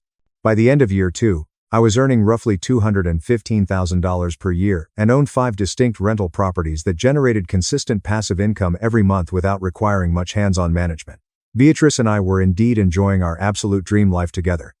We traveled extensively to areas we had only heard about previously, threw lavish dinner parties for friends and colleagues at our lovely home, and began serious discussions about raising a family in the near future. Meanwhile, my biological family had written me off totally as the ungrateful son who had simply gotten lucky with a fortune he didn't deserve and would most likely mismanage. They had no idea that I was methodically documenting and recording everything that happened with our family dynamics. Every disparaging remark said about me behind my back. Every family gathering I was not invited to. Every social media post in which Freya boasted about her opulent lifestyle, while taking subtle but deliberate jabs at my personality and life choices. Because Freya's engagement to Samuel was beginning to reveal some severe structural flaws that were becoming increasingly difficult to conceal from the public eye. Samuel had imagined he was obtaining a low-maintenance trophy wife who would appreciate his financial support and would not make unreasonable demands. But Freya's extremely high maintenance, bordering on insane. She quickly quit her part-time administrative position. She had never taken her employment seriously, and she expected him to pay her entire lifestyle without inquiry or complaint. We are talking about $750 dinners, numerous times each week. Shopping sprees that cost more than most people's monthly rent payments, including a $92,000 premium Mercedes SUV for her birthday that she said was practical. Samuel was clearly making good money in his investment banking job, but Freya was systematically burning through it more quicker than he could earn it, even with his generous bonuses. And, unlike the trust fund babies she had previously dated, Samuel had to work exceedingly hard for every single dollar he made, which taught him the value of money. My cousin Wesley, who was literally the only family member who kept in touch with me after the wedding fiasco, would give me detailed updates on how Freya was systematically draining Samuel's savings account and how my parents were becoming increasingly concerned that their golden goose was getting tired of being constantly plucked. Chapter 5. Cracks in the Ideal Foundation. By the time I turned 33, my company was crushing every performance indicator imaginable and outperforming my wildest aspirations. I'd successfully grown operations into 3 distinct regional markets, hired 14 full-time employees whom I treated well and paid competitively, and was on course to earn $350,000 that year before taxes. Beatrice and I had acquired a magnificent lake cottage with cash as a weekend hideaway and were having increasingly serious discussions about starting a family within the next year. Meanwhile, Freya's seemingly flawless fairy tale life was methodically collapsing, and she was far too oblivious and self-absorbed to notice the calamity approaching like a freight train. Samuel had begun working much longer hours and traveling much more frequently for business objectives, which Freya took as his unwavering commitment to secure their financial future together. In actuality, Wesley told me during our monthly coffee meetings that he was dreading going home since Freya had become totally unbearable to live with on a daily basis and would continually hound him about money. She'd changed into one of those utter nightmare fiancés who truly believed that wedding planning entailed spending an infinite amount of someone else's money with no boundaries, limitations, or regard for financial reality. The venue she had determined she really required for their dream wedding cost $62,000 only for the basic room rental charge, which did not include catering, decor, or other services. Her dream wedding dress cost $11,000 from a designer store. She envisioned a lavish 3-week honeymoon in Europe that would cost around $32,000, including first-class flights, luxury lodgings, and exquisite dining experiences. Samuel's parents, who had been entirely delighted by Freya's carefully prepared performance during their first meetings, were beginning to see through the facade she'd been putting up. At family dinners, she'd make passive hostile remarks about how certain individuals didn't understand the value of investing in relationships, as well as keeping appropriate social appearances and community standing. The breaking point came over a Christmas dinner at my parents' place, which I was not invited to since I was now persona non grata. Wesley discreetly recorded portions of the chat on her phone, and sent me the footage later that evening, knowing I'd be curious to see what I was missing. Freya was proudly showing off her engagement ring, 5.1 carats and $52,000, according to her continual bragging on social media, and eagerly discussing intricate wedding plans in great detail. Samuel's mother offered what appeared to be an innocent question: "What kind of work does Freya do professionally these days?" There was complete stillness in the dining room. You could hear a pin drop. Then Freya chuckled dismissively and added, "Oh, I'm now considering employment options while focusing on our relationship." Samuel and I both agreed that it would be far better for me to focus solely on preparing our lives together rather than being distracted by some pointless job. Samuel's facial expression in the video was priceless and worth watching several times. You could clearly see his reaction as he realized his fiancée had just publicly acknowledged to being a professional gold digger in front of his parents and extended family.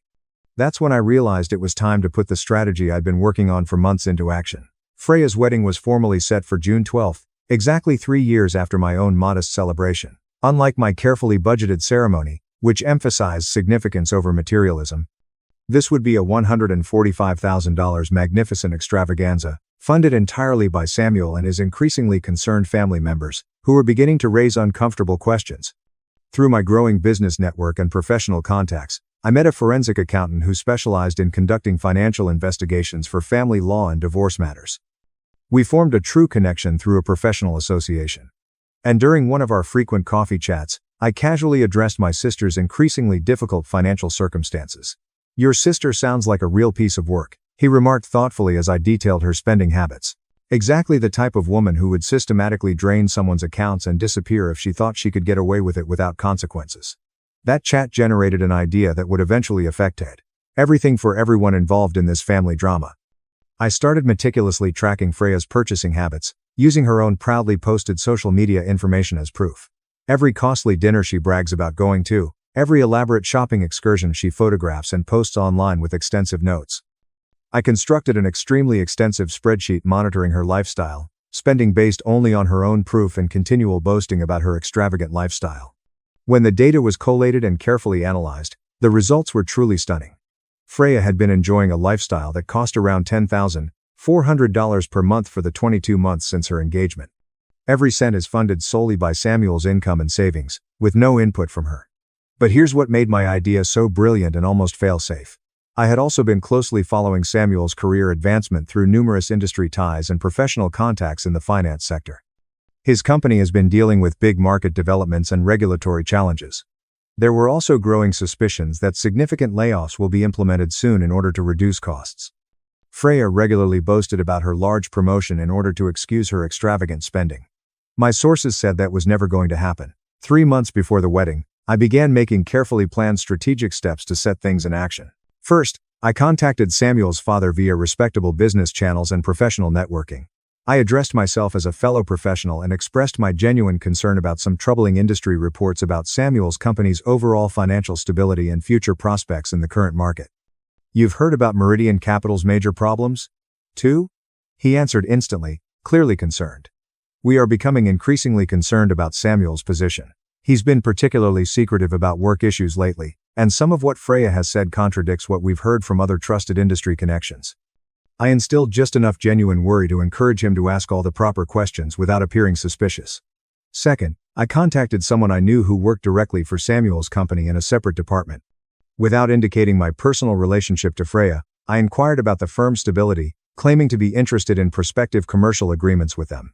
Honestly, I'd strongly recommend staying far away from any deals with them, he cautioned me. We have had 3 significant layoff rounds in the last year alone. The partners are losing money quickly, and Samuel has been on very thin ice for months. He'll most likely be gone before the summer.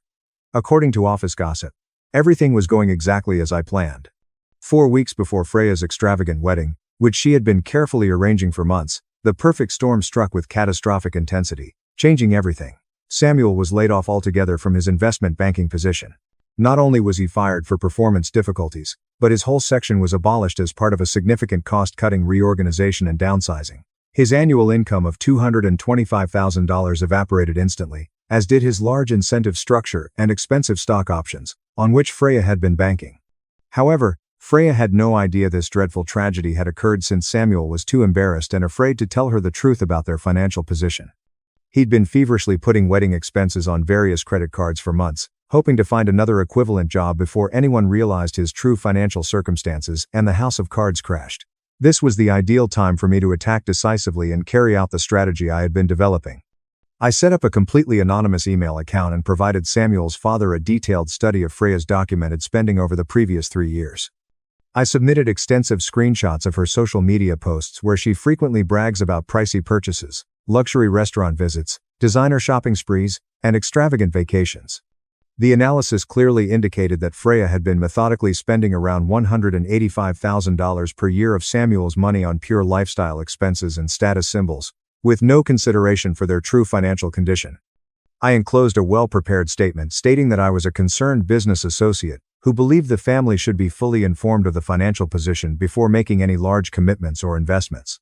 Samuel's father quickly gave this full information to Samuel, along with an urgent message stating that they needed to hold an emergency family meeting concerning Freya's spending habits and their growing fears about the impending marriage and financial obligations. Meanwhile, Wesley informed me that Samuel's mother had been conducting her own research and discovered that Freya had been actively announcing Samuel's promotion to partner. Completely incorrect, and they were actually looking at houses in the $980,000 range, which was unattainable given their current financial circumstances. The final conflict occurred during what was supposed to be their final wedding planning meeting with vendors. Samuel arrived with both parents and presented Freya with printed bank statements that plainly revealed he had accrued $58,000 in credit card debt to finance her lifestyle demands. His father delivered the detailed spending analysis that I had provided them. "Freya," Samuel murmured, his voice wavering from emotion and tension. "We need to postpone the wedding indefinitely until we can figure out our financial situation and get back on stable ground." According to Wesley, who later learned every detail from my mother, Freya absolutely and thoroughly lost her mind in spectacular fashion. She began yelling about how they couldn't postpone because everything was already planned and paid for with money Samuel didn't have. She accused Samuel's parents of being envious of her success and happiness, and that they were purposefully sabotaging the wedding because they never believed she was good enough for their beloved son. Then Samuel dropped the nuclear bomb, destroying everything. "Freya, I lost my job a month ago. We cannot afford this wedding. We cannot afford your lifestyle. We cannot afford whatever you have planned." Freya's reaction was pure gold, revealing her true character. "Then get another job right away. This is my special day, and I will not cancel it because you are unable to handle your professional responsibilities." Samuel walked out right away. His parents walked out after him. The wedding planner gathered her things and went without saying anything else. The $145,000 wedding that was set to take place in 4 weeks was entirely damaged and ended. The aftermath was breathtaking to witness unfold from a safe distance as an outside observer. Freya had to move back in with my parents when Samuel kicked her out of his flat and changed the locks. The wedding venue kept the entire $20,000 deposit under their contract stipulations. The caterer kept an additional $10,800 for meals that would never be served. Freya was trapped with $11,000 wedding dress she'd never wear, as well as around $39,000 in other deposits and payments that were absolutely non-refundable under the terms of the contract she signed. However, the plot improved significantly from there, and I was only getting started with my revenge. Within 1 week after the wedding cancellation, Samuel's parents sent Freya an official legal demand letter for $85,000, reflecting everything they had invested in the wedding, which was now completely lost as a result of her unrealistic financial expectations and irresponsible actions. They had receipts for everything. Freya had absolutely zero resources to pay off this large debt because she had never worked a legitimate job in her whole adult life and had no savings. She tried desperately to reach Samuel with tearful phone calls and apologies, but he'd already started dating a coworker who was a licensed financial planner and had her own apartment and a well-stocked retirement account. My parents, who had tolerated Freya's entitled behavior for years without consequence, now found themselves supporting a 1-year-old daughter with no work, no savings, no boyfriend, and lifestyle expectations they couldn't possibly afford on their retirement income. That's when I began receiving increasingly urgent phone calls on a daily basis. First, my mother's guilt-tripping voice. "Knox, I know our relationship has been tense recently, but Freya is truly hurting right now and needs family support. Perhaps you could assist her find work with one of your business contacts. You've met successful individuals now." Without hesitation, go straight to voicemail. I did not even listen to the entire message. Then my father said in an authoritative tone, "Son, I know we haven't always agreed on everything, but family is family, and we stick together. Freya made some mistakes in judgment, but she's learned from the experience. Perhaps you could lend her some money to help her stabilize and get back on her feet." Voicemail again. I was enjoying the silence. Finally, Freya called, crying furiously. "Knox, I know I committed terrible mistakes that hurt you deeply. I know I wasn't supportive throughout your wedding predicament, and I sincerely apologize for everything, but I'm your sister, and I desperately need assistance. Samuel's parents have threatened legal action, and I'm not sure what to do. Could you kindly assist me get through this difficult period?" I opted to answer this call because I wanted to hear her beg. "Hello, Freya. Thank God, Knox. I was terrified you wouldn't speak to me anymore. Look, I understand that the wedding date situation became problematic and feelings were hurt, but that is all in the past now. I really need to quit talking now." "What? I do not comprehend." I said. "Stop. Here's exactly what will happen. You're going to acquire a job, a real job where you can work for money and get paid. You intend to repay Samuel's parents in full, and you're going to do all of this without any aid from me." "But Knox, I do not understand why you are being so nasty. We are family. Grandpa left you all of that money. You have a profitable business. You might simply let me interrupt you right then.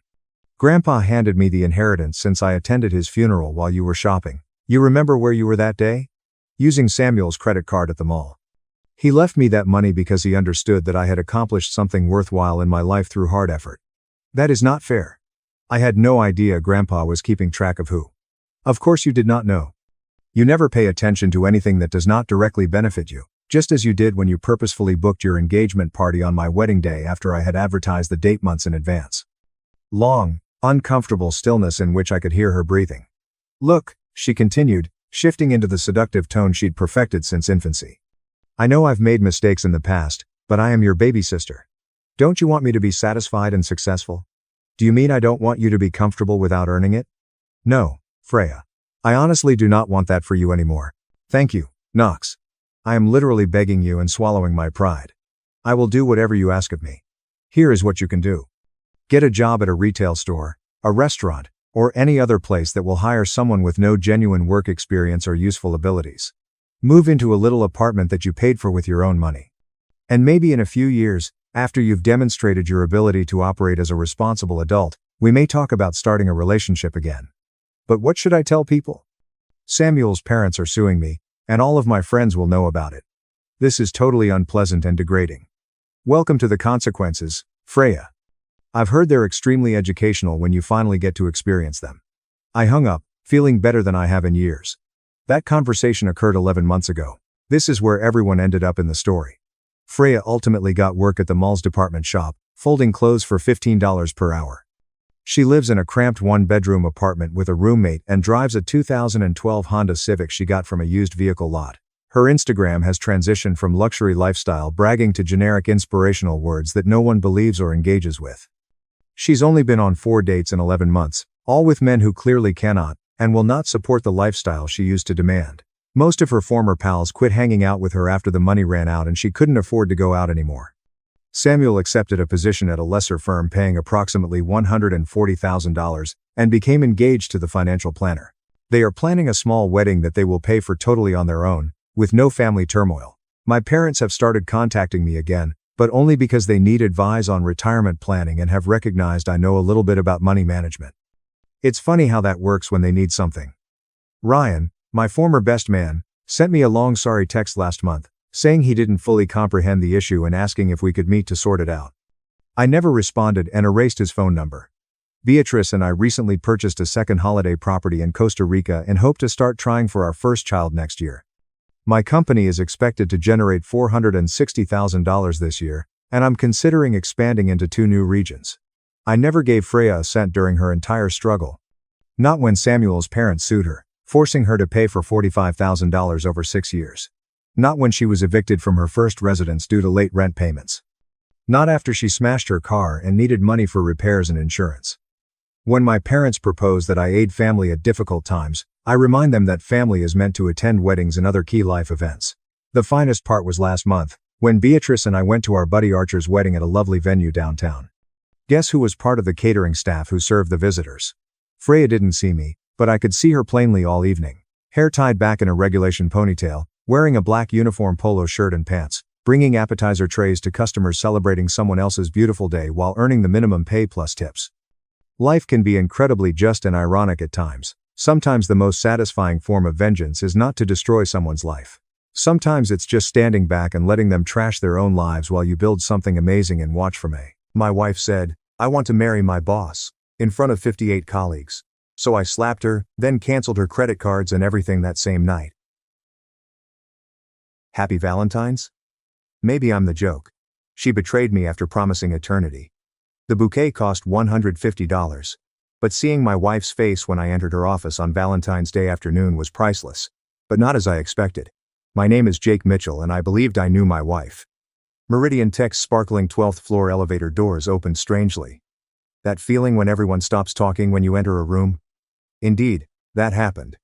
No shame was shown. I planned this surprise all morning. My jacket pocket held 2 Paris tickets. Laurent Vour bookings tonight. Emily always called these crazy red roses her favorites. I thought I understood her after 15 years of marriage. I was terribly wrong. Elisa's co-worker Jake Madison Clark nearly gasped at my name. Her face milked. "Why are you here?" I said, holding the bouquet, surprising my wife on Valentine's Day. In her office? Silence is like a bursting rubber band. 15-somethings gazed at me with despair and unmistakable amusement. Carlos Reyes, the office gossip who always kissed Emily, actually regressed. "Jake," Madison said, softening. "Maybe you should." "There he is," Samuel Brooks cried in the office. The CEO welcomed me like old friends, but we weren't. He probably met me 3 times at work parties and practiced his handshake in the mirror each time. "Samuel," I nodded, surprised by his new kindness. "Is Emily around?" Wishing to surprise her. "Oh, she'll be amazed." His tone made me uneasy when Samuel said all right. He smiled like a shark before biting. I saw her then. Emily left the meeting looking lovely. She had lovely makeup and dark hair in that blue Christmas outfit I purchased her. Her appearance didn't bother me. Large diamond ring on her left hand. Her ring was more complicated than my 15-year-old band. Someone shouted, "Congratulations," across the office. Another inquired, "When's the wedding?" Elisa met my gaze across the room, and her face changed 6 emotions in 2 seconds. Shock, guilt, disobedience, almost relief. Samuel kissed her in front of God and everyone for 10 seconds too long for work. After breaking up, he grabbed her waist. Samuel said, "Everyone," echoing through the quiet office. Emily made me the happiest man alive by marrying me. Applause started gentle and grew. Champagne was opened. I held $150 in roses while Madison cried joyfully, feeling like a freight train had hit me. Elisa said, "Jake." I heard her clearly. She left Samuel and approached me, her heels clicking on the smooth concrete. My steady voice surprised me when I said, "Congratulations." "Jake? When's the big day?" "Just to clarify." "Can you?" Looking at the ring again. It was big. It appears self-explanatory, thus it probably cost more than my truck. Samuel grinned at Emily's shoulder. "Jake, yes? Emily told me much about you." "Has she?" I held the bouquet in my left and extended my right. Samuel shook it too hard and long. "Oddly, she never mentioned you." Elisa lost her color. "Jake, please." "Not here." "Why not here?"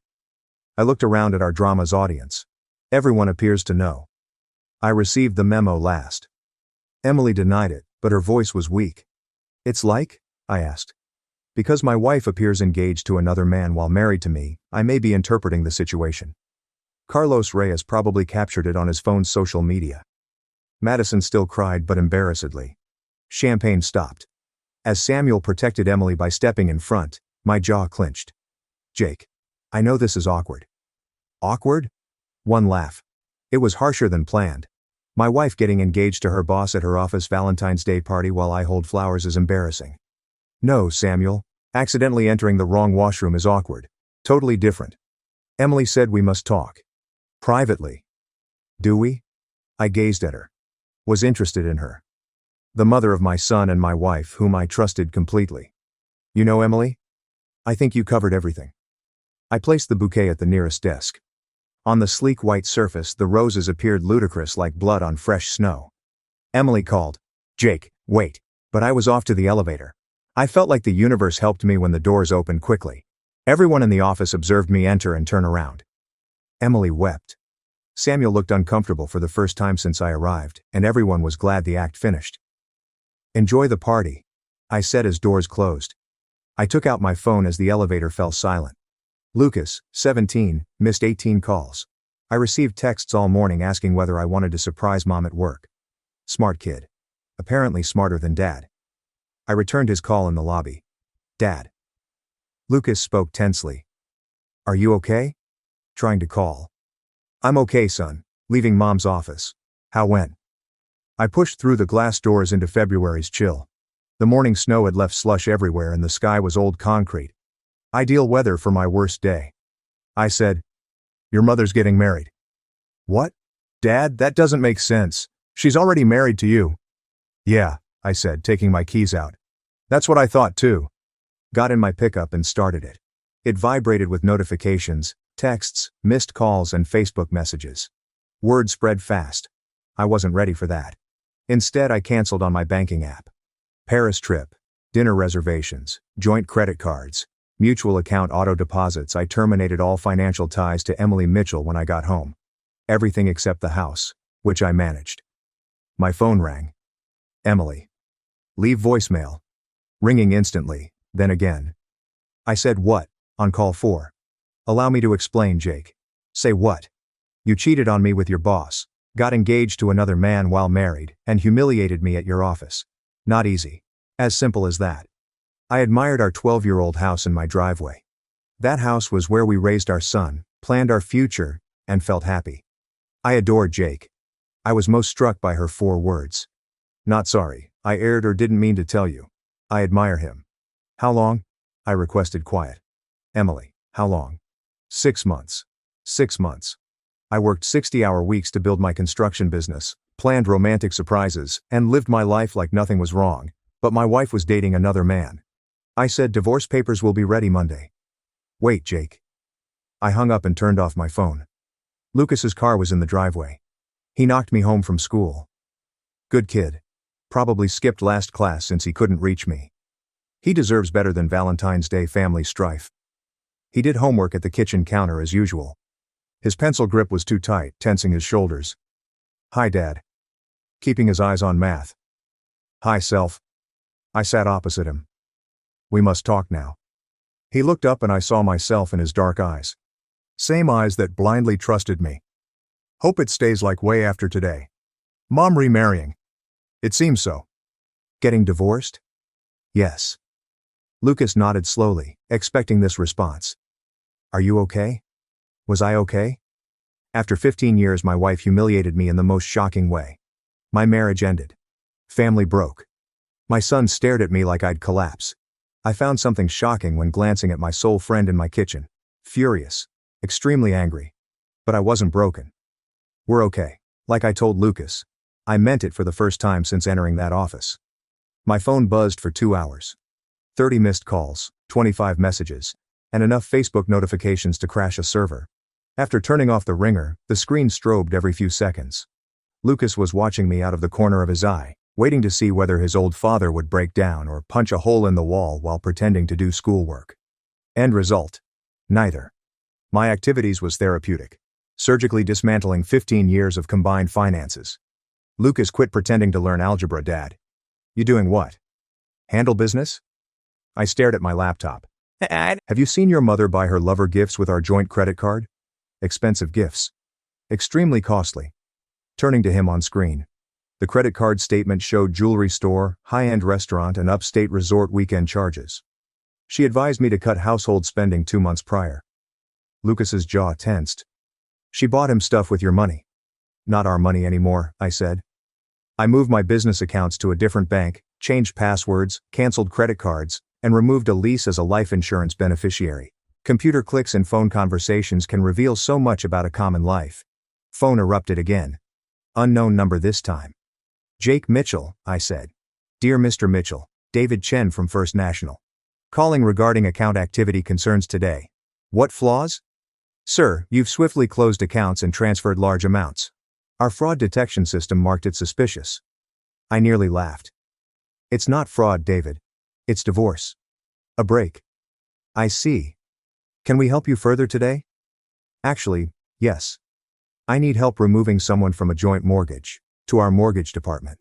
That would be great. Lucas sat next to me on hold. Dad? What can I say? Always. I focused on him since I knew him and Mom. You knew? He was with her 2 months ago. While shopping with friends, I saw Mom eating lunch with an elderly man, holding hands. Shameful Lucas blushed. How they looked at each other suggested a friend. Why didn't you say? I didn't know what to say and prayed I was wrong. He looked at his hands. Sorry, Dad. Should have spoken. No. I turned off the laptop and faced him. You shouldn't talk. Lucas, that wasn't your job. If I told you, I would have known 2 months ago instead of today. Results would have been identical. My phone rang again. I asked, what do you want, Emily? 15 times. Jake, thank you. Was trying to call you for hours. Was busy. I recognize your madness. Angry. Got up and went to the window. Mrs. Patterson, our neighbor, walked her dog daily at 5 o'clock. No drama. Normal existence. Not even mad can explain it. Please discuss what in person. About how you screwed your boss for 4 months while I worked hard to support our family? How you got engaged to another man while married to me? How you embarrassed me in your office? I didn't intend to reveal. What did you mean to me? To discover? Will you inform me or let me figure it out when the divorce papers arrive? Silence. Thought so. Sam wants to see you. I'll ignore him. Jake, please. Sorry for what happened. Man's miserable. My laughing was bitter. Your boyfriend feels bad about openly denigrating another man. He was noble. Not only my boyfriend. Introducing my fiancé. He's your boyfriend while you're married to me and adulterous. Avoid calling me that. Why not? What you are. Now I heard her crying but felt nothing. Nobody sympathized, consoled or apologized for being unkind. That surprised me. After 15 years of marriage, I comforted her when she was sad. Not anymore. I want half of everything, she said abruptly. Excuse me. Divorce. I want half your savings, business and property. I merit it. And there it was, the real Emily. The one I'd apparently been married to all along without knowing it. Not the heartbroken woman who'd made a mistake, but the calculating person who was already planning how to profit from her betrayal. You're not entitled to anything, I answered. Know my rights. Do you? I researched this afternoon and learned that infidelity is still grounds for fault-based divorce in this state, so you may not be as entitled as you think. You can't prove infidelity. I checked my laptop's credit card statements again. Romantic dinners, hotel stays, and jewelry purchases, all paid for with marital funds. Jake, your co-workers would be happy to testify about your relationship with Samuel, especially after today's performance. What does that mean? I'll hire a private investigator to investigate your last few years. Every late night at the office, every business trip, every girls' weekend I never knew about. You're paranoid. I hung up and called my lawyer. Mike Rodriguez, he said on the second ring. Jake Mitchell, I need divorce. Jesus, Jake, what happened? Mike whistled low once I finished the short version. We can work with adultery, public humiliation, and marital asset dissipation. How long?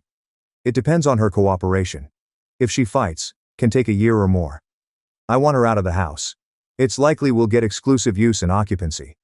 Do it, Jake, are you sure? Sometimes people do stupid things, but it doesn't indicate the marriage is finished. Lucas may have liked me after we stopped talking.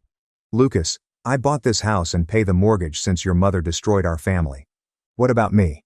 Where will I live? The question devastated me. In my wrath and plotting, I hadn't contemplated the custody battle. Emily would fight for Lucas to hurt me, not because she wanted him. You'll live wherever you want to live, adds. You're 17. Lucas strongly refused to live with Samuel or leave you alone. Smart kid. Too smart for his own good. Lucas shrugged his eyes. What will you tell Samuel? I thought about it, then typed. No, we don't. The response came soon. I think we do. You don't comprehend Emily's years of sorrow. Your marriage has been over for a long time, whether you want to admit it or not. I stared at the message, clenching my jaw. This son of a witch was going to lecture me about my marriage. Emily has told me everything. Lucas was appalled and remarked, what a load of crap. You worked hard to take care of us and always paid attention to Mom. I said, if she was so unhappy, she should have asked for a divorce instead of cheating. Children lie and deceive. I'm honest. I'm trying to treat this like a gentleman. But if you make it difficult, you'll threaten me. You slept with another man's wife, but I'm not the bad person. Meet me at the Riverside Grill tomorrow night at 7 o'clock. We can resolve this like adults.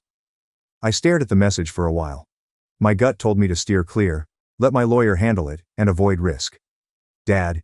Lucas was studying me attentively. What are you thinking? I think your mother's lover wants to meet with me tomorrow night. Would you do it? I shouldn't. But you probably would. Lucas grinned. Can I come with you? No. Come on, Dad. I want to see you. I looked at my phone again. Samuel was waiting for an answer. Against my better judgment, I typed, fine. 7 o'clock. But this better be worth my time. It will be. I turned off my phone and looked at Lucas. Your mother will be outraged when she finds out I'm meeting him. Good, Lucas said. She deserves it.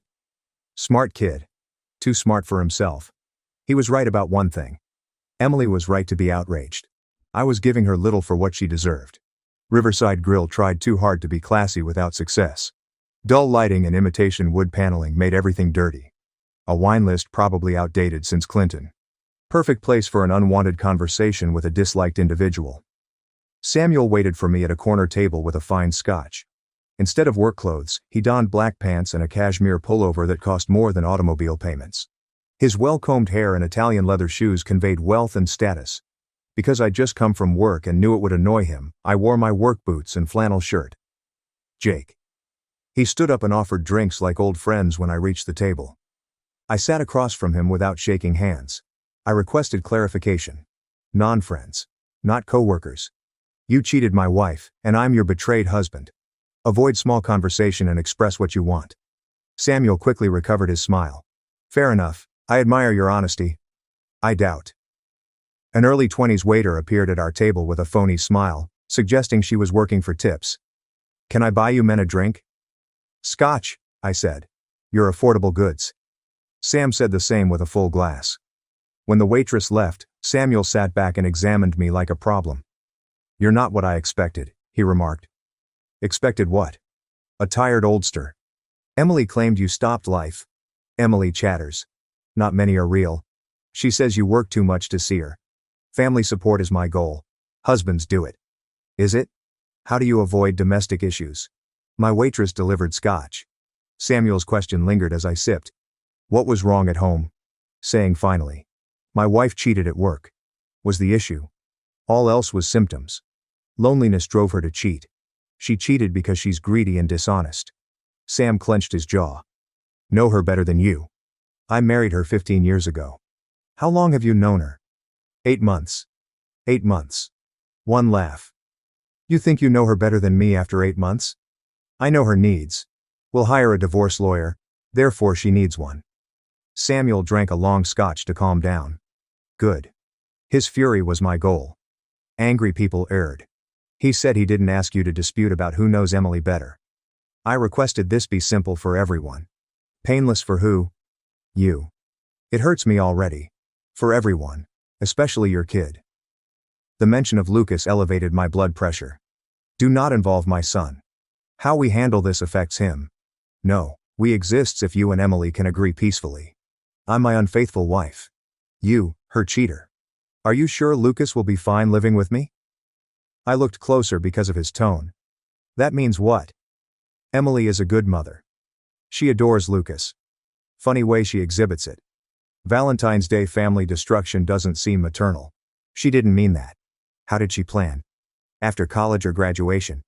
When would she inform me about her double life? Samuel's silence was enough.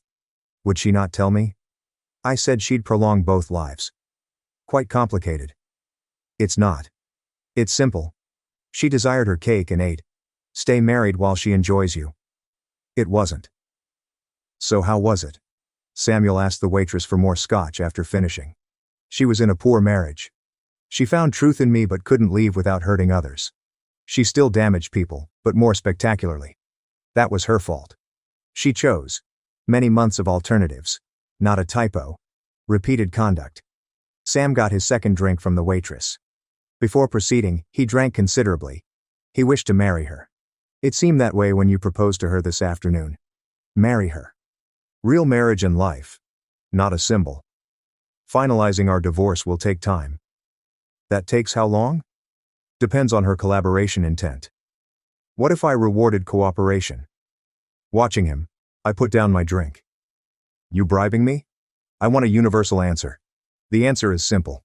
Her divorce request. State law divides our assets, and you two live happily ever after. Or not.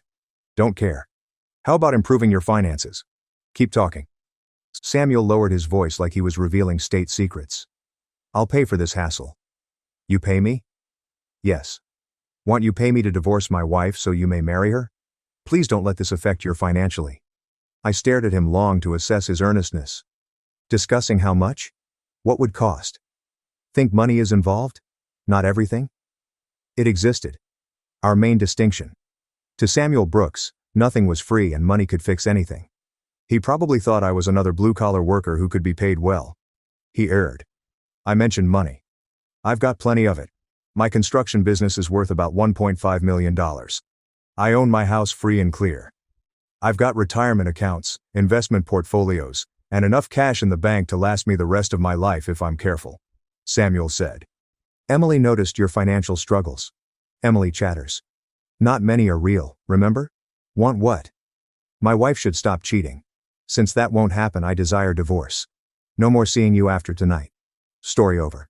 Story over. Samuel was irate in his chair. Desire must exist. Each wants something. You know my wish? A cheating-free wife was my goal. I wanted to age with my wife. I wanted my son's parents to appreciate and not shame each other. I want the next best thing because you and I can't have those. You two must leave promptly and completely. What about Lucas? What about him? Emily wants dual custody. Emily can want anything. Lucas, 17. His home is picked. His mother. She cheated on his father as mother. Without telling us, his mother got engaged to another man. She publicly shamed our family as his mother. Turn him against her. No need to turn him against her. She did it alone. Sam turned red. Whiskey and desperation made him clumsy with words. You think you're so much better than her, said. But you're not. You're just as selfish as she is. That's computed how? With your son you invade her. I'm protecting my son from a mother who puts her happiness above his emotional health. She adores him. She would have acted differently if she liked him. She loves us and wants things to work. Not working. The point. Wanting anything has costs. She selected when to sleep with you. The consequences fall on her. Samuel finished his second scotch and slammed the glass on the table, shaking the flatware. Are you a cold fool? Realist here. She deserves better. She gets all she deserves. What's that? She's facing divorce, custody loss, and a reputation for cheating on her husband with her boss. Witch's son. Take care, Samuel. Your true colors are showing. His quick stand-up dropped $15. End of conversation, finished before starting. You'll regret. My only regret is listening to you justify your conduct for an hour. Samuel bent over, face to mine. I'll watch her. Let me offer her everything you couldn't. Good luck. Remember your choice after she's happy and you're alone. I picked nothing. Cheating was her choice. You slept with a married woman. Just living with your choices. Samuel stood up, furious. Lawyer will contact you. Your lawyer? Why is your lawyer handling my divorce? Emily needs legal help. Her own counsel can then be paid. We'll guarantee she gets her due. You do it. Sam departed, weaving between tables. Scotch hit harder than expected. It could have been the talk. I enjoyed his departure. So I sipped my drink and tipped the waitress who endured our awkward conversation. My phone buzzed in my pocket as I walked to my pickup. Emily missed 3 calls. Avoiding her calls. Lucas was waiting with homework on the kitchen table and a dozen meeting questions when I drove home. "So," he said when I entered. "How was it?" Expecting. "Did you punch him?" "No." "Did you want to?" "Yes." Lucas smiled. "What did he say?" I summarized across from him. Lucas seemed disgusted when I finished. "Tried to bribe?" "Bribes were offered. Scumbag. Language. Sorry. True scumbag." I laughed despite everything. "That's better. Now what?" "Waiting for your mother to come home so I may tell her to relocate. Her eruption is coming." "Probably. Can I watch?" "Absolutely not." Saying it with a smile. So was he. Heard a car enter the driveway. After the afternoon office disaster, Emily goes home. Lucas said showtime. "Enter your room, Dad?" "Enter your room. Your mother and I are involved." Lucas reluctantly took his duty. "Cry for help." "I'll be okay." "You will, she won't. Kid is too smart for himself." He was right about one thing. This conversation is bad. Later Emily wouldn't be fine. Hearing her front door key, I inhaled. Another round was coming. It was true that Emily entered the kitchen like a minefield. She had smudged mascara and disheveled hair, like she'd been crying for hours. "Good. We need to talk," she said, setting her purse on the counter. "No, we don't. I need to talk. You need to listen." She sat across from me in a kitchen chair where Lucas had been doing homework minutes earlier. The contrast caught my attention. Son chasing his goals. My wife rationalizes family dissolution. "How was Samuel at your place?" she asked. As expected. Bribes were offered.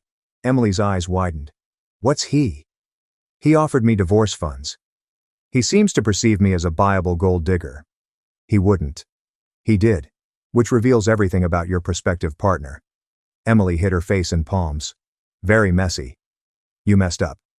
"I never meant this. How did you plan it?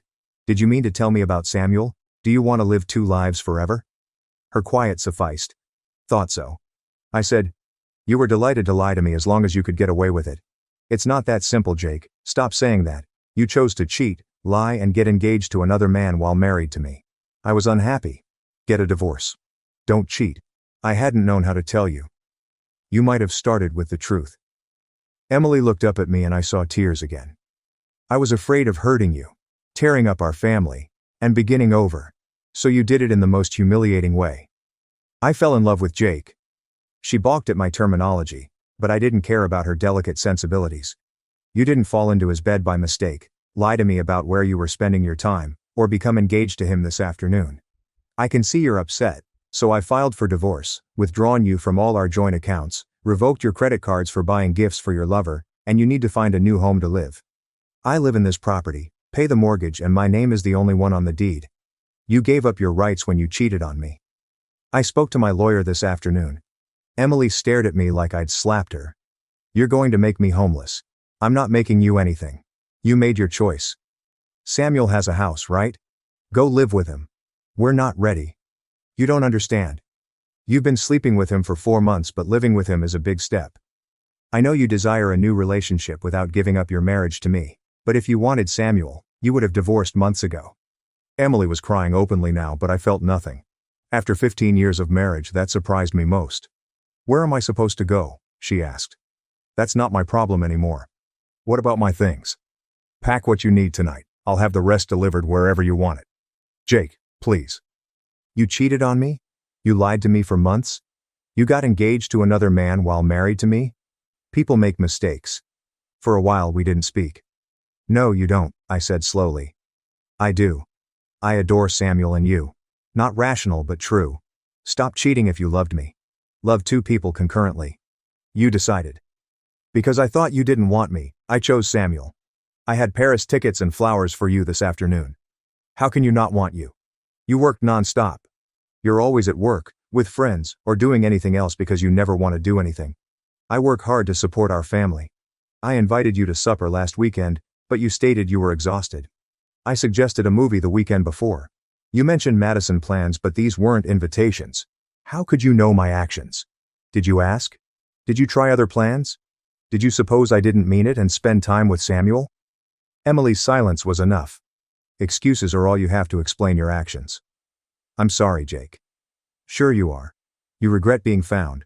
You're sad it was public. Unfortunately, you must deal with the repercussions. Panicked. You decided. What about Lucas? Will you show me my son? Lucas is 17 years old. See anybody he wants. But you'll turn him against me. Emily abruptly up, knocking her chair over. You're stupid, Jake Mitchell. Maybe I am, but not a cheater. You'll regret. My only regret is wasting 15 years with someone who could do what you did. Sam was right about you. He called you cold and selfish and said I deserve better. Samuel, I'm unknown.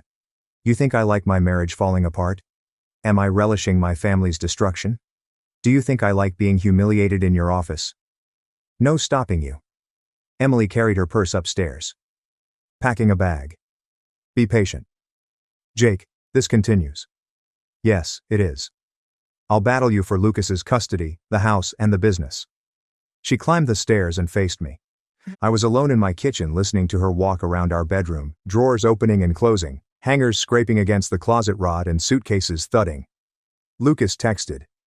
Is done? I almost replied. Are you okay? I'm fine. Stay in your room until she goes. Okay. Love you, Dad. Love you too. Emily arrived downstairs 15 minutes later with 2 bags and a garment bag, changed into jeans and a sweater and applied cosmetics. She appeared like she was flying for business, not leaving her husband. She said, I'll stay at the downtown Marriott for a few days until I find something permanent. Fine. See Lucas before leaving. Doing homework. See my kid Jake. I summoned Lucas upstairs. Hi, Mom. Hi, baby. I'm staying at a hotel, but I'll call tomorrow. Okay. Okay. I adore you. Mom. I love you too. He didn't go downstairs or ask about seeing her. Emily regarded me again. She turned back again when I didn't help her take her stuff to the front door. When you're lonely and understand what you lost, don't search for me. With someone who values me. She departed as the door clicked shut. Lucas returned downstairs minutes later and found me at the kitchen table. You feel what? He inquired. Weary but relieved. Thought about it. Yes, relieved. Me too. You cool with this? Your mother leaving? Lucas sat across from me in Emily's chair. Dad, what can I tell you? Always. This has been a long time coming. You mean what? I could tell you guys weren't happy, and Mom looked distracted, like she was thinking about something else. Why didn't you speak? Was I meant to say? My mom may be cheating on you, Dad. I wasn't sure and hoped I was incorrect. The event didn't surprise you. I wasn't. We reflected over the day in quiet for a while. Meant it this time. 3 weeks later, I reviewed my divorce paperwork with my lawyer. Since Mike Rodriguez did well and the compensation was reasonable, Emily would dislike it. Why not? She's not going to sign this, Mike said, passing the documents to me across his desk. She's not getting half of everything. Adultery changes things. How much? She keeps her car, belongings, and retirement account. She can support herself and cheated, so I suspect she'll get alimony. And the house? You owned it and paid the mortgage and ran your business before the marriage. She wasn't active. Infidelity benefits you again. Mike received the paperwork after I signed. When is she served? A.M. tomorrow. In her office. It should be intriguing. Mike smiles. I thought you might appreciate the poetic justice. I answered Samuel Brooks' call after leaving Mike's office out of curiosity. What do you want, Samuel? We need to talk. We spoke. Not impressed. This differentiates. Regarding divorce settlement. How about it? Emily's getting screwed, and you know it. Emily screwed herself when she decided to cheat on me. She deserves half of your success. She deserves little by law. I won't let you bankrupt her. You won't allow me. Who are you? I'm her lover. Your help ended her marriage. Differences exist. Meet me tonight. Same site. Do that why? Because I have something you want. I doubt that. Information about your wife that you don't know. Ex-wife. I don't need your info. Samuel, I'll repeat. Stay out of my divorce and avoid me. Trying to frighten me again will be regrettable. That a threat? It's a promise.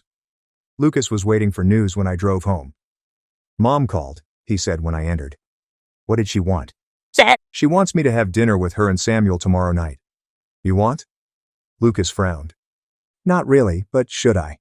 Still my mom. You don't have to do anything you don't want to do. I know, but if I don't go, she'll just keep calling. Then go. Call me if you're uncomfortable and I'll come get you. Thanks, Dad. My secretary buzzed me at my construction firm office the next morning. Woman wants to see Jake, named Madison Clark. Elisa's co-worker Madison Clark from the office incident 3 weeks ago. What could she want? Send her in. Madison entered my office anxiously and business casual, fumbling with her purse strap. Mr. Mitchell, thanks for visiting. How can I assist, Madison? I apologize for the office situation. Everyone acted improperly. No apology needed. There was no second engagement while married. I should have said, warning was due. I was warned of what? The chair across from my desk breathed Madison. Regarding Emily and Samuel. Each office mate knew their relationship. Everyone knew she was married and doing what? How long did everyone know? Months. They weren't discreet. No one told me. That wasn't our place, or so we convinced ourselves. But now you're here. I'm here because I'm guilty and you should know the truth. Truth. Madison pulled a manila envelope from her purse. Samuel asked me to give this to you. The what? Not sure. He stated it was crucial. I took but didn't open mail. Why didn't he give me it? Because he's a coward and because he knows you hate him. Smart man. Madison faced me after leaving. Mr. Personally, Mitchell, I think Emily made a big mistake. You seem like a good man. Thank you. I considered the envelope before opening it after she left. Emily received love emails and graphic texts from 3 guys, including Samuel. Reading the credit card statements from 2 years ago, my palms shook as I saw hotel, restaurant, and jewelry store spending. Emily cheated on me with many men for years, but I was too naive or gullible to detect. After Samuel called again, I answered on the first ring. You son of a witch. I take it you got my package. You learned this when? I discovered the others after we started dating. She said I was different from her affairs. You believed her? I wanted to believe her, but now you don't. Now I know she's been lying to both of us. Like a stomach punch. Why are you showing me? Because she's been playing us against each other and I'm tired of it. You mean what? She's told you she loves and wants me. She tells me she loves you and regrets abandoning you. She's told us what she thinks we want to hear. What do you want from me? I want to make a deal. What deal? My testimony will support you in divorce court. I will prove her infidelity, lies, and everything. You exchange copies of your proof against her. Do that why? Because I don't want to marry a woman who's been lying to me from day one. Your breakup with her? I did. This morning.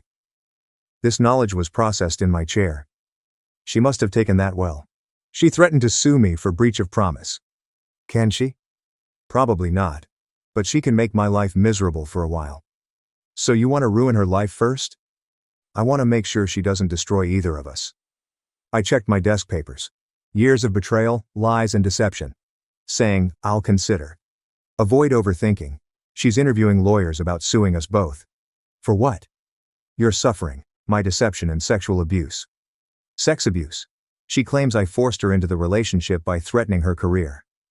Did you? No way. She can accuse. I stared at my wife's betrayal in my office after Samuel hung up. Many affairs, years of lies, and now she was trying to sue us for being tricked. I called Mike Rodriguez. Mike, this is Jake. Meet tonight. What's wrong? I just found out that my wife's infidelity was a lot more extensive than we thought. To what extent? Multiple partners over multiple years. Mike whistled low. Changes things. How much? With that kind of evidence, she might not get anything. Good. Jake, you okay? I'm fine. I want this over. That night Lucas was stunned after dinner with Emily and Samuel. How went it? I requested. Weird.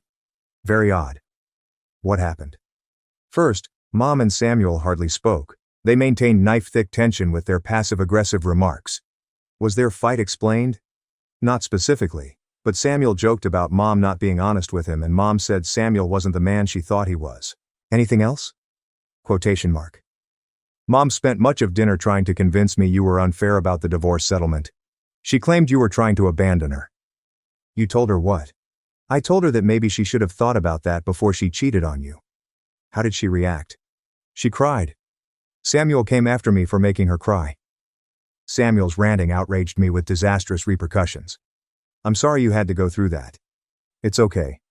But Dad, yeah, I don't want to have dinner with them again. You don't have to. Mom's going to be upset. Let me worry about your mother. The next morning, I presented Mike Rodriguez Samuel's proof. Mike's eyes grew with each document. Jesus, Jake, she's busy. How does this affect divorce? She's getting nothing. No home, alimony, or joint business. What about custody? With this kind of evidence of moral unfitness, you'll get full custody if you want it. I want it. Consider it done. Emily yelled at me 2 hours later. Fool, served me again at work. The papers corroborated your actions and claims against me, thus it was acceptable. You're trying to destroy me. I'm trying to get divorced. The settlement you're offering is insulting. The settlement I'm offering is generous considering the circumstances. I'm not signing anything. The judge will decide at trial. With my evidence, I doubt you'll like the result. What proof? Emily, anything. Line temporarily quieted. I don't know what you think you have. Emails, texts, credit card bills, hotel receipts, and witness evidence. My proof shows several affairs over years. I have proof that you utilized marital cash for your affairs and a 17-year-old kid who will testify about your impact on him. You wouldn't use Lucas against me. No need. He offered. Another long pause. Samuel told you that, right? Does origin matter? That witch's son. I should have expected his betrayal. Maybe you should have been more careful about who you trusted. This isn't over, Jake. It is, and I meant it this time. Emily received her car, clothes and things 3 days after signing the divorce papers. I kept everything else. Lucas and I celebrated our 15-year marriage with pizza and a movie at home, free from months of lies and stress. Your mood? Lucas inquired during credits. Free, I said. How about you? Same? Any regrets? Just one. What's that? It would have been nice to know what Mom was doing sooner. I might have spared you misery. You couldn't have saved me anything. If I had said something, I would have known sooner, and the effect would have been the same. Your mother is paying for her choices. Think she's sorry. She's probably regretting being caught. It's different. No, it's not. We quietly processed the end of an era. Dad. Yeah? Why am I proud of you? To not exonerate her. Advocate for yourself. For our safety. Lucas, I did my duty. Nothing special. That's what made it special. 6 months later, I learnt that Emily had moved to another city and began working for a different company, and Samuel had left town to avoid their public breakup. Lucas and I were doing well without the stress and drama of a failed marriage. I started dating again and our house felt peaceful for the first time in years. I had dinner and movies with a nice woman I met at a construction conference. I needed Lucas to like her. Life wasn't ideal but real. After years of deception, honesty felt like a luxury I'd forgotten I could afford. Lucas looked up from homework and asked, Dad, do you miss her? After dinner. Your mother? Yeah. I thought about it. I missed my imaginary wife. That's sad. Maybe, but it's also liberating. So how? I finally understand. Truth is always better than fiction, even when painful. Lucas nodded intently. I think I understand.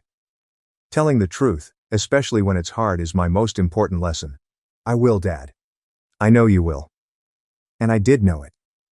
After all the anguish, betrayal, and lies, I raised a son who valued honesty and would never put someone he loved through what his mother had done to me. It was all worthwhile, too. Lucas was appalled and remarked, What a load of crap. You worked hard to take care of us and always paid attention to Mom. I said, if she was so unhappy, she should have asked for a divorce instead of cheating. Children lie and deceive. I'm honest. I'm trying to treat this like a gentleman, but if you make it difficult, you'll threaten me.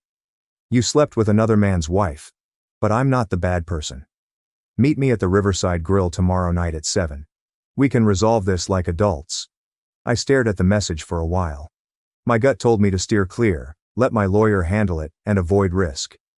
Dad, Lucas was studying me attentively. What are you thinking? I think your mother's lover wants to meet with me tomorrow night. Would you do it? I shouldn't. But you probably would. Lucas grinned. Can I come with you? No. Come on, Dad. I want to see you. I looked at my phone again. Samuel was waiting for an answer. Against my better judgment, I typed, "Fine, 7 o'clock. But this better be worth my time." "It will be." I turned off my phone and looked at Lucas. "Your mother will be outraged when she finds out I'm meeting him." "Good," Lucas said. "She deserves it." Smart kid. Too smart for himself. He was right about one thing. Emily was right to be outraged. I was giving her little for what she deserved. Riverside Grill tried too hard to be classy without success. Dull lighting and imitation wood paneling made everything dirty. A wine list probably outdated since Clinton. Perfect place for an unwanted conversation with a disliked individual. Samuel waited for me at a corner table with a fine scotch. Instead of work clothes, he donned black pants and a cashmere pullover that cost more than automobile payments. His well-combed hair and Italian leather shoes conveyed wealth and status. Because I'd just come from work and knew it would annoy him, I wore my work boots and flannel shirt. Jake. He stood up and offered drinks like old friends when I reached the table. I sat across from him without shaking hands. I requested clarification. "Non-friends. Not co-workers. You cheated my wife, and I'm your betrayed husband. Avoid small conversation and express what you want." Samuel quickly recovered his smile. "Fair enough. I admire your honesty." "I doubt." An early 20s waiter appeared at our table with a phony smile, suggesting she was working for tips. "Can I buy you men a drink?" "Scotch," I said. "Your affordable goods." Sam said the same with a full glass. When the waitress left, Samuel sat back and examined me like a problem. "You're not what I expected," he remarked. "Expected what?" "A tired oldster. Emily claimed you stopped life." "Emily chatters. Not many are real. She says you work too much to see her. Family support is my goal. Husbands do it." "Is it? How do you avoid domestic issues?" My waitress delivered scotch. Samuel's question lingered as I sipped. "What was wrong at home?" saying finally, "My wife cheated at work," was the issue. All else was symptoms. Loneliness drove her to cheat. She cheated because she's greedy and dishonest. Sam clenched his jaw. "Know her better than you. I married her 15 years ago." "How long have you known her?" 8 months. 8 months. One laugh. "You think you know her better than me after 8 months?" "I know her needs. We'll hire a divorce lawyer. Therefore she needs one." Samuel drank a long scotch to calm down. Good. His fury was my goal. Angry people erred. He said he didn't ask you to dispute about who knows Emily better. I requested this be simple for everyone. Painless for who? You. It hurts me already. For everyone, especially your kid. The mention of Lucas elevated my blood pressure. Do not involve my son. How we handle this affects him. No we exists if you and Emily can agree peacefully. I'm my unfaithful wife. You, her cheater. Are you sure Lucas will be fine living with me? I looked closer because of his tone. That means what? Emily is a good mother. She adores Lucas. Funny way she exhibits it. Valentine's Day family destruction doesn't seem maternal. She didn't mean that. How did she plan? After college or graduation? When would she inform me about her double life? Samuel's silence was enough. Would she not tell me? I said she'd prolong both lives. Quite complicated. It's not. It's simple. She desired her cake and ate. Stay married while she enjoys you. It wasn't. So how was it? Samuel asked the waitress for more scotch after finishing. She was in a poor marriage. She found truth in me but couldn't leave without hurting others. She still damaged people, but more spectacularly. That was her fault. She chose. Many months of alternatives. Not a typo. Repeated conduct. Sam got his second drink from the waitress. Before proceeding he drank considerably. He wished to marry her. It seemed that way when you proposed to her this afternoon. Marry her. Real marriage and life, not a symbol. Finalizing our divorce will take time. That takes how long? Depends on her collaboration intent. What if I rewarded cooperation? Watching him, I put down my drink. You bribing me? I want a universal answer. The answer is simple. Her divorce request. State law divides our assets, and you two live happily ever after. Or not. Don't care. How about improving your finances? Keep talking.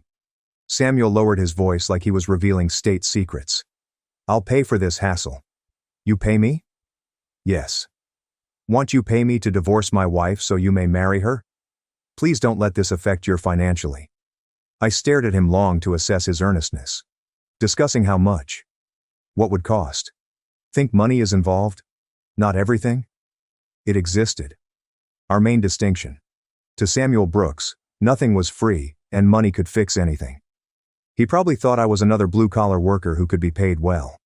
He erred. I mentioned money. I've got plenty of it. My construction business is worth about $1.5 million. I own my house free and clear. I've got retirement accounts, investment portfolios, and enough cash in the bank to last me the rest of my life if I'm careful, Samuel said. Emily noticed your financial struggles. Emily chatters. Not many are real. Remember? Want what? My wife should stop cheating. Since that won't happen, I desire divorce. No more seeing you after tonight. Story over. Story over. Samuel was irate in his chair. Desire must exist. Each wants something. You know my wish? A cheating-free wife was my goal. I wanted to age with my wife. I wanted my son's parents to appreciate and not shame each other. I want the next best thing because you and I can't have those. You two must leave promptly and completely. What about Lucas? What about him? Emily wants dual custody. Emily can want anything. Lucas, 17. His home is picked. His mother. She cheated on his father as mother. Without telling us, his mother got engaged to another man. She publicly shamed our family as his mother. Turn him against her. No need to turn him against her. She did it alone. Sam turned red. Whiskey and desperation made him clumsy with words. You think you're so much better than her, said. But you're not. You're just as selfish as she is. That's computed how? With your son, you invade her. I'm protecting my son from a mother who puts her happiness above his emotional health. She adores him. She would have acted differently if she liked him. She loves us and wants things to work. Not working. The point. Wanting anything has costs. She selected when to sleep with you. The consequences fall on her. Samuel finished his second scotch and slammed the glass on the table, shaking the flatware. Are you a cold fool? Realist here. She deserves better. She gets all she deserves. What's that? She's facing divorce, custody loss, and a reputation for cheating on her husband with her boss. Witch's son. Take care, Samuel. Your true colors are showing. His quick stand-up dropped $15. End of conversation. Finished before starting. You'll regret. My only regret is listening to you justify your conduct for an hour. Samuel bent over, face to mine. I'll watch her. Let me offer her everything you couldn't. Good luck. Remember your choice after she's happy and you're alone. I picked nothing. Cheating was her choice. You slept with a married woman. Just living with your choices. Samuel stood up, furious. Lawyer will contact you. Your lawyer. Why is your lawyer handling my divorce? Emily needs legal help. Her own counsel can then be paid. We'll guarantee she gets her due. You do it. Sam departed, weaving between tables. Scotch hit harder than expected. It could have been the talk. I enjoyed his departure. So I sipped my drink and tipped the waitress who endured our awkward conversation. My phone buzzed in my pocket as I walked to my pickup. Emily missed 3 calls. Avoiding her calls. Lucas was waiting with homework on the kitchen table and a dozen meeting questions when I drove home. So, he said when I entered. How was it? Expecting. Did you punch him? No. Did you want to? Yes, Lucas smiled. What did he say? I summarized across from him. Lucas seemed disgusted when I finished. Tried to bribe. Bribes were offered. Scumbag. Language, sorry. True scumbag. I laughed despite everything. That's better. Now what? Waiting for your mother to come home so I may tell her to relocate. Her eruption is coming. Probably. Can I watch? Absolutely not. Saying it with a smile. So was he. Heard a car enter the driveway. After the afternoon office disaster, Emily goes home. Lucas said showtime. Enter your room, Dad. Enter your room. Your mother and I are involved. Lucas reluctantly took his duty. Cry for help. I'll be okay. You will. She won't. Kid is too smart for himself. He was right about one thing. This conversation is bad. Later, Emily wouldn't be fine. Hearing her front door key, I inhaled. Another round was coming. It was true that Emily entered the kitchen like a minefield. She had smudged mascara and disheveled hair, like she'd been crying for hours. Good, we need to talk, she said, setting her purse on the counter. No, we don't. I need to talk. You need to listen. She sat across from me in a kitchen chair where Lucas had been doing homework minutes earlier. The contrast caught my attention. Son chasing his goals. My wife rationalizes family dissolution. How was Samuel at your place? She asked. As expected. Bribes were offered. Emily's eyes widened. What's he? He offered me divorce funds. He seems to perceive me as a buyable gold digger. He wouldn't. He did. Which reveals everything about your prospective partner. Emily hid her face in palms. Very messy. You messed up. I never meant this. How did you plan it? Did you mean to tell me about Samuel? Do you want to live two lives forever? Her quiet sufficed. Thought so. I said. You were delighted to lie to me as long as you could get away with it. It's not that simple, Jake. Stop saying that. You chose to cheat, lie and get engaged to another man while married to me. I was unhappy. Get a divorce. Don't cheat. I hadn't known how to tell you.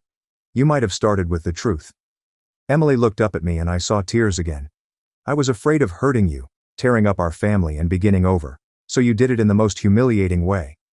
I fell in love with Jake. She balked at my terminology, but I didn't care about her delicate sensibilities. You didn't fall into his bed by mistake, lie to me about where you were spending your time, or become engaged to him this afternoon. I can see you're upset. So I've filed for divorce, withdrawn you from all our joint accounts, revoked your credit cards for buying gifts for your lover, and you need to find a new home to live. I live in this property, pay the mortgage, and my name is the only one on the deed.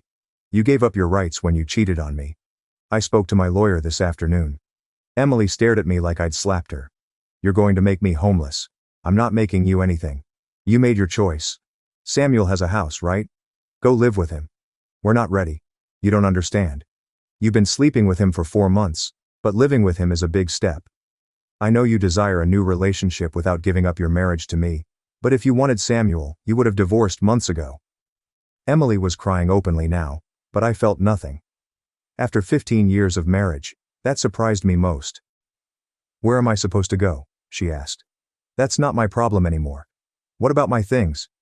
Pack what you need tonight. I'll have the rest delivered wherever you want it. Jake, please. You cheated on me. You lied to me for months. You got engaged to another man while married to me? People make mistakes. For a while we didn't speak. No, you don't, I said slowly.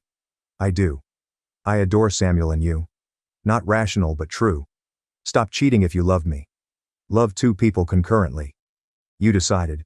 Because I thought you didn't want me, I chose Samuel. I had Paris tickets and flowers for you this afternoon. How can you not want you? You worked non-stop. You're always at work, with friends, or doing anything else because you never want to do anything. I work hard to support our family. I invited you to supper last weekend but you stated you were exhausted. I suggested a movie the weekend before. You mentioned Madison plans but these weren't invitations. How could you know my actions? Did you ask? Did you try other plans? Did you suppose I didn't mean it and spend time with Samuel? Emily's silence was enough. Excuses are all you have to explain your actions. I'm sorry, Jake. Sure you are. You regret being found. You're sad it was public. Unfortunately, you must deal with the repercussions. Panicked. You decided. What about Lucas? Will you show me my son? Lucas is 17 years old. See anybody he wants. But you'll turn him against me. Emily abruptly up, knocking her chair over. You're stupid, Jake Mitchell. Maybe I am. But not a cheater. You'll regret. My only regret is wasting 15 years with someone who could do what you did. Sam was right about you. He called you cold and selfish and said I deserve better. Samuel, I'm unknown. You think I like my marriage falling apart? Am I relishing my family's destruction? Do you think I like being humiliated in your office? No stopping you. Emily carried her purse upstairs. Packing a bag. Be patient. Jake, this continues. Yes, it is. I'll battle you for Lucas's custody, the house, and the business. She climbed the stairs and faced me. I was alone in my kitchen listening to her walk around our bedroom, drawers opening and closing, hangers scraping against the closet rod, and suitcases thudding. Lucas texted. Is done? I almost replied. Are you okay? I'm fine. Stay in your room until she goes. Okay. Love you, Dad. Love you too. Emily arrived downstairs 15 minutes later with 2 bags and a garment bag, changed into jeans and a sweater, and applied cosmetics. She appeared like she was flying for business, not leaving her husband. She said, "I'll stay at the downtown Marriott for a few days until I find something permanent." Fine. See Lucas before leaving. Doing homework. See my kid Jake. I summoned Lucas upstairs. "Hi Mom." "Hi baby. I'm staying at a hotel but I'll call tomorrow." "Okay. Okay. I adore you." "Mom, I love you too." He didn't go downstairs or ask about seeing her. Emily regarded me again. She turned back again when I didn't help her take her stuff to the front door. When you're lonely and understand what you lost, don't search for me. With someone who values me. She departed as the door clicked shut. Lucas returned downstairs minutes later and found me at the kitchen table. "You feel what?" he inquired. "Weary but relieved." "Thought about it." "Yes, relieved." "Me too." "You cool with this? Your mother leaving?" Lucas sat across from me in Emily's chair. "Dad, what can I tell you? Always. This has been a long time coming." "You mean what?" I could tell you guys weren't happy and Mom looked distracted, like she was thinking about something else. "Why didn't you speak?" Was I meant to say? "My mom may be cheating on you, Dad." I wasn't sure and hoped I was incorrect. The event didn't surprise you. I wasn't. We reflected over the day in quiet for a while. Meant it this time. 3 weeks later, I reviewed my divorce paperwork with my lawyer. Since Mike Rodriguez did well and the compensation was reasonable, Emily would dislike it. Why not? "She's not going to sign this," Mike said, passing the documents to me across his desk. "She's not getting half of everything. Adultery changes things." "How much?" "She keeps her car, belongings and retirement account. She can support herself and cheated, so I suspect she'll get alimony. And the house.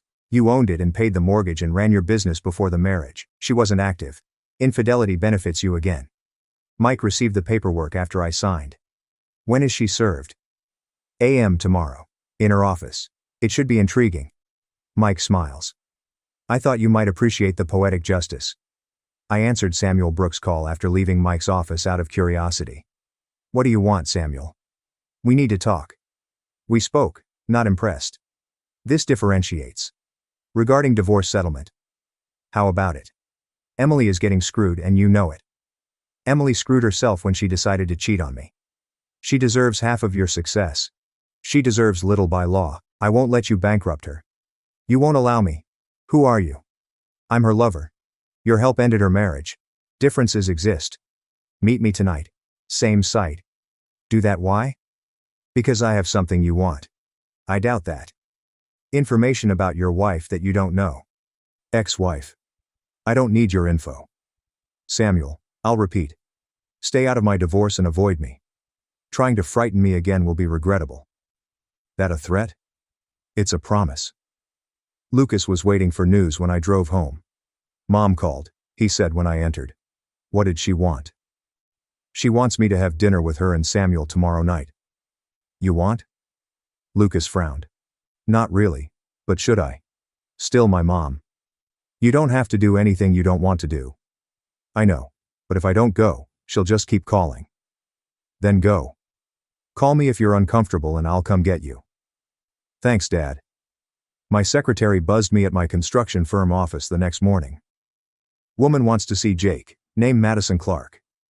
Elisa's co-worker Madison Clark from the office incident 3 weeks ago. What could she want? "Send her in." Madison entered my office anxiously and business casual, fumbling with her purse strap. "Mr. Mitchell, thanks for visiting. How can I assist, Madison?" "I apologize for the office situation. Everyone acted improperly." "No apology needed. There was no second engagement while married." "I should have said. Warning was due." "I was warned of what?" The chair across from my desk breathed Madison. "Regarding Emily and Samuel. Each office mate knew their relationship. Everyone knew she was married and doing what?" "How long did everyone know?" "Months. They weren't discreet. No one told me. That wasn't our place. Or so we convinced ourselves. But now you're here. I'm here because I'm guilty and you should know the truth." "Truth?" Madison pulled a manila envelope from her purse. "Samuel asked me to give this to you." "The what?" "Not sure. He stated it was crucial." "I took but didn't open mail." "Why didn't he give me it?" "Because he's a coward and because he knows you hate him." "Smart man." Madison faced me after leaving. Mr. Personally Mitchell, I think Emily made a big mistake. You seem like a good man. Thank you. I considered the envelope before opening it after she left. Emily received love emails and graphic texts from 3 guys, including Samuel. Reading the credit card statements from 2 years ago, my palms shook as I saw hotel, restaurant, and jewelry store spending. Emily cheated on me with many men for years, but I was too naive or gullible to detect. After Samuel called again, I answered on the first ring.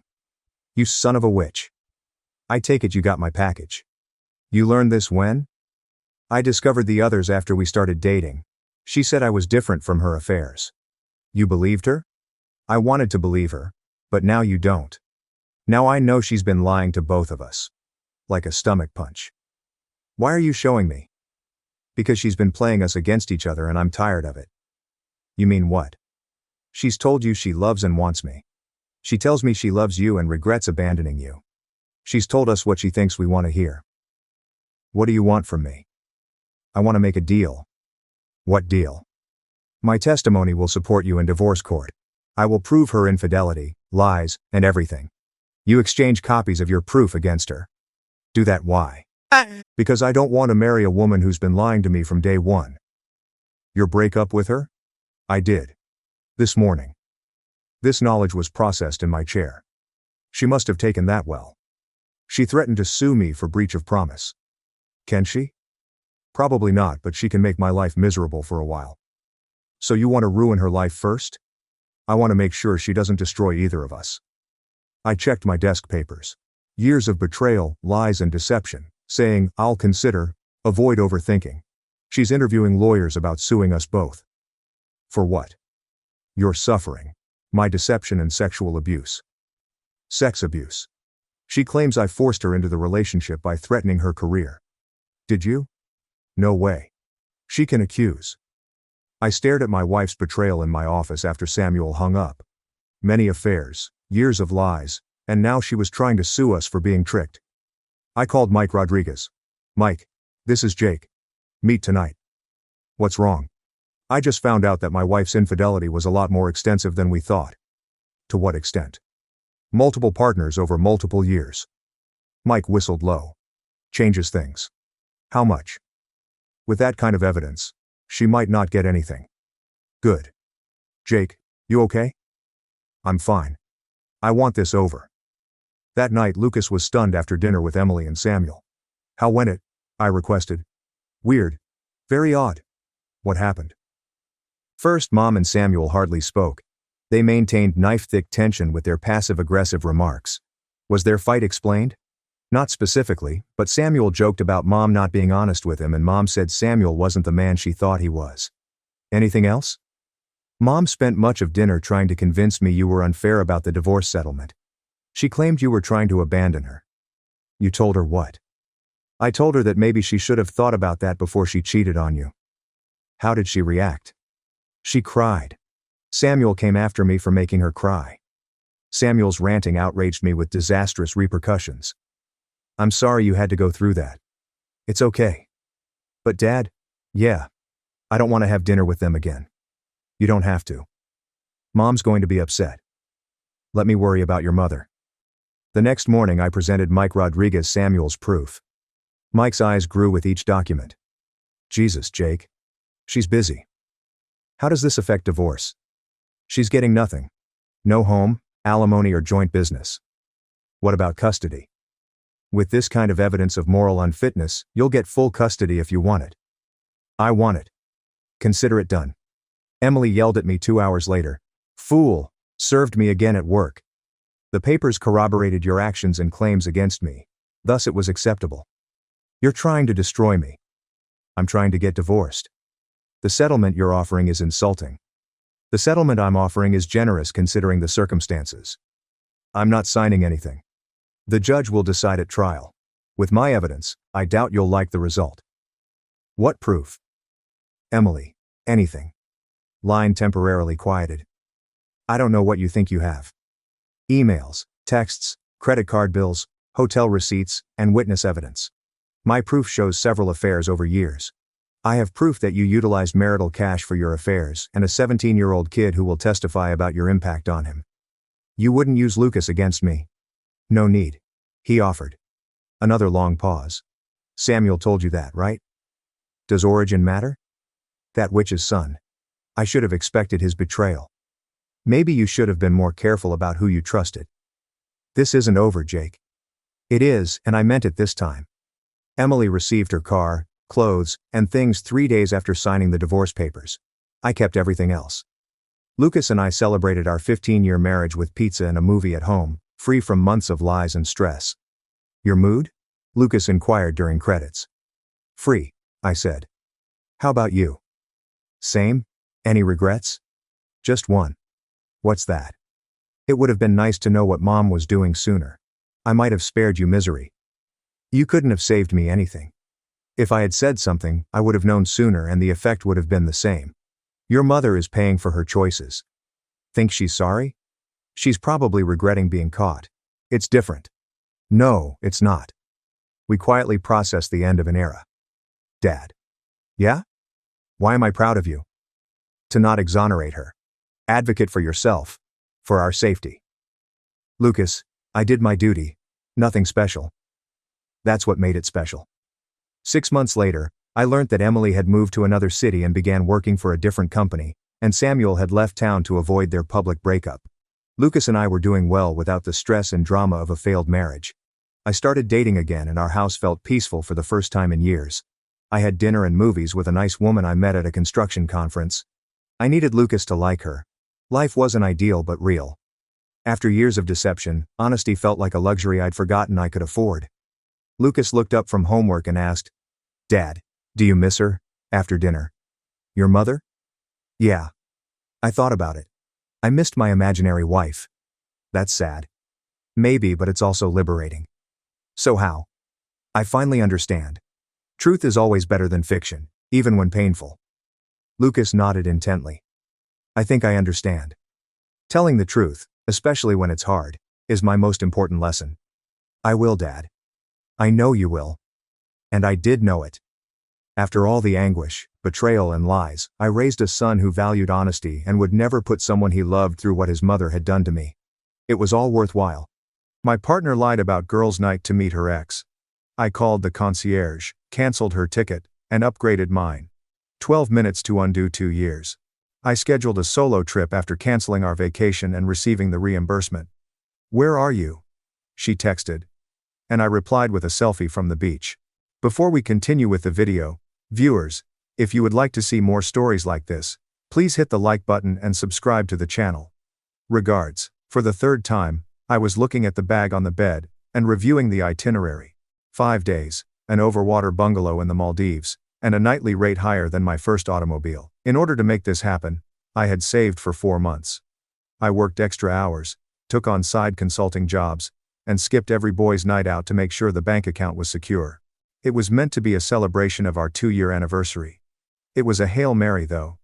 If I'm being completely honest with myself. Emma had been aloof for some weeks. I didn't have a very difficult day at work. A little far away. Sort of remote, with the phone face down on the table, answering calls in the restroom, and changing the passcode.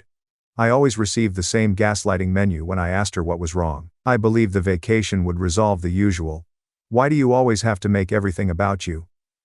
Or, you're overthinking it. I'm just tired. I assumed that having no cell service and blue water would make her gaze at me the way she used to. It was me who made the repairs. That was my responsibility. The rent was paid by me. The dates were my idea. I managed the situation. I believed I could manage this as well. I folded a clean linen shirt and said, "Did you pack the sunscreen?" Emma took a while to respond. She was furiously texting someone while seated at her vanity. Her thumbs were a blur because they were moving so quickly. She flashed a real, hot smile at the television that I hadn't seen her give me in months. Emma. She leaped and quickly flipped her phone over. God, David, you startled me. I asked in a steady voice. What sunscreen? She picked up a beauty brush and rolled her eyes, saying, "Did you pack it?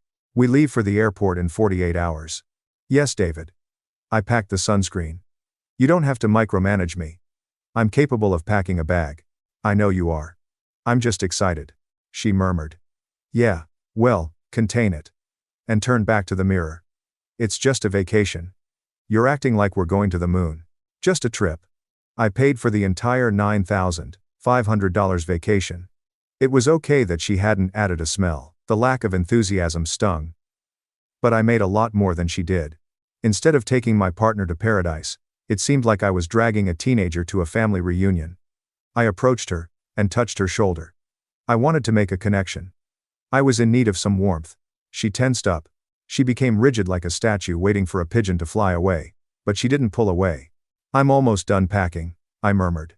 She looked at her watch and said, "Perhaps we could get some Thai food and watch a movie." The time was 7:30 p.m. Tuesday. "I can't," she responded, abruptly getting to her feet. "I have to go out." I felt sick to my stomach. "Go out? Where?" "We have a flight Thursday morning," she answered. "Just drinks with the girls." And reached for her purse. She sprayed the pricey perfume I got her for Christmas. She looked in the mirror. She was gorgeous. In contrast to her buddy Rachel, who typically wore sweatpants to the pub, she appeared to be dressed for a date. "Which girls?" I inquired. Her eyes narrowed as she whirled around. "Why do you need a guest list? Do you want to track my location?" "God. David. Stop being so suffocating. This is exactly why I need a break." "I'm not being suffocating, Emma. I'm just asking." She interrupted me, saying, "I'll be back later." She strolled out the front door, down the corridor, and out of the bedroom, saying, "Don't wait up." The lock clicked. And I heard it. Gazing at the open suitcase containing clothing for a woman who couldn't bear to be in the same room as me, I stood in the quiet of the apartment I had paid for. The denial began to crumble at that point. However, it didn't break, not quite yet. I remained the supplier. I still believed that she would return if I simply loved her more, bought her more stuff, and had more patience. I was a fool. At 2 a.m., she returned home. I listened to her stumbling in while I lay awake in the dark. She had a pricey cologne and gin scent. She never went to bed. She dozed off on the couch. The anxiety in the apartment was unbearable the following morning, Tuesday, the day before our travel. I brewed coffee. She disregarded it. If she was hungover, I asked. She told me to stop talking. We left for work. I was preoccupied all day looking at spreadsheets, but I could see warning signs. It was about midday when I texted her. 5 hours later, she responded, "Hey, just checking in. Still on for dinner tonight to finalize packing?" Those 4 words are the death knell of relationships. "We need to talk when I get home." I got out of work early. As I waited for the execution, my heart pounded against my ribs as I sat on the couch. At 5:30 p.m., she entered. She didn't appear depressed. She exuded confidence. She appeared to be on the verge of quitting a job she detested and holding a winning lottery ticket. Leaning on the counter and crossed her arms, she dropped her keys on it. "So," she began. "No, hello. I need to tell you something before we go on this trip." "Okay," I replied, preparing myself. "Is it about last night?" "Sort of." The air left the room and said, "Ryan is back in town." Ryan, the one that got away. The college boyfriend she broke up with 2 years ago because he moved to London for a finance job. The guy she had compared me to early in our relationship until I asked her to stop. "Ryan," I repeated. "I thought he was in London." She didn't even bat an eyelid. "He's back permanently. He messaged me a few days ago. And that's who you were with last night." "Yes. We caught up." "It's been years, David. He's going through a lot of transition right now, and he needed a friend." "A friend," I responded as I got to my feet. Anger was beginning to flare up, fierce and searing. She sighed and rolled her eyes so hard I feared they would get stuck. "You stayed out until 1:30 a.m. with your ex-boyfriend 2 days before our anniversary trip. While I sat here packing your bags," she said. "See this? This reaction right here.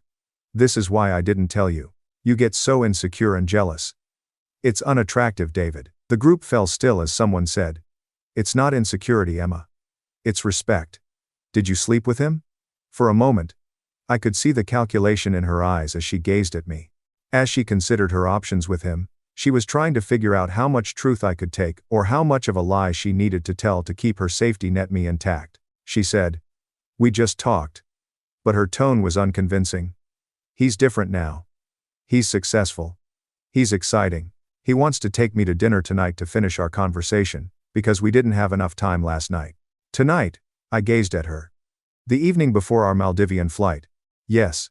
Tonight. He leaves for a business trip on Friday, so this is my only chance to see him for a while. She said it so nonchalantly, as if she were informing me she was going to pick up dry cleaning. I told him I'd meet him at 8. With my voice falling to a deadly silence, I said, "You're prioritizing a date with your ex over our pre-trip night. What exactly do you need to talk about that takes 2 nights until 1:30 a.m.? She fixed her lipstick, picked up her purse, and looked in the hallway mirror. The sneer appeared as she turned to face me. It was not a grin. She knew she had all the cards, as evidenced by her cocked, haughty lip curl. She was aware that I had covered the airfare. She was aware of my intense desire to make this work. She believed that I was too helpless to take action. Her smirk grew as she replied, "You don't need to know the details, David. It's called privacy. We have a history. And I need closure if I'm going to fully commit to you on this trip. Honestly, you should be thanking me for being honest. Don't be insecure. It makes you look small." She repositioned her strap. "I'll be back in the morning to grab my suitcase for the airport. You can call the Uber for 9 a.m. She gazed at me, waiting for me to plead with her to stay. Waiting for the altercation that would boost her self-esteem. I felt a snap inside of me. Although it wasn't audible, silence fell suddenly. It was the automated locking and slamming of a massive steel door. After giving her a close look, I came to the conclusion that I no longer loved her.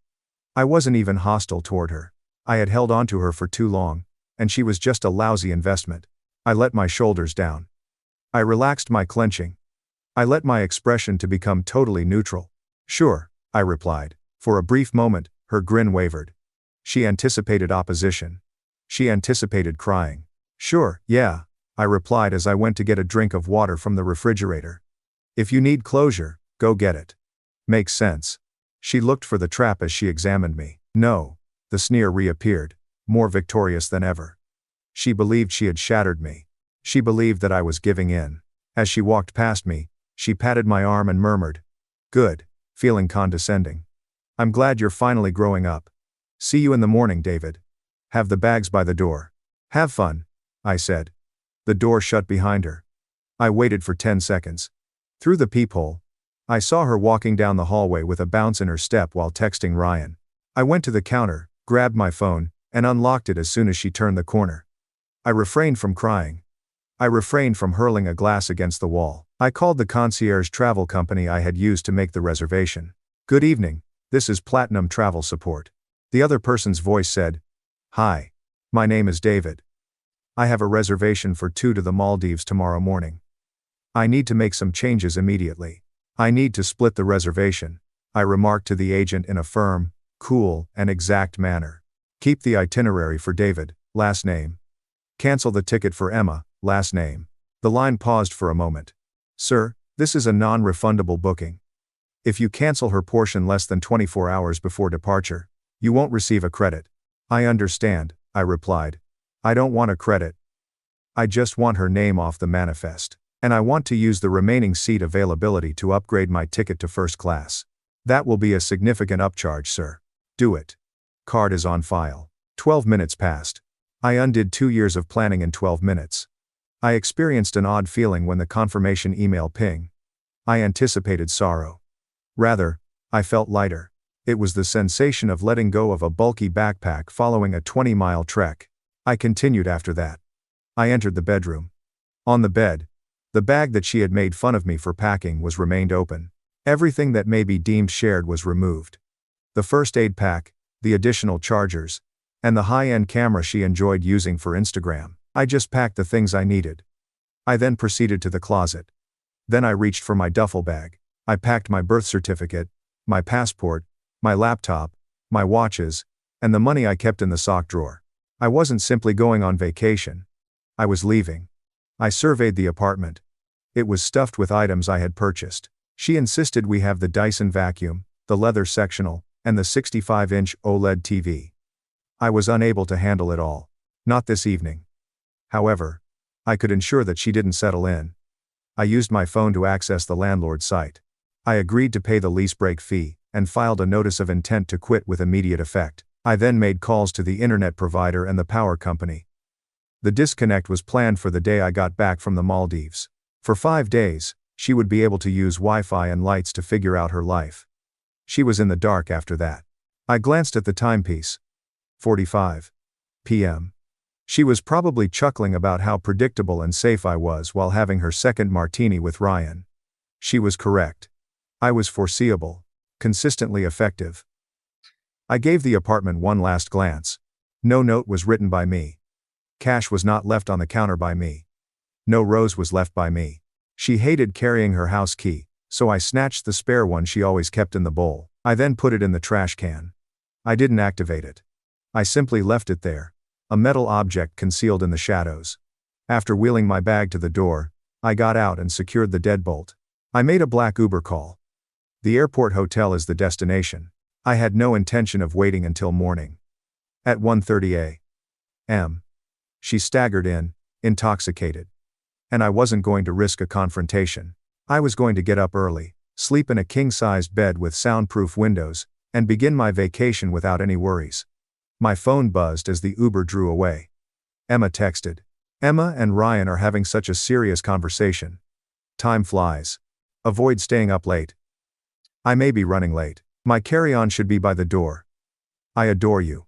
I adore you. I studied the text. They appeared to be spam code, which is a random string of characters meant to compromise a system. I removed the thread. At 7:30 a.m. the following day, I was seated in the first-class lounge. It was silent. I had a mimosa and a platter of eggs Benedict. A steely, icy focus took the place of the anxiousness. Through the floor-to-ceiling glass, I observed the plane taxiing on the tarmac. I had my phone on the table, face up. I let Emma's notifications come through quietly even though I had it set to do not disturb. I was interested in seeing the crash timeline. 7:45 a.m. Emma. Emma is presently on her way back. My head aches. Oh no. Have you given Uber a call? I took my mimosa and sipped it. I pictured her in the uncalled Uber, hungover and reeking of remorse and stale smoke, hurrying to the apartment. 8:10 a.m. Emma. I'm at the flat, David. The door is locked. Why? My key was inside. She was without a key. The only functional key I had was in my pocket right now, thousands of miles away from helping her. 8:12 a.m. Pick up the phone, Emma. My voice is pounding on the door. Are you taking a shower? We'll be running late. 8:15 a.m. Emma. Emma. I missed your call. Emma. I missed your call. Emma. I missed your call. The neighbor just allowed me inside the building. David. But you're not responding. I'm going crazy. A piece of toast was buttered by me. 8:20 a.m. I got the super to open the door. Emma. You're where? Where is your bag? The closet is open, but why? She was in the blast zone now. She noticed the drawers were empty. She noticed the laptop was gone. She noticed David's absence. However, her narcissism prevented her from seeing its significance just yet. In a flash of rage, she probably believed that I had left for the airport before her. 8:22 a.m. Because of last night, you petty. Emma. You went to the airport without me. Really? 8:25 a.m. Emma. All right. I'm going to contact Uber. You had better have my ticket at the check-in desk. This is incredibly immature. I looked at the time of boarding. 8:45 a.m.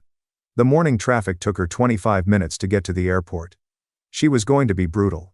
After completing my breakfast, I gathered my belongings. My pocket began to vibrate as I made my way to the gate. She was phoning once more. I allowed it to ring. I got on the aircraft. The flight attendant said, "Welcome aboard, Mr. Last Name," and took my jacket. "Would you like a pre-flight beverage?" Saying champagne. And keep them coming. I took a seat in the pod. It was large, quiet, and private. 9 a.m. The doors of the aircraft were shut. We were resisting. My phone came to life. She'd arrived at the airport. Now was the time. I'm at the counter, Emma. You're where? You're not visible to me. Stop playing games, David and Emma. The woman is requesting my passport. Come on over here. I had a clear picture of it. Sweating and a little disheveled, she slapped her passport on the counter and demanded the ticket, which was nowhere to be found. The agent typed, scowled, and typed again. 9:15 a.m. What did you do, Emma? My ticket is invalid, Emma says.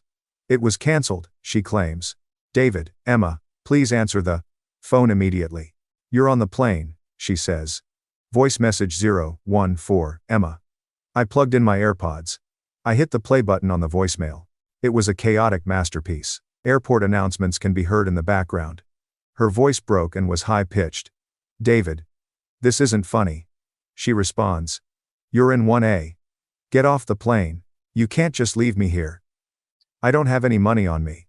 Ryan didn't have any. All I need is for you to come and repair this. How was my ticket cancelled? I am your girlfriend. What didn't Ryan do? Give her a ride, please. It made no difference. Now we were using taxis. The engine sprang to life with a scream. Vibrating through the seat was a deep thrum. 9:18 a.m. Emma. Please, David. I have everyone's attention. I'm in tears. Tell them it's an error. Please. Emma. Please don't abandon me. We are living beings. I adore you. I apologize for the sneer, Emma. All right. I was simply worn out. It wasn't my intention. Return. The aircraft sped up. I was forced back onto the leather seat by the G-force. We took off. The cars becoming toys. The people becoming ants. The ground vanishing. Emma realized that she was no longer the protagonist of this film, somewhere in Terminal 4. I waited until the Wi-Fi indicator changed to green and we reached 8,000 feet. I clicked on her chat window. I skipped over the begging and the I love you threats. 2 sentences were typed by me. I blocked the number after saying, me. You wanted privacy with him. I'm giving you all the privacy in the world. Me. Don't be insecure. I chose a movie, put on my noise-canceling headphones, and totally flattened the seat. My flight was scheduled to last 12 hours. And I was worry-free for the first time in 2 years. The Maldives is just as beautiful as the screensavers depict it. I took a private seaplane to the resort. The turquoise color of the ocean was unreal. The employees called me by name and gave me a cool, lemongrass-scented towel. They wanted to know Mrs. last name. Plans changed, I said with a smile to the host. Without missing a beat, he said. It's a solo retreat now. Understood, sir. We'll remove the second setting from your private dinner tonight. The Overwater Bungalow was a spiritual place to enter. A bottle of Dom Perignon on ice, a private infinity pool that blends into the ocean, and glass flooring overlooking the reef. I didn't activate my phone's cellular data for the first 2 days. I only listened to Spotify and read the news on the Wi-Fi. I went swimming with sharks. I had some fresh lobster. I slept for 12 hours in a row. The knot in my chest, which I had assumed was due to work-related stress, turned out to be Emma-related tension. It had vanished. I had a book in one hand and a coconut in the other as I lay on a catamaran net that was dangling over the water on the 3rd day. It buzzed on my phone. The number was not a block number. It was brand new. The number is unknown.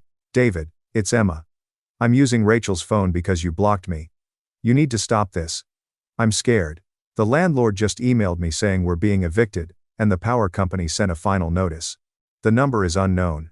I glanced at the text and asked, where are you? Are you seriously in the Maldives without me? I gazed out to sea. She remained in the confusion. She had to face the fact that she was living an unsubscribed life. To get me to explain, to argue, to care, she tried to drag me back into the muck with her. I didn't respond by typing. For now, words were too cheap. I launched the camera app. I got the shot just right. The vast, dazzlingly blue Indian Ocean in the background. My tanned feet resting on the net's edge. And the champagne bottle perspiring. The read receipt appeared instantly after I received the picture and typed the phrase details. Then came the erratic, desperate dots of someone suffering a breakdown. The typing bubbles. I didn't read them all. Unknown number. You arrogant PR. Unknown number. I hate you. Unknown number. Brad was right. Abu.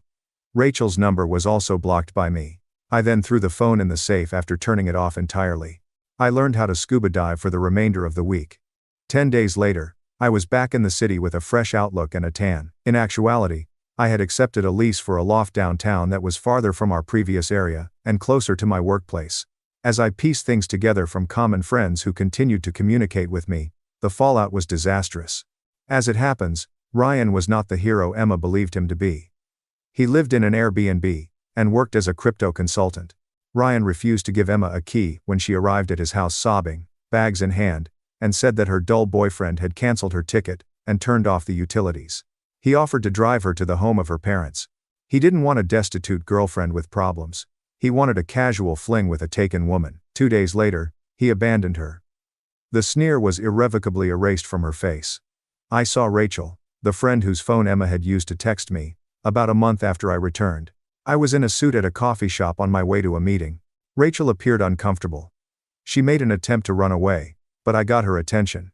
"Hey Rachel," I exclaimed. "David," she said as she altered her posture. "You look good." "I feel good. How's Emma?" Rachel let out a sigh. Then the fucking thing busted. "Honestly, it's a mess. She's staying on my couch.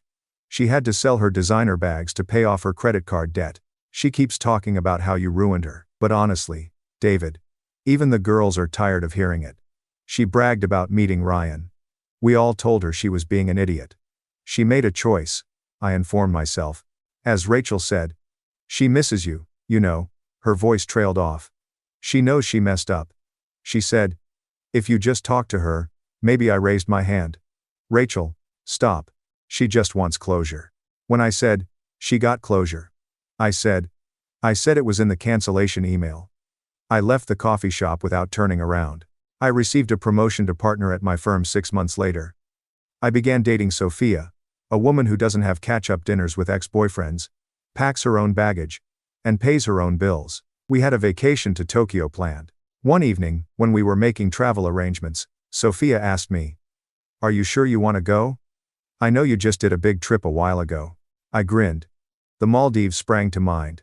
I reflected on the bungalow's quiet. The SMS message that put a stop to a 2-year error crossed my mind. "I'm sure," I said. "This time, I'm actually bringing someone who wants to be there." Every few weeks, Emma still attempts to access my LinkedIn profile, using a private browser. I can see the alerts. They are not blocked by me. I prefer to show her the specifics. The lesson is to believe those who grin when they identify themselves. Give them the type of privacy that lasts a lifetime when they request it.